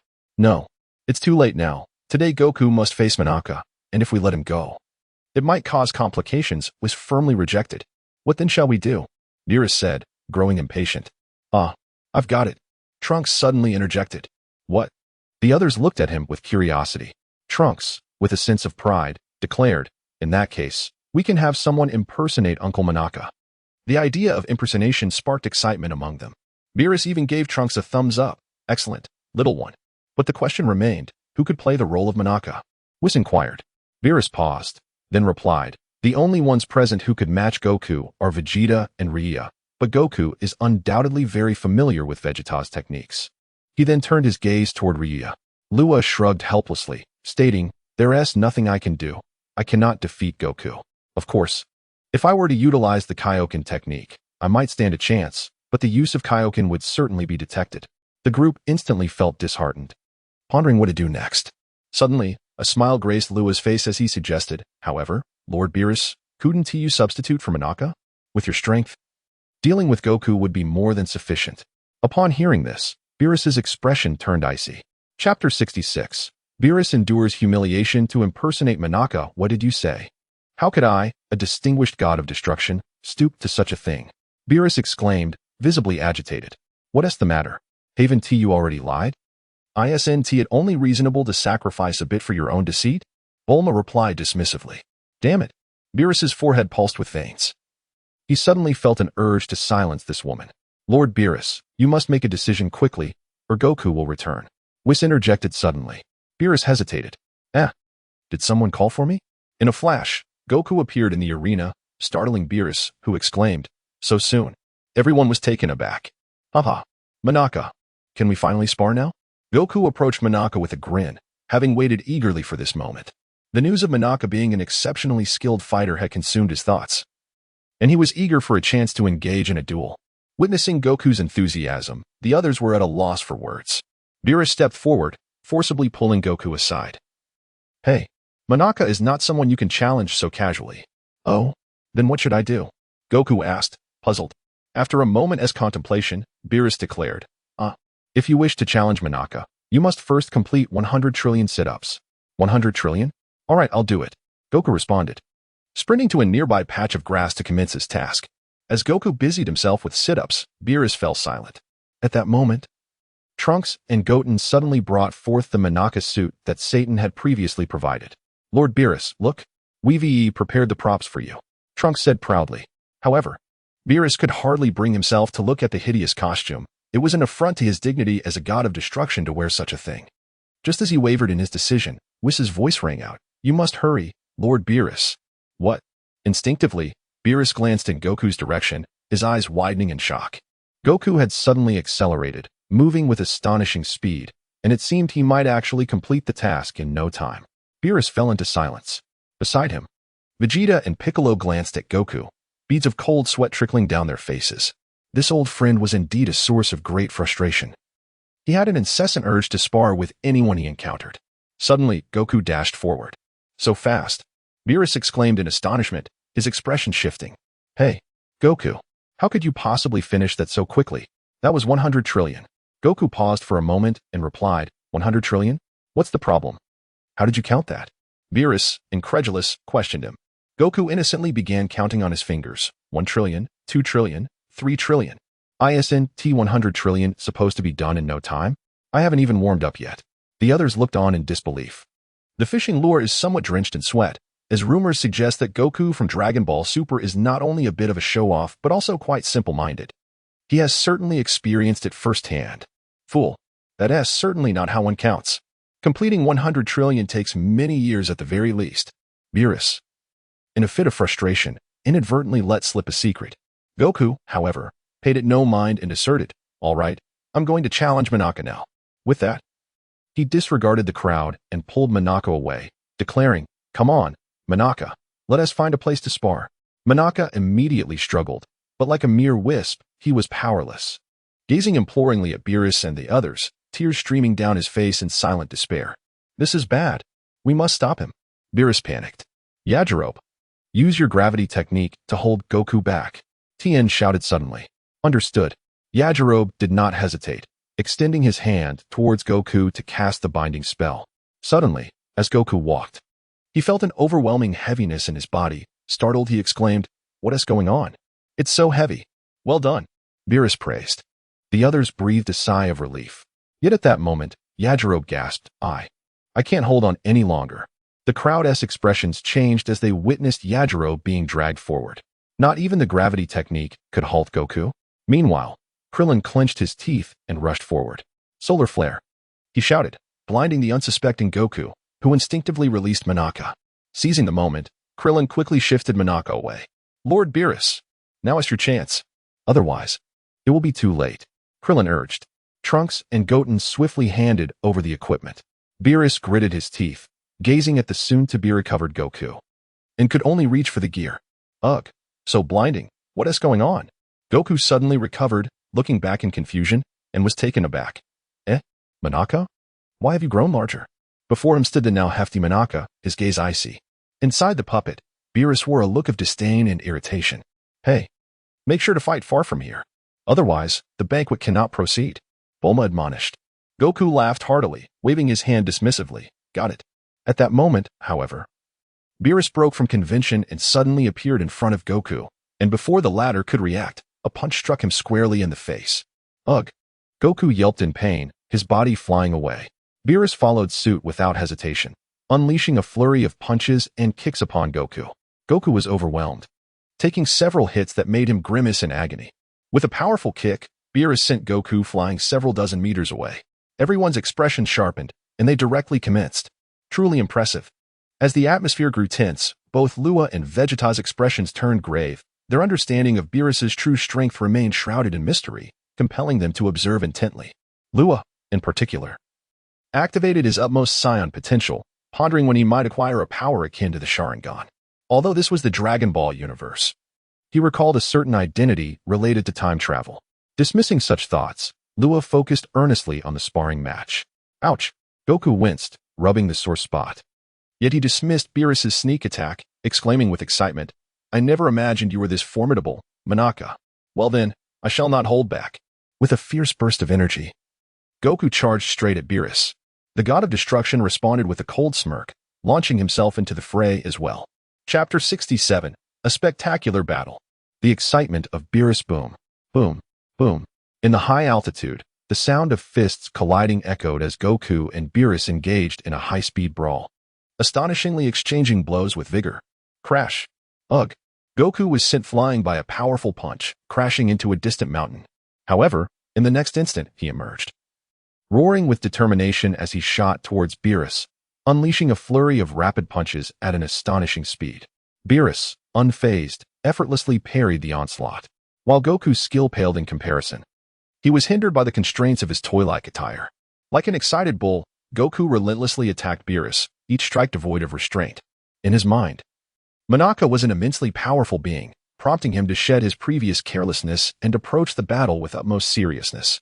Suddenly, Beerus seized Goku's incoming fist with one hand while retaliating with a swift strike from the other. What? Goku was taken aback, unable to anticipate that even under his full pressure, Beerus could exploit an opening. Before he could react, a punch landed squarely on his face, sending him hurtling away like a cannonball.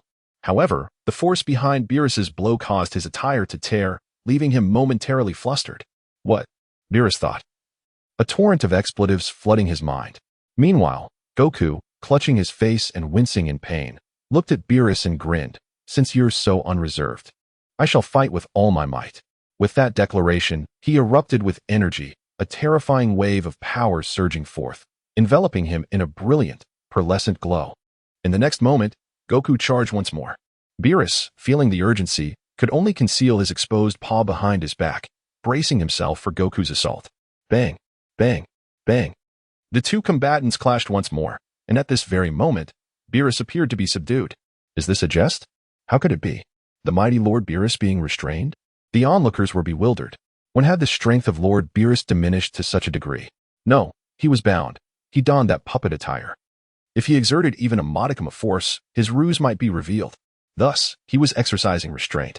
Vegeta observed the fierce battle unfolding and remarked coolly, if that is the case, could Goku possibly triumph over him? Bulma expressed her astonishment. You underestimate Beerus far too much. His power is anything but trivial. Vegeta replied with indifference. The spectators gazed in awe at the intense confrontation, while Monaka had long since succumbed to unconsciousness. Bang. Ugh. Goku found himself unable to evade Beerus' strike, receiving a punch directly to the abdomen. Simultaneously, Beerus's other hand shattered its glove, exposed to the air. Bewildered, Beerus questioned the fragility of the material. In that moment of distraction, Goku regained his composure, unleashing a furious punch that sent Beerus careening several meters away. Goku regarded Beerus with gravity, sensing that his opponent had yet to unleash his full potential. In his mind, the figure before him was none other than Manaka. As Beerus halted, he fixed his gaze on Goku, and a violet-black aura suddenly enveloped the puppet. Within the confines of the puppet, Beerus beheld Goku and broke into a grin, his eyes igniting with fervor and exhilaration. In the next instant, he altered his tone, unleashing a fearsome roar. And a terrifying energy enveloped him. This marked Beerus's first display of power beyond his divine aura. Even so, augmented by his divine might, he appeared exceedingly formidable. Observing this, Goku felt compelled to respond, chuckling. Now this is more like it. A battle should be exhilarating. With that, Goku surged forward, bursting with energy. Beerus snorted dismissively, discarding any concern for his exposed arm, and unleashed a flurry of strikes at Goku. However, Goku had yet to unleash his full strength. He should be capable of transforming into Super Saiyan Blue. Krillin suddenly remarked. They dare not. If they truly exerted their full power, not just this place, but the entire West City would likely be obliterated. Piccolo stated calmly. Yet, would Lord Beerus be angered? Would being overwhelmed by Goku diminish his pride? Moreover, judging by his current demeanor, he seemed a bit irked. Bulma expressed her unease. It was already quite a challenge for him to masquerade as Manaka in that puppet attire. Now, being confined in such a manner, she feared that Beerus, in a fit of rage, might annihilate the earth. The other companions, upon hearing this, couldn't help but feel a sense of unease. Beerus's temperament was notoriously unpredictable.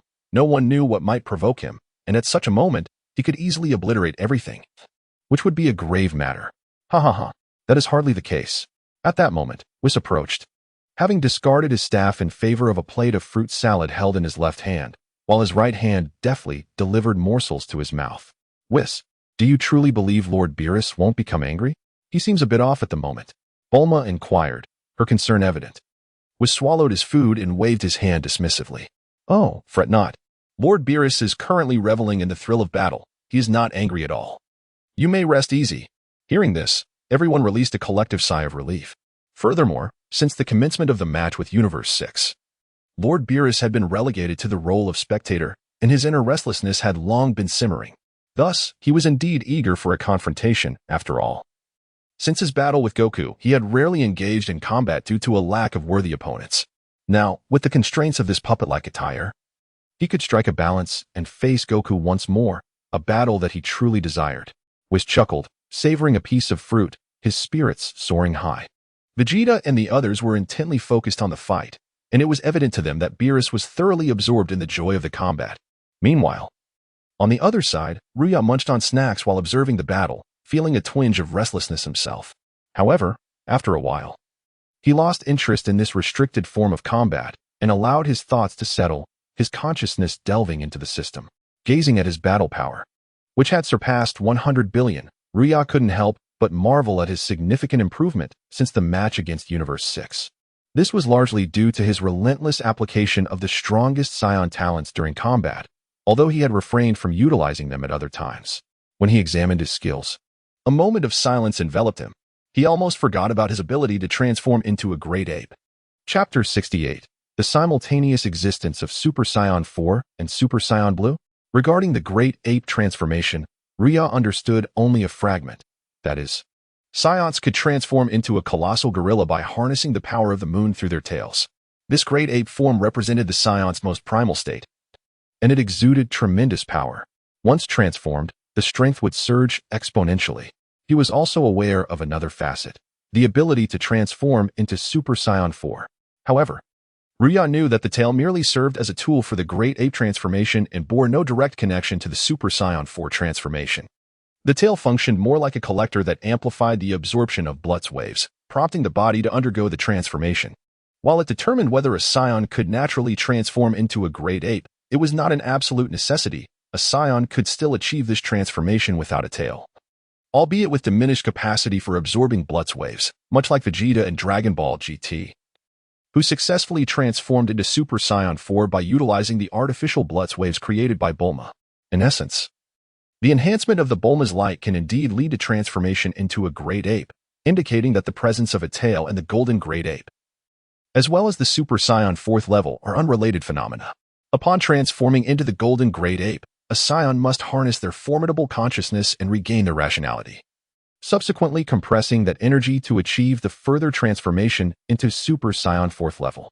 Vegeta, despite lacking a tail, successfully undergoes the transformation into a great ape through the augmented Bulma's light, with the tail manifesting instantaneously during this process. Simply put, a Saiyan with a tail can transform into a great ape under the moonlight. Conversely, a Saiyan without a tail can also achieve this transformation through enhanced Bulma's light. Thus, the tail loses its significance.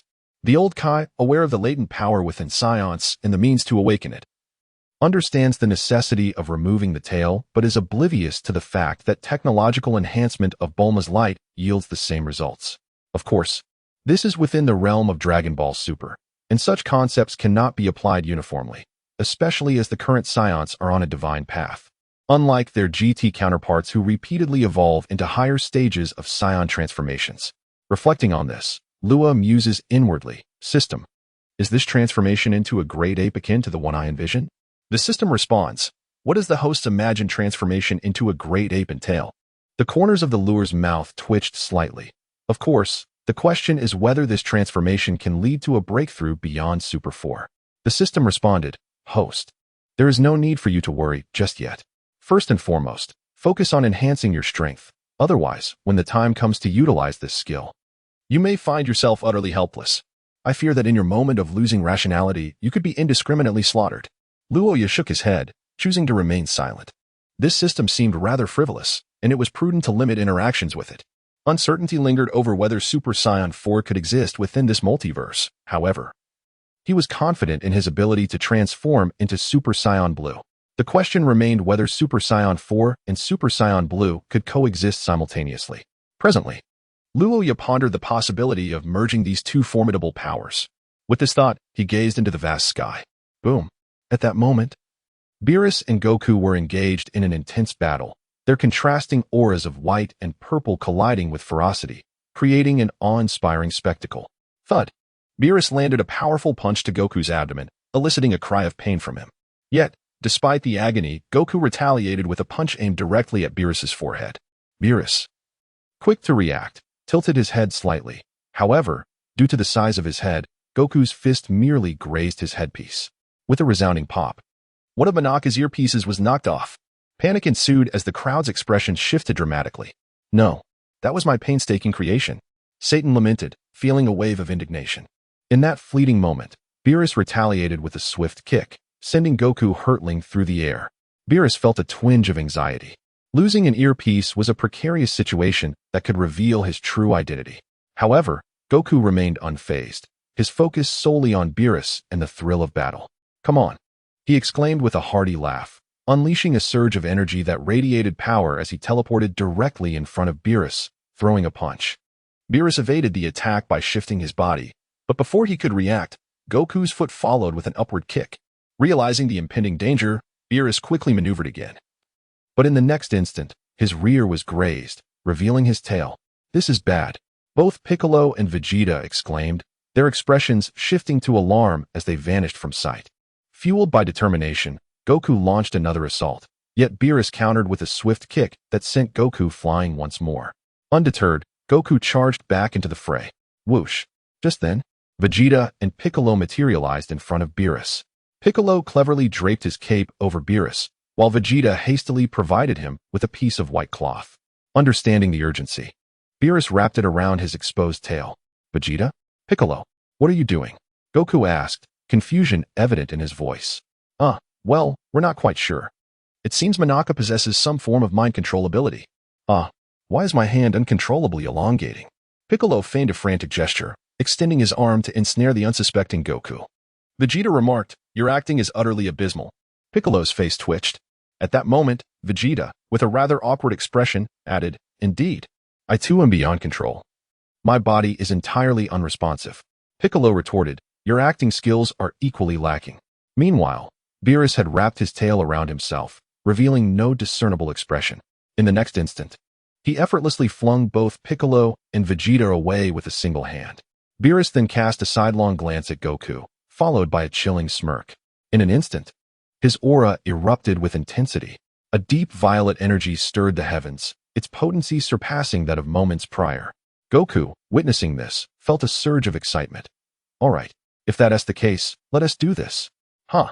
With a fierce shout, Goku unleashed his energy, yet he remained in his base form, maximizing his normal state instead. In a flash, Goku vanished, while Beerus raised his hand and effortlessly caught a punch. What? Goku barely had time to react before Beerus's fist struck his abdomen. Thud. With a muffled sound, Beerus delivered another punch, sending Goku crashing down. Gasp. Boom. Goku managed to halt his descent, yet he was still several meters above the ground. The overwhelming force left a substantial crater in the earth below. Beerus beckoned Goku with a flick of his finger, laden with provocation. Could he endure this? Goku gradually ascended, unleashing his energy and charging towards Beerus. Beerus mirrored his action, bursting forth in response. Boom, boom, boom.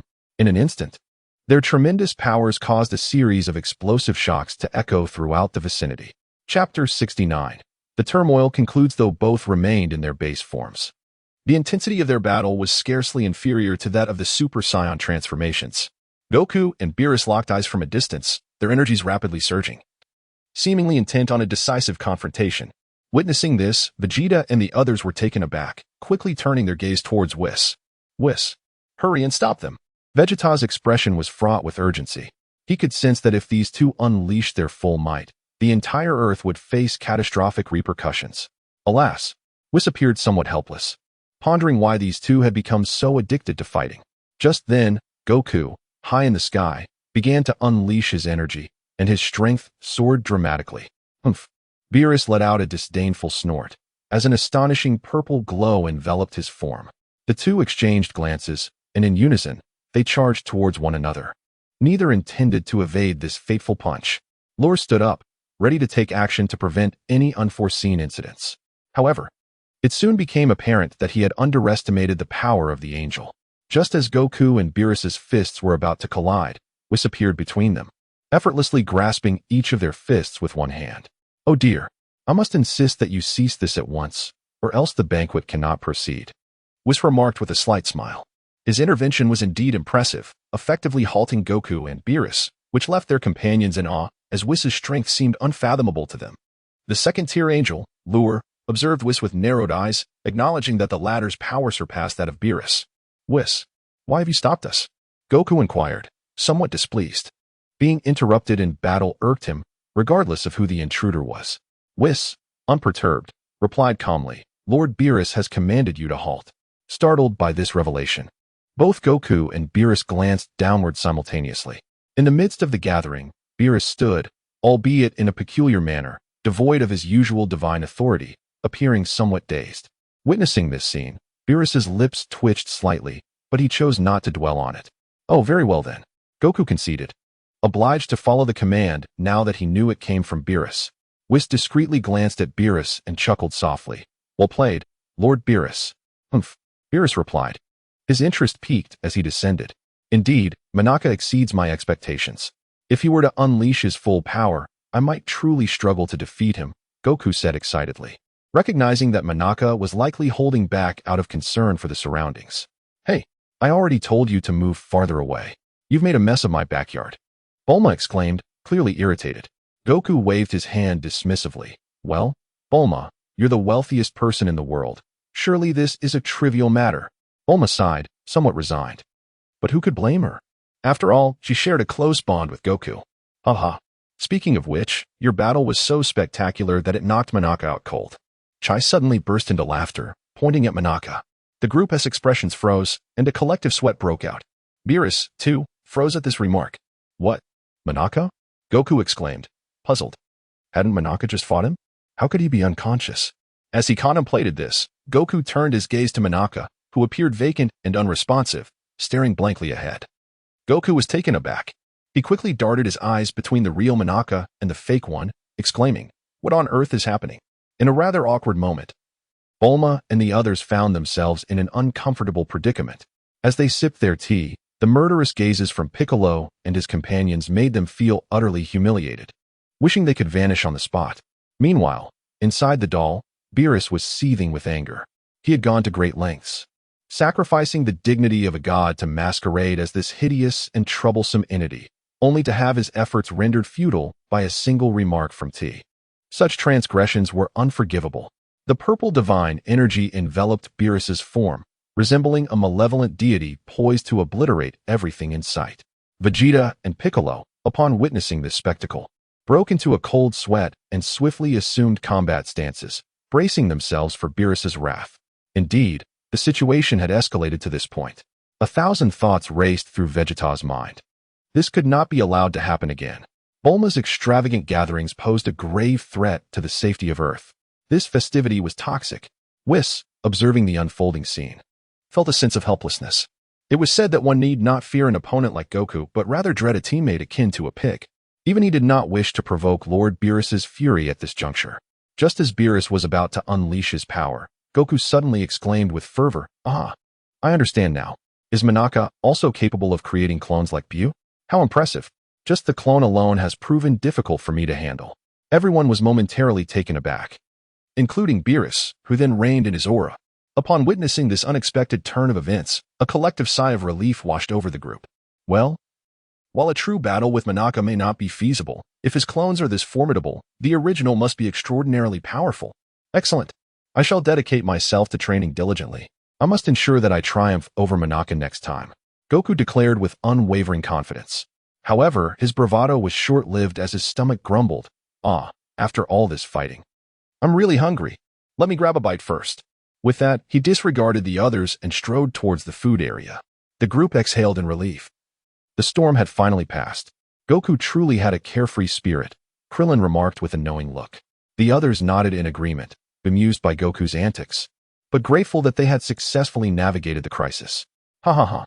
My apologies. It was all my fault. T quickly offered a sheepish apology, realizing he had nearly jeopardized everyone. To speak so thoughtlessly, you truly possess a unique talent. Tianjin glanced at T, remarking dryly, with a sigh of relief. Beerus removed his headpiece, drenched in sweat. Finally, it has passed. Thank you for your patience, Lord Beerus. Beerus waved his hand dismissively after this. Let us minimize Manaka's appearances on Earth. Indeed. Whis nodded in agreement. Lure glanced at Goku, who was engrossed in his meal, with a peculiar expression. Logically, one would assume that the disguise of Beerus as Manaka would have significant flaws, yet was Goku truly devoid of awareness? Was that the case? In Chapter 70, titled Goku Falls Ill, Days of Being a Grandfather, the atmosphere at the banquet became increasingly joyful following a thrilling duel, and the gathering soon drew to a close. We look forward to your next visit. Lord Beerus, Mr. Whis. Bulma waved goodbye to the two. The attendees felt a sense of embarrassment. If every gathering were to be as exhilarating as this one, they would surely be overwhelmed with worry. Well then, until we meet again, let us depart, Lord Beerus. Whis remarked with a gentle smile. Beerus nodded coolly, reverting to his usual aloof demeanor. In no time, Whis and his companions transformed into a streak of rainbow light and vanished. Now that the event has concluded, let us return to our respective homes. Piccolo approached, glancing at Vegeta and Goku, giving a nod before taking off. One by one, the guests departed. After bidding farewell to Goku and the others, Luya returned to his home. After taking a refreshing bath, he lay on his bed, feeling somewhat contemplative. I can now be considered one of the apex warriors in the universe. If I were to constantly unleash my Supreme Saiyan abilities, I would quickly surpass Goku and the others in strength. Yet, doing so would diminish the thrill of the journey. Perhaps it is best to refrain, Luya mused, shaking his head. Since the battle with the Sixth Universe, his power had escalated remarkably. In his normal state, his fighting prowess was likely beyond that of even the prodigious Goku. Furthermore, it is noteworthy that Luya had mastered the art of instant transmission. Although his proficiency was only at 0.1 seconds, it was an extraordinary feat not easily achieved by the average individual. Apart from Ultra Instinct, he could easily dominate any Z fighter. Of course, even without instant transmission, he was still formidable. Next, he resolved to refine his instant transmission techniques. It had already enhanced his mastery to 1 second, and it was likely he would improve further. Thus, Luya needed to prepare for the upcoming tournament of power. He muttered to himself. In the ensuing days, Luya sought a secluded spot for his training, opting for a small island rather than the time chamber. He commenced his practice of instant transmission, repeatedly executing the technique and delving deeper into it, activating his ultimate Saiyan potential, and his progress became increasingly evident. However, just a few days later, Luya received surprising news. Goku had fallen ill. Luya was taken aback, but soon deduced that Goku's ailment was likely a consequence of his usage of the Kaioken X10, which had resulted in a condition known as prolonged chaotic energy syndrome. The Kaioken X10, combined with Goku's already formidable power, had amplified the technique's effects, leading to the difficulties he was now facing. Luya expressed a sentiment, acknowledging that Goku's ability to wield the King's Fist was significantly influenced by him, which prompted a visit to his counterpart. At that moment, Goku found himself at Gohan's residence, playfully engaging with Gohan's daughter, Xiaofang. Meanwhile, Chi-Chi glared at Goku with displeasure, feeling aggrieved. The previous night, she had painstakingly prepared a meal for him, only for him to return and inadvertently destroy their home, necessitating their relocation to Gohan's place. Witnessing Goku's nonchalance, as if nothing had transpired, only fueled her irritation, causing her to grit her teeth in frustration. Piccolo, seated on the sofa, observed the interaction between Goku and Xiaofang, a faint smile curling at the corners of his mouth. Ah. The days devoid of training are truly monotonous, Goku lamented, lifting Xiaofang in delight. I see no harm in this. You Saiyans are perpetually immersed in training. It is refreshing to take a break, especially since you and Vegeta have nearly reached your limits. Striving for further advancement seems futile. It is better to adopt a relaxed mindset, Piccolo remarked calmly. Nevertheless, Goku found it somewhat difficult to accept. It truly is a challenge for me, he replied, his expression troubled. He had indeed reached his limit. Any further attempts at training yielded negligible results, even in the time chamber, unless he faced an exceptionally formidable opponent capable of drawing out his latent potential. Goku, you should prioritize your recovery soon, otherwise, I fear you might inadvertently damage Gohan's home as well, Chi-Chi stated matter-of-factly. What are you implying, Chi-Chi?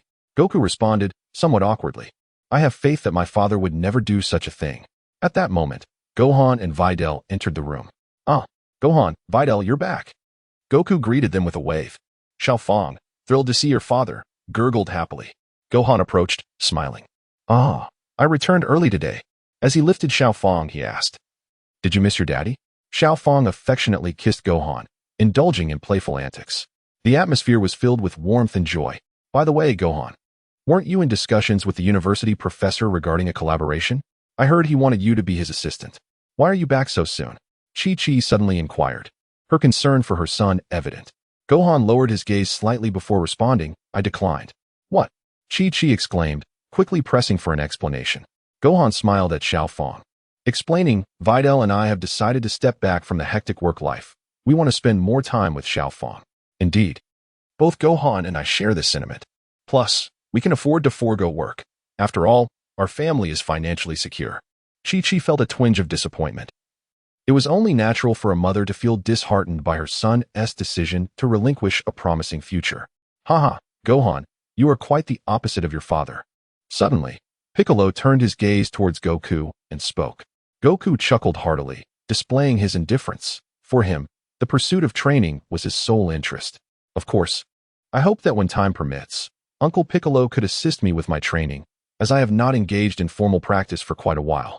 If this continues, I fear that should any unforeseen circumstances arise, I might find myself unable to intervene.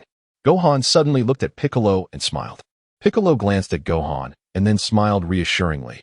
Even if you hadn't mentioned it, I would still ensure your training. Haha. Both Goku and Gohan erupted in laughter. You Saiyans. Kiki has her unspoken struggles. Just then, a series of footsteps echoed from outside. This presence belongs to Luya. Piccolo peered out the window. Luya? Goku was momentarily taken aback. Then his eyes sparkled with excitement. As everyone exited, they were greeted by none other than Luya. Luya, what brings you here? Goku inquired, smiling at Luya. Luya gazed at Wukong and said, I heard you have been unwell. Is everything all right? Upon hearing this, Wukong's expression dimmed slightly as he replied, I am managing. But I can no longer exert myself lately. Otherwise, my power will surge chaotically within my body. Luya nodded slightly and remarked, it was your excessive strain while employing the Kaioken technique that led to this predicament. Initially, you managed well, but ultimately, your fatigue became overwhelming. compelling you to push beyond your limits, resulting in this situation. Goku, with a hint of resignation, replied, I had no idea you would triumph over Hit. Had I known, I would not have exerted myself so fiercely. Lure. Chapter 71 The Request of Gohan. A new battle lure exchanged greetings with Wufan and then turned to Goku, saying, Since you have no further matters to attend to, I shall take my leave. Goku nodded in affirmation, replying, Indeed. Farewell. As the lure nodded in acknowledgement, it promptly turned and departed. Wait. At that moment, Gohan suddenly called out. Luya halted, then turned to him. Gohan, are you calling me? Gohan stepped forward a few paces, his gaze now imbued with an inexplicable seriousness. Luya, I wish to request a battle with you. What? It must be said that Gohan's sudden proclamation astonished Piccolo and Goku, leaving them bewildered as to why Gohan would make such a request. Luya was somewhat taken aback. In truth, he too wished to engage in battle with Gohan to enable the system to acquire Gohan's strength, yet he felt too shy to voice his desire. To his surprise, the other party had now taken the initiative to propose it. Gohan gazed at Luya, his eyes filled with resolve.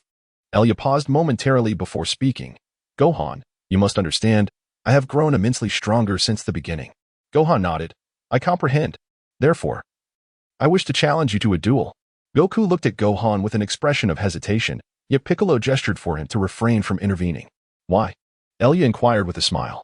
Gohan clenched his teeth slightly. I do not want a repeat of what occurred last time.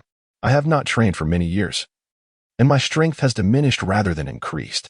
Because of this, when formidable foes arrive, I can only watch my friends and family suffer. That feeling pains me deeply. Thus, I seek to reclaim that sense of purpose. Lure Dao, however, Mr. Bick can assist you as well. Bick remained silent. Gohan nodded. I understand this. But I still wish to spar with various masters. If my father is available, I shall also request his training. Gohan looked at Chi-Chi and Biddy, both of whom wore complex expressions. I implore you, please train me. Gohan bowed deeply to Lure. Luya sighed helplessly and said, Very well, since that is the case, I shall grant your request. Splendid. Wu Fan exclaimed, his fist clenched in excitement. Let us change our location. As Luya spoke, he suddenly soared into the air, heading toward a specific direction. Wu Fan nodded toward Goku and the others before promptly following Luya. Unable to contain himself, Goku attempted to pursue them but was abruptly restrained by Piccolo. Your condition is precarious. It would be unwise for you to go. I fear you may be provoked by them. Goku, feeling defeated, had no choice but to relent. Nevertheless, Piccolo decided to follow them regardless. How cunning. Goku remarked with a smirk. Goku, come quickly to look after Xiao Fang. I will prepare dinner with Biddy. Chi-Chi called out. Very well. Goku could only gather Xiao Fang in his arms. Meanwhile, Luya had arrived at a valley, with Wu Fan closely following him, landing directly opposite. Luya gazed at Gohan and promptly declared, Do not hold back. Unleash your utmost strength. Gohan nodded in agreement, slightly widening his stance to assume a position reminiscent of a martial arts stance. In the next moment, he let out a thunderous roar. Boom. The Super Saiyan emerged in all its glory. Gohan's energy surged dramatically, his combat power amplifying 50-fold. Yet, Luya furrowed his brow, for even in his transformed state, Gohan was not a match for him. His battle prowess fell short of Luya's base form. Gohan had transformed into a mere shadow of his potential. Luya smiled faintly, then leaped twice, assuming a combat stance. Ding. Task activated. Task details. Acquire the power of 5 Saiyans. Current progress, 45. Gohan glanced at Luya, equally vigilant. Although he had transformed into a Super Saiyan, he still found Luya's normal state impeccable. Remarkable. In just 6 months, Luya's strength had escalated so significantly. Perhaps he too should train in the time chamber? Luya's gaze sharpened, and in an instant, his form vanished. Before Gohan could react, Luya delivered a powerful punch directly to his face. Gohan let out a wretched scream as his body was sent flying, crashing through several small mountains. Do not lose focus, Luya remarked coolly, observing his opponent. At that moment, Piccolo also appeared on the scene, but he refrained from intervening, choosing instead to watch from the air. Suddenly, a brilliant golden light erupted, and Gohan charged toward Luya. With a swift movement, Luya advanced forward, the sound of their fists colliding resonating like thunder.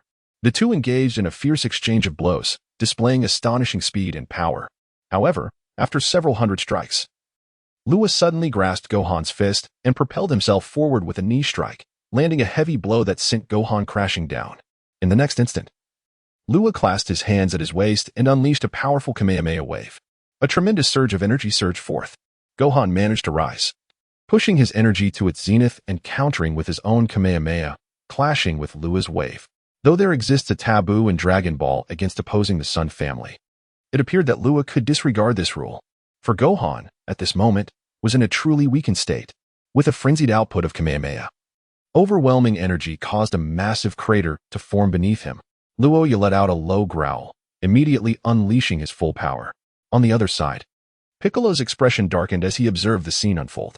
Although Gohan had sought him out for training following the battle with Frieza, their time together was brief, and Gohan had to leave to attend an academic exchange, resulting in only a slight enhancement in his abilities. He remained far too weak, unable to contend even with Luya's normal state. The dormant power within him lay in slumber. How could he awaken it? Such thoughts flitted through Piccolo's mind, but he quickly dismissed them.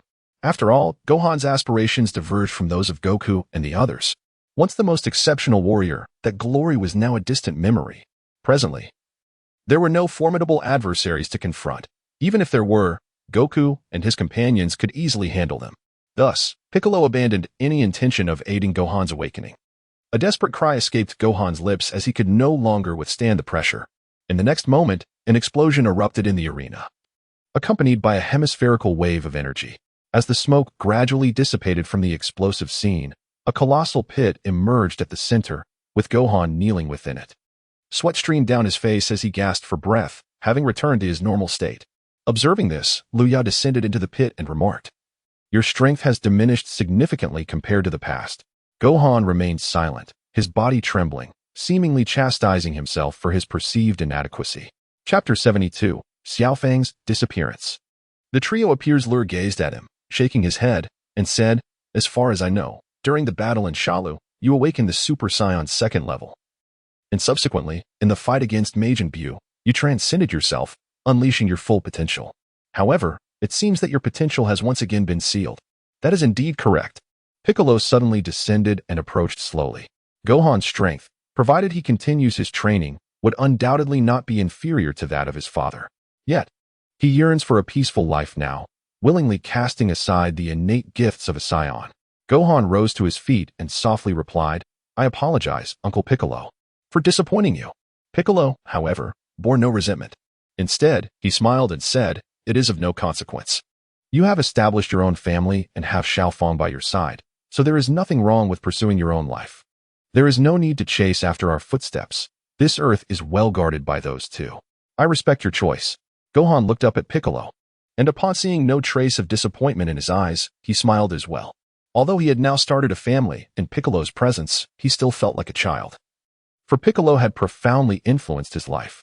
"Thank you, Uncle Piccolo." Piccolo smiled faintly and then turned to Luya. "Let the battle cease here. Gohan does not require such training."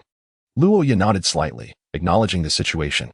A sigh escaped his lips, lamenting the loss of a prodigy. However, he remained unconcerned. For the power tournament was still a considerable time away, they would address matters then. "Let us depart, Gohan," Piccolo remarked, directing his gaze towards Gohan. Gohan nodded in agreement, and then turned to Luya, saying, "We shall take our leave now. Thank you for everything today." Luya nodded slightly and replied, It's a trivial matter." Moments later, Piccolo and Gohan departed. Luya pondered momentarily before responding with a smile. "How intriguing." Drip. The host's mission remains unfulfilled. There is still much effort required. The electronic voice of the system suddenly resonated. As the Luya smiled faintly, he had already anticipated the outcome. Although he claimed not to have acquired Gohan's power, he remained unperturbed. Meanwhile, upon returning home, Piccolo and Gohan noticed the grim expressions on Goku and the others. "What happened?" Gohan inquired, puzzled. Suddenly, Vidya rushed over and leaped into Gohan's embrace, her voice thick with emotion. "What is the matter, Vidya?" Gohan asked, bewildered. "Hey, old son, what is going on?" Piccolo's eyes narrowed as he turned to Goku. Goku scratched his head and explained, "Well, the thing is, we can't find Xiaofang." "What?" In an instant, both Piccolo and Gohan's faces transformed in disbelief. "What nonsense are you speaking? How could Xiaofang possibly be missing? We just left for a moment. How could she disappear?" Piccolo's face turned a shade of green with rage, revealing the depth of his anger. He had essentially been Xiaofang's caretaker, treating her as if she were his own granddaughter, and this shocking news struck him unprepared. What on earth happened? Gohan, as her father, wore a grave expression and spoke in a low tone. Let me explain, Goku began. Vidya and I were cooking, and we entrusted Xiaofang to Goku's care. Unexpectedly, this absent-minded fellow fell asleep. By the time we arrived, Xiaofang was already gone. Chi-Chi interjected, glaring at Goku as she spoke. This isn't my fault. Xiaofang was asleep, and I only dozed off because I haven't been feeling well lately, so I was in a deeper sleep and didn't notice what was happening around me. Goku protested softly. Now is not the time for excuses. The priority is to find Xiaofang. Piccolo clenched his fists firmly. We searched the vicinity but found no sign of Xiaofang, Goku admitted with a tinge of guilt. I'll go look. Gohan, let's go. Piccolo turned to Gohan. All right. Gohan agreed and followed Piccolo out. We should help too. Goku chimed in. The group hastily began searching the area, as they could hardly believe that a small child would wander far, thus confining their search to the immediate vicinity. Meanwhile, in a distant thicket, the mixed rice trio was observing the scene at Gohan's home through binoculars, with a massive robot looming behind them. They had heard about Goku's illness and sought to exploit the situation. However, upon witnessing Piccolo and the others searching nearby, they mistakenly believed they had been discovered. Boss, we should run. They're coming, Ashu urged. The mixed rice trio nearly lost their composure, quickly responding, run. Xiaowu was the first to bolt, dashing toward the robot. Boom. Just then, the robot suddenly activated, as if its engines had ignited, gradually lifting off the ground. Nanny. The medley of characters was instantly engulfed in terror upon witnessing the scene. Their spacecraft seemingly lacked the ability to initiate its own launch. Without a moment's hesitation, the trio slipped inside just as the vessel was about to take off. The sound of a collision echoed, followed by a resounding explosion. In the next instant, two jets of flame erupted from the robot's feet, propelling it away at an astonishing speed, vanishing into the horizon in the blink of an eye.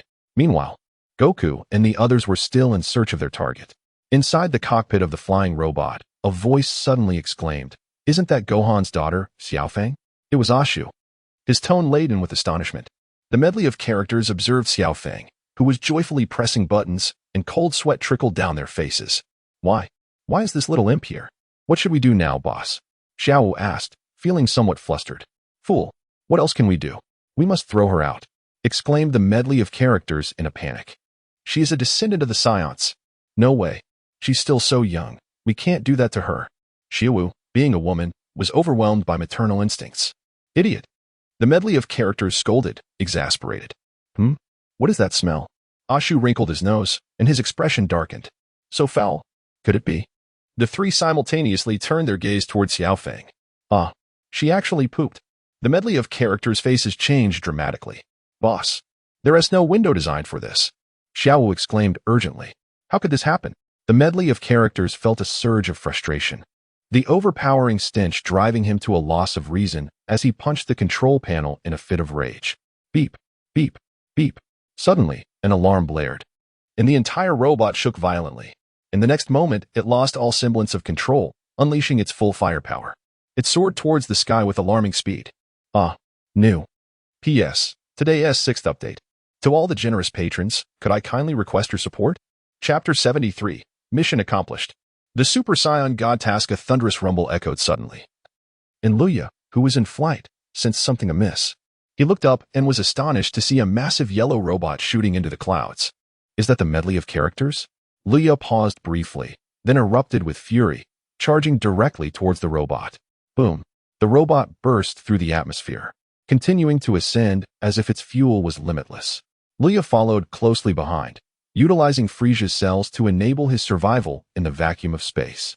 Just as he caught up, the robot suddenly exploded. Oh no. Luya gasped, realizing that Gohan's daughter, Xiaofang, was still inside. Among the trio of misfits, despite their villainous nature, they possess commendable qualities. In an instant, Luya dashed towards the impending explosion.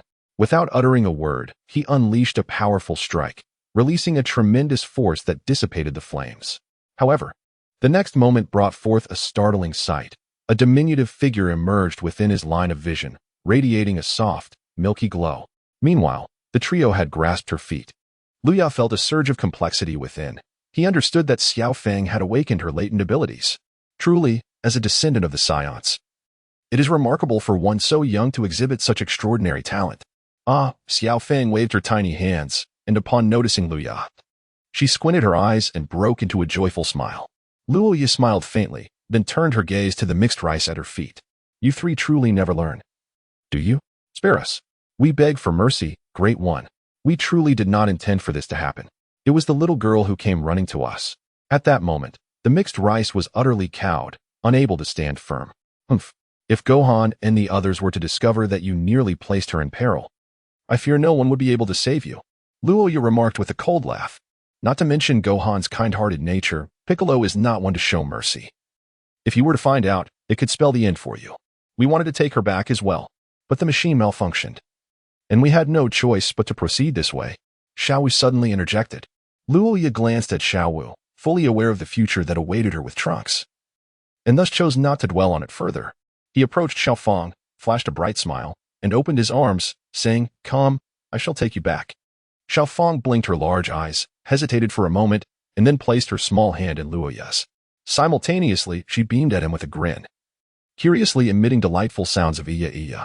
As Luya smiled faintly, he swiftly executed a teleportation, and in an instant, he and a few others appeared high above a forest. Turning towards the group of miscreants, Luya admonished, Let me impart a lesson to you. At your age, it's time to abandon the notion of playing the villain. Before they could express their astonishment, with a casual wave of his hand, 3 of them plummeted to the ground. Ignoring their cries of dismay, Luya was confident they would come to no harm. He then scooped up Xiao Feng, furrowing his brow as he inquired, Did you pull something? Yay. Xiao Feng giggled, her tiny hands playfully tugging at Luya's face. Well, I suppose I must return you, Luya chuckled helplessly, and in the next moment, he vanished from sight. Meanwhile, the trio remained suspended in the treetops, having lost consciousness. On the other side, Wukong and his companions were seated at their doorstep, their expressions somber. Piccolo's features were tense, veins bulging as though on the brink of eruption. Gohan comforted bitterly, his own face etched with concern. Wukong, this is all your fault. You should have kept a better watch on Xiao Feng, and now she's gone. Chi-Chi scolded, poking Wukong's head in frustration.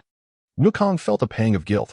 Had he not been ill, locating Xiao Feng would have been a swift endeavor. Yet, deprived of his senses, he had missed the opportunity. Curse it. This is all my doing. Just then, as silence enveloped the group, Luya's figure materialized among them, cradling Xiao Feng in his arms. Xiao Feng. The sudden appearance of Luya startled everyone, but upon seeing him holding Xiao Feng, their composure shattered, and they rushed towards him. Biddy Li immediately seized Xiao Feng, tears streaming down her face. Luya, why is Xiao Feng with you? Wukong queried, a hint of confusion evident in his voice. Luya remarked, I had scarcely departed when this little girl came running along, and astonishingly, she has learned to fly at such a tender age. I feared she might wander off, so I brought her back. Indeed, the tension in Piccolo's expression began to ease. Thank you so much, Luya. Without your help, we truly would have been unable to find her, Gohan said, bowing respectfully to Luya. Lure waved his hand, and then said to Bidilai, It's merely a trifling task. By the way, could you assist in changing Xiao Feng's diaper? Upon hearing this, Bidilai immediately grasped the situation. Her cheeks flushed, and she nodded, saying, Thank you. With that, she carried Xiao Feng into the house. Speaking of which, it seems Xiao Feng really did have an accident during this brief absence. Wukong relaxed his demeanor and chuckled. Silence, would you? If you do this again, you shall not be permitted near Xiao Feng.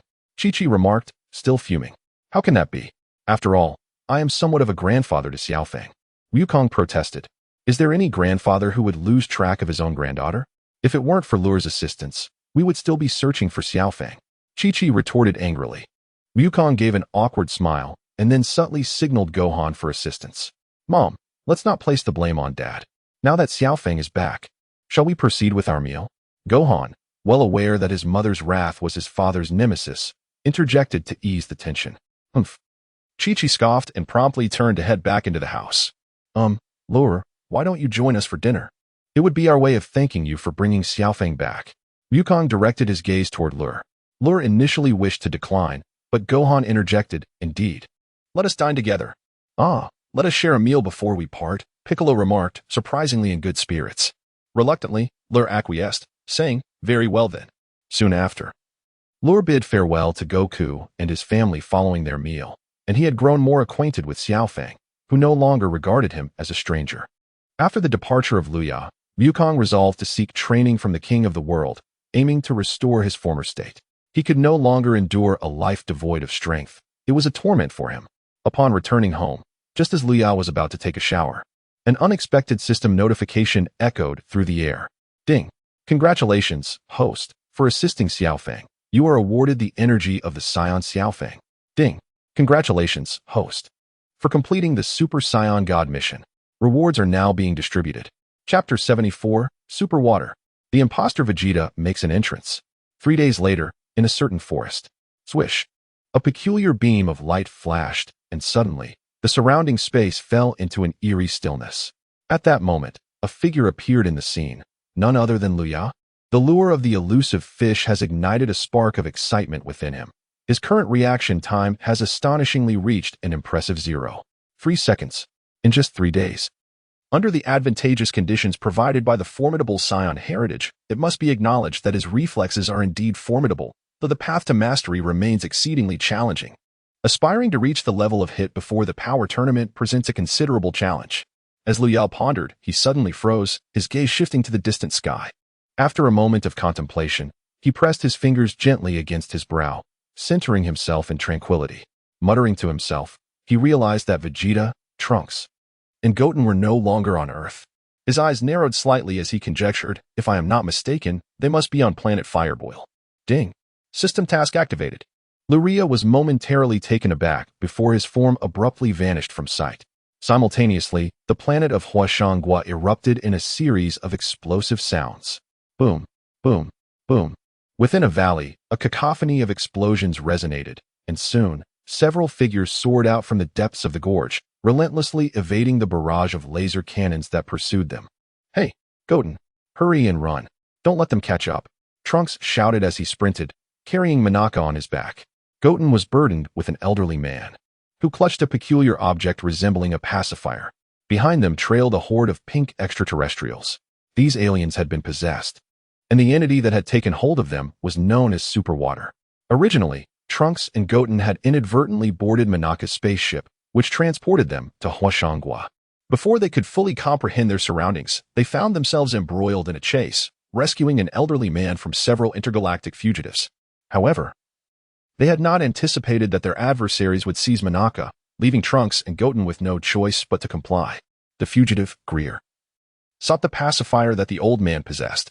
It was rumored that this pacifier was a key, sealing away a substance known as super divine water. Blinded by ambition, the fugitives sought to claim the key, only to find themselves forcibly possessed upon unlocking the super water. No, it was not mere possession. Their energy was stolen, and they were perfectly replicated, with the clones gaining an overwhelming surge in strength. Given the enigma surrounding the super water, Trunks and his companions had no option but to flee. Suddenly, with a turn of his head, Trunks stumbled and fell. Thud. Trunks. Goten halted, anxiously calling out. In that moment, before Trunks could react, several beams of laser fire surged towards him. This is it. Trunks' expression shifted dramatically. Just then, in the nick of time, Vegeta appeared before Trunks, effortlessly swatting away the incoming laser blasts. Dad! Trunks exclaimed with delight. Vegeta, with an air of arrogance, turned to him and said, What are you doing running around? Do you have any idea how worried your mother is? I'm sorry, but if you hadn't come, we would have been done for. Trunks hastily diverted the topic. Vegeta snorted dismissively, then fixed his gaze on the aliens. What are these creatures? Oh, it's Greer, exclaimed Gak, who had just caught up. Greer? Is he the criminal you mentioned? Vegeta pondered. Hey, it seems a stronger one has arrived. Excellent. Next, I shall absorb all of your powers. Greer approached, a menacing glare fixed on Vegeta. Humph. Vegeta scoffed. You pathetic lot think you can absorb my energy? How utterly absurd. How can one know without trying? Greer smiled enigmatically, then waved his hand, prompting his subordinates to charge forth. TCH. A bunch of trash. Vegeta scoffed. And in the next moment, he vanished, reappearing before one of the henchmen, delivering a powerful punch that sent the foe crashing down.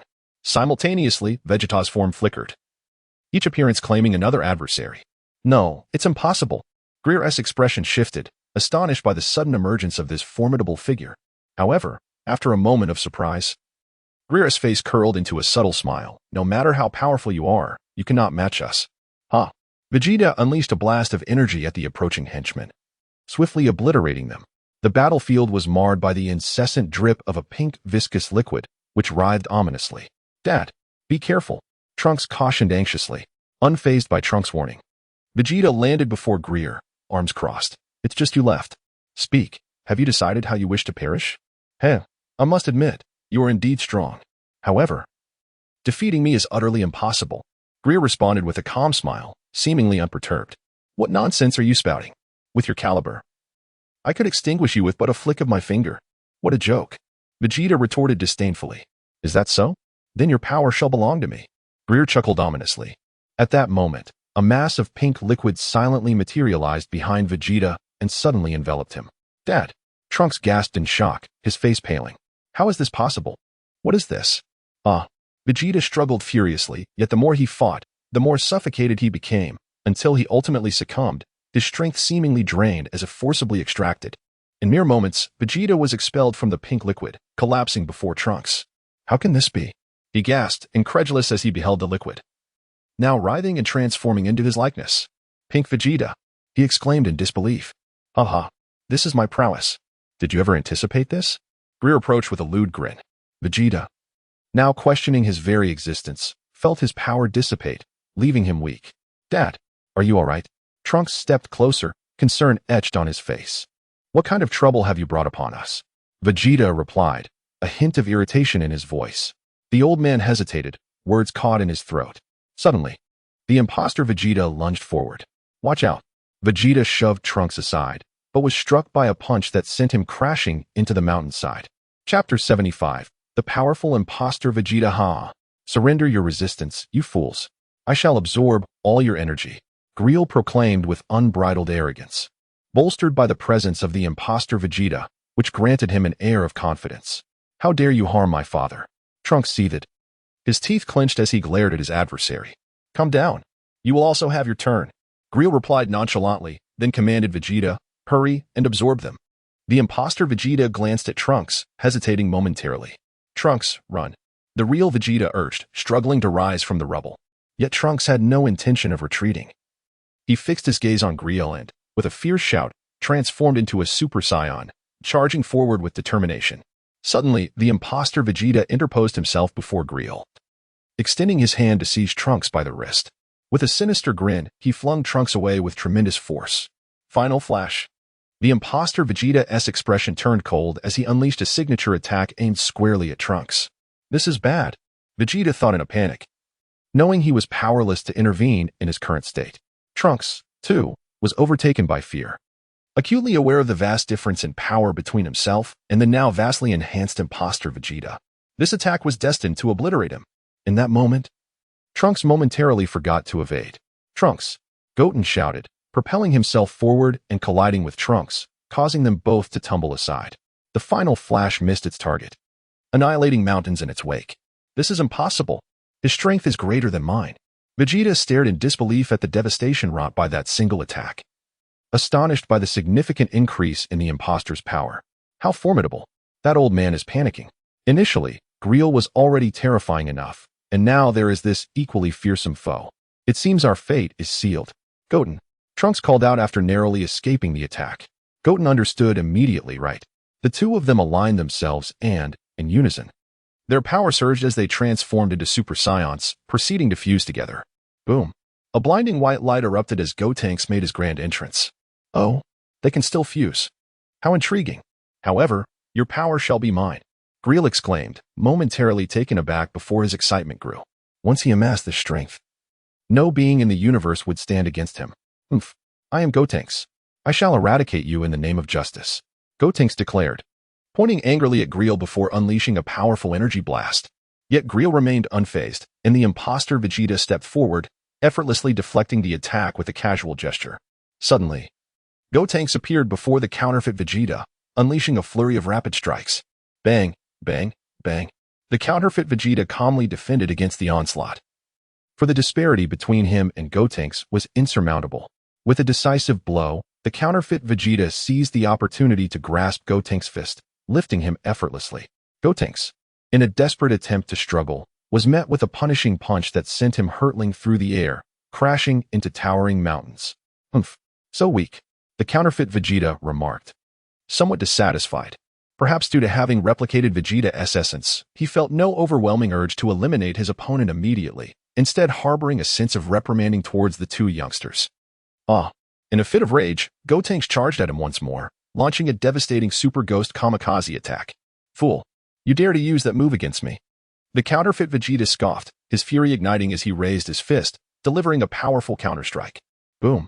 In a dazzling burst of white light, an immense force repelled Gotenks' attack, sending him crashing into a wall. Vegeta watched this scene with gritted teeth, aware that Gotenks had not undergone systematic training recently, leaving him significantly weaker. "We must leave this place," the old man suddenly suggested. "Hey, I demand to know what this is." Vegeta glared at the old man, his expression menacing. The old man, revealing no secrets, recounted the events that had transpired. "Super water? It can replicate others' powers?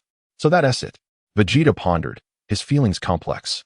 Then turned to the counterfeit Vegeta. "This is dire. For the true me has no vulnerabilities, and only one person can defeat this imposter." The old man was momentarily taken aback. Is he that confident? In Vegeta's mind, he acknowledged only Kakarot as a worthy opponent. None others were deserving. "We must defeat him swiftly. Otherwise, you will vanish." The old man hesitated, yet ultimately spoke. "What?" Vegeta was taken aback. "Vanish? How could that be?" "This is the terrifying nature of super water." The old man's expression grew grave. "It is precisely because of its dreadfulness that it was sealed away, and now it has been unleashed by those blinded by greed." Vegeta remained silent for a long moment, gazing toward the battlefield with urgency in his eyes. At that moment, Gotenks let out a furious roar, his power escalating to the third level of Super Saiyan. "Oh, have you finally taken this seriously?" The counterfeit Vegeta sneered. And in the next instant, he launched a preemptive strike. Gotenks, unafraid, charged directly at him. Tap, tap, tap, tap. The two engaged in a relentless exchange, delivering hundreds of punches in mere seconds. Bang. Ugh. However, it is evident that the strength of the imposter Vegeta is significantly greater, as he swiftly delivers an elbow strike that sends Gotenks flying once more. Simultaneously, the imposter Vegeta has already gathered an energy sphere in his hand, and in the next moment, he hurls it directly at Gotenks. Kamehameha. Gotenks can only unleash his own Kamehameha in response. Boom. The two attacks collide, resulting in a tremendous explosion. Realizing he cannot match his opponent, Gotenks prepares to flee. Yet, the imposter Vegeta has already emerged from the smoke, grinning and exclaiming, "Where do you think you're going?" With a powerful kick, he sends Gotenks soaring through the air. Gotenks. Vegeta's expression shifts dramatically. Such an assault is far beyond what they can endure. Crash. Gotenks crashes to the ground, forced to revert from his fusion. Both youngsters are left somewhat weakened. Humph. The imposter Vegeta gazes at them, then extends his hand, poised to unleash another energy sphere. At that moment, he suddenly freezes, sharply turning his head towards a high vantage point. There stands a figure, pointing at his forehead. It is none other than Luya. Chapter 76. Luya arrives. Confrontation with the imposter Vegeta. The newcomer, clad in a green battle suit with short hair that flutters in the wind, is indeed Luya. Humph.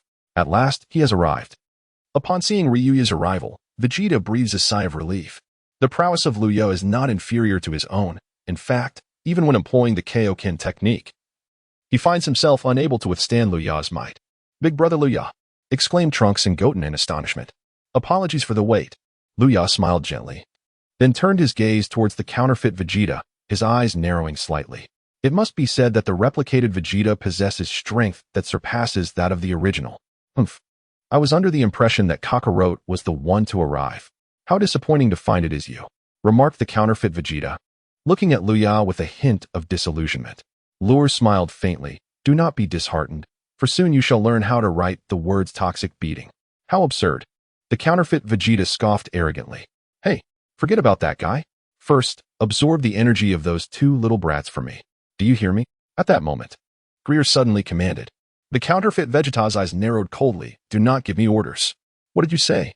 Greer responded, somewhat incredulous. After all, he was the one in charge. Did this fellow dare to defy him? Suddenly, a blinding flash of light shot forth, directly aimed at Greer. "What?" "No." Greer's expression changed dramatically, yet it was already too late for him to evade. Boom. In the midst of a tremendous explosion, Greer was swept away. The counterfeit Vegeta turned to Luya and said, "Who permitted you to take action?" As the Luya was reeled back, a smile graced the lips, accompanied by the words, "I believe you, too, despise being commanded by others." Vegeta responded with a disdainful snort. Snap. As the Luya fell before Vegeta, it spoke with a smile. "Well, it's just you left. Ha ha ha. Aren't you a tad overconfident? Very well.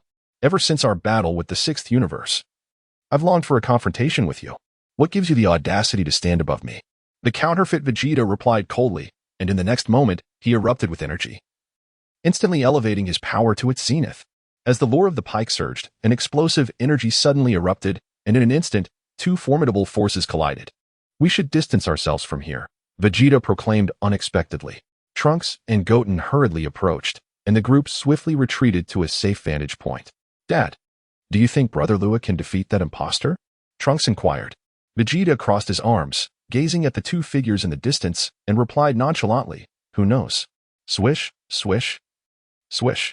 The two locked eyes, surrounded by a radiant aura that crackled with energy. "Ha!" Vegeta suddenly shouted in fury, and in the next moment, he charged towards Luya, delivering a powerful punch towards his opponent. Luya reacted swiftly, raising his hand to block his opponent's arm, simultaneously delivering a powerful punch. However, the imposter Vegeta was not to be underestimated, as he promptly seized Luya's fist. The two locked eyes at close range, and in the next instant, they both moved their feet. The collision resounded. In an instant, they were engaged in a flurry of movements, clashing fiercely with one another. His strength had undeniably grown. Despite both being Saiyans, was this fellow truly limitless? From a distance, Vegeta observed the scene with a hint of embarrassment, although his combat power was no longer present. It did not hinder his ability to witness the battle. He realized that Luya's power was escalating day by day. In truth, he and Kakarot had nearly reached their limits. Any further training yielded negligible results unless they could be pushed to their extremes and then stimulated to break through. Otherwise, significantly enhancing their strength would prove exceedingly difficult. Yet, Luya was an exceptionally peculiar Saiyan, possessing an almost terrifying talent, seemingly without an upper limit to his improvements.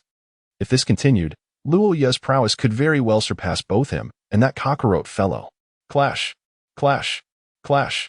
After their aerial confrontation, both launched a multitude of energy blasts simultaneously, executing the prince's combat technique, the Super Dodon Ray. Kamehameha. Boom. In an instant, the sky erupted in a magnificent explosion, the overwhelming force radiating in all directions. How astonishing. What kind of monsters are these? That old man was nearly swept away by the blast, but fortunately, Trunks reacted swiftly and caught him. What on earth are these individuals? How could they possess such immense power? Boom. The fierce clashes resumed. Luya and Vegeta were locked in a relentless struggle, yet astonishingly, Luya's strength continued to rise. Vegeta frowned, watching the battle unfold as if he were fighting himself. That guy was not exerting his full strength. Why was he holding back? Vegeta felt a twinge of dissatisfaction, even if it was his doppelganger. He disliked Luya's reluctance to unleash his full potential, as it implied he was incapable of defeating his opponent and unworthy of compelling them to fight at their best. Suddenly, Vegeta's form flickered, becoming somewhat ethereal. "Father." Upon witnessing this, Trunks and the others' expressions changed drastically. "This is bad. It's starting to manifest." The old man also grew concerned.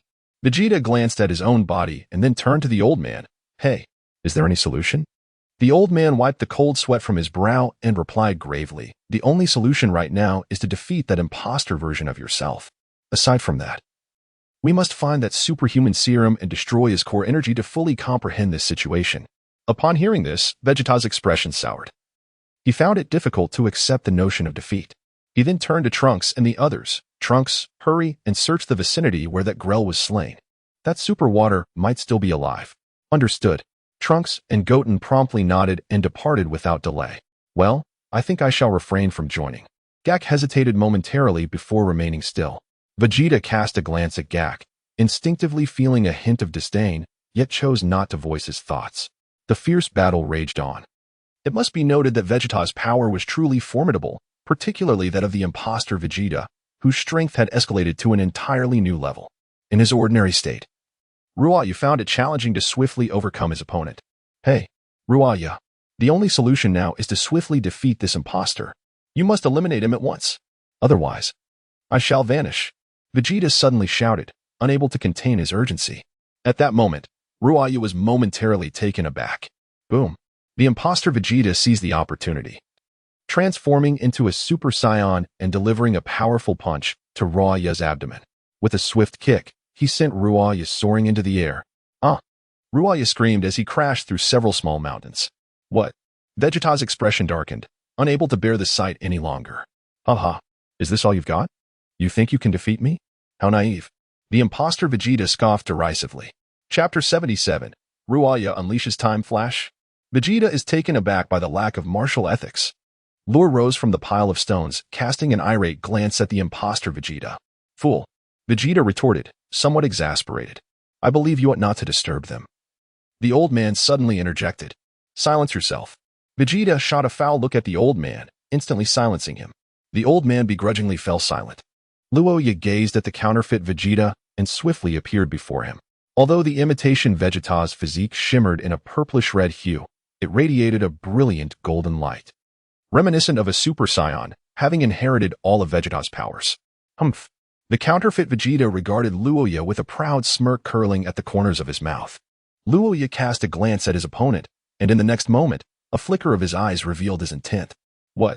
The counterfeit Vegeta, caught off guard, was suddenly enveloped by a blinding flash of white light, rendering his body immobile. In an instant, Luya had closed the distance, delivering a powerful punch straight into the counterfeit Vegeta's abdomen. Gah! The force of the blow caused the counterfeit Vegeta to retch, as if struck by a devastating blow. This is impossible. Surely, this must be a jest. Meanwhile, on the other side, Vegeta's expression shifted to one of sheer terror upon witnessing this scene. It was eerily reminiscent of something he had encountered before, yet he remained uncertain. Luya bestowed a faint smile, withholding no mercy, and executed another knee strike, sending the counterfeit Vegeta flying through the air. With a resounding crash, a massive boulder shattered, burying his form beneath its remnants. An ambush? Allow me to return the favor, Luya remarked calmly. Moments prior, he had unleashed the time skip, leaving the foe Vegeta utterly defenseless. Suddenly, a tremendous force erupted from the debris, and a brilliant radiance burst forth, scattering the rubble and revealing the form of the counterfeit Vegeta. At this juncture, the foe Vegeta was consumed by fury, gazing at Luya with eyes filled with astonishment and rage. Impossible. How could you possibly wield the time skip? The time skip. It was at this moment that Vegeta finally grasped the truth. This fellow, he actually possesses Hit as time skip. Luya smiled faintly. During my previous encounter with Hit, I gleaned invaluable lessons. How infuriating. The counterfeit Vegeta, unable to accept this reality, clings to the will of the true Vegeta. Why should this imposter possess such extraordinary prowess? He is undeniably the prince of all Saiyans. Although he begrudgingly acknowledges that Kakarot, this lowly warrior, surpasses him, he cannot fathom that any random Saiyan could possess greater talent than his own. He simply refuses to believe it. Luya proclaimed, transform into a Super Saiyan Blue. Otherwise, you shall not stand a chance against me. Silence, retorted the counterfeit Vegeta, his expression twisted with fury, eyes ablaze with a menacing glow, brimming with dark energy. With a resounding roar, the imposter Vegeta ascended to Super Saiyan Stage 2, his power escalating to yet another level. With a piercing gaze, Luya suddenly appeared before the counterfeit Vegeta without any forewarning. Be careful, Vegeta shouted from a distance, consumed by concern for his doppelganger. The old man exclaimed, whom do you intend to assist? Yet, he underestimated Vegeta's pride. For him, even a mere imitation of himself must not be easily vanquished, least of all by Kakarot. However, it was too late. Although Luya's moment of acceleration lasted merely 0.3 seconds, it was beyond the capacity of the counterfeit Vegeta to withstand. Instantly, he was struck as if by a multitude of fists, the sound of collisions echoing around him as though he were being assaulted by a dozen blows at once. After enduring a series of relentless hits, Vegeta found himself half kneeling, his form faltering under the onslaught. As Luya appeared before him, he was about to speak when suddenly the counterfeit Vegeta unleashed a devastating energy blast. Caught off guard, Luya was astonished that Vegeta could still exhibit such fierce strength after taking a heavy hit. He could only cross his arms to shield himself. Boom. Under the immense wave of light, Luya was directly impacted, his form smashing through countless rocks, ultimately crashing down a mountainside. Kaboom. A tremendous explosion reverberated. Cut it out. You forced me to unleash my true power. The counterfeit Vegeta scoffed. In mimicking Vegeta, he had not only amplified his strength but also enhanced his physical resilience, rendering the opponent's attack formidable yet not fatal in its usual state, thus providing him an opportunity. Rising to his feet, the counterfeit Vegeta materialized above the rubble, suddenly erupting with energy and elevating his aura to its zenith. Crack! Suddenly, several stones atop the mount shifted, with a fierce glint in his eyes. The counterfeit Vegeta unleashed a flurry of energy blasts, sending explosions echoing below. This is bad. Vegeta observed the scene, sensing the dire situation. At that moment, his form flickered once more, becoming slightly ethereal. His elder had provided some complex advice, but he felt utterly powerless to assist, his combat prowess far too inadequate.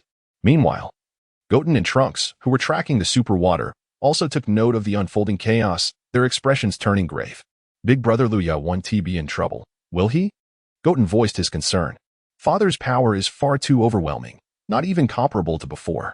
Big brother Luya is in peril, Trunks replied somberly. What should we do? We can't match Uncle Vegeta, Goten exclaimed, throwing up his hands in despair. As the two boys deliberated, they remained oblivious to the sinister purple-red liquid slithering towards them from above, inching closer. When it was less than 5 meters away, the super water leaped down, intent on devouring them both. However, as it descended, Goten and Trunks noticed the shadow looming over them and instinctively leapt apart. Thud! The super water crashed to the ground, then suddenly accelerated towards Trunks. Being slightly stronger than Goten, it chose to target him first. Trunks gasped in shock at the rapid approach, and in the next moment, he soared into the air. To his horror, the super water followed suit, launching itself at him. What? Trunks was bewildered. The creature could fly too? At that moment, several beams of laser shot forth, piercing through the imposter Vegeta, causing him to stagger and fall to the ground. Seizing the opportunity, the imposter made a hasty retreat without hesitation. Trunks and Goten looked up to see Jack perched above, wielding a gun. Jack, what brings you here? Trunks exclaimed with a sigh of relief and a smile. Jack smirked. Of course, the protagonist makes his entrance at the most critical moment. With that, he stylishly holstered his weapon. In truth, he preferred not to linger in the company of that icy-faced Vegeta. P.S. From today onward, expect 5 updates a day. Have you prepared your gifts? I need to stock up on some vitality pills. Only with good health can I unleash a torrent of updates. Chapter 78. The Imposter Vegeta unleashes the flash technique. The Imposter Vegeta executed the prince's fighting technique with remarkable finesse and midair. He was not Vegeta. Although he had copied all of Vegeta's abilities, he now aligned himself with the forces of evil and had no intention of allowing Ruya a chance to turn the tide. Amidst a barrage of chaotic attacks, the Imposter Vegeta suddenly struck a forward stance, declaring, "This is the end." Not good. Vegeta and his companions' expressions changed in an instant upon witnessing this scene. If this attack landed, they too would be caught in its wake. Damn it. Ruya, what are you doing? Unleash the power you used against Hit. Vegeta gritted his teeth in frustration. The imposter Vegeta gathered immense power in his hands, and a terrifying radiance illuminated the sky. Suddenly, an unexpected turn of events occurred. This ends now. Do not resist any further. A calm voice resonated, causing the imposter Vegeta's expression to shift dramatically.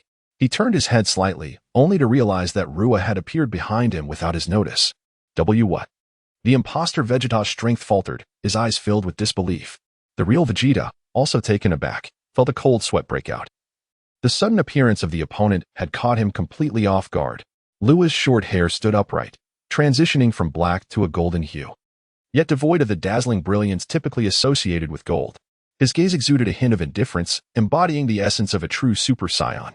After a moment of astonishment, the imposter Vegeta swiftly turned, preparing to launch an attack on Luya. However, he was ultimately a fraction too late, as he raised his fist.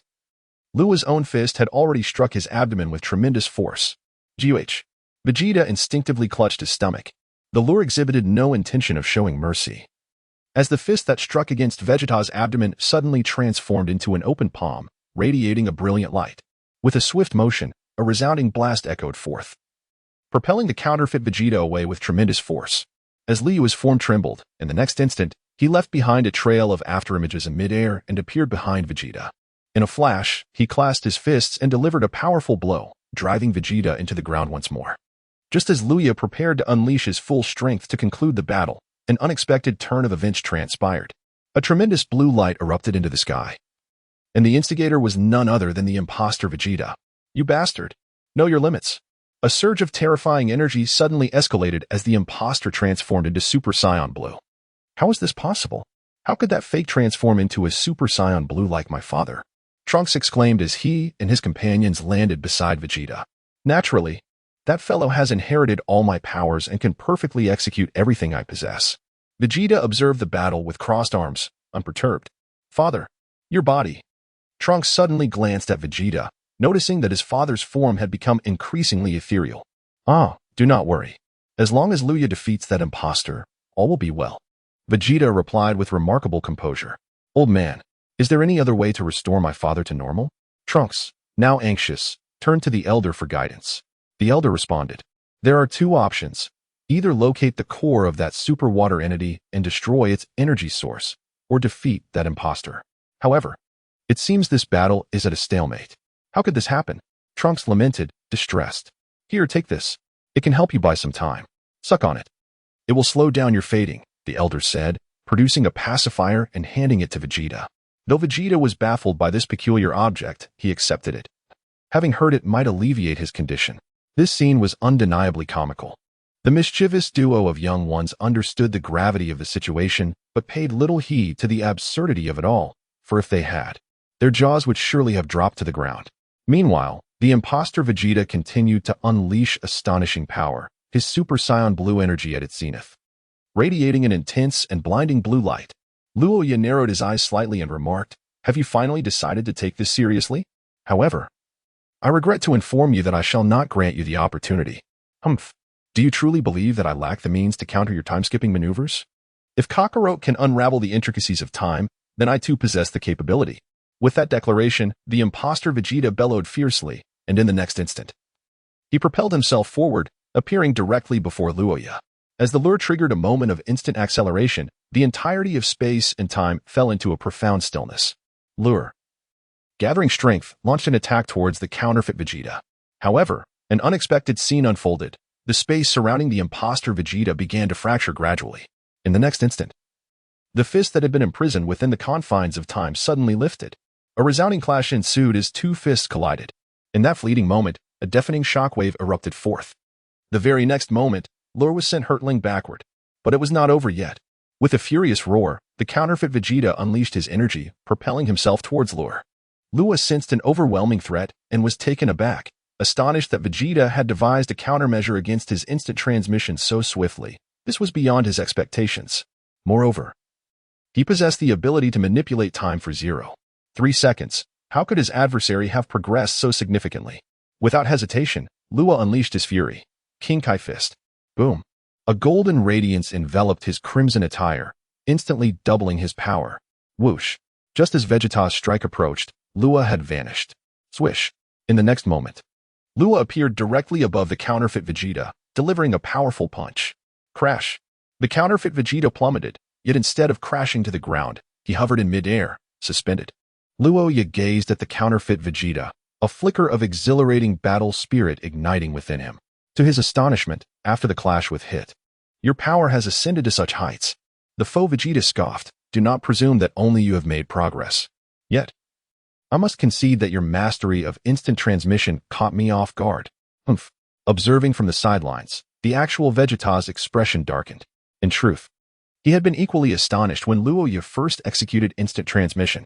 However, he bore no concern for his doppelganger's potential defeat, for, as the imposter had stated, he too had undergone systematic training against Hit's techniques, particularly seeking counsel from Whis, the angel capable of manipulating time. Under Whis's guidance, Vegeta's prowess had experienced remarkable enhancement. He had intended to reserve some of his strength for future encounters with Hit, but the unexpected emergence of Luya's instant transmission had inadvertently exposed him. Despite his irritation, Vegeta found himself in a conundrum. While he hoped Luya could vanquish the imposter, he was equally reluctant to be outdone by him, resulting in an inner conflict. Although his body was sustained by the pacifier, the illusion of his form had not ceased. At that moment, Luya abruptly halted his overwhelming energy, transitioning back to his normal state. The onlookers were momentarily taken aback. Was he surrendering? Chapter 79. Luya's new transformation. Super Saiyan God. What is he attempting? Even Vegeta found himself perplexed by Luya's enigmatic maneuver. Luya's energy has diminished significantly, Trunks remarked. In the arena, the counterfeit Vegeta scrutinized Luya with indifference, stating, "Oh, is this your way of preparing to surrender? Lure fishing for the yellow perch. You are overthinking it. I merely intend to experiment with my latest acquired skills." "What skills?" Vegeta frowned, somewhat displeased, and muttered irritably, "Can't you be more straightforward?" Luya smiled faintly, and then, with his hands clenched into fists and his eyes gently closed, he reached an extraordinary state of tranquility akin to a still pond. His spirit became one with his essence. In the next moment, a flicker of crimson flames enveloped his form. These flames were ethereal yet undeniably real. Impossible. That inscrutable aura, that striking demeanor. At that very instant, the two Vegetas, who had simultaneously sensed this spectacle, gazed at Luya in astonishment. They could hardly believe that this young man had achieved such a feat. Just then, Luya abruptly opened his eyes, which transformed into a vivid red. In the following second, he unleashed a thunderous roar, and the fiery brilliance radiated outward. In that moment, his hair transitioned to a pure shade of crimson. The Super Saiyan God. Luya has transformed into the Super Saiyan God. Ever since he harnessed the powers of 5 Saiyans, he has attained the ability to metamorphose into a Super Saiyan God. The counterfeit Vegeta is evidently aware of Luya's transformation, and his demeanor has lost its calmness. It is widely recognized that the power of the Super Saiyan Blue is meant to surpass that of the Super Saiyan God. However, the perplexing question arises, how is it possible for the opponent to achieve the transformation into a Super Saiyan God? Is it not a well-known legend that the legendary Super Saiyan God requires the energies of 5 Saiyans to be bestowed upon a single Saiyan? Did Luya, carrying Vegeta, actually find Kakarot and the others? How could this be? Meanwhile, on King Kai's planet, Goku had also paused in his training, raising his fists in delight. Wonderful. I have reached my peak once more. Through relentless training and pushing his limits, he had finally reclaimed the power that was rightfully his. This filled him with immense satisfaction. "Hey, Goku, come quickly. There's trouble." Suddenly, King Kai shouted from a distance. Goku was taken aback and, filled with curiosity, asked, "What is it, King Kai?" With that, he appeared right before King Kai. King Kai did not meet Goku's gaze, but instead looked up at the endless starry sky, his expression grave. "Just now, I sensed the presence of Vegeta and Gotenks on planet Fire cooking, and then I felt Luya's energy. However, Luya's energy has now vanished, replaced by a divine aura. Something must have happened." Upon hearing this, Goku was momentarily stunned, then inquired with intrigue, "So, they're not on Earth?" "It seems that way," King Kai affirmed with a nod. "How strange. Why would they leave Earth for no reason?" Goku pondered aloud, then stated, "Since my strength has been restored, I shall pay them a visit." "Be careful on your journey," King Kai cautioned. "Understood." On planet Fire cooking, Vegeta, with a troubled expression, looked at Luya and asked, "How did you transform into a Super Saiyan God?" With a faint smile, Luya replied, "I transform in the same manner as Ryukong does." "Impossible." The counterfeit Vegeta responded solemnly. "To achieve the transformation into a Super Saiyan God, one requires the strength of 5 Saiyans. Have you, perchance, received assistance from Kakarot and the others?"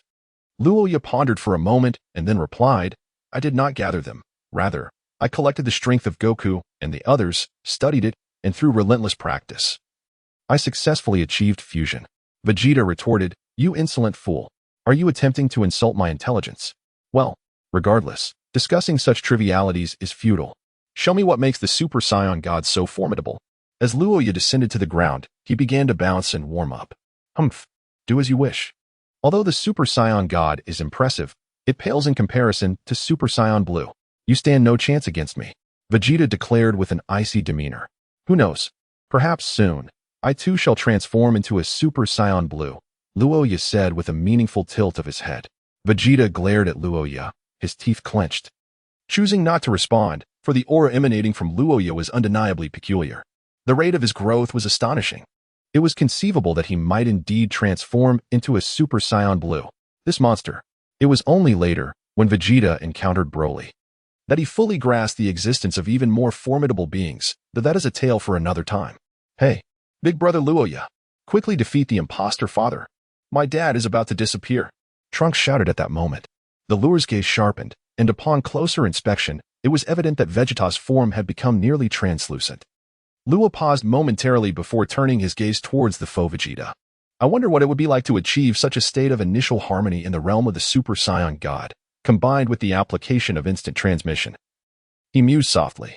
In the next instant, Luya had already appeared before the counterfeit Vegeta. How swift! The faux Vegeta was taken aback, but quickly sprang into action. Luya's fist landed squarely on the arm of the counterfeit Vegeta, instantly sending him staggering backward. The false Vegeta winced in pain, even without employing the King's fist. Luya's power was formidable and could not be underestimated. Coupled with his ability to move swiftly, dealing with his opponent was a daunting challenge. At this moment, Luya charged forward once more. Under ordinary circumstances, he would have welcomed the opportunity to engage in a friendly spar with Vegeta, but now, with lives at stake, he could not afford to hesitate. Bang, bang, bang. Luya relentlessly launched an assault on the counterfeit Vegeta, utilizing instantaneous movement paired with the divine form of a Super Saiyan. The flawless barrage left the imposter struggling to defend himself, although the opponent's technique did not inflict severe harm. The current circumstances had escalated to an entirely new level of strength, forcing him into a state of oppression. He realized he required even greater power. Meanwhile, Trunks and his companions were utterly engrossed in the battle, oblivious to the ominous approach of a purplish-red liquid creeping up behind them.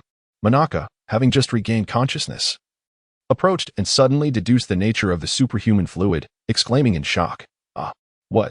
Instinctively, everyone turned to look. In that instant, the superhuman liquid revealed its intent, racing at unprecedented speed toward the mightiest, Trunks. Trunks, in a state of panic, momentarily forgot to resist.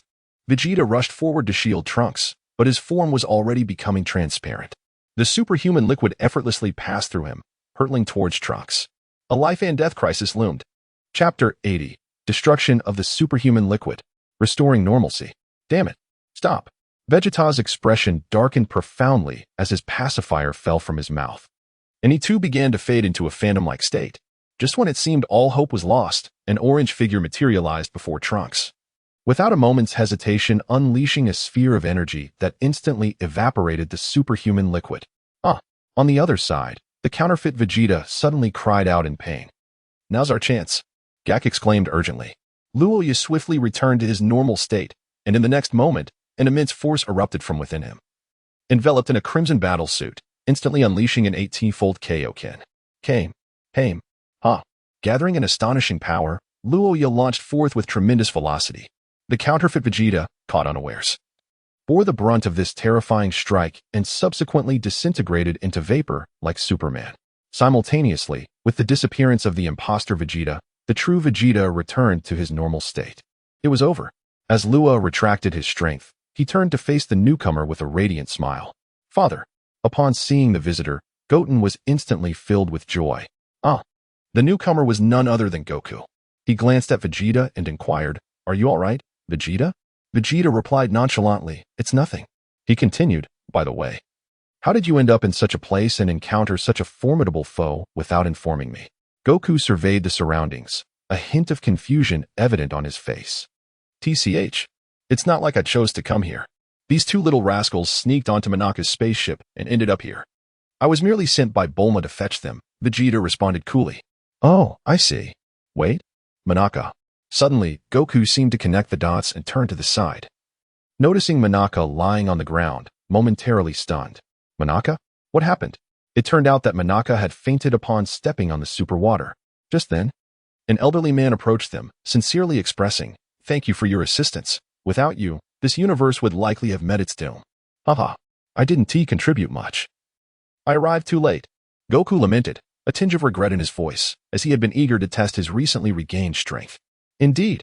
Moreover, if it weren't for Big Brother Luya's timely intervention, we would have been doomed. Trunks waved his hand dismissively. Luya approached with a smile, saying, "I merely sensed a powerful aura and decided to follow." If we are to converse, let us do so later. For now, we should return." Vegeta cast a deep glance at Luya before summoning the others. Moments later, Goku and the others bid farewell to the old man, as well as to Monaka and Gak, and returned to Earth. As they materialized, Bulma was immediately alerted, rushing over to scold Trunks by tugging at his ear. Goten, witnessing his dear friend facing such reprimand, dared not utter a word, simultaneously relieved that he himself was not the target of his mother's ire. "Goten." Suddenly, a deep voice resonated, and before long, Chi-Chi appeared from seemingly nowhere, seizing Goten with a swift reprimand. Ignoring the two women's chastisement of the children, Vegeta turned to Luya and inquired, "Now, tell me, how is it that you were able to transform into a Super Saiyan god?" Huh?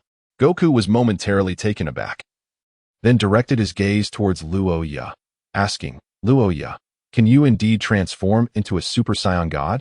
What is the meaning of this?" He had not paid much attention to Luya when he first appeared, hence he had not witnessed Luya's transformation into a Super Saiyan god. Luya smiled faintly, unhurriedly stating, "I have conducted a study on the powers of the 5 Saiyans and attempted to fuse them, which inadvertently led to my success. I must be joking. However, it is true that you have faced off against me, Vegeta, Gohan, and Gotenks." Although Goku was somewhat taken aback, he harbored no significant doubts. His interest lay solely in formidable opponents. He then grinned broadly, saying, "In that case, Luya, you are not far from attaining Super Saiyan Blue. With diligent training, you will eventually transform into Super Saiyan Blue." Lur nodded. "I understand and will strive to improve." "Excellent. Once you transform into a Super Saiyan Blue, be sure to engage in a good spar with me," Goku implored. Luya did not decline, nodding in agreement. "Humph. In addition to mastering the divine form of Super Saiyan, he has also acquired the technique of instant transmission," Vegeta suddenly interjected. Goku, however, held no doubts. This should be considered normal, right? After all, Luya can also perform like Kamehameha and instant transmission. While instant transmission is indeed formidable, it is not without its countermeasures. It simply requires considerable training. TCH, truly a single-celled organism.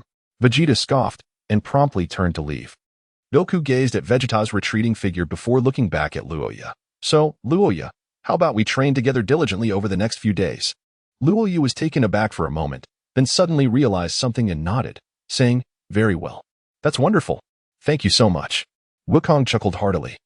His strength had just been restored, yet he was eager for a battle, so having Luya as his opponent was indeed an excellent choice. Luya sought to familiarize himself with the formidable powers of the god of Super Saiyans. In the ensuing days, he engaged in rigorous training alongside Goku on an island near Vegeta's residence. Each day was filled with intense battles, where Goku harnessed the strength of Super Saiyan Blue, while Luya tapped into the essence of Super Saiyan God. However, Luya's time manipulation technique, Flash, no longer astonished Goku as it once did. Goku had mastered the ability to evade his swift assaults. Nevertheless, Luya's strength had significantly increased, particularly after his fierce encounter with the imposter Vegeta on planet Fireboil, leading to a remarkable enhancement in his power. His control over time during Flash had surpassed 0.5 seconds, resulting in a substantial augmentation of his combat prowess. The two warriors sparred for a full 5 days, each reaping immense benefits from their sessions. Just as they were poised to continue their duels, Beerus and Whis arrived at Bulma's residence. Upon hearing of their arrival, Luya and Goku promptly went to greet them.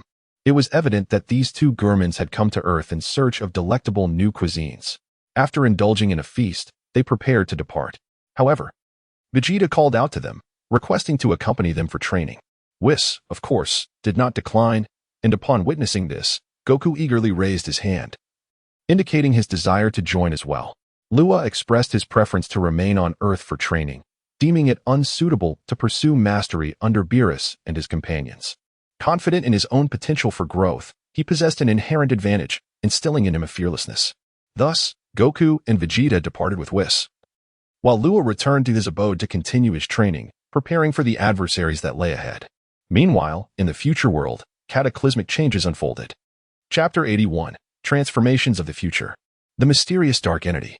In the future, a cacophony of explosive sounds erupted in the stillness of the night, revealing faint hemispherical lights amidst the chaos. What was once a thriving city now lay in ruins, enveloped in smoke and despair, the air filled with the anguished cries of the afflicted, presenting an exceedingly tragic tableau. Astonishingly, this was the future world. Such devastation had never been witnessed even during the arrival of the androids. Now, it surpassed that horror tenfold. Humankind found themselves akin to lambs led to slaughter, frantic as frightened rodents, unaware of when their fate might be sealed, perhaps in the next heartbeat, or instantaneously. Amidst the rubble, a live youth with a sword deftly navigated through the debris, careful to remain silent to avoid alerting any formidable presence. With his short blue hair and striking features reminiscent of Vegeta, he was unmistakably Trunks. This future version of Trunks bore tattered clothing and visible wounds. his heart racing with an urgent longing to reach his destination. Suddenly, a powerful explosion reverberated nearby, a terrifying shockwave sweeping everything in its path, igniting flames in the night. Trunks halted abruptly, his gaze fixated on the source, his eyes betraying a fierce intent and deep-seated hatred.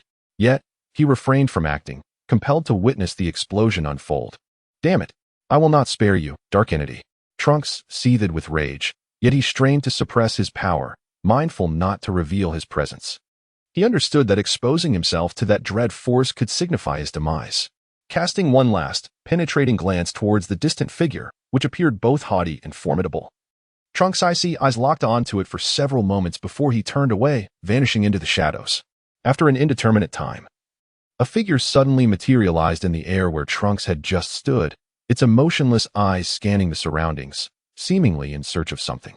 "You escaped swiftly, but as long as you remain on this earth, I will certainly find you," Trunks mused, a smirk playing on his lips. A peculiar smile flickered across the figure, who paused momentarily before vanishing from sight. Meanwhile, Trunks returned to a modest underground chamber, where he encountered Bulma, who also hailed from the future. "Mother!" Trunks exclaimed with fervent excitement. The once youthful Bulma now bore the marks of time, yet her face brightened upon seeing Trunks. "Trunks, you have returned." They embraced, finding solace in one another's presence. "By the way, what is the situation outside?" Bulma inquired. A shadow of sorrow crossed Trunks' face as he shook his head. "I am sorry, I cannot win." Bulma, momentarily taken aback, then smiled tenderly. "It is all right. You have done your best. That dark entity is simply too powerful. We are no match for him." Trunks gritted his teeth. That scoundrel has slain so many on Earth and still remains unsatisfied. If only Uncle Goku and the others were here, he would never prevail. Bulma fell silent for a moment, then a spark of realization lit her eyes. "I have something to show you." Curiosity piqued, Trunks asked, "What is it?" Bulma retrieved a cylindrical container from her instruments, half filled with a shimmering liquid. "This is fuel." Trunks recognized the substance immediately. It was the fuel needed to activate the time machine. With this, he could traverse time and return to the past. Bulma nodded with a smile. "Yes, but the current conditions make it exceedingly difficult to gather. After all this time, I have only managed to collect half a barrel, which is only enough for one journey." She spoke with a hint of resignation. Had the world not descended into its current state, she would not have had to worry about fuel. After enduring the android catastrophe and the Bu incident, they should have been living in peace. But fate had played a cruel joke on them. "There is hope," Trunks declared with newfound determination. "As long as I can return to the past and see Goku and my mother from that time, there is hope for this world." Bulma nodded in agreement. Indeed, only Goku and Vegeta may stand a chance against that dark entity. She handed Trunks a capsule along with the fuel, saying, "You must reach the past before the dark entity discovers this place. Otherwise, he will thwart your efforts." Trunks resolutely nodded. "I understand. Mother, I will protect you, this world, and her." "Silly child," Bulma chuckled softly, shaking her head. Just as they continued their conversation, a sudden, thunderous explosion erupted. Meanwhile, on Earth, 10 days had passed. At that moment, Goku and Vegeta were still training with Beerus, while the planet enjoyed a temporary tranquility. 3 days ago, Luya departed from home, embarking on a journey to the Temple of the Celestial Deities. After expressing his intentions, Luya once again entered the time chamber. However, having been cautioned by Tian Tian and the others, Luya realized that the time remaining for his cultivation within the time chamber was limited. Rua, undeterred by the absence of a door, could easily create one for himself. Upon entering the time chamber, his primary focus was on mastering the art of time manipulation and enhancing his own strength. However, he was astonished to discover that his potential for growth was diminishing. Much like Vegeta and Goku, even the most formidable individuals have their limits. To be precise, it is a matter of unlocking potential within constraints. At present, Rua had managed to ascend to the status of Super Saiyan God, which was commendable. Yet the system found it challenging to facilitate his direct transition to the Super Saiyan Blue state. Of course, although Rua had not yet evolved into the Super Saiyan Blue form, he could still refine his base combat capabilities. After all, a stronger baseline would result in greater power upon transformation, even within the time chamber. Rua's usage of his formidable Saiyan abilities had seen a reduction in progress compared to before, as his body struggled to keep pace with his ambitions. Maximizing his potential had become increasingly difficult. It was akin to digging a pit and filling it with water once the pit is full. There is no room for more unless one excavates deeper. Nevertheless, Rua's foundational combat prowess and overall conditions had reached satisfactory levels, with his current aspiration being to attain the Super Saiyan blue form. Only by mastering divine power could he hope to eventually attempt the Ultra Instinct technique. What is the most iconic aspect of Dragon Ball Super? Undoubtedly, Ultra Instinct holds significant weight in the narrative. However, Rua did not dwell on what the next stage after Ultra Instinct might be, for he had already discovered his own path to cultivation in another realm, and he was determined to strive toward it. Chapter 82. The first encounter with Trunks in a space capsule at Bulma's residence, an unexpected tempest arose. The sky, previously serene and bright, was suddenly engulfed in dark clouds, accompanied by thunderous roars. High above, peculiar, lightning-like beams converged toward a singular point. What on earth is happening? The nearby residents exclaimed, unsettled by the ominous shift in the atmosphere. Hey, Trunks, look at what is going on. On a patch of grass, Goten and Trunks sensed the abnormality in the sky, with Goten fearfully calling out to Trunks. What? Trunks, puzzled, hurried over. Upon his arrival, the others felt reassured. Knowing that Trunks was a Saiyan capable of transforming into a powerful form, they were eager to have him by their side. It seems something is about to descend. Goten pointed toward the sky. Trunks gazed upward, and within mere moments, a massive vortex materialized in the sky, swiftly followed by a time machine appearing out of thin air. Wow, an alien invasion. The hodgepodge of individuals instinctively huddled together in fear. Trunks cast a silent glance at the three timid companions before scrutinizing the spacecraft with curiosity. It appeared that the vessel had run out of fuel. After emitting a few puffs of exhaust, it plummeted to the ground. This is bad. Run. Trunks, startled, quickly sidestepped. Boom. The yellow machine crashed onto the earth, creating a crater that enveloped it without causing any damage. Silence reigned once more. Trunks, intrigued, approached the spacecraft. Hey, you fool. Be careful. What if there are aliens inside? The hodgepodge exclaimed. Trunks, however, paid no heed. He had encountered numerous extraterrestrial beings, including the god of destruction, Beerus, and thus felt no fear whatsoever. Thick clouds of smoke enveloped the entire machine, obscuring its interior beneath a veil of dust. Trunks' heart raced. He mused that if Goten were here, it would be splendid. But alas, he had been taken back by Aunt Chi-Chi. Otherwise, he would let him test the waters. With a small hand, he wiped the glass of the machine, only to be startled. The trio behind him reacted more dramatically, retreating dozens of meters away. There's someone inside. Trunks seemed to have stumbled upon something extraordinary and waved to the trio. Someone inside. The trio, perplexed, steeled their nerves and approached cautiously. Hey, isn't that the Capsule Corporation logo? Trunks, is this your family's invention? A keen-eyed suddenly spotted the emblem on the machine and exclaimed. Trunks, coming to the realization, was taken aback. Could it be? When did my family create something like this? Hey, you all go call my mom. Ash, you go. After regaining composure, the hodgepodge directed Ash. Why me? Ash protested. Because the sycophant runs fast. Hurry, don't dawdle. The hodgepodge replied calmly. Before long, Bulma arrived anxiously on a flying device. Upon seeing the familiar time machine, she paused in astonishment and then exclaimed, It's really Trunks. Mom, why did you call me? Trunks jumped down and approached Bulma. Bulma snapped back to reality and inquired, By the way, Trunks, is there a blue-haired boy inside? Yes. How did you know, Mom? But it seems that Big Brother has fainted. Trunks replied, somewhat confused. Fainted? This is bad. Trunks, quickly get him out. Upon hearing this, Bulma's expression suddenly changed. Shortly thereafter, Trunks from the future was rescued. Bulma fetched a soft cushion and moved Trunks into the pavilion. Observing Bulma's worried gaze directed at the older Trunks, the trio and Trunks themselves grew increasingly perplexed. What was going on? I wondered. Could this young boy possibly have some connection to Bulma? An indescribable connection, perhaps? The trio whispered amongst themselves, seemingly indifferent to whether Bulma could hear them. Surely not. Yet, there seemed to be some merit to the notion. Did you notice how similar this boy is to Trunks? Xiao Wu quietly remarked, glancing at young Trunks. In light of this, it indeed seemed plausible, Asa concurred. Hey, you lot, keep a close watch on him. Bulma instructed the group. Yes, they replied, standing at attention. Bulma turned to young Trunks and said, Trunks, you keep an eye on him, and don't let anyone else touch him. Young Trunks was filled with confusion, wanting to ask questions, but Bulma had already hurried off. The others were left bewildered. Meanwhile, on another planet, Goku and the others were relaxing after their meal. One must admit, instant noodles are truly an unending delight. Wahaha, Whis remarked with satisfaction. Beerus, using his sharp claws, cleaned his teeth and then commented, next time. Bring some different flavors. Understood. Haha. Goku chuckled. Just then, the crystal ball atop Whis' staff suddenly lit up. Huh? It's Bulma. Whis exclaimed in surprise and promptly answered the call. Hi Bulma. Is it more delicacies? Whis. No. Today I have something else to discuss with you. Bulma's tone was clearly anxious. This left Goku and Vegeta puzzled. Hey, if there's no food, then what are we chatting about?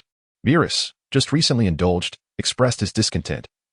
Having expected Bulma to bring more culinary delights, only to be disappointed. Idiot. Can you think of anything other than food? I truly have something important to discuss with you. Bulma snapped impatiently, leaving Beerus momentarily speechless. Whis, is Vegeta by your side? Bulma disregarded Beerus and inquired of Whis. Oh Bulma, what is it? Goku suddenly chimed in. Wonderful. Goku, you're here too. Bulma exclaimed with delight. What is happening, Bulma? Speak clearly. Vegeta said coolly. Right now, I need you all to return. Something significant has occurred in the future. Bulma urged anxiously. Something significant. Vegeta and Goku were taken aback. The future? Beerus and Whis exchanged glances, sensing the gravity of the situation. How do you know? Has Trunks arrived? Vegeta asked urgently. Exactly. In summary, you all return first. And remember to bring the magical beans. After saying this, Bulma ended the call. P.S. While everyone complains that the chapters are short, it is merely the brevity of each chapter. Perhaps I could extend them to 5,000 words, which would give the illusion of length. It is uncommon to see daily updates of 10,000 words, and I hope the readers will offer their support. Donations are not mandatory. Yet I kindly ask for restraint in criticisms. Though the author is benevolent, there are times when one wishes to retort. In the end, no one benefits from hostility. Why should a worker make things difficult for another worker? If today's gifts exceed 100 or if the push for updates surpasses 3,000, I shall provide 10 updates tomorrow. I stand by my word. Chapter 83. Tampering with time is a grave offense on the other side. The moment Luya emerged from the time house through special means, he felt an overwhelming sense of relief. One must admit, residing in that void of a world was indeed lonely. Moreover, after enduring such a prolonged period of training, his combat prowess had not surged as dramatically as expected. While there had been some improvement, it paled in comparison to the formidable strength he initially possessed. It can only be said that he was nearing his threshold of endurance, and any further enhancement had become exceedingly challenging. Nevertheless, he had adeptly mastered the form of Super Saiyan God. And although he had yet to attain the Super Saiyan Blue state, he was aware that he had met the necessary conditions. He was merely a step away. Patience is key. Luya sought out Tian and Bo, requesting a set of battle attire. Of course, it was not the green outfit, while the green one was comfortable. Luya had a preference against it. Understanding those nuances is essential. After bidding farewell to Tian and the others, Luya prepared to depart when, suddenly, he sensed the presence of Goku and his companions. They have returned? Luya felt a surge of surprise, knowing that Goku and Vegeta had gone to train under the god of destruction. Their return surely signifies the commencement of future events. Contemplating this, Luya resolved to investigate further. Meanwhile, in Bulma's garden, young Trunks was seething with anger when, in the next moment, Goku and the others materialized before him. Naturally, Beerus and Whis accompanied them. Dad. Trunks rushed to Vegeta's side. Trunks? Where's Bulma? Vegeta began to inquire, but his gaze caught sight of Bulma and the others. We're over here. Bulma waved her hand. Beerus and Whis exchanged glances, taking in the scene within the pavilion, and simultaneously noticed the time machine. Whis. Beerus remarked coolly. Yes. Things have taken a rather peculiar turn, Lord Beerus. Whis replied, narrowing his eyes slightly, his demeanor becoming unusually serious. What transpired? Vegeta and Goku approached, their expressions turning to shock upon seeing the unconscious Trunks. What happened to Trunks? How did he sustain such severe injuries? Goku inquired, perplexed. Hey, Kakarot, stop staring. Hurry to Korin Tower and fetch some Senza beans. Vegeta's face darkened as he commanded. Oh no. Goku snapped back to reality, readying himself for instant transmission. I have Senza beans. A voice chimed in, and soon Luya appeared, tossing a Senza bean directly to Vegeta. Vegeta instinctively caught it and promptly handed it to Bulma. Thank you, Luya. Goku expressed his gratitude. Luya casually nodded. glancing at Beerus and Whis, greeting them lest they think he had drifted away again. Trunks. Wait. Did I hear that correctly? At that moment, the trio, jolted from their stupor, were utterly astonished, eagerly examining both the older and younger Trunks. You share the same surname. You are both connected to Bulma. You bear an uncanny resemblance, they exclaimed in unison to Trunks. The others merely twitched at the corners of their mouths. The younger Trunks, equally bewildered, pondered, who am I? Where do I come from? Mom, what is happening? He anxiously inquired. Well, Bulma was about to explain, but just then, the older Trunks regained consciousness. Trunks, you're awake? Bulma exclaimed with delight.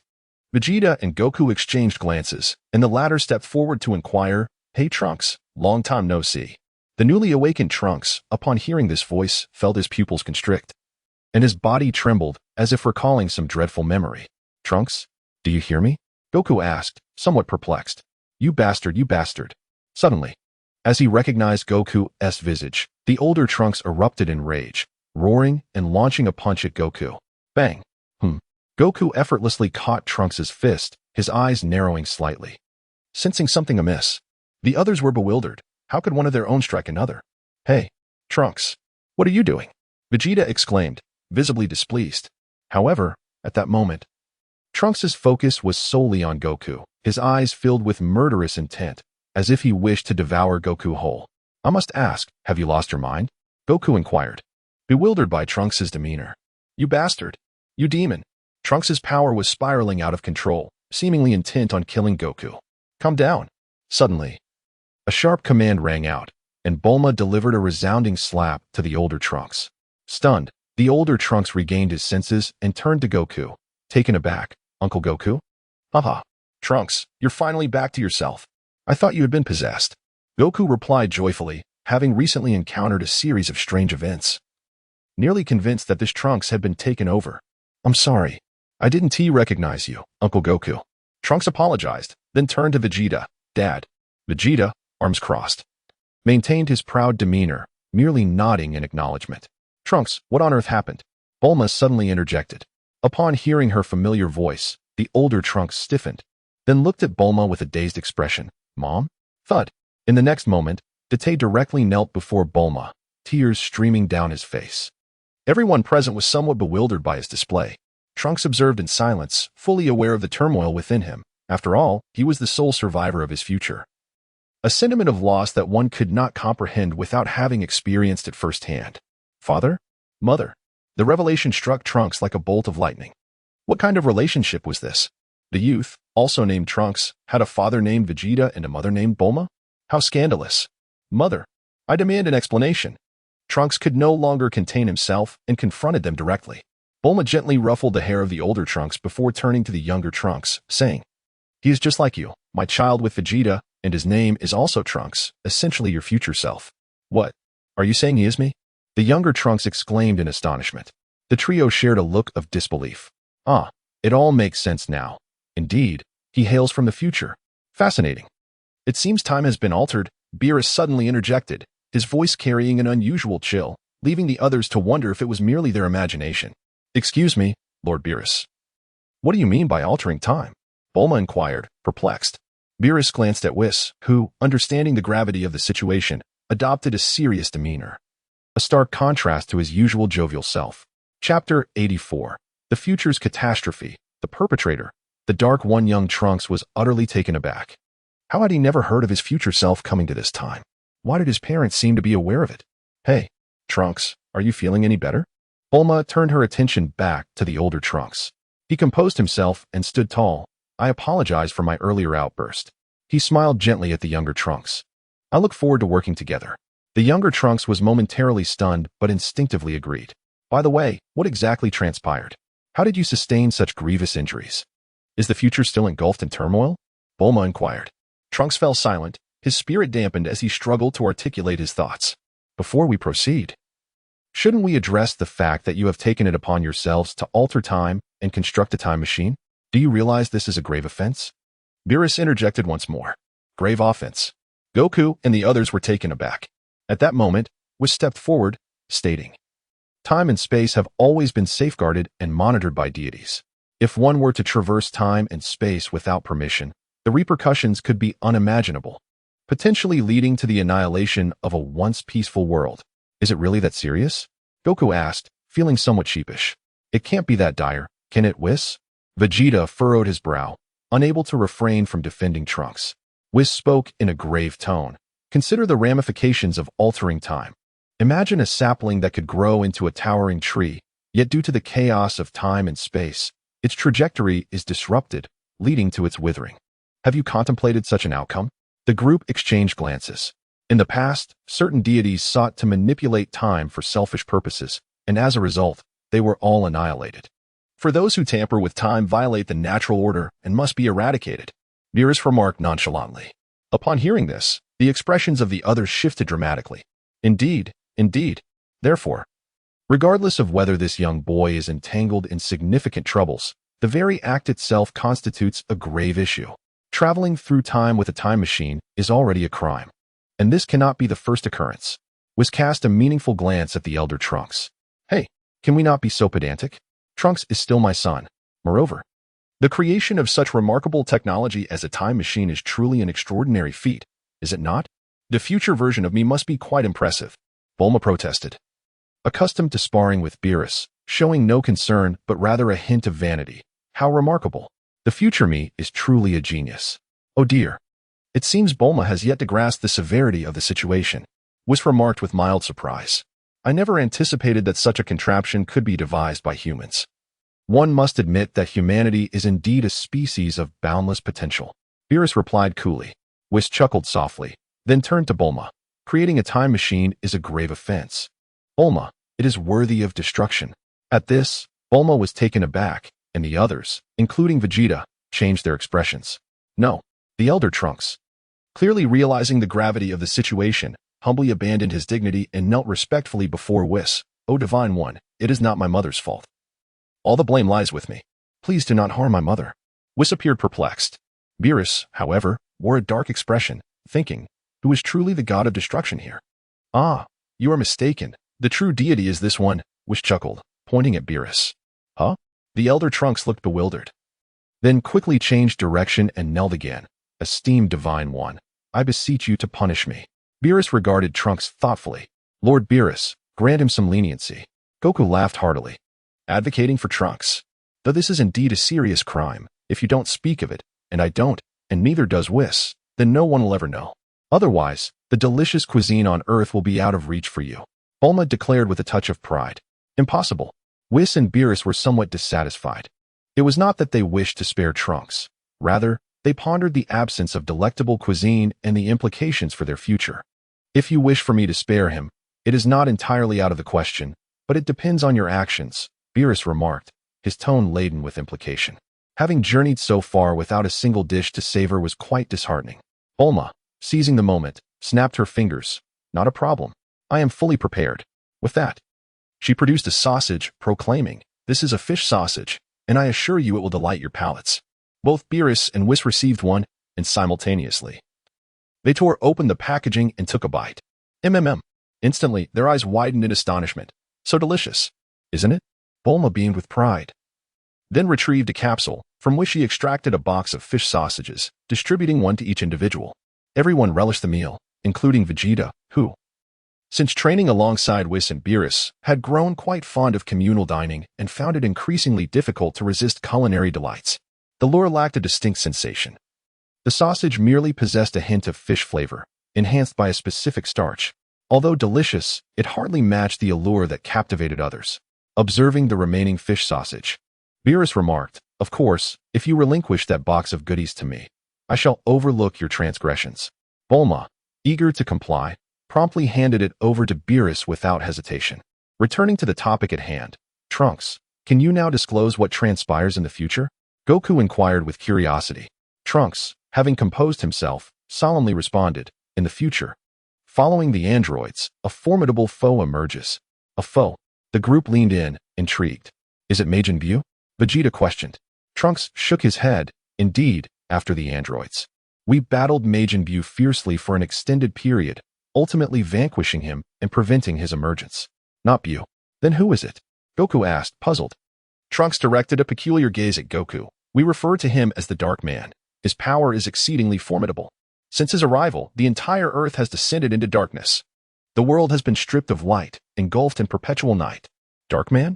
The group was bewildered, struggling to grasp the significance of the name. Trunks continued.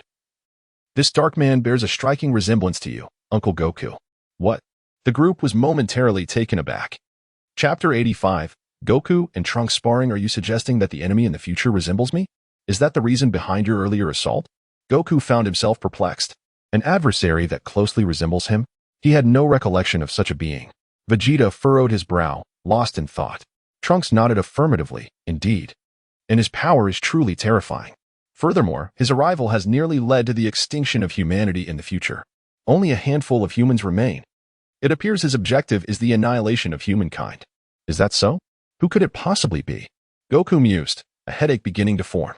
Trunks spoke gravely. He refers to himself as Son Goku, sharing the same name as you. His appearance is nearly identical. In our time, he is known as Black Goku. What? Now it's not just Goku who is bewildered. Even Beerus and Whis have shown interest. This is becoming increasingly intriguing. How could it be? He shares my name? He looks just like me. But didn't I perish in the future? Goku questioned, perplexed. I do not know. That scoundrel murdered my mother. Trunks' expression darkened with rage as he recalled his mother's death and the loss of Mai. His hatred for Black Goku intensified to an extreme. Wait, Trunks. Are you implying that I was killed in the future as well? Bulma suddenly inquired. Trunks gently nodded. Yes. How could this be? Bulma appeared somewhat bewildered. Vegeta's expression darkened. His mood evidently soured. Goku suddenly interjected. Well, Trunks, since you mentioned that Black Goku is formidable, is there a significant gap between you two? Trunks pondered for a moment before shaking his head. I don't know. In any case, I am not his match. And what is terrifying is that he grows stronger during battle. Growing stronger during battle, Goku mused softly, then added with a smile. Then let's have a match. Trunks was taken aback, but quickly comprehended. All right. The two ascended into the air, subsequently soaring to great heights. For safety's sake, Bulma had to activate a protective shield, enveloping the two within. I'll go see what remains of the time machine. Bulma expressed her disinterest in the confrontation and proceeded towards the time machine. The trio observed and followed suit. Luya and the others all gazed towards the sky. Luya was acutely aware of Trunks' formidable strength. Although Trunks had already attained the transformation into Super Saiyan 2, the disparity between him and Goku, not to mention Vegeta, was still significant. Nevertheless, Luya understood that the true powerhouse was the Dark Goku. Thus, he had mentally prepared himself for the coming confrontation. In the air, Goku and Trunks exchanged intense gazes, their energies unknowingly surging rapidly, reaching an alarming intensity. Come on, don't hold back, Goku exclaimed with a grin. Trunks, gazing at Goku's face, felt an unsettling sense of familiarity as if he were staring at the Dark Goku. With this thought, Trunks clenched his teeth and unleashed his energy with a fierce determination. Boom, boom, boom. In an instant, he transformed into a Super Saiyan. His power multiplied exponentially, and simultaneously, his fury reached its zenith. A surge of even greater strength shot up into the sky. Oh, Super Saiyan 2, is it? Quite impressive. In that case, I shall not hold back either. Goku, witnessing this, felt a surge of excitement. With that, he erupted with energy, instantly transforming into a Super Saiyan, his power continuing to escalate. The two roared in the air, their energies creating waves of cyclones around them. It was truly terrifying. Time passed, and their auras reached their peak. An intriguing young man. Quite extraordinary, Whis remarked, admiring Trunks. Indeed, but it seems our adversary has grown even stronger, he added. Lord Beerus, do you not find this situation rather peculiar? Whis chuckled. Beerus, with his eyes slightly closed, replied, it is premature to draw conclusions without knowing the full context. Let us observe for now. In the air, Trunks looked at Goku and declared, I'm coming in. Goku responded with a smile, bring it on. With a fierce roar, Trunks charged towards Goku, unleashing a flurry of punches that struck with relentless intensity. There was no pretense. He was all out attacking. Goku refrained from countering, eager to gauge just how much Trunks had progressed. Trunks' attacks intensified, becoming faster and more ferocious. In a heartbeat, he unleashed two powerful punches aimed directly at Goku. Goku's gaze sharpened as he extended both hands, grasping Trunks' fists, and exclaimed, not bad, Trunks. You've grown significantly stronger. Trunks, with a complex expression, replied, yet, even with this strength, I remain no match for Dark Goku, who only becomes stronger in battle. Is that so? Suddenly, a tremendous force erupted, sending Trunks reeling backward, his face paling in shock. This was merely a fraction of Goku's energy, and it had forced him back. Incredible. Goku howled, his hair rapidly lengthening as he transformed into Super Saiyan 3, surrounded by arcs of electricity. Goku's appearance underwent a remarkable transformation. This was the power beyond Super Saiyan Level 2, the Super Saiyan Level 3. Astonishing. I never anticipated that Uncle Goku could transcend the limits of a Super Saiyan. Trunks exclaimed in disbelief. My power has indeed grown stronger, just as you mentioned. Let us continue. Goku replied with a slight smile. Very well. I shall no longer hold back. Trunks unsheathed the sword from his back, suddenly unleashing a surge of energy that flowed into the blade. In an instant, he leapt into the air, shouting as he struck down fiercely towards Goku. Humph. Goku smiled enigmatically and, just as Trunks was about to strike his head, he effortlessly caught the sword between his fingers. Boom. Despite the simplicity of their clash, the immense energy from both fighters shattered Bulma's protective barrier. At that moment, Bulma, who was approaching with a book in hand, gasped, Hey, are you too serious? How can it be that merely using your fingers is so formidable? Trunks, gazing at Goku before him, couldn't help but reminisce about their first encounter when Goku had also sparred with him using just a single finger. Yet even now, he remained so powerful. Kiki, not bad. Trunks, I didn't expect you to train to this level. Goku chuckled, then with a sudden burst of energy, he sent Trunks' sword flying and leapt above him to deliver a powerful punch. Ugh! Trunks cried out in pain as he plummeted to the ground, creating a massive crater. Chapter 86. The Arrival of Black Goku. An astonishing power. Boom. A large pit formed on the ground, with smoke billowing around. Trunks, are you all right? Bulma rushed over with concern. I'm fine. Trunks had already regained his composure and emerged from the pit. Very impressive, Trunks. To have trained to such a level all on your own. Goku, reverting to his regular form, landed and complimented him. Trunks humbly replied, Not at all. I still cannot compare to Uncle Goku. After all these years, your power has become so immense. Goku laughed heartily and said, Your father, Vegeta, has reached my level as well? Trunks paused in surprise, then turned to look at Vegeta. The father and son exchanged glances, a surprising sense of understanding passing between them. Trunks felt a whirlwind of emotions. It was not just he who had grown stronger, but his father had as well. What a wonderful revelation. By the way, allow me to introduce someone. This is Luya, who, like us, is also a Saiyan. Luya, this is Trunks from the future. Goku suddenly introduced. Oh, a Saiyan? Trunks instinctively glanced at the tail around Luya's waist, taken aback. Hello, pleased to meet you. Luya flashed a bright smile, revealing a row of gleaming teeth. Pleased to meet you. Trunks nodded eagerly.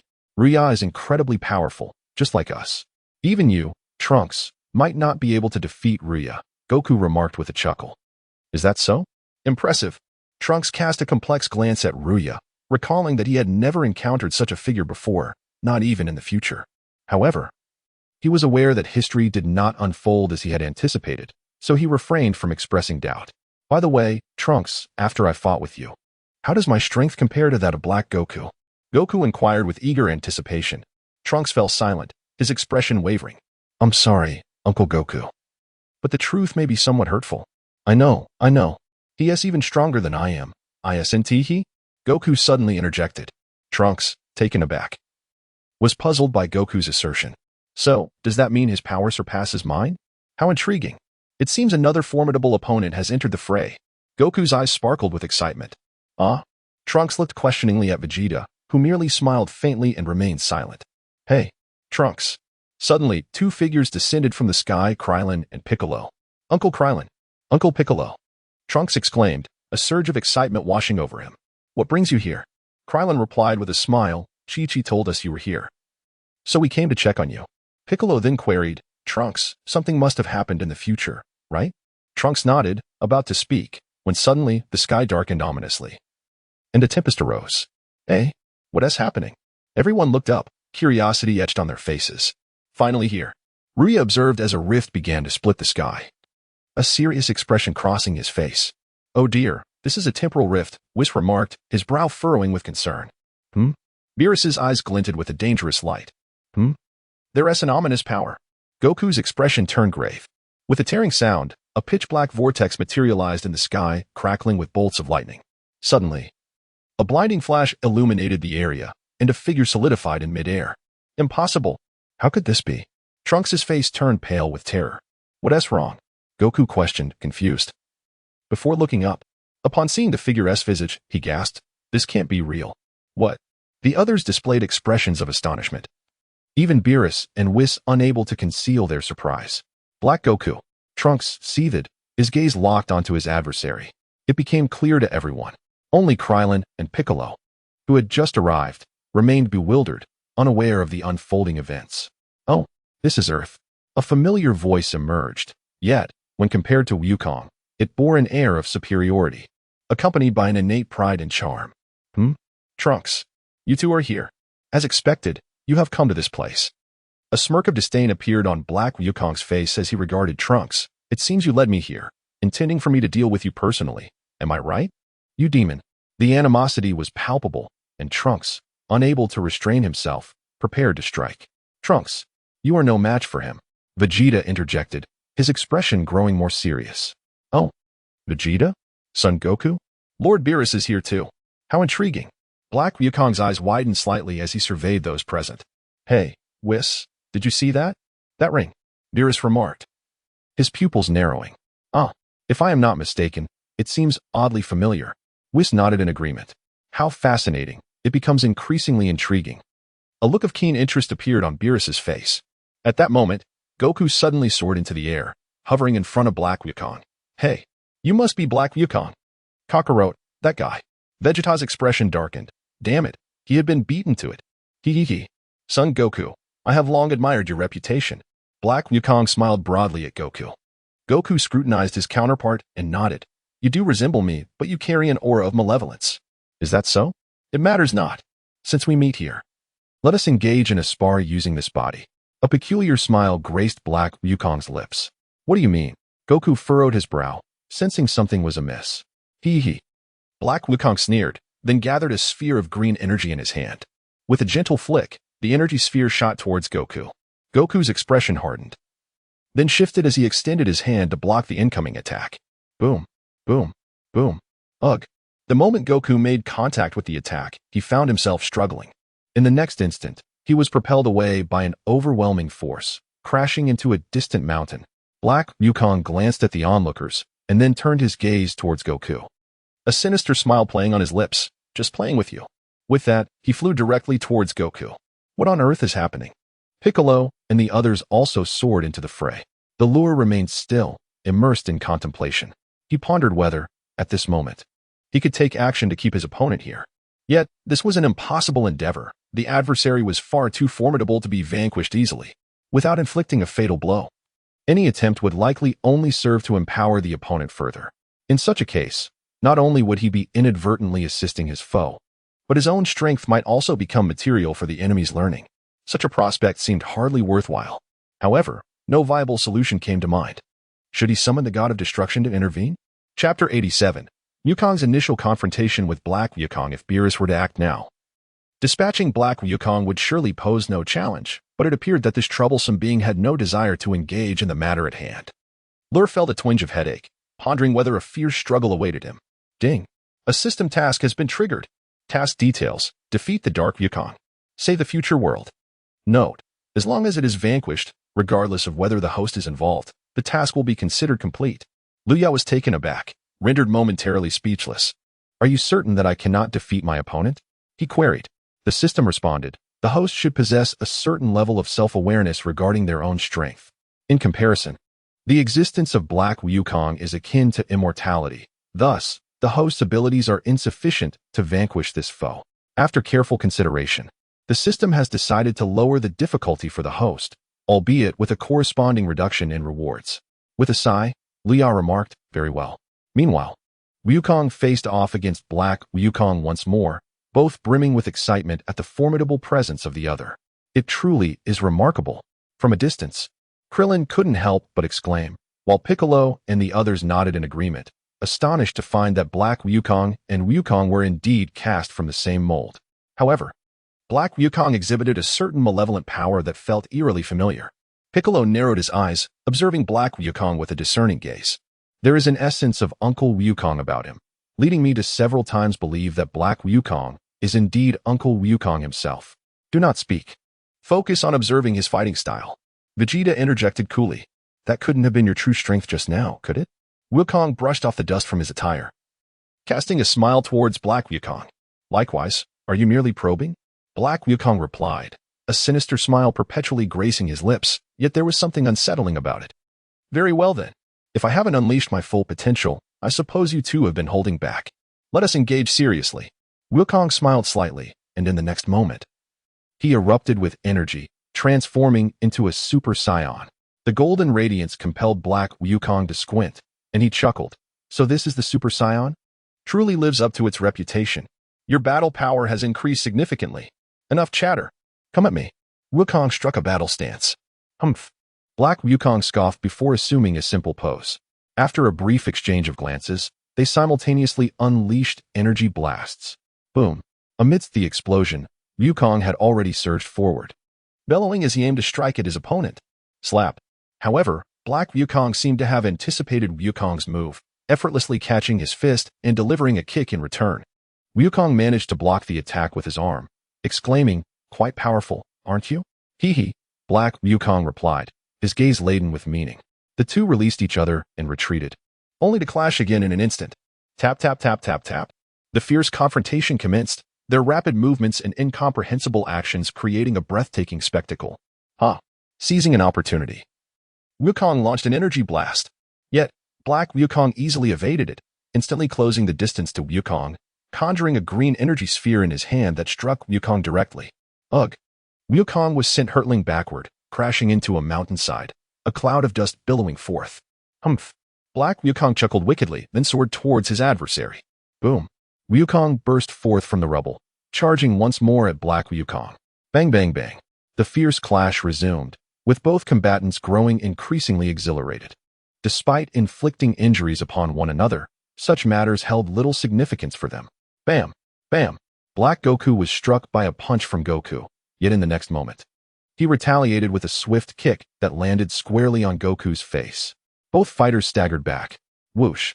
Simultaneously, Black Goku unleashed a formidable energy blast directed at Goku. The latter's expression hardened, and he erupted with energy, sending the energy blast soaring into the sky. Boom! The entire cloud cover illuminated in that instant. Remarkable! I never expected you to be so much stronger than Trunks. Black Goku exclaimed, realizing that Goku's true power was yet to be unveiled. However, this was inconsequential. He too had reserved some strength while adapting to Goku's fighting style, which was part of his strategy. I never anticipated encountering someone of such caliber. You surpass even Trunks by a significant margin. Goku remarked with a smile, then added, I sense a familiar power within you, yet you possess an unsettling quality. Humph. There is no point in discussing this. Let us continue.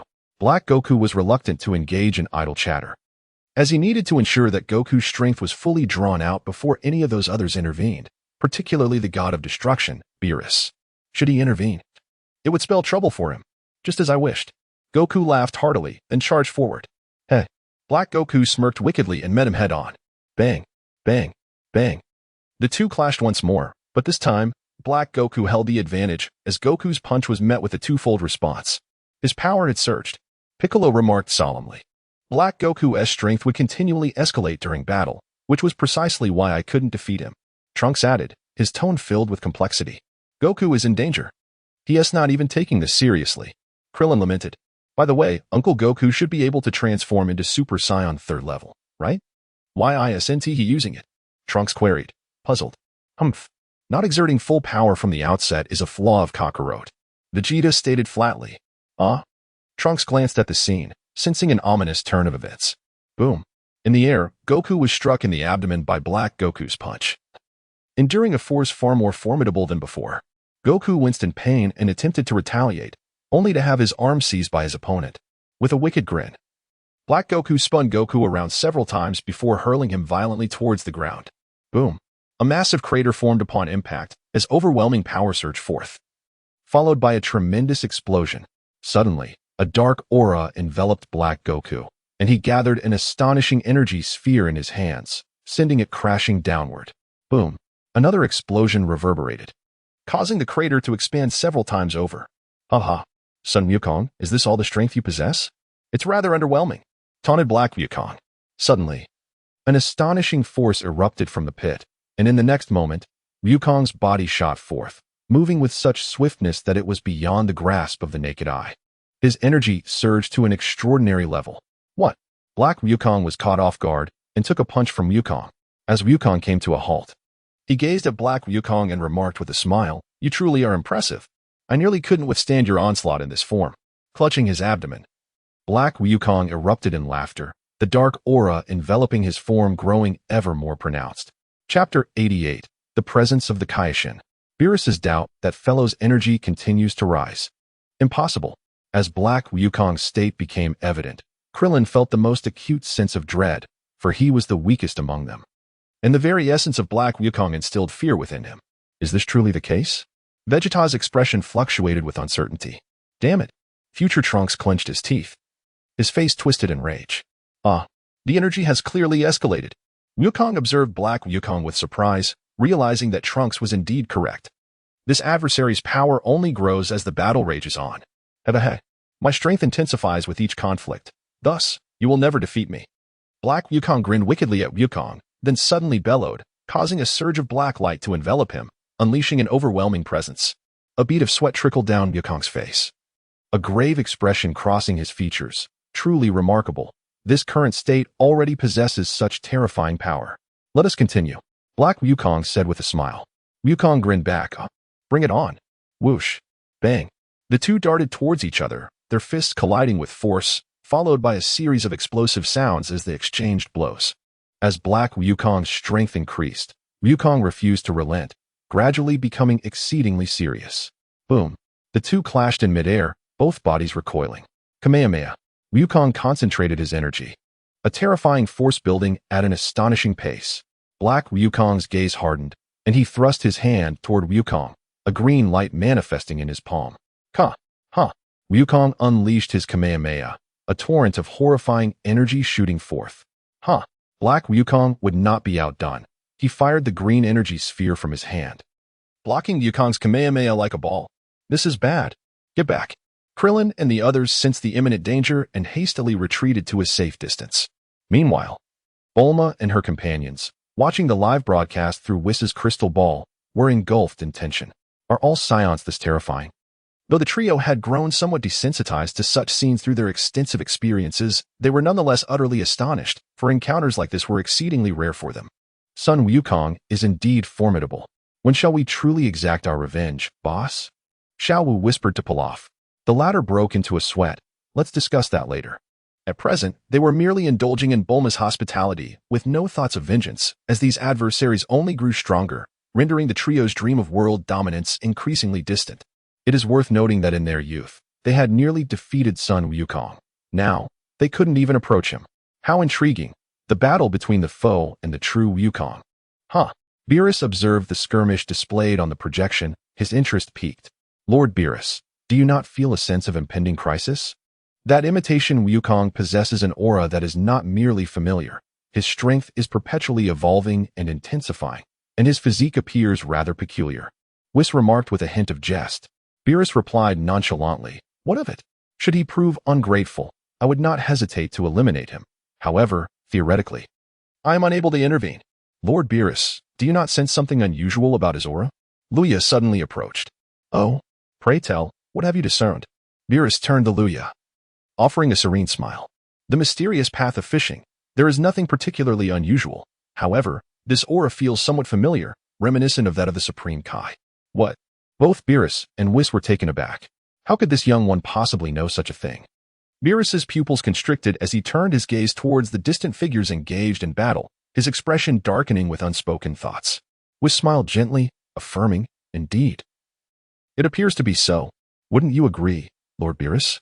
Beerus did not deny this, stating, it certainly resembles the power of the Supreme Kai. Yet it seems to emanate from a Supreme Kai of another universe. Moreover, this aura feels strangely reminiscent. It seems I have encountered this deity before. Luya pondered for a moment, but ultimately chose not to expose the truth or divulge excessive information, as that would only raise unnecessary suspicions. However, Beerus gazed at him with a peculiar expression and inquired, "How do you know?" "What?" Luya was perplexed by the other's words. Beerus replied calmly, "How do you recognize the aura of the god of destruction emanating from him?" Luya smiled faintly. "I have encountered the god of destruction. Thus I possess a slight impression of his aura. Moreover, during the tournament with Universe 6, both gods of destruction were present. It seems irrelevant, does it not?" Beerus narrowed his eyes slightly. However, the aura of a deity is something that mere mortals should find exceedingly difficult to discern. With a light-hearted chuckle, Luya suddenly summoned his strength. Boom. Whoosh. Instantly, a crimson energy enveloped him, and his hair transformed into a vibrant red. Super Saiyan God. How could this be? Both Beerus and Whis were left in a state of astonishment. The lure can also transform into a Super Saiyan God, a possibility they had never anticipated. It is essential to recognize that the conditions for achieving the Super Saiyan God transformation are exceedingly stringent, requiring the power of 5 Saiyans. Could it be that Goku and his companions secretly assisted the lure in its transformation? How is it that they remain unaware of this? Luya returned to his usual demeanor, smiling as he remarked, "Now, do you believe I can discern the essence of the divine?" Beerus replied nonchalantly, "Who exactly are you?" Among the Saiyans, how could there exist such an enigmatic being? The mystery surrounding the other party eluded even him, the god of destruction. Although Luya had contributed significantly to the 7th universe, it did not preclude him from questioning the individual before him. Luya shrugged nonchalantly, proclaiming, "I am merely a Saiyan, albeit with somewhat superior talents." Upon hearing this, Beerus fell into contemplative silence. Luya continued, "That Black Wukong is exceedingly troublesome. Resolving the matter with him will be no small feat. However, we can first unearth the shadowy figure behind it all, which may mitigate some of the issues." After speaking, he turned with an air of discretion and departed. Beerus observed Luya's retreating figure, lost in contemplation. "Lord Beerus, what occupies your thoughts?" Whis inquired suddenly. Beerus slowly closed his eyes. This young man is rather enigmatic. Indeed, yet there is no need for concern. He harbors no malevolent intentions. Whis replied with a smile. "Let us hope so. Nevertheless, it is essential to investigate the ring worn by Black Wukong," Beerus remarked nonchalantly. Suddenly, a commotion erupted, and Goku's form was smashed to the ground with a resounding impact. Chapter 89. The Intentions of Black Wukong. Luya takes action in the air. Black Wukong was enveloped in dark energy, mysterious and formidable. Amidst the thick smoke, he revealed a sinister smile. Unexpectedly, a scene unfolded as the time-space rift from which Black Wukong had emerged was beset by tumultuous winds and crackling thunder, reminiscent of an apocalyptic event. Simultaneously, a force of attraction emanated from the rift, drawing inexorably toward Black Wukong. Oblivious to this development, Black Wukong remained fixated on the swirling smoke. Suddenly, a powerful roar erupted, and Goku charged forth. What? Black Wukong was taken aback, not anticipating such a vigorous retaliation after sustaining a heavy blow. He had grown complacent. Bang! Goku struck Black Wukong squarely in the abdomen, causing his eyes to widen in shock, blood vessels bursting, as though he might regurgitate his previous meal. Goku regarded Black Wukong and said, "Your strength is indeed formidable, yet it pales in comparison to Hit. Ha! This pain, a sensation I've never experienced before, will only serve to augment my power." Black Wukong replied, unfazed and exhilarated. Goku furrowed his brow. "You appear rather detestable in this state." "What?" Black Wukong was momentarily taken aback, then erupted into boisterous laughter. "Ha! Well said. You are quite the intriguing individual, Son Goku." Goku's frown deepened as he sensed Black Wukong's power surging, approaching a terrifying threshold. Rumbling, crackling.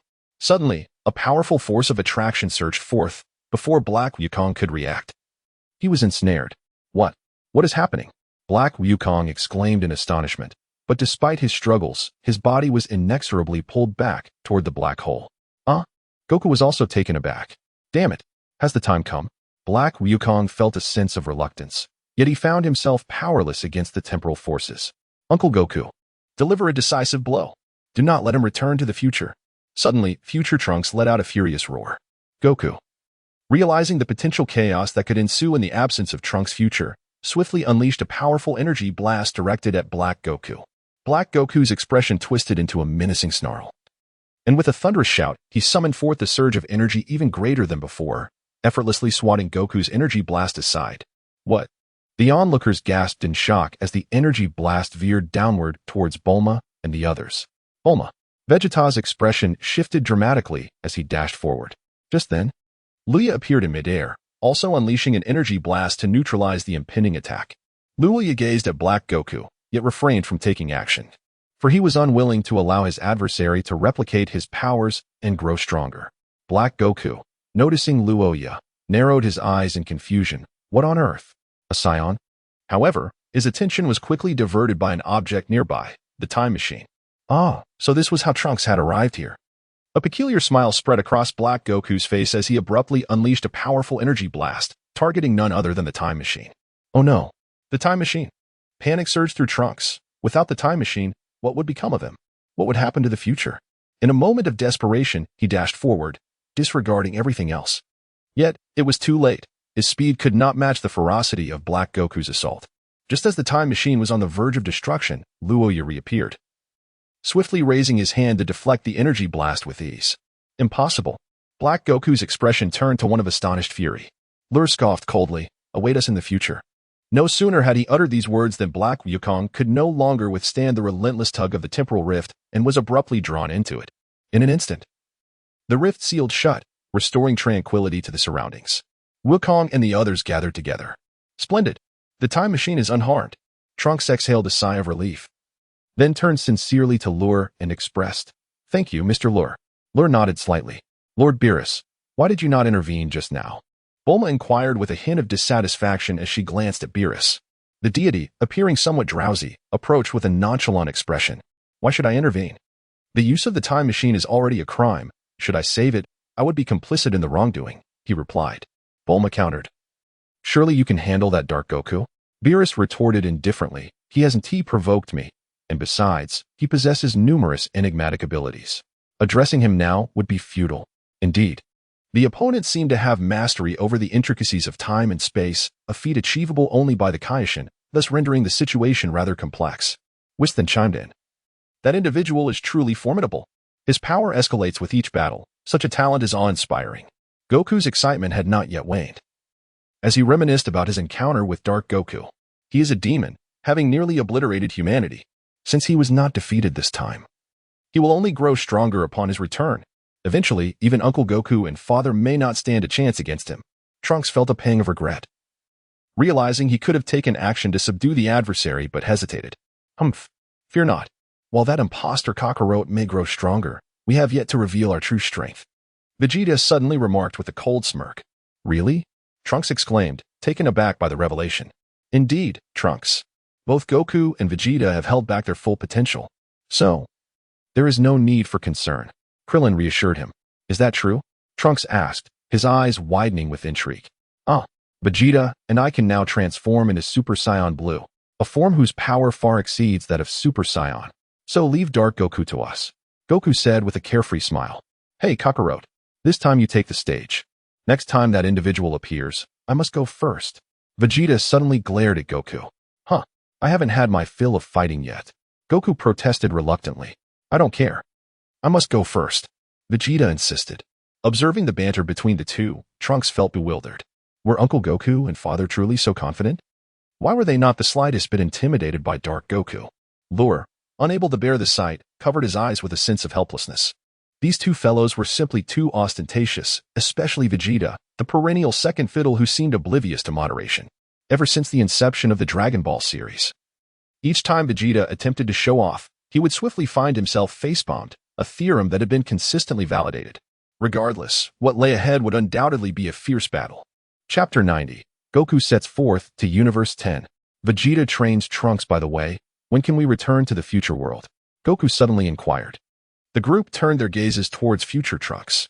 After a moment's hesitation, he replied, the time machine my mother gathered can only make a single trip. And by the time I arrived in this world, the fuel had already been depleted. Therefore, if we wish to return swiftly, we must gather more fuel. That's no issue. Leave it to me. I will do my utmost to procure the fuel as soon as possible. Trunks responded. Fortunately, Black Goku did not destroy the time machine. Otherwise, I would have been at a loss. Bulma chimed in.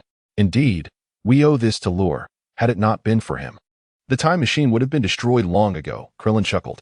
Just a small effort. I was keeping an eye on that black Goku as well. Which is why I acted in time, Lure modestly smiled. Regardless, Lure, your contributions are indispensable, Goku exclaimed with a hearty laugh. Lure nodded slightly and then remarked, that black Wukong is quite extraordinary. Wukong, have you ever considered that the black Wukong might actually be you? As soon as the words left his lips, a profound silence enveloped the gathering and all eyes turned towards him. Wukong was taken aback for a moment, but soon his expression transformed into one of deep contemplation. Ah. During our recent battle, I could distinctly sense that the strength of that individual bore a striking resemblance to my own. Therefore, it stands to reason that there exists an indescribable connection between us. Lure nodded. As long as you understand, I said, I have discerned the source of this aura. At that moment, Beerus suddenly spoke up. Who is it, Lord Beerus? Goku inquired, casting a glance at Beerus. Beerus regarded Goku for a moment before stating, Goku, let us go. I shall introduce you to a broader perspective. Huh. Goku and the others were perplexed, unable to comprehend Beerus's meaning, yet Goku did not decline the invitation. Luya cast a glance at Beerus, instinctively aware that the latter had recalled a certain individual. Undoubtedly, he was destined for the King Kai's planet in Universe 10, where Zamasu resided, and he was, after all, an apprentice Kai, a candidate for the future god of destruction. Beerus turned to Bulma and stated, since you intend to address the troubles of the future, I urge you to expedite the completion of the time machine. However, this shall be the sole occasion. Once this crisis is resolved, the time machine must cease to exist. Bulma was momentarily taken aback but quickly nodded in agreement, concealing her true thoughts from Beerus. Very well. Then, it is time for us to part ways. We shall reconvene at a later date. Whis chuckled lightly and promptly departed with Goku and Beerus from Earth. Ah, I've just remembered, Bulma exclaimed suddenly. What is it, Mom? Trunks inquired, perplexed. A glimmer of insight flickered in Bulma's eyes before she shook her head. Nothing. I merely recalled a few things. Oh. Trunks nodded in understanding.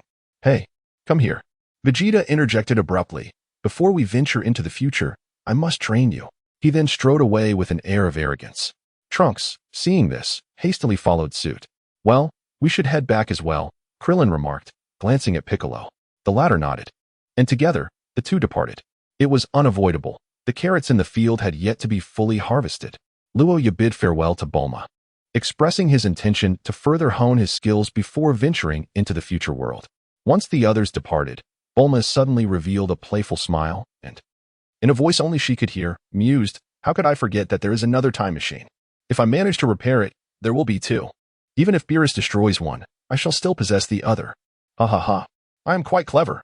With this thought, a peculiar smile crept across Bulma's face. Boss, why do I feel like something is off with her? The trio observed Bulma's unusual demeanor, with Ashu trembling slightly, sensing something amiss. The mixed rice also appeared somewhat perplexed. Hey, you lot, hurry and lend a hand. I need to gather fuel. Bulma suddenly called out to the trio. All right, we're on it. They responded without hesitation. While everyone busied themselves, Luya arrived at the Heavenly Temple. Tian and Bobo exchanged glances, feeling a bit embarrassed. Could it be that he intends to enter the time chamber again? How terrifying. Luya did not enter the time chamber. Instead, he inquired of Tian. Do you know where the old Kai is? Tian was momentarily taken aback before responding. I am aware of his whereabouts, but I cannot go there. May I ask? Mr. Luya, what is your purpose in seeking the old Kai? Luya smiled lightly and said, it's just a minor issue, if it's not feasible. Then so be it.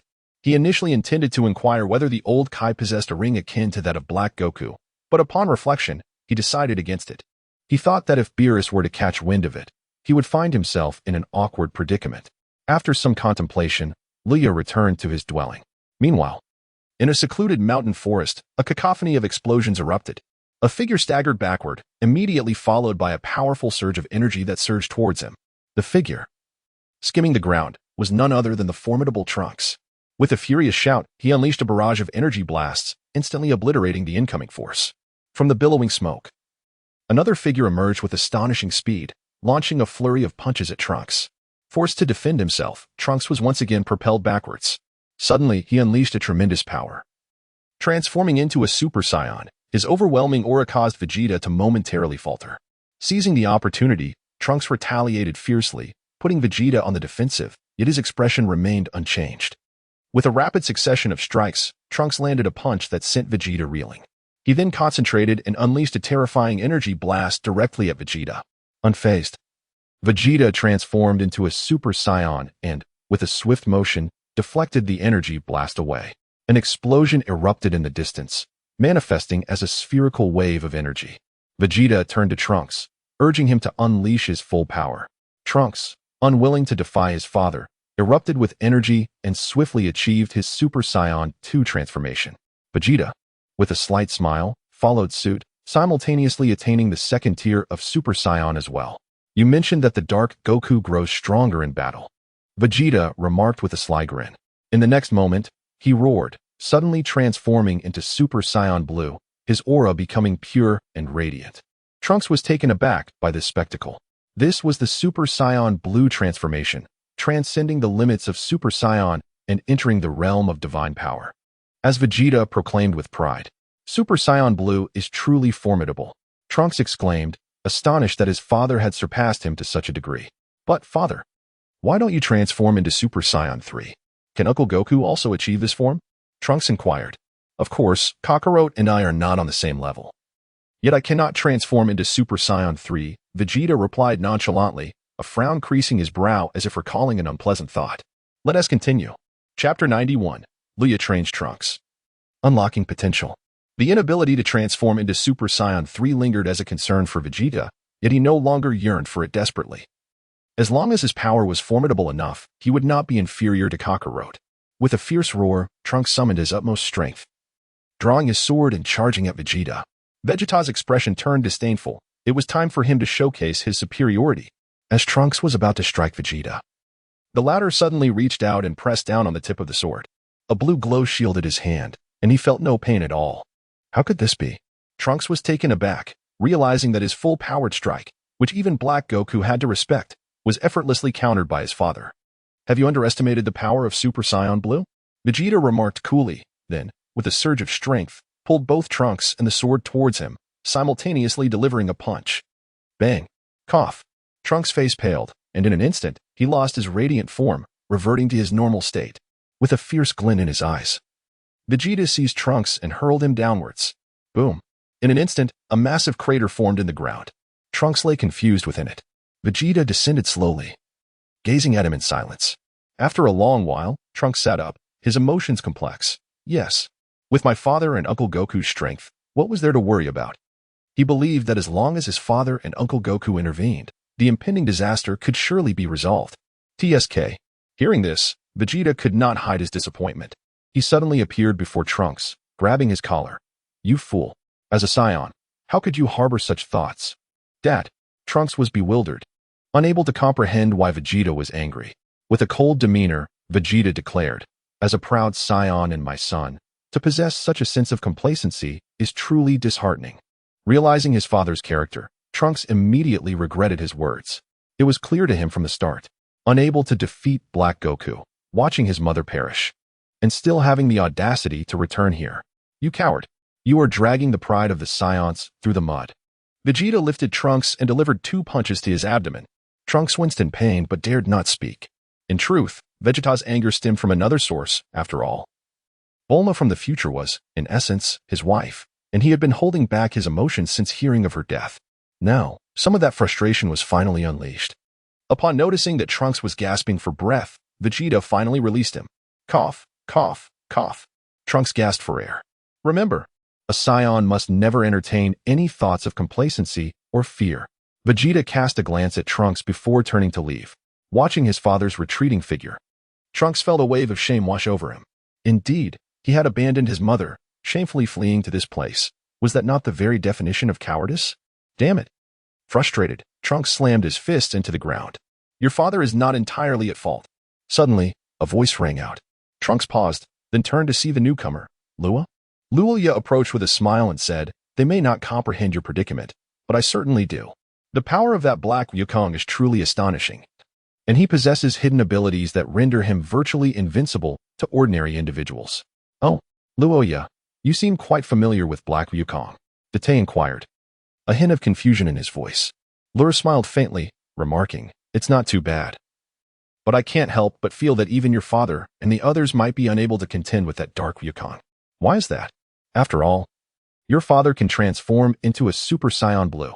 Deed expressed his confusion. Luya faintly remarked, what if that black Wukong could transform? What if he had allies? Upon hearing this, Daju was instantly drenched in cold sweat. How could that be possible? Luya smiled faintly and remarked, it is not without possibility, however. It seems your father does not comprehend the formidable strength of our adversaries. While they are indeed powerful, they are by no means a match for Black Wukong. Dater, somewhat bewildered by this information, felt a surge of caution arise within him. Perhaps Black Wukong was indeed more complex than he initially perceived. With this thought, Dater's gaze grew resolute as he turned to Luya, saying, Luya, I humbly request your assistance in my training. Luya was taken aback for a moment before speaking. Ding. The system task has been triggered. Task details. Engage in battle with Trunks to unleash his potential. A task has been issued? Without hesitation, Luya turned to Trunks and said, very well, I shall battle you. Thank you. Date stood up. There is no time to waste. Let us commence at once. Lur nodded slightly, and then a thought struck him. He tossed a mystical beam to Date, saying, first, restore your strength. Date nodded in agreement and promptly consumed the beam, instantly revitalizing himself to full health. The two ascended into the sky, positioning themselves at a distance from each other. Luya addressed Date. My training methods are akin to those of Wukong and Vegeta. Give it your all. All right. Although Date had never witnessed Luya's prowess, he harbored no doubts. In an instant, Date transformed into his Super Saiyan 2 form, electricity crackling around him. In the eyes of Luya, a surge of exhilaration emerged, followed by an abrupt escalation of energy as he transformed into his Super Saiyan 2 form. Suddenly, he let out a powerful shout, and his strength surged to an entirely new level. Date was taken aback. This was reminiscent of the time when Uncle Wukong displayed similar prowess. Indeed, Luya had directly achieved the Super Saiyan 3 transformation. How astonishing! He had attained a form that even his father could not achieve, the third level of Super Saiyan. Date marveled in awe. All right, let us begin. Luya beckoned Date with a gesture. In an instant, Date drew his sword, unleashing his energy fiercely. In that moment, his aura melded seamlessly with the blade. Luya narrowed his eyes slightly, realizing that this was indeed the opponent's full strength. They had successfully fused their spirit with the sword. However, this only made the encounter more interesting. Date shot towards Luya like a rocket. Luya deftly evaded the onslaught of Date, all the while channeling energy into his palm. With a series of resounding clangs, Luya's hand moved swiftly, flawlessly deflecting Date's assaults. In a sudden surge of power, his other hand gathered energy, launching a projectile that sent his opponent soaring through the air. Luya executed a sudden teleportation, materializing before Date. The latter, quick to respond, swung his sword. However, Luya effortlessly parried the attack and unleashed a flurry of punches and kicks upon his opponent. A decisive blow sent Date crashing to the ground. Luya gazed provocatively at the formidable Dater below, exclaiming, hey, this won't do. You're far too weak. With such a lackluster performance, you could never hope to avenge your mother. Trunks, struggling, managed to stand, unleashing an overwhelming surge of power that soared skyward with a fierce roar. Meanwhile, Vegeta took note of this spectacle, slowly closing his eyes with a hint of a smile. A few days later, Goku, along with Beerus and Whis, returned. Dater, Vegeta, and Luya awaited them in the space capsule, where Luya had been diligently training Dater, whose strength was rapidly increasing. Uncle Goku, Lord Beerus, Lord Whis, you've returned, Dater exclaimed, rushing to greet them. By the way, Trunks, your energy has increased significantly, Goku remarked, his eyes gleaming with excitement. Dater humbly replied, indeed, over the past few days, my father and Luya have been training me, which is why my power has grown so noticeably. Goku nodded in acknowledgement before greeting Vegeta and Luya. Hey, Kakarot, where have you been? Vegeta suddenly inquired. Goku chuckled. Lord Beerus took me to another universe. It seems to be Universe 10. There, I encountered a rather intriguing fellow named Zamasu, who is a Kaioshin. Afterward, I asked Lord Beerus to visit Zeno. And by the way, I've become friends with Zeno. He even gifted me a small token. Zeno? The others pondered in confusion. Foolish Goku. Do not refer to Lord Zeno in such a manner. Beerus scolded, his expression darkening as he expressed his displeasure at Goku's casual attitude, threatening to report him to Zeno if he failed to take him along next time. Goku stuck out his tongue playfully. Zamasu? Who is that? Vegeta suddenly frowned. Unfamiliar with the name. Zamasu is the Kaishin of Universe 10, and he possesses remarkable talent, being groomed by the Supreme Kai as the next generation of Kaishin. The energy from that dark Goku bore some resemblance to Zamasu's, hence the need to investigate, Beerus explained calmly. What?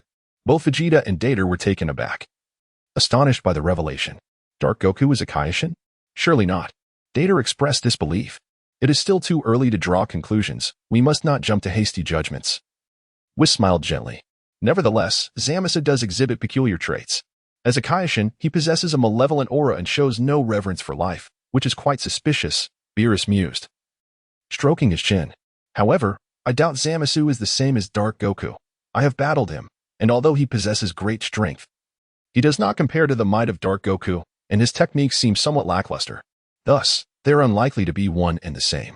With a hearty laugh, Goku appeared carefree. Have you ever faced him? How strong is he? Vegeta inquired, casting a glance at Goku. After a moment of contemplation, Goku replied, how should I put it? While he is certainly formidable, he falls slightly short of a Super Saiyan. Does that mean we cannot ascertain whether Zamasu is indeed Black Goku? Luya suddenly interjected. Beerus observed Luya with a discerning gaze, responding, the auras of the two do bear some resemblance, yet they also exhibit distinct differences. There are numerous enigmas surrounding them. Moreover, Black Goku possesses the time ring overseen by the Kaishin, but when we ventured to Universe 10, the ring was still in its place. Indeed, it raises suspicions. Black Goku emanates Zamasu's energy, yet Zamasu does not resonate with Black Goku's essence. It can be said that they are not the same individual, but there is likely a connection, Whis elaborated slowly. This complicates matters, Vegeta remarked, furrowing his brow in discontent. Regardless of the circumstances, the future Black Goku must be defeated. Thus, I am determined to return to the future, Dainai declared resolutely. Countess N, that Black Goku must have grown immensely powerful by now. I am eagerly anticipating the opportunity to engage him once more. Goku exclaimed with enthusiasm. Have you not considered the disparities that exist between the present and the future? Luya suddenly posed a question. What? The group was momentarily taken aback. Luya, what do you mean by that? Goku asked, perplexed. Elia chuckled. Firstly, even if you are uncertain whether Zamasu is Black Goku, it is because certain aspects defy logic. However, Black Goku hails from the future, and the temporal fabric of that world is undoubtedly distinct from our present reality. Thus, could it not be possible that the passage of time differs between the two realms? Goku and the others were left bewildered. Yet, Beerus and Whis began to ponder deeply. Are you implying that you suspect Zamasu to be the perpetrator? Beerus inquired, casting a glance at Elia. Lure nodded in agreement, expressing genuine skepticism. What grounds do you have for your doubts? It appears you possess considerable knowledge about this enigmatic Black Wukong, Beerus remarked nonchalantly. Whis also turned his gaze towards Lure, intrigued by the unfolding conversation. Lure smiled faintly. Although I do not possess extensive knowledge on the matter, the only lead we currently have is Zamasu. Therefore, we should continue to keep a close watch on this individual, should we not? Hey, that is the king of the worlds, a deity. Are you speaking so nonchalantly about it? Beerus expressed his dissatisfaction. Lure gazed at Trunks and said, Trunks, the future world, after the annihilation of the androids, should continue to thrive. This implies that the other warriors have not been resurrected. Daz, taken aback for a moment, pondered this and then nodded in agreement. Indeed, that is the case. Luya nodded and then turned to the others. You see, even though Trunks eliminated the androids, his world continues to function normally. Goku and the others have not been resurrected. One could say that aside from defeating the enemies, little has changed in history. Beerus pondered this. He understood that Luya's extensive remarks were driven by a clear purpose, his profound suspicion towards Zamasu. Lord Beerus, I think it would be prudent to closely monitor Zamasu's situation, Whis suddenly suggested. Beerus considered this for a moment before nodding in agreement. Very well, if that is the case, we shall devote some effort to it. He then turned to Vegeta and inquired, by the way, how's the repair of your time machine progressing? Just as Vegeta was about to respond, Bulma stepped forward and said, the damaged parts of the time machine have all been repaired. I even brought my parents back from their vacation to assist with it. And we've already stored half of the fuel. What? Half? Suddenly, Daitai's expression turned to one of shock as he stared at Bulma. Yes. Is there a problem? Bulma smiled and looked at Daitai. Daitai, feeling somewhat conflicted, replied, in the future world, my mother took 6 months just to save half of the fuel. In that future, The ecological resources have suffered a catastrophic blow, making resource acquisition exceedingly difficult. One could say the future world is akin to hell, desolate and lifeless. He never expected that in this world, collecting resources could be so easy, which left him feeling a pang of sorrow. Rest assured, in just a few days, you will be able to set forth to the future and defeat that dark Goku. Everything will return to normal then. Bulma offered a comforting remark. Thank you, Mom. Dai said with tears in his eyes. All right, I must get back to my tasks. You all can continue with your own matters. Bulma smiled faintly before turning to leave. Dai fell into silence for a moment, then suddenly looked at Luya. Luya, may I pause my training for now? I wish to visit Brother Gohan. Luya comprehended his thoughts and understood his deep affection for Gohan. He did not refuse, nodding in agreement. Very well, go ahead. It is undeniable that the gifts have indeed exceeded 100. Today marks 10 updates. I promised you all, yet I find myself still too young. I never anticipated falling into your hands so easily. It was rather hasty on my part. Had I known, I would have raised my demands a tad higher. The effort has nearly exhausted me. Nonetheless, I express my heartfelt gratitude to those who have supported me. As long as you contribute, we are bound as true friends. Sincerely, sincerely. Sincerely. Chapter 93. Let us guide the training. The spicy strips make their comeback. Dai sought out Gohan, while Goku engaged in training with Luya in the space pod. Days passed, and 3 days later, Goku and his companions gathered in Bulma's garden, with other friends arriving as well. Dai remained silent, lost in contemplation. He observed Gohan. But the Gohan he recognized differed from the warrior he once knew.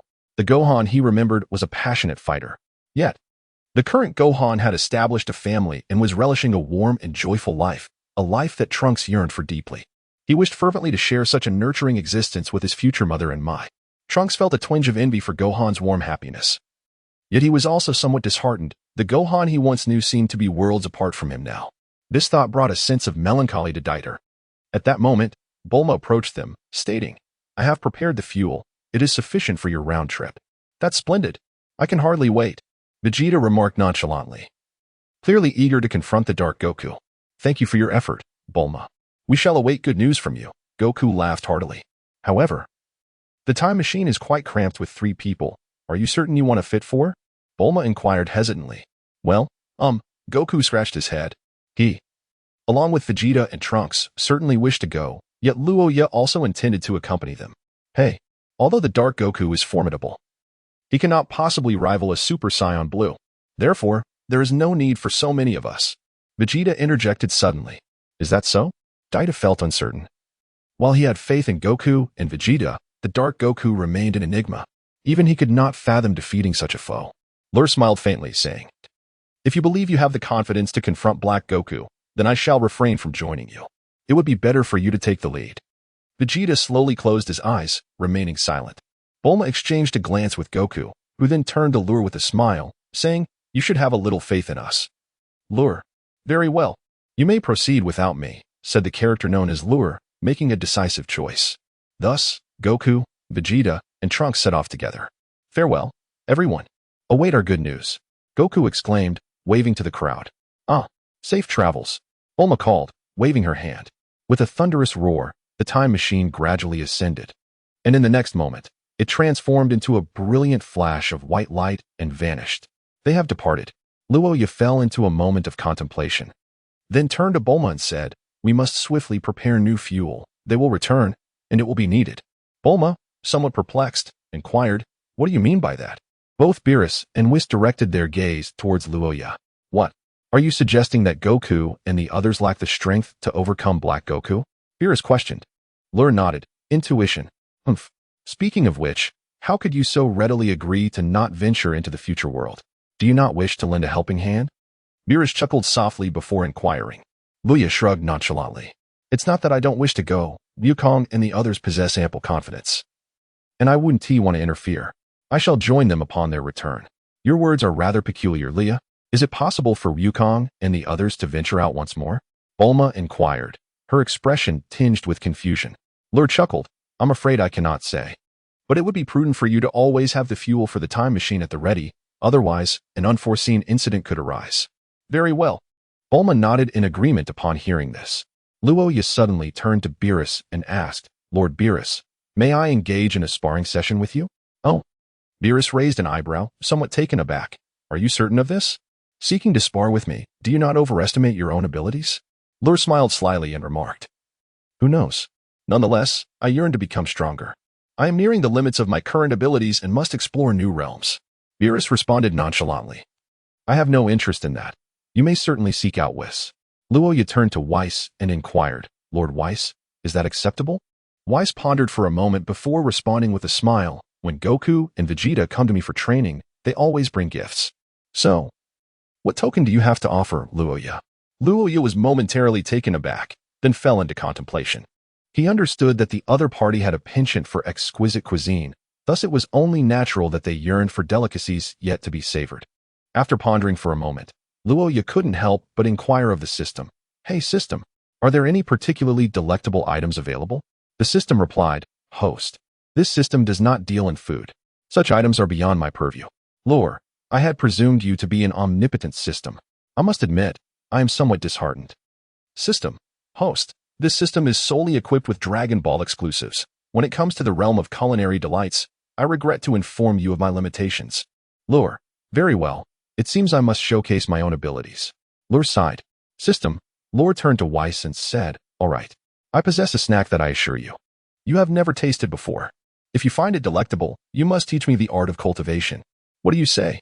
Upon hearing this, Whis' eyes sparkled with anticipation. Is that true? Then I shall gladly comply. A delicious snack? Is that for real? Beerus perked up, his ears standing attentively. The angler shrugged his shoulders and said, There is no way around it. I only prepare this for Mr. Whis as a treat for him. You felt a tinge of irritation towards Beerus, wondering why this young man was so obstinate. Luya instructed Bulma to procure flour and chili peppers and set about the process of creation. Crafting snacks was not beyond his capabilities. In his original world, he had honed his skills significantly. Before long, Luya approached with a plate of finished delicacies. Even before he arrived, the air was filled with an enticing aroma, drawing the trio towards the source. How delightful! This fragrance carried a hint of spiciness. What could it be? Ashura sniffed the air, his eyes lighting up with intrigue. What is this enticing scent? Beerus and Whis were equally astonished. Beerus gazed at the peculiar items on Luya's plate, swallowing discreetly as curiosity piqued within him. What were these stick-like creations? In the realm of culinary delight, Luya proudly proclaimed, I have concocted a novel snack, a truly unique recipe I have named beef tendons, commonly referred to as spicy strips. Spicy strips? Both Beerus and Whis leaned in with curiosity. Indeed, do take a taste. Though not as refined as commercially made versions, my homemade creation possesses its own charm. Luya chuckled. Beerus and Whis exchanged glances before tentatively grasping a strip each and savoring the flavor. What? Suddenly, Beerus' eyes widened in astonishment. The texture is both tender and resilient. While it may not melt in the mouth like ice cream, each bite offers a delightful experience. Moreover, the enticing aroma of spice ignites a fiery sensation in the mouth, creating an exquisite taste. Whis, too, closed his eyes in blissful enjoyment. How is it?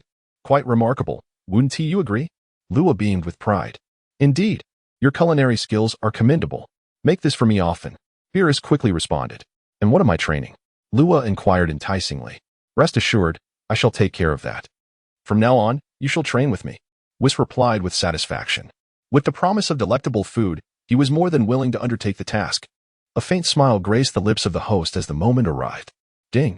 Congratulations to the host for successfully persuading either an angel or a god of destruction to assist in their cultivation journey. Now, rewards are being bestowed. Ding! The host is granted an astonishing combat power of 2 billion points. Ding! The host has acquired a singular consumption of angelic power, enabling them to perform feats akin to those of an angel. Ding! Congratulations to the host for obtaining a singular consumption of the god of destruction's destructive orb. The host may unleash a destructive orb, its power rivaling that of a deity of destruction. Upon hearing this, Luya felt a jolt of shock. Goodness! This is truly exhilarating. Just moments after Wukong and the others departed, Luya had triggered a system task. Otherwise, he would never have sought out Beerus for a sparring match. Such a notion was utterly inconceivable. Spicy strips, forever the best. Chapter 94. The War of the Future. Commences in the future world. Boom. Above a desolate ruin, a brilliant white light flared, and a time machine materialized in the vicinity. The time machine gently descended, and Wukong along with his companions leaped out. Trunks, secure the time machine. Vegeta commanded. Trunks nodded, understood. Incredibly, is this truly the future world? How can this be? Wukong took a few steps forward, surveying the devastation around him, utterly astonished. As far as his eyes could see, not a single structure remained intact. The entire city lay in ruins. The world was engulfed in darkness, suffused with despair. Indeed, this is the world we inhabit. And the primary culprit behind our plight is Black Wukong. Trunks clenched his fists, gritting his teeth, his eyes brimming with loathing. Vegeta surveyed the surroundings with a grave expression. Is there truly anyone left on this planet? Wukong inquired with curiosity. There are survivors, but they have hidden themselves, preventing Black Wukong from discovering them.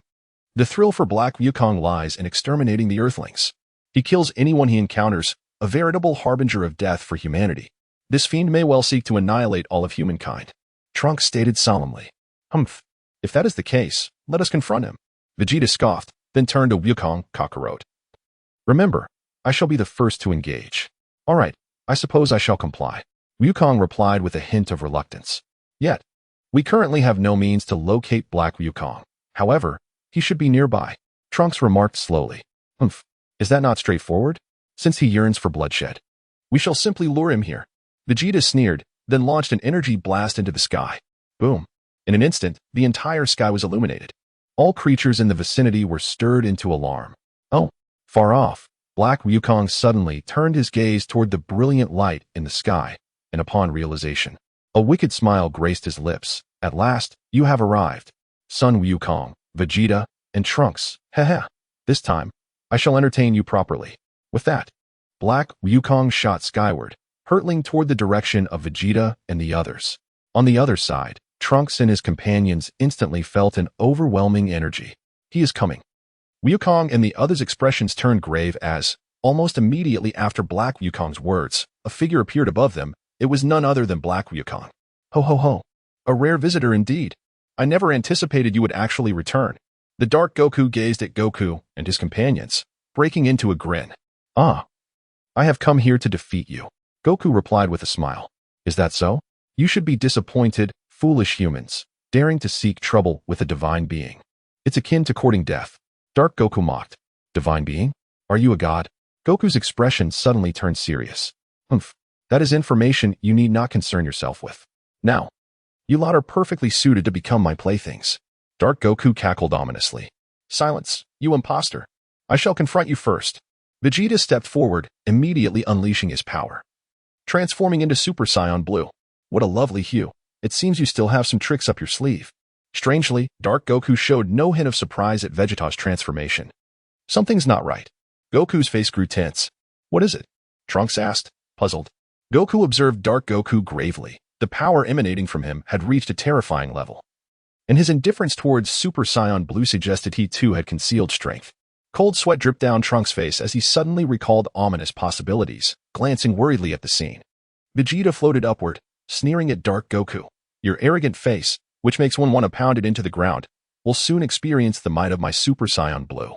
Suddenly, Dark Goku laughed and remarked, Ah, Super Saiyan Blue? Your taste in names leaves much to be desired. With that, Dark Goku's expression shifted to one of eerie delight, and he unleashed a tremendous burst of energy. A pitch-black aura enveloped him, and with a thunderous roar, an overwhelming power emanated, causing Goku and the others to pale in shock. In an extraordinary transformation, Dark Goku's aura transformed into a vibrant pink. His appearance now mirrored that of Goku in Super Saiyan form, except for his hair, which was pink. Transformed. How is this possible? Vegeta stared in astonishment at Dark Goku's transformation, bewildered. How could a mere transformation yield such immense strength? This must be a joke. Trunks, witnessing Dark Goku's transformation for the first time, was left dumbfounded. Now, I have mastered the power of this body to its zenith. Son Goku, you should consider yourself fortunate to witness this body at its pinnacle. Dark Goku ignored Vegeta and focused on Goku. The latter's expression grew grave. How have you managed to cultivate to such a level? Suddenly, Wukong realized. Indeed, your strength has increased since our last confrontation, has it not? Correct. Pain will render me even stronger. I now possess the most exalted demeanor in the world. You mundane mortals could never aspire to my level. Black Wukong chuckled heartily. Then, glancing at the radiance enveloping him, he remarked, by your Saiyan standards, I shall refer to this form as Super Saiyan Rose. Super Saiyan Rose. Be silent. Your opponent stands before you. I shall not permit you to be distracted." At that moment, Vegeta felt insulted. This scoundrel dared to disregard him. Scoundrel. Haha. Vegeta. No matter what form you assume now, it will be of no consequence. However, you may serve as a prelude, and once I have dealt with you, the main event shall commence. Black Wukong sneered. TCH. You boastful fool. Vegeta retorted sharply, and in the next moment, he charged towards Black Wukong with fury. Black Wukong. You shall fall beneath my fist. With a fierce punch, Vegeta unleashed his full strength, striking with incredible speed. Yet, Black Wukong was even faster. Instinctively dodging with a slight movement, narrowly evading Vegeta's blow. You insignificant mortal dare to desecrate the divine? I grant you death. Black Wukong's eyes glimmered with disdain as he approached, delivering a punch towards Vegeta. Chapter 95, Super Blue Vegeta's Defeat. Wukong takes action. Bam. Initially, Black Wukong believed he could easily dispatch Vegeta, yet he clearly underestimated Super Saiyan Blue. Vegeta seized Black Wukong's fist with his other hand from his waist. What? Black Wukong was taken aback by Vegeta's reaction. Do not presume I am Kakarot. Vegeta shouted furiously, then erupted with energy, a terrifying aura expanding around him.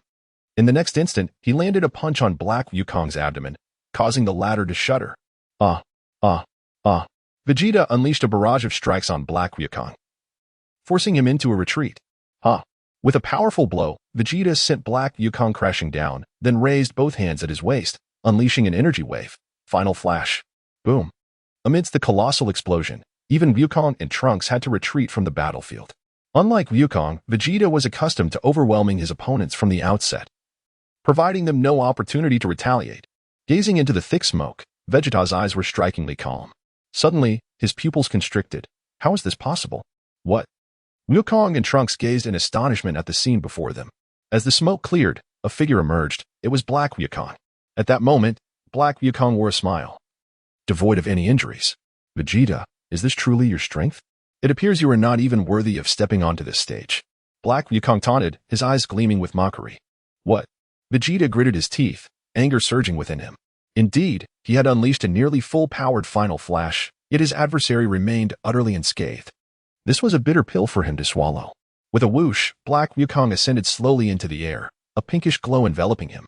Notably, although Black Wukong resembled Wukong in his Super Saiyan form, his energy was akin to that of Super Saiyan Blue. This was because he not only fused with Son Goku's physique, but also wielded divine power, enabling him to reach such heights. While Wukong and Vegeta harnessed divine energy to achieve Super Saiyan Blue, Black Wukong had attained the equivalent of pink through a similar principle. However, the disparity between them was glaringly evident. Pain will only make me stronger, so your attacks merely serve as a garment for my enhancement, Black Wukong jeered at Vegeta, regarding him as one would an ant. Impossible. Vegeta's expression turned to one of sheer despair. With a roar, he summoned his full power. In a flash, he charged towards Black Wukong, launching a powerful strike aimed directly at his foe's forehead. Smack. Yet, unlike before, Vegeta's full-force punch was effortlessly caught. Impossible. Vegeta exclaimed in disbelief. There is nothing impossible. My power is supreme. You are woefully inadequate, Black Wukong replied with disdain. Vegeta unleashed a furious roar, breaking free from Black Wukong's grasp and relentlessly attacking. Yet, Black Wukong dodged with ease. In a swift motion, Vegeta swung a punch, only for Black Wukong to appear beneath his arm. Vegeta suddenly felt dread wash over him. He had been careless. Suddenly, Black Wukong transformed his hand into a blade, summoning a pink energy sword that he thrust forward. Thud. Vegeta cried out in agony. Vegeta. Dad. Wukong and Trunks' expressions changed drastically. For Vegeta had been pierced through the body by Black Wukong's energy sword. How is this possible? Vegeta gasped, his eyes wide with disbelief as he reached out, attempting to grasp Black Wukong. The latter merely chuckled mockingly before withdrawing the energy sword. Thud. Coughing and spluttering, blood gushed from Vegeta's mouth, causing him to lose his Super Saiyan Blue form and revert to his normal state as he plummeted to the ground. Crash. Vegeta hit the ground hard, trembling yet unable to move. How could this be? Dad. Trunks hurriedly rushed forward, with Goku quickly following suit. How is this possible? Even Vegeta, transformed into Super Saiyan Blue, was defeated. Just how have you trained? Goku stood firm before them, gazing gravely at Black Goku. He chuckled. You lack the standing to speak to me in such a tone. Now that I've dealt with the appetizer that is Vegeta, it is your turn, Son Goku. Once I eliminate both of you, no one in this world shall stand against me. Ha! Black Goku proclaimed arrogantly. He had initially anticipated that Vegeta would provide a modicum of surprise, but was instead confronted with the disheartening reality of his weakness. Was it perhaps a misguided confidence that led him to believe he could contend with him? Ridiculous. Rather than a prelude, it was more fitting to call it an appetizer. Trunks, take Vegeta to a safe place. Goku commanded, his eyes fixed intently on Black Goku. Uncle Goku? Trunks hesitated. With his father's super blue form already defeated, he yearned to ally with Goku, yet refrained from voicing his dissent, nodding instead, I understand. Be careful. With that, he led Vegeta away from the battlefield. Goku glanced at Vegeta, suddenly feeling regretful. Oh no, I forgot to bring the Senzu beans. He recalled Bulma's insistence that he take them before departing. But his carelessness had led to their absence. This was troubling. Without Vegeta's assistance, he stood little chance against Black Goku alone. Goku was self-aware. He recognized that while his strength was commendable, it paled in comparison to that of Black Goku. But there was no turning back now. Now, it is my turn to confront you, Goku declared, his eyes locked onto Black Goku as he unleashed his energy, transforming into Super Saiyan Blue. Uncle Goku is actually going all out from the start, Trunks observed, taken aback. Previously, he had thought that Goku would not unleash his full power at the outset. But the situation had clearly changed. Yet, recalling his father's fate, Trunks felt a weight of concern. Black Goku was growing ever stronger. Haha, Son Goku. Do you truly believe you can challenge me in that form? Black Goku mocked mercilessly. Goku readied himself. Who knows? Here I come. Bang. In the next instant, Goku charged at Black Goku, delivering a powerful punch. However, Black Goku merely sneered, catching Goku's fist and swiftly retaliating with a punch of his own, which Goku managed to block. Their eyes met, and they launched into a fierce battle. Unlike his encounter with Vegeta, this time the clash between Goku and Black Goku was marked by a thrilling exchange of blows. Chapter 96, Contemplation Amidst Battle. Common affliction. Bang, bang, bang. On a certain stretch of ocean, massive waves surged, reaching heights of several dozen meters. Amidst the tumultuous spray, a figure darted through the chaos, facing a rapidly approaching red blur. At first glance, it appeared to be a person. Transformed into a Super Saiyan god, Luya relentlessly assailed Whis, who, with an air of calm, deftly evaded the onslaught, resulting in Luya's inability to land a single blow. At this moment, Luya had exerted all his strength. Whether through flashes or instantaneous movements, he was unable to strike Whis. Whis moved with the grace of a nimble fish, always managing to anticipate Luya's actions. Even when Luya employed his most formidable talent, he found himself at a loss, for as soon as he began to grasp Whis' evasion techniques, the latter would alter his trajectory, rendering Luya incapable of capturing his speed.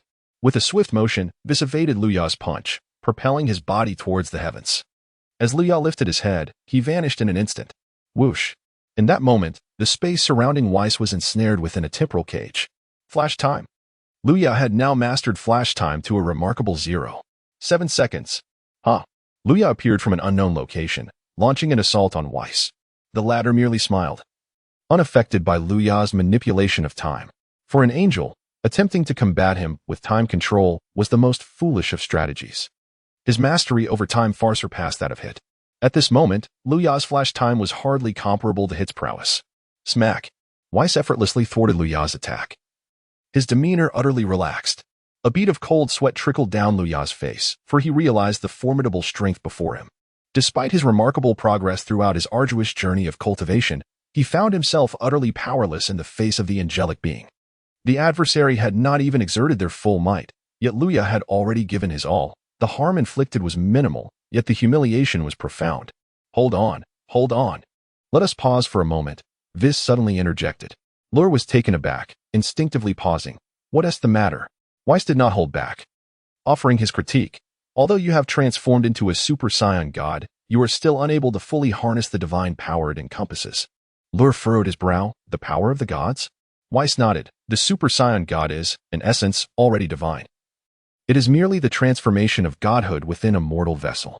However, upon becoming a Super Saiyan god, one can indeed be referred to as a deity. Yet, this transformation bears a critical flaw. One retains the combat instincts of their mortal form. This applies not only to you but also to Goku, both of you. in the heat of battle, tend to deliberate before executing your next move. Consequently, your actions become significantly slower. While some may perceive this as rapid, against true masters, it renders you unable to secure victory.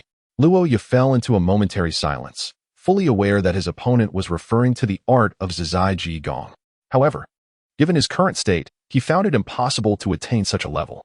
It is only natural for one to ponder while engaged in combat. This is a universal trait shared by all, including even the likes of Wukong. Without contemplation, throwing punches indiscriminately would simply lead to chaos, contradicting the simplicity suggested by Weiss. Nonetheless, it can be said that your innate talent surpasses that of Wukong significantly, yet, in comparison to him, your shortcoming lies in the fact that you tend to overthink during battles. Weiss stated gravely. With a hint of awkwardness, Luya reflected upon the nature of his thoughts. Unlike Wukong, who remained singularly focused on his adversaries, Luya's mind wandered. He was not like Wukong, who had trained since childhood. Most of his achievements were bestowed upon him by the system. Thus, it was a challenge for him to quiet his mind and contemplate. He understood that he possessed immense power, yet his mastery over it was not as intrinsic as that of Wukong and others, whose abilities were seamlessly integrated into every fiber of their being, allowing for spontaneous combat. Despite being aware of the intricacies of the Super Saiyan blue form and the Ultra Instinct technique, he found himself unable to transform successfully. In essence, his control over his power lacked the necessary finesse. Furthermore, even though he could transform into a Super Saiyan god, he had yet to wield that form to its fullest potential. Therefore, if he aspired to reach new heights, diligent effort was required, as Viz remarked with a slight smile. Luya bowed respectfully, and then said, "I shall entrust this to you, Mr. Weiss." However, Weiss appeared somewhat hesitant. Upon realizing the situation, Luya promptly exclaimed, "There will be an abundance of spicy strips." Weiss chuckled heartily, "Then I shall indulge without hesitation." In a moment of reflection, Luya contemplated his own perceived prowess, believing himself formidable due to his possession of a system. However, upon clashing with Black Goku, he realized his ignorance regarding the true essence of power. He resolved to refrain from recklessness and adopt a more cautious approach to his development. Suddenly, with a resounding explosion, a towering structure erupted in flames and subsequently collapsed. From an elevated vantage point, the figure of pink-black Goku descended gracefully, a mocking smile playing upon his lips as he surveyed the ruins below. It was unfathomable. Even Uncle Goku was taken aback by Trunks' astonishment as he observed the battle unfold. Trunks discerned that Pink Goku's strength was overwhelming, suppressing even the Super Saiyan Blue Goku. Vegeta, with one eye wide open, fixated intently on Black Goku. "Father," Trunks hurriedly reassured Vegeta. "That fool Kakarot forgot to bring the Senzu beans." Vegeta exclaimed with difficulty, frustration evident in his voice. Having suffered a grievous wound from Black Goku, he found himself incapacitated, unable to rise, and he blamed Goku for his plight. Boom. At that moment, the ruins erupted once more, and out stepped Goku, enveloped in a radiant blue aura. He regarded Black Goku with a serious demeanor. "Impressive." Black Goku grinned, declaring, "Cease your struggles. With this body, I have attained a realm you cannot even fathom. I am invincible." "Ha! Invincible?" Goku retorted, wiping a trickle of crimson from his lips. "After all my training, I would never dare claim such a title. Your arrogance is truly irksome. Humph. Ignorant mortal. How dare you presume to comprehend the greatness of the divine? You are merely fortunate to have tapped into a fragment of divine power, leading to your current abilities. Scions? Merely primitive, inferior beings. You wretched, unevolved apes deserve to perish." Black Goku's eyes brimmed with disdain as he expressed his contempt for humanity, loathing the base creatures who incite conflict and those who dare to sully the divine. For him, such life forms were fit only for annihilation. Assuming a battle stance, Goku replied with a smile, "Let us see if you possess the capability. I shall not concede easily." "Damn you, Scion. Perish." Black Goku snarled, as a surge of energy coalesced into a sword of ki in his grasp, launching himself towards Goku with ferocity. Chapter 97. The convergence of Zamasu and Black Goku. With a cacophony of anguished cries, a figure shattered through several dilapidated buildings. "Uncle Goku!" Trunks exclaimed, witnessing Goku being overwhelmed. His heart filled with dread. He had initially believed that Goku and Black Goku were evenly matched. Yet he was astounded to realize that the latter's strength far surpassed that of his uncle. Even more terrifying was the realization that Black Goku appeared to grow stronger in battle, seemingly without limit. "Ha ha ha. Inferior beings, no matter how they exploit divine power, remain mere mortals. How could they ever stand shoulder to shoulder with a true deity? Black Goku hovered in midair, disdainfully declaring, "Ah, ah." Suddenly, a commotion erupted. And in an instant, Goku charged forward once more, relentlessly launching attacks at Black Goku. Effortlessly evading, Black Goku remarked, "Still not giving up? Very well. Toying with you barbaric scions is precisely what I desire." The two engaged in a fierce battle, soaring from the ground into the sky, transforming the surroundings into their battleground. With the tremendous shockwaves shattering nearby structures, Goku's power surged. Had he caught up to Black Goku? Trunks exclaimed with delight. "No, not at all," Vegeta interjected suddenly. "Dad." Trunks quickly turned his gaze towards Vegeta. Still lying on the ground, Vegeta strained to open his eyes wide enough to comprehend the fight. Kakarot cannot win. How is that possible? Trunks expressed disbelief. Just then, Goku found both of his fists grasped tightly, and Black Goku seized the opportunity to deliver a knee strike, nearly forcing Goku to regurgitate his previous meal. "Humph. Is that all there is to Super Saiyan Blue?" Black Goku laughed heartily. "Scoundrel!" Goku roared in fury, breaking free from Black Goku's grip in an instant and retaliating with a powerful punch. Smack! Black Goku raised a hand to block, then lowered his body, delivering a punch that struck Goku squarely in the abdomen, causing him to cry out in agony. Black Goku did not relent, executing a knife hand strike that sent Goku crashing to the ground. Thud! The earth was blasted into a massive crater as Goku gritted his teeth. Straining to gaze at Black Goku, so powerful, he realized that his opponent was indeed growing stronger, capable of rapid evolution in battle. Such a talent was truly terrifying. Gracefully landing on a high perch, Black Goku regarded Son Goku with a mocking smile. "See? No matter how hard you strive, you can never be my match." Goku attempted to rise, but pain surged through him, forcing him back down. The blows he received were brutally fierce, rivaling even that of Hit. No, this Black Goku was even mightier than Hit. "Enough of this farce. It is time for you to vanish, Son Goku." Black Goku sneered wickedly, slowly raising his hand as a green energy sphere began to coalesce, radiating the pitch-black essence of destructive power, a sight of overwhelming visual impact. "No, it cannot be. How can I lose here?" Goku struggled to rise, but the intense pain hindered his ability to concentrate his energy. "Uncle Goku." Trunks leaped up in desperation, ready to assist. Damn it. Vegeta's face was extremely grim and pale. He yearned to stand and fight, yet the effort to even rise proved insurmountable. Damn it. To be struck down the moment I arrive, my dignity as the ancient second, or rather, the third, is utterly trampled. Black Goku gathered his energy, preparing to deliver a final blow to Goku and the others. At that moment, an unexpected turn of events unfolded. Suddenly, the sky above Black Goku tore open, accompanied by a voice that resonated. "Do not go too far. I cannot permit you to do this." "Who is it?" Goku and the others' expressions changed dramatically as they looked up.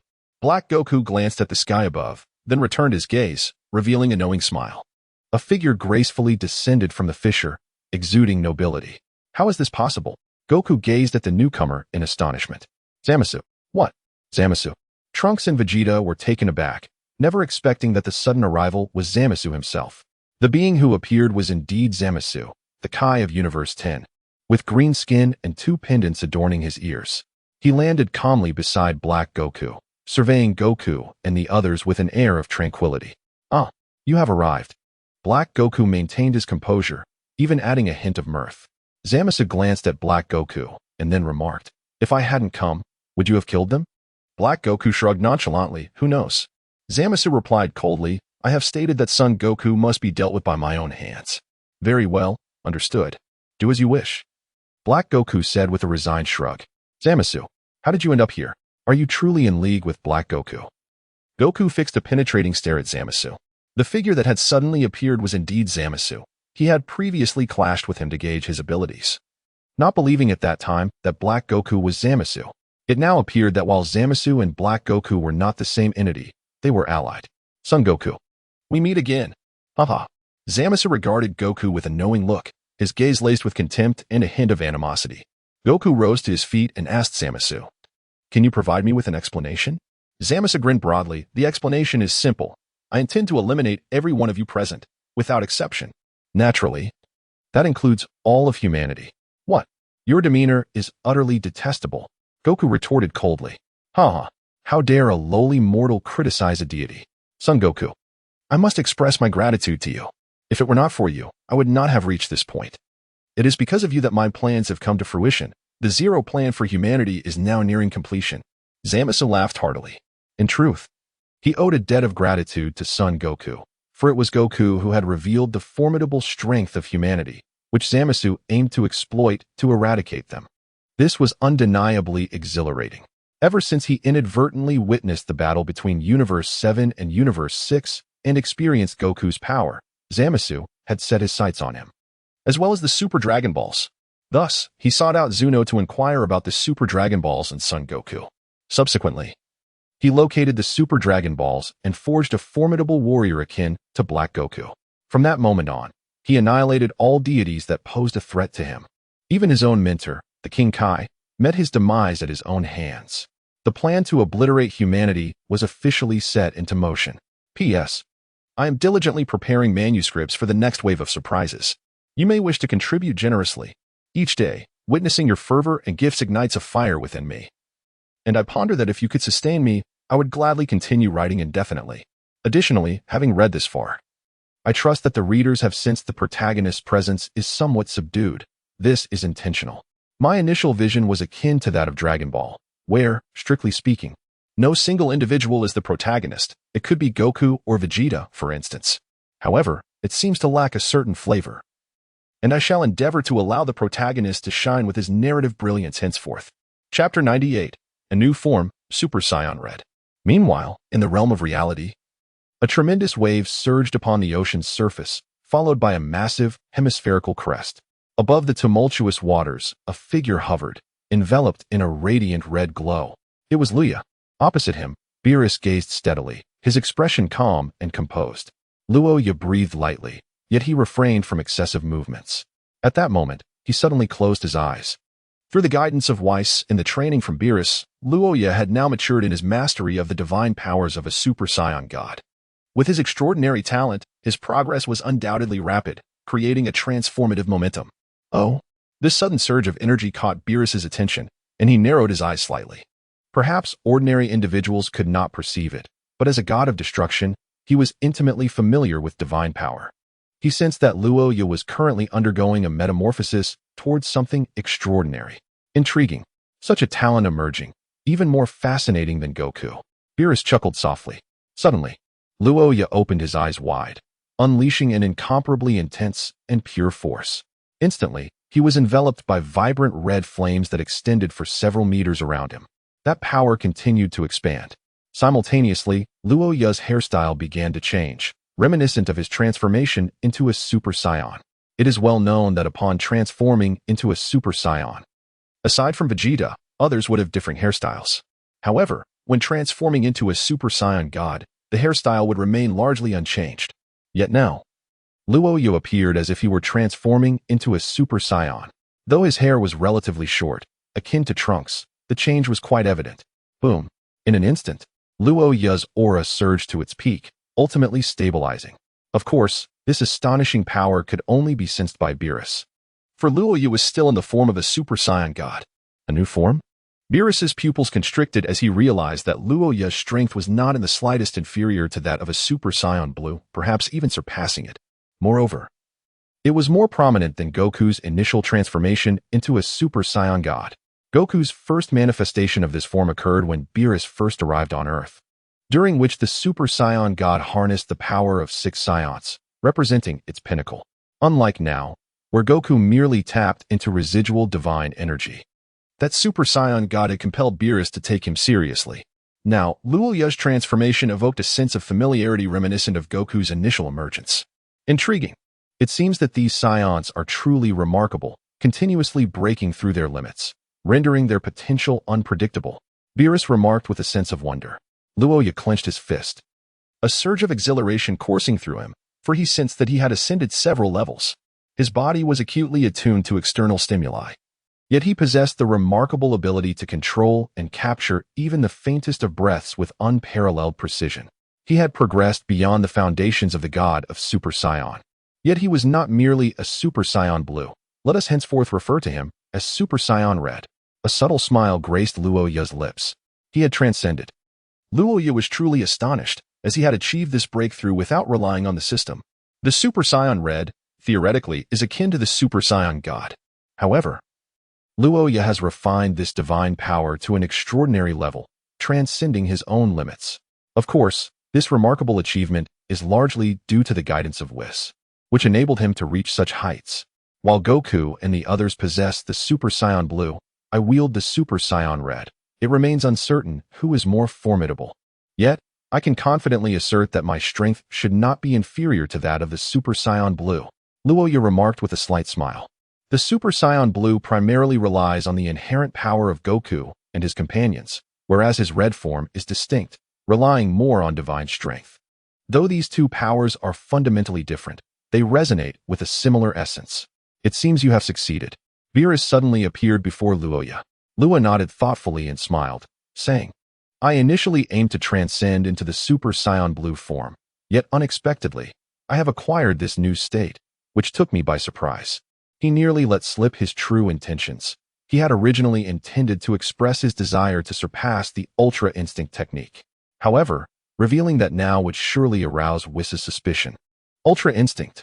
Initially, under Whis' guidance, Luya had been developing towards this ultimate technique, for Whis had asserted that in battle, one must move faster than one can think. This is the essence of mastery. Typically, martial artists like themselves tend to deliberate before acting, which considerably hampers their speed.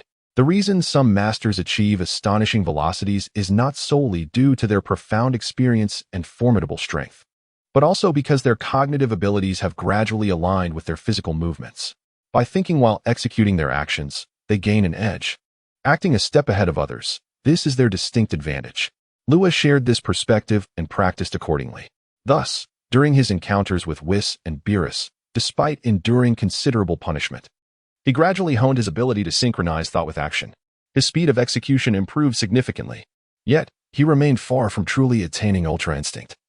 And he did not feel rushed. Achieving a breakthrough into this new form was already a remarkable accomplishment, as his overall capabilities had been vastly enhanced.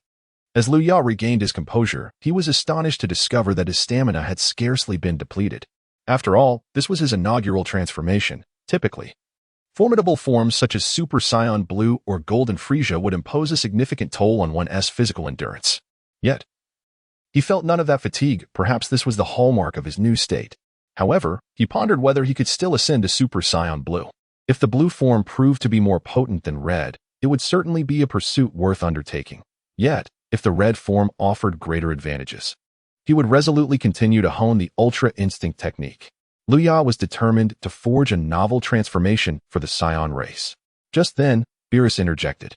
Now that you have surpassed your limits, might you indulge me with a couple of spicy strips as a reward? Though he was curious to witness Luya's newfound power, his primary concern remained his own appetite. Luya nodded, expressing gratitude to Lord Beerus for aiding in his breakthrough, and declared that he had an ample supply of spicy strips. Only then did Beerus display a semblance of satisfaction. Just as the two were about to return, Whis suddenly appeared on the scene, accompanied by the young Supreme Kai. The Supreme Kai offered a slight bow to Beerus. Lord Beerus, we have uncovered new leads regarding Zamasu, Whis suddenly announced.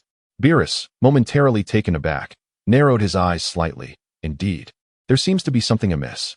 Whis nodded in affirmation, and then turned his gaze towards Luya. Ah?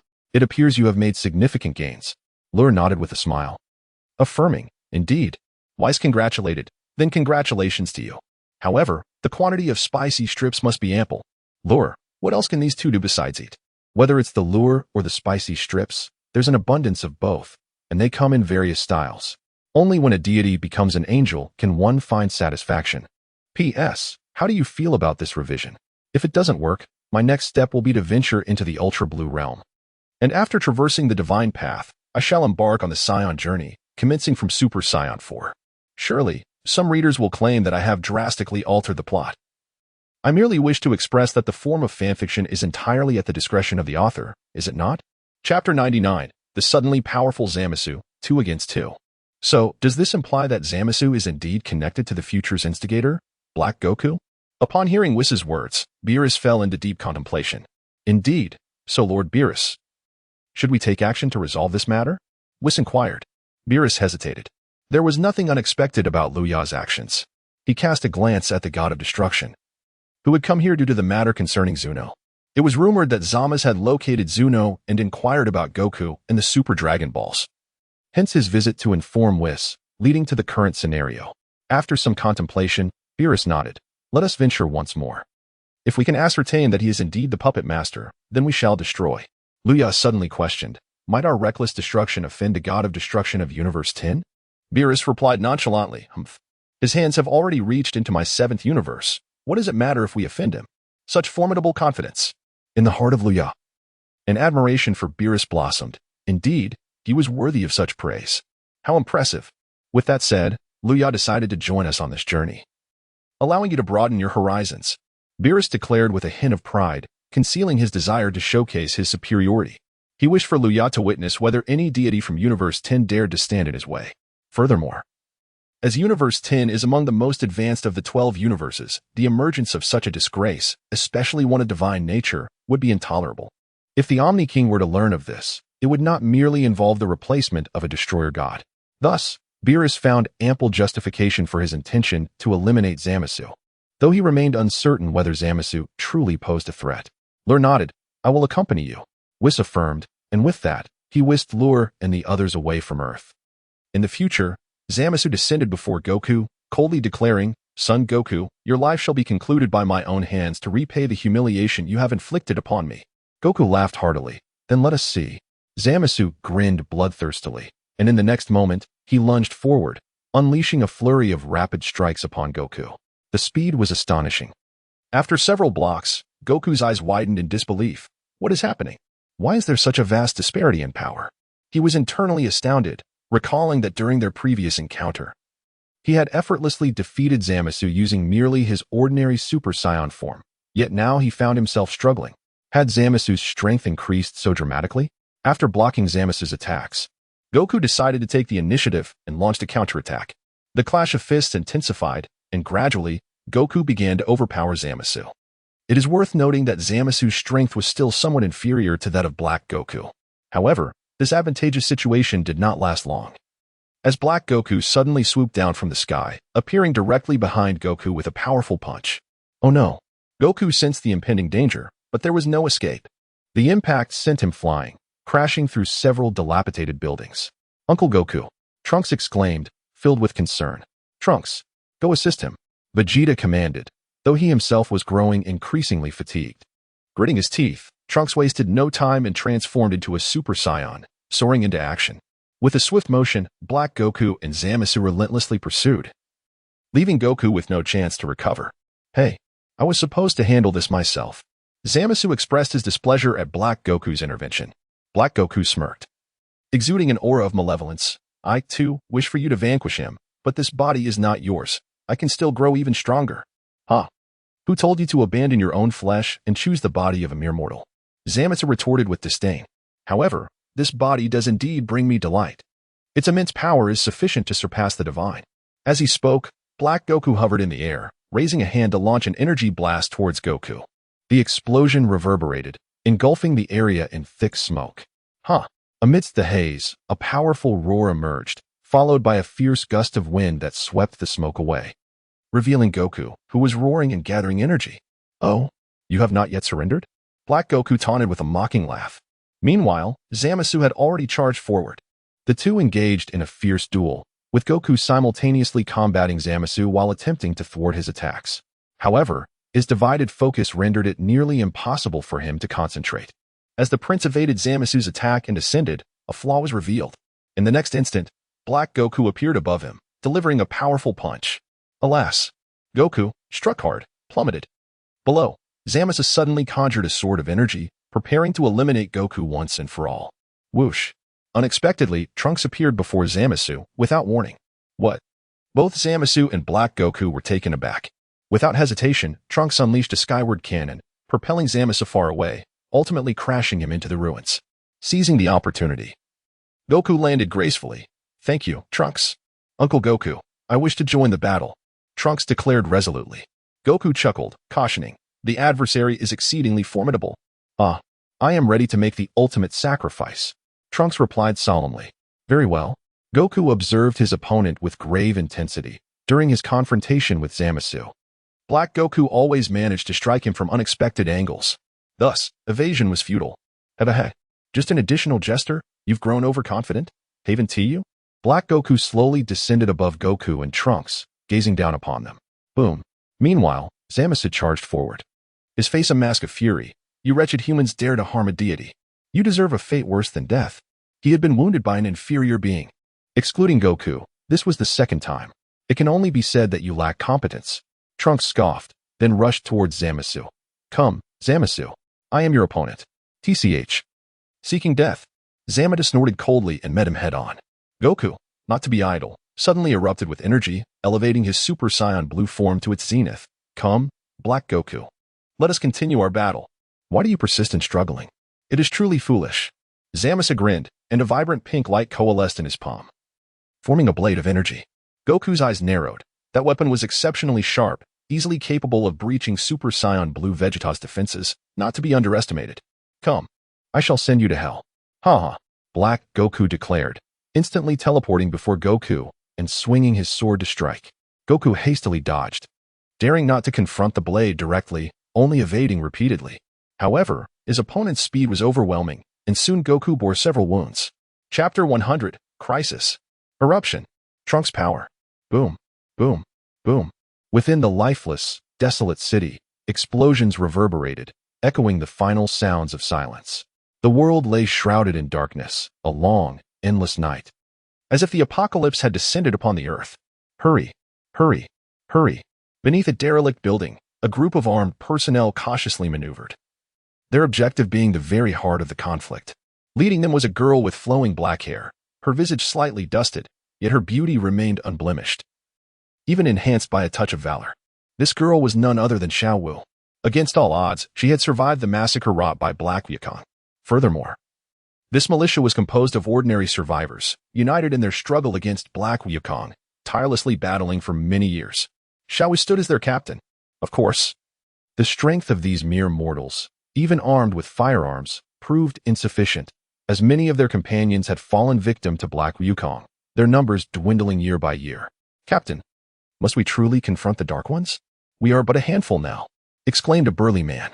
Xiao Wu replied, we have no other recourse. With Trunks absent, we must buy him time. Should we fail to impede the Dark Ones before his return, this place will be utterly annihilated. As they spoke, the group drew closer to the battle.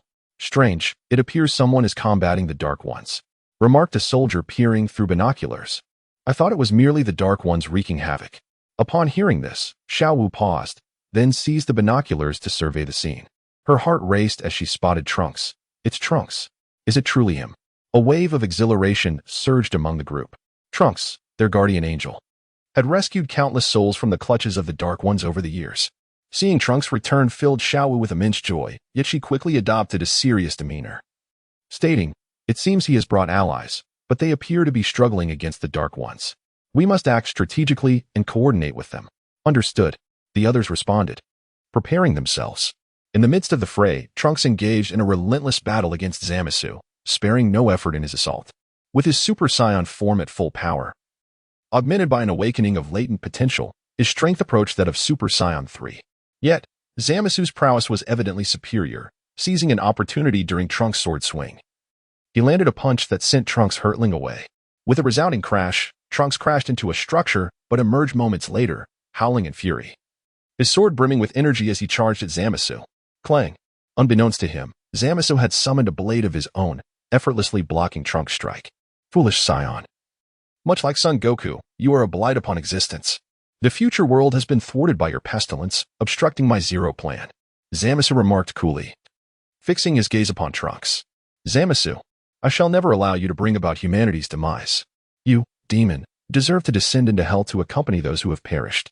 Trunks gritted his teeth and fixed a fierce gaze upon Zamasu, his eyes ablaze with fury. Ha! How absurd. I am a deity. You, a mere human, dare to challenge a god. Zamasu sneered, then added, I regret to inform you that you shall not be able to slay me, for I have annihilated even the underworld before arriving here. What? Trunks exclaimed in astonishment.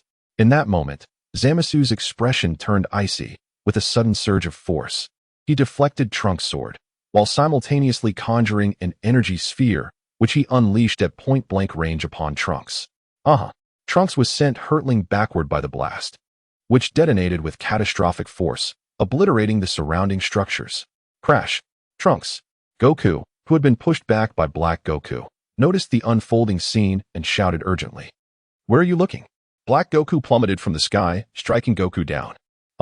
Boom. Goku fell to the ground, creating a massive crater upon impact. Whoosh.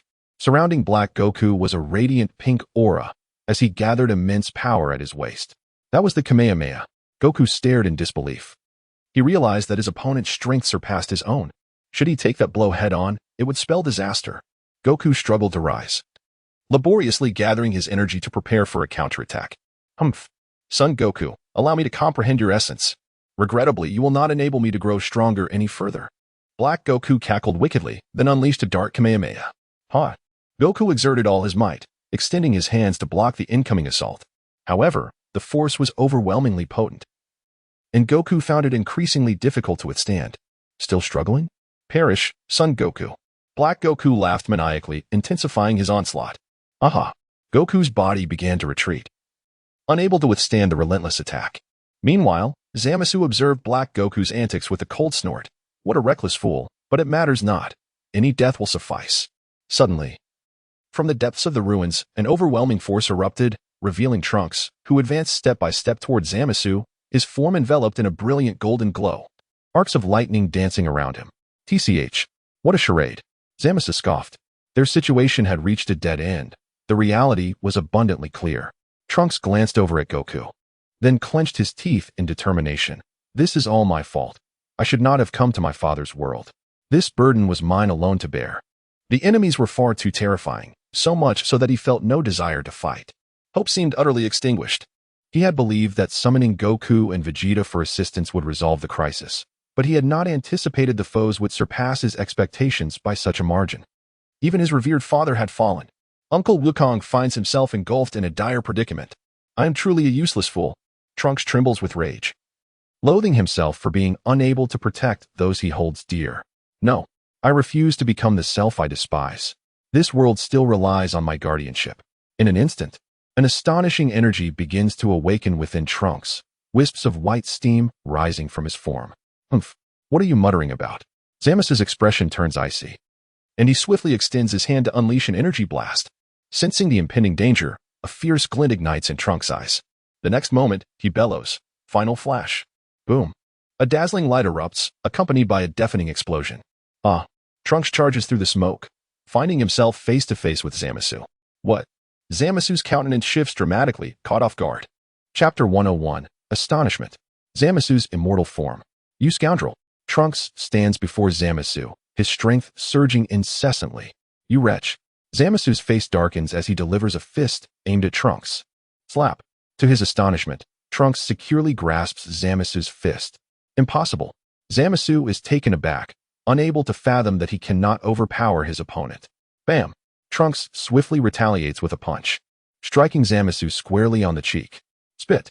Zamasu, in pain, coughs up blood, incredulous that a mere mortal could inflict harm upon him. Tada-dida-tada. Trunks shows no mercy, his power escalating, the golden aura crackling with electricity expanding, his strikes becoming increasingly rapid, catching Zamasu off guard. Zamasu attempts to counter, yet finds himself firmly restrained by Trunks. Bam! Ultimately, Trunks delivers a knee strike, sending Zamasu hurtling through the air. Cannon! Without hesitation, Trunks proceeds to bombard his adversary. Boom! A tremendous explosion reverberates, and in the next moment, Zamasu's figure is engulfed in the blast. Trunks gasps for breath, his complexion slightly pale, then suddenly recalls something and hastily glances towards Goku, intent on rendering assistance. At that very moment, Goku unleashes his power. Kaioken. Goku bellows, and an incredible force erupts, the blue aura enveloped in a crimson sheen. Goku exerts himself, instantly repelling Black Goku's might, sending him crashing into the distance, resulting in a massive explosion. What?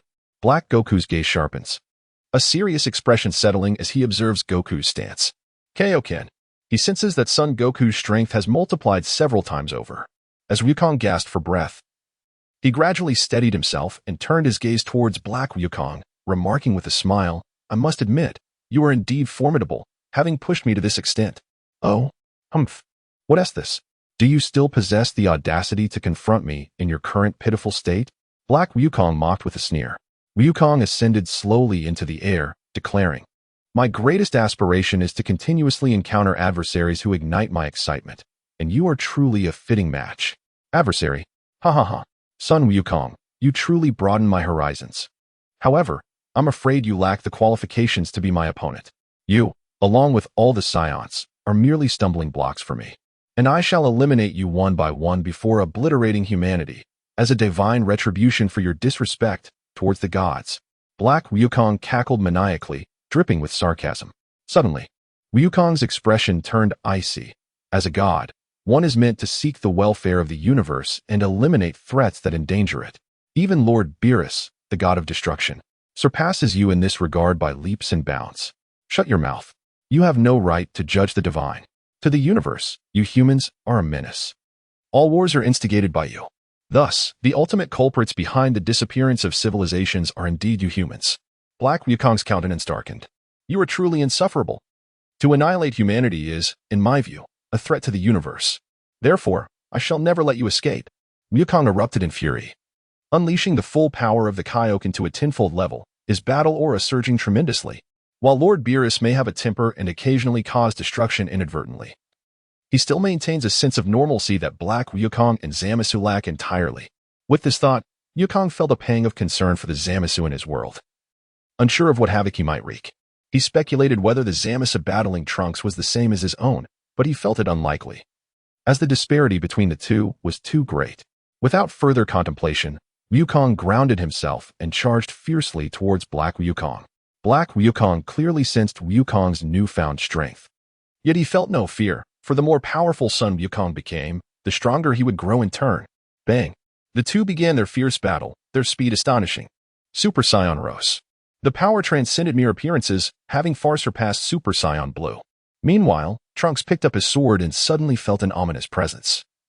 Quickly turning his gaze towards the ruins. In the next moment, a tremendous explosion echoed, debris flying everywhere. Zamasu's figure emerged amidst the chaos, his body marred with multiple wounds. His face contorted in fury. "You bastard! How is this possible? How could a mere mortal injure me?" Zamasu roared in disbelief, his rage palpable as he charged directly at Trunks. "Pah!" Trunks scoffed coldly, and in the next instant, he surged forth with his sword, unleashing his own power. With a swift motion, Zamasu gathered his energy into his sword and engaged in a fierce exchange with Trunks. However, fueled by rage, his techniques became increasingly erratic, and Trunks seized the opportunity to counterattack. "You vile demon! You are unworthy of divinity!" Trunks lowered his stance and thrust his sword forward. "Impossible!" Zamasu exclaimed in sheer horror. In that moment of clarity, Zamasu realized his peril, but it was too late. With a piercing sound, Trunks' sword penetrated Zama's body. Zama's eyes widened, yet they betrayed no fear. Only fury remained. Trunks withdrew his sword and swiftly retreated to a safe distance. "I've won," he exclaimed, astonished at how easily he had defeated Zamasu. "Won? No, you have not triumphed." Zamasu replied calmly, fixing his gaze on Trunks. "What?" Trunks' expression shifted dramatically as he witnessed Zama's wound miraculously healing before his eyes. "Healing? Impossible!" He gasped in disbelief. "There is nothing impossible. I am a god with an immortal body. You mortals cannot hope to defeat me." Zamasu sneered. "How foolish of you to provoke a deity. You shall face the consequences." "Damn you, scoundrel!" Trunks shouted, gathering his energy with a fierce determination. Final flash. In an instant, Trunks maximized his power. A terrifying surge of energy erupted forth, hurtling towards Zamasu. To Trunks' astonishment, Zamasu merely smiled, standing his ground to absorb the blow. A thunderous explosion ensued, and then Zama's aura vanished. Did I succeed? Trunks pondered, though soon he sensed something amiss. He had not perished. Zama's reappeared, completely unscathed. An immortal body? Trunks struggled to comprehend this reality. Is this not akin to cheating? Chapter 102. Turning the tide. Zama's remained unharmed. Trunks' expression darkened as he grappled with the horrifying truth of Zama's invincibility. How utterly preposterous. Foolish mortal, you shall pay for your insolence. Zama's countenance twisted into a menacing grin, and in the blink of an eye, he vanished from sight. Trunks, startled, instinctively raised his guard. Yet, In the next moment, an immense force struck him, sending him hurtling through the air. With a swift motion, Zamasu reappeared behind him, unleashing a powerful energy blast without hesitation. A deafening explosion erupted, accompanied by Trunks' anguished cry, as blinding light enveloped the scene. As the smoke cleared, Trunks found himself kneeling, gasping for breath, his body steaming as he coughed violently. The sudden surge of Zama's strength was overwhelming, leaving him struggling to withstand the onslaught. "This is the price of provoking the divine," Zamasu stated coldly, extending his hand towards Trunks, ready to eliminate him. Suddenly, with a swift motion, Goku appeared before Zamasu and delivered a powerful kick that sent him flying. Zamasu soared through the air, ultimately halting his momentum. "Son Goku? How is this possible?" He was taken aback. Wasn't Goku preoccupied with Black Goku? How could he possibly intervene? "Uncle Goku!" Trunks exclaimed with delight. "Are you alright, Trunks?" Goku inquired with concern. "I'm fine. I was just careless." Trunks struggled to rise, cautioning, "Be careful. Zamasu is immortal." Goku turned his gaze to Zamasu, his expression turning grave. "An immortal being. This complicates matters." Zamasu regarded Son Goku and then asked, "Why? How has your power increased so significantly?" Goku glanced at himself and replied casually, It's called Kaioken, a technique that amplifies my strength exponentially." At this, Zamasu's demeanor grew serious. "Ha ha ha, the Kaioken indeed possesses immense power, allowing me to experience intense pain. Son Goku, you are quite formidable." At that moment, Black Goku descended slowly beside Zamasu, clutching his chest, his expression pained. During the recent battle with Son Goku, he found himself outmatched by Goku's Kaioken and was thus relentlessly suppressed. "Black Goku." Trunks' expression turned icy in an instant. Goku stared at Black Goku, exclaiming in astonishment, "Incredible! Even the Kaioken cannot defeat you." He had already pushed the tenfold Kaioken to its limits. In truth, he could unleash an even stronger version. Yet he had no choice but to master the tenfold Kaioken perfectly, as further enhancement would lead to significant physical exhaustion and prolonged combat. "Humph. Your current level indeed poses a considerable threat to me, but the pain you inflict will only serve to make me stronger." Black Goku laughed maniacally, then suddenly unleashed a fierce roar. Boom. In an instant, a rosy aura surged dramatically. Black Goku's power escalated at that moment. How can this be? This must be a joke. Both Trunks and Goku's expressions shifted drastically, for Black Goku's aura had ascended to an entirely different realm. "Ha ha ha. Such a remarkable enhancement of power. I must thank you, Son Goku," Black Goku declared with rapture. "How infuriating." Goku's expression darkened. "An immortal foe, coupled with one whose strength escalates through battle.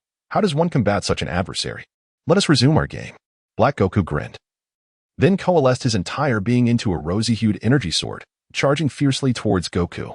Goku roared in fury, unleashing his energy, instantly maximizing the Kaioken as he charged to meet Black Goku.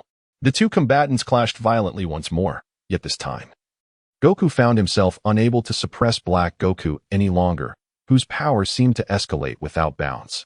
Zamasu's gaze shifted, and in the blink of an eye, he materialized before Son Goku, launching a surprise attack. Goku was taken aback and hastily defended against Zamasu's onslaught. However, ultimately, two fists could not contend with four.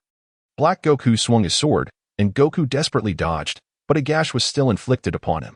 Simultaneously, Black Goku landed a powerful kick that sent Goku hurtling backward into the ruins with a tremendous crash.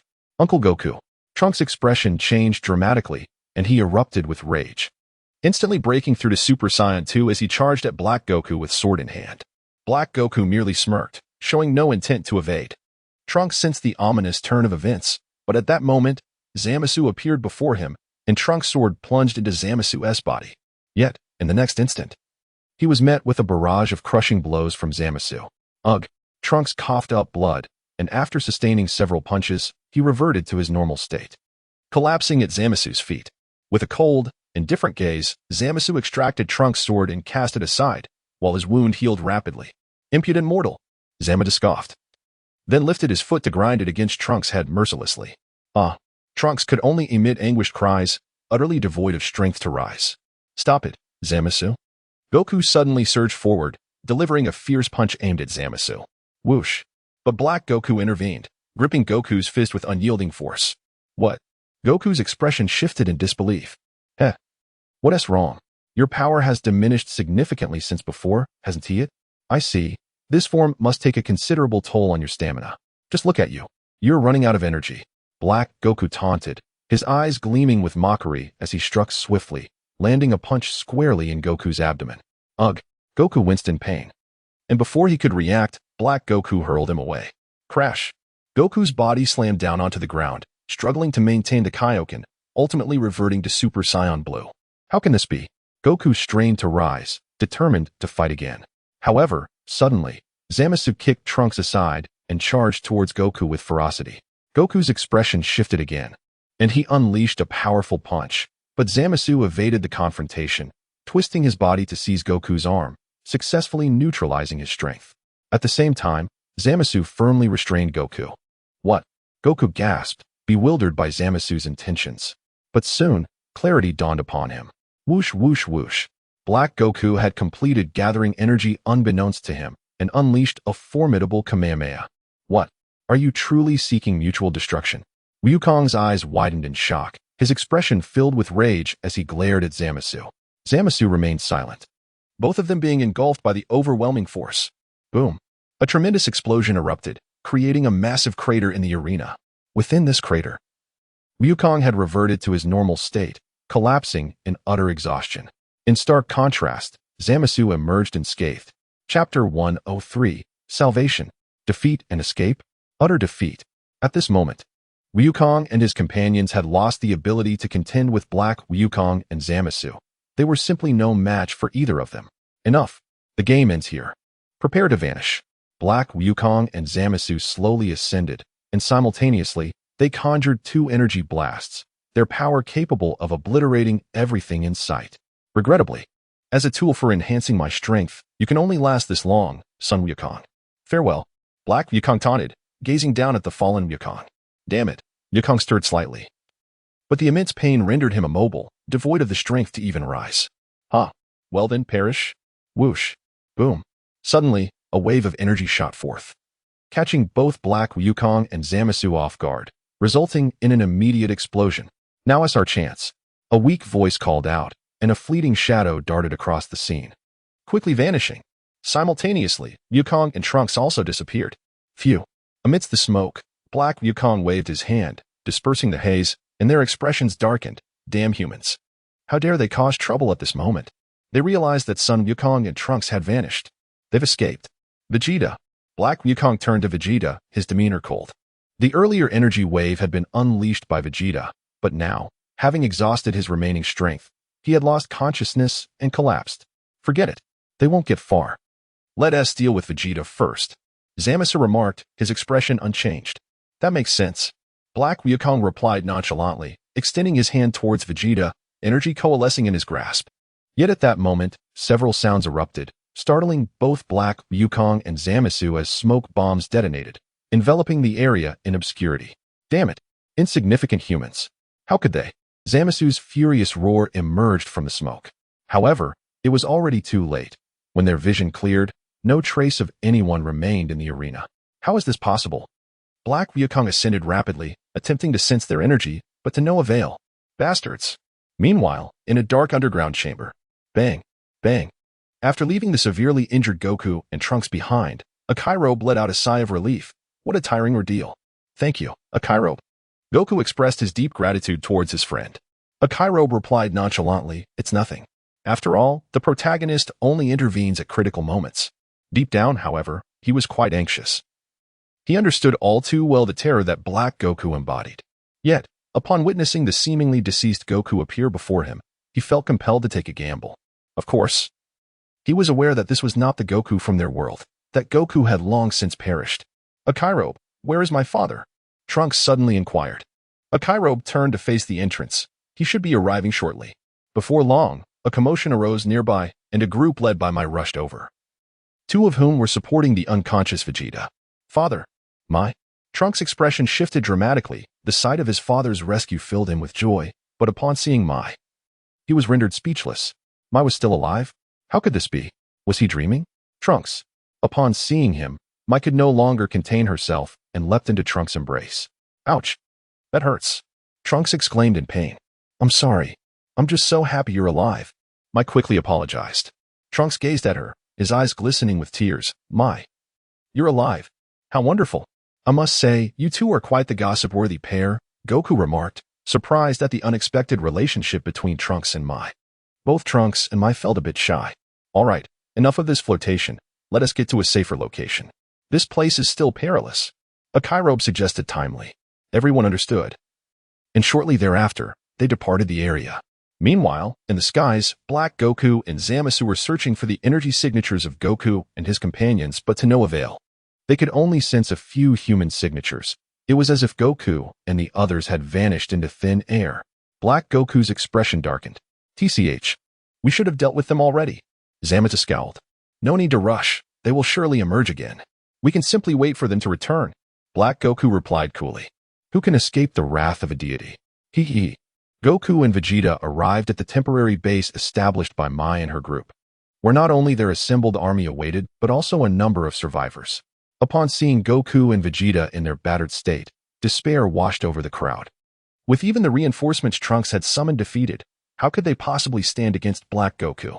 For a long time, in an effort to soothe the others, Xiao Wu continually assured them that Trunks had gone to seek reinforcements, firmly believing that help would surely be able to vanquish Black Goku. However, now that even the renowned Sun Wukong has been defeated, the gravity of their situation becomes painfully evident. You all should rest here and recuperate. We do not have much food left, so make do. Xiao Wu suddenly approached, carrying some water and coarse grains. These provisions were their lifeline in this desolate place. Yet they were compelled to share them now. Thank you. Wukong and Vegeta were acutely aware of the plight of these individuals, yet their own energy had been utterly depleted.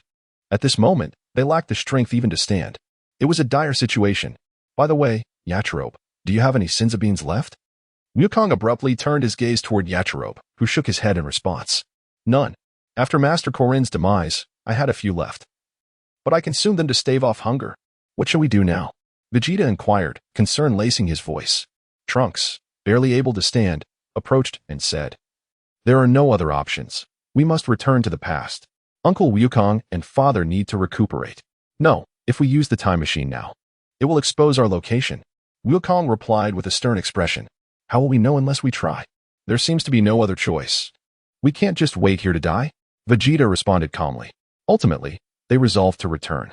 A few hours later, Wukong and Vegeta could move with great effort, while Trunks, despite his severe injuries, was in better shape than them. Upon reaching a secluded location, Trunks retrieved the time machine, preparing to return with Wukong and the others. Meanwhile, in a pavilion, Black Goku suddenly sensed a disturbance. They have appeared, he remarked to Zamasu, who sat opposite him. Very well, let us commence the annihilation plan. P.S. As long as I can continue to write, I shall strive to provide you with more content. Soon, I will be preoccupied, and if the updates dwindle, please do not chastise me. I fear you may become accustomed to the current pace of updates and react harshly when it slows down again. Writing novels does not yield much profit. I have to take on part-time work as well. Life is indeed challenging. A note, for those who find it difficult to continue reading, it may be best to let go rather than persist with negativity. It is better for everyone to part ways amicably. Constantly expressing discontent while continuing to read only serves to frustrate me. If you believe the original work is superior, feel free to revisit the anime. There is no need for conflict here. We are all striving for the same goals. None of us is superior to the others. The above is directed at a select few, and I sincerely apologize to the other readers for any disruption.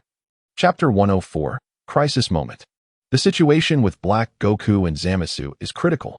We must return promptly, as they are formidable opponents, and we need a well-conceived strategy. Goku spoke with a resigned expression. Goku, Vegeta, and Trunks settled into the time machine, yet before they could even adjust themselves, a flurry of blinding light surged towards them. Suddenly, the atmosphere erupted with a cacophony of explosions. What? The faces of Xiao Wu and her companions turned pale with terror. This is bad. They've discovered us. Goku and the others struggled to exit the time machine. Whoosh. Moments later, Black Goku and Zamasu appeared above them. We found you at last, Son Goku. Black Goku grinned menacingly. Damn it. This is dire. Goku's expression darkened. It seemed that escape was now impossible. He and Vegeta were devoid of the strength to fight, and Trunks was severely weakened, not to mention Xiao Wu and the other young ones. This is a calamity. Ah, what an unexpected gain. Humans, where can you hide this time? Zamasu's expression remained impassive as he gazed at Xiao Wu and her companions, his eyes betraying a hint of murderous intent. Humans were his greatest contempt, and Scions were no exception. Had it not been for his need to harness Goku's power, he would have never exchanged bodies with him. Xiaowu, you must leave. Trunks stood protectively in front of Xiaowu and the others, speaking in a solemn tone. No, Trunks, I won't abandon you. Xiaowu understood that if they failed to escape this time, Trunks would surely perish, and what meaning would her survival hold then? Enough. None of you will escape. Perish. Black Goku extended his hand, gathering a swirling sphere of black and yellow energy. This is disastrous. Goku and Vegeta watched helplessly, unable to believe that they might meet their end here. Just as they prepared to act, the sky suddenly split apart, revealing a colossal rift, accompanied by a brilliant beam of light that pierced through the endless night. Who goes there? Black Goku and Zamasu's expressions shifted to disbelief as they beheld the scene. Someone has crossed through time and space. How is this possible? Zamasu's thoughts crystallized as realization struck him. Soon after, several figures descended from the rift, their forms gradually becoming discernible. Everyone stood in astonishment. Lord Kaishin, Luya, Goku exclaimed, unable to contain his surprise. Master, how is it possible that you are alive? Zamasu and Black Goku's expressions turned to horror. The newcomers were indeed Luya, along with the Kaishin of Universe 7 and the old Kaishin of Universe 10. As the three landed among Goku's group, the old Kaishin of Universe 10 smiled gently at Goku. It is wonderful to see you again. How did you come to be here? And Luya? Goku replied with a grin, filled with delight. Luya smiled faintly and said, We have confirmed that Zama's is the instigator of this incident. Therefore, Lord Beerus has destroyed the Zama's from our timeline. However, he was not at ease with the situation here, and at the request of the old Kai, I came along with them. Wait, Zama's has been killed? Goku exclaimed in surprise. In the air, Zama's expression darkened. Then why does this Zama still exist? Vegeta suddenly inquired. This timeline is distinct from our own. So even though Zama's from our world has been slain, it does not affect this realm. Moreover, it is possible that in this timeline, I, along with other gods, have perished. The old Kai stated calmly. It is akin to the androids from years past. Even if the androids from that world have changed, those in my world remain malevolent. I have destroyed them, yet the androids over there continue to thrive, and even Android 18 has married Krillin. Trunks realized, expressing his understanding. Precisely, that is indeed the case. Luya nodded. He wished to confirm this notion, and it appeared that the truth was as such. However, the current scene startled him. It seemed Goku and the others were about to use the time machine to return, only to be discovered by Black Goku and his companions, which was unexpected. Moreover, Luya quickly sensed something amiss. Black Goku's power had become astonishingly formidable. The old Kai cast a glance at the aftermath and remarked, Fortunately, we arrived in time. Or else my student would have eliminated you all. What a tragedy. He turned to Zama's, his expression serious, and said, Zama's, cease your actions. If you can admit your mistakes, there may still be a chance for redemption. Admit my mistakes? Ha ha ha. Teacher, it seems you have grown old. My goal is to annihilate all of humanity, to eradicate these warmongering wretches from the universe. And now, as you can see, I am but one step away from success. Once I eliminate these bothersome beings, humanity will no longer exist. Zama's laughed maniacally. Truly, a rotten tree cannot be carved. The old Kai's expression darkened as he let out a cold snort. Zama's capacity to devastate the future world was beyond his expectations, and the scale of his ambition was staggering. Had Beerus and the others not arrived in time, he would have met his end. This made him recognize Zama's true nature. It turned out he had sensed something amiss with Zama's actions, yet after his guidance, Zama seemed to have recovered. In truth, he had been overly optimistic. The boy was merely pretending. Initially, he had hoped to cultivate Zama's into the next Kai, but a Kai harboring such selfish intentions was unworthy of that title. His journey across time was meant to dissuade Zama's from his delusions. Yet, given the current circumstances, it seemed there was no saving him. Ha ha ha. Have you finished speaking? If so, let us deal with you first. It will be quite convenient to eliminate you all at once. Haya smiled wickedly. Humph. You are merely a despicable wretch who seizes the bodies of others. How dare you be so brazen as to act with such arrogance here? It is utterly laughable. Luya gazed at Haihu, a mocking glint in his eyes. What? Haihu's pupils constricted. Lor smiled gently, then took out a bag of mystical beans and tossed it to Xiaowu, saying, Give them these. Xiaowu nodded, recognizing their significance, and hurriedly fed Trunks and the others. As Lai gazed at Black Goku, he remarked, Your body originally belonged to Goku, did it not? What? Goku, who had just consumed a senzu bean, was momentarily stunned by this revelation. And what of it? Black Goku boldly acknowledged. Heh, you noticed the Super Dragon Balls during the tournament between the 6th and 7th universes, which led you to beseech Zuno for information. Consequently, you found the Super Dragon Balls to wish for an exchange of bodies between yourself and Zamasu. Your soul is none other than Zamasu himself. Lai pointed accusingly at Black Goku. Heh, you've guessed correctly. However, there will be no reward. Black Goku laughed heartily. Moreover, you directly murdered Goku's family. Even Chi-Chi and Goten met their demise at your hands. Lai's tone turned icy. Goku's mind went blank, only to be engulfed by a surge of furious rage. Haha, don't you find it amusing? To be slain by one's own loved ones is a magnificent form of art. Black Goku cackled mockingly. Black Goku, you scoundrel. Suddenly, Goku's fury reached its zenith, and in an instant, he transformed into Super Saiyan Blue and charged forward. Chapter 105, Lai joins the fray. Transformation. Super Saiyan, Red. Ah! Goku, freshly revived, instantly transformed into Super Saiyan Blue, his power surging even more than before. The Saiyans have always possessed a unique trait. Through self-inflicted injury, their strength significantly amplifies. The unleashed power was fiercer than ever. Yet Goku's enhancement was not merely due to self-harm. He was now consumed by sheer rage. Chi-Chi and Goten were his Achilles heel, and this accursed Zamasu not only usurped his body but also used it to murder Chi-Chi and the others. Such behavior was utterly beastly. Fueled by anger, Goku grew even more formidable. His strength was now comparable to that of a Kaioken user. Smack.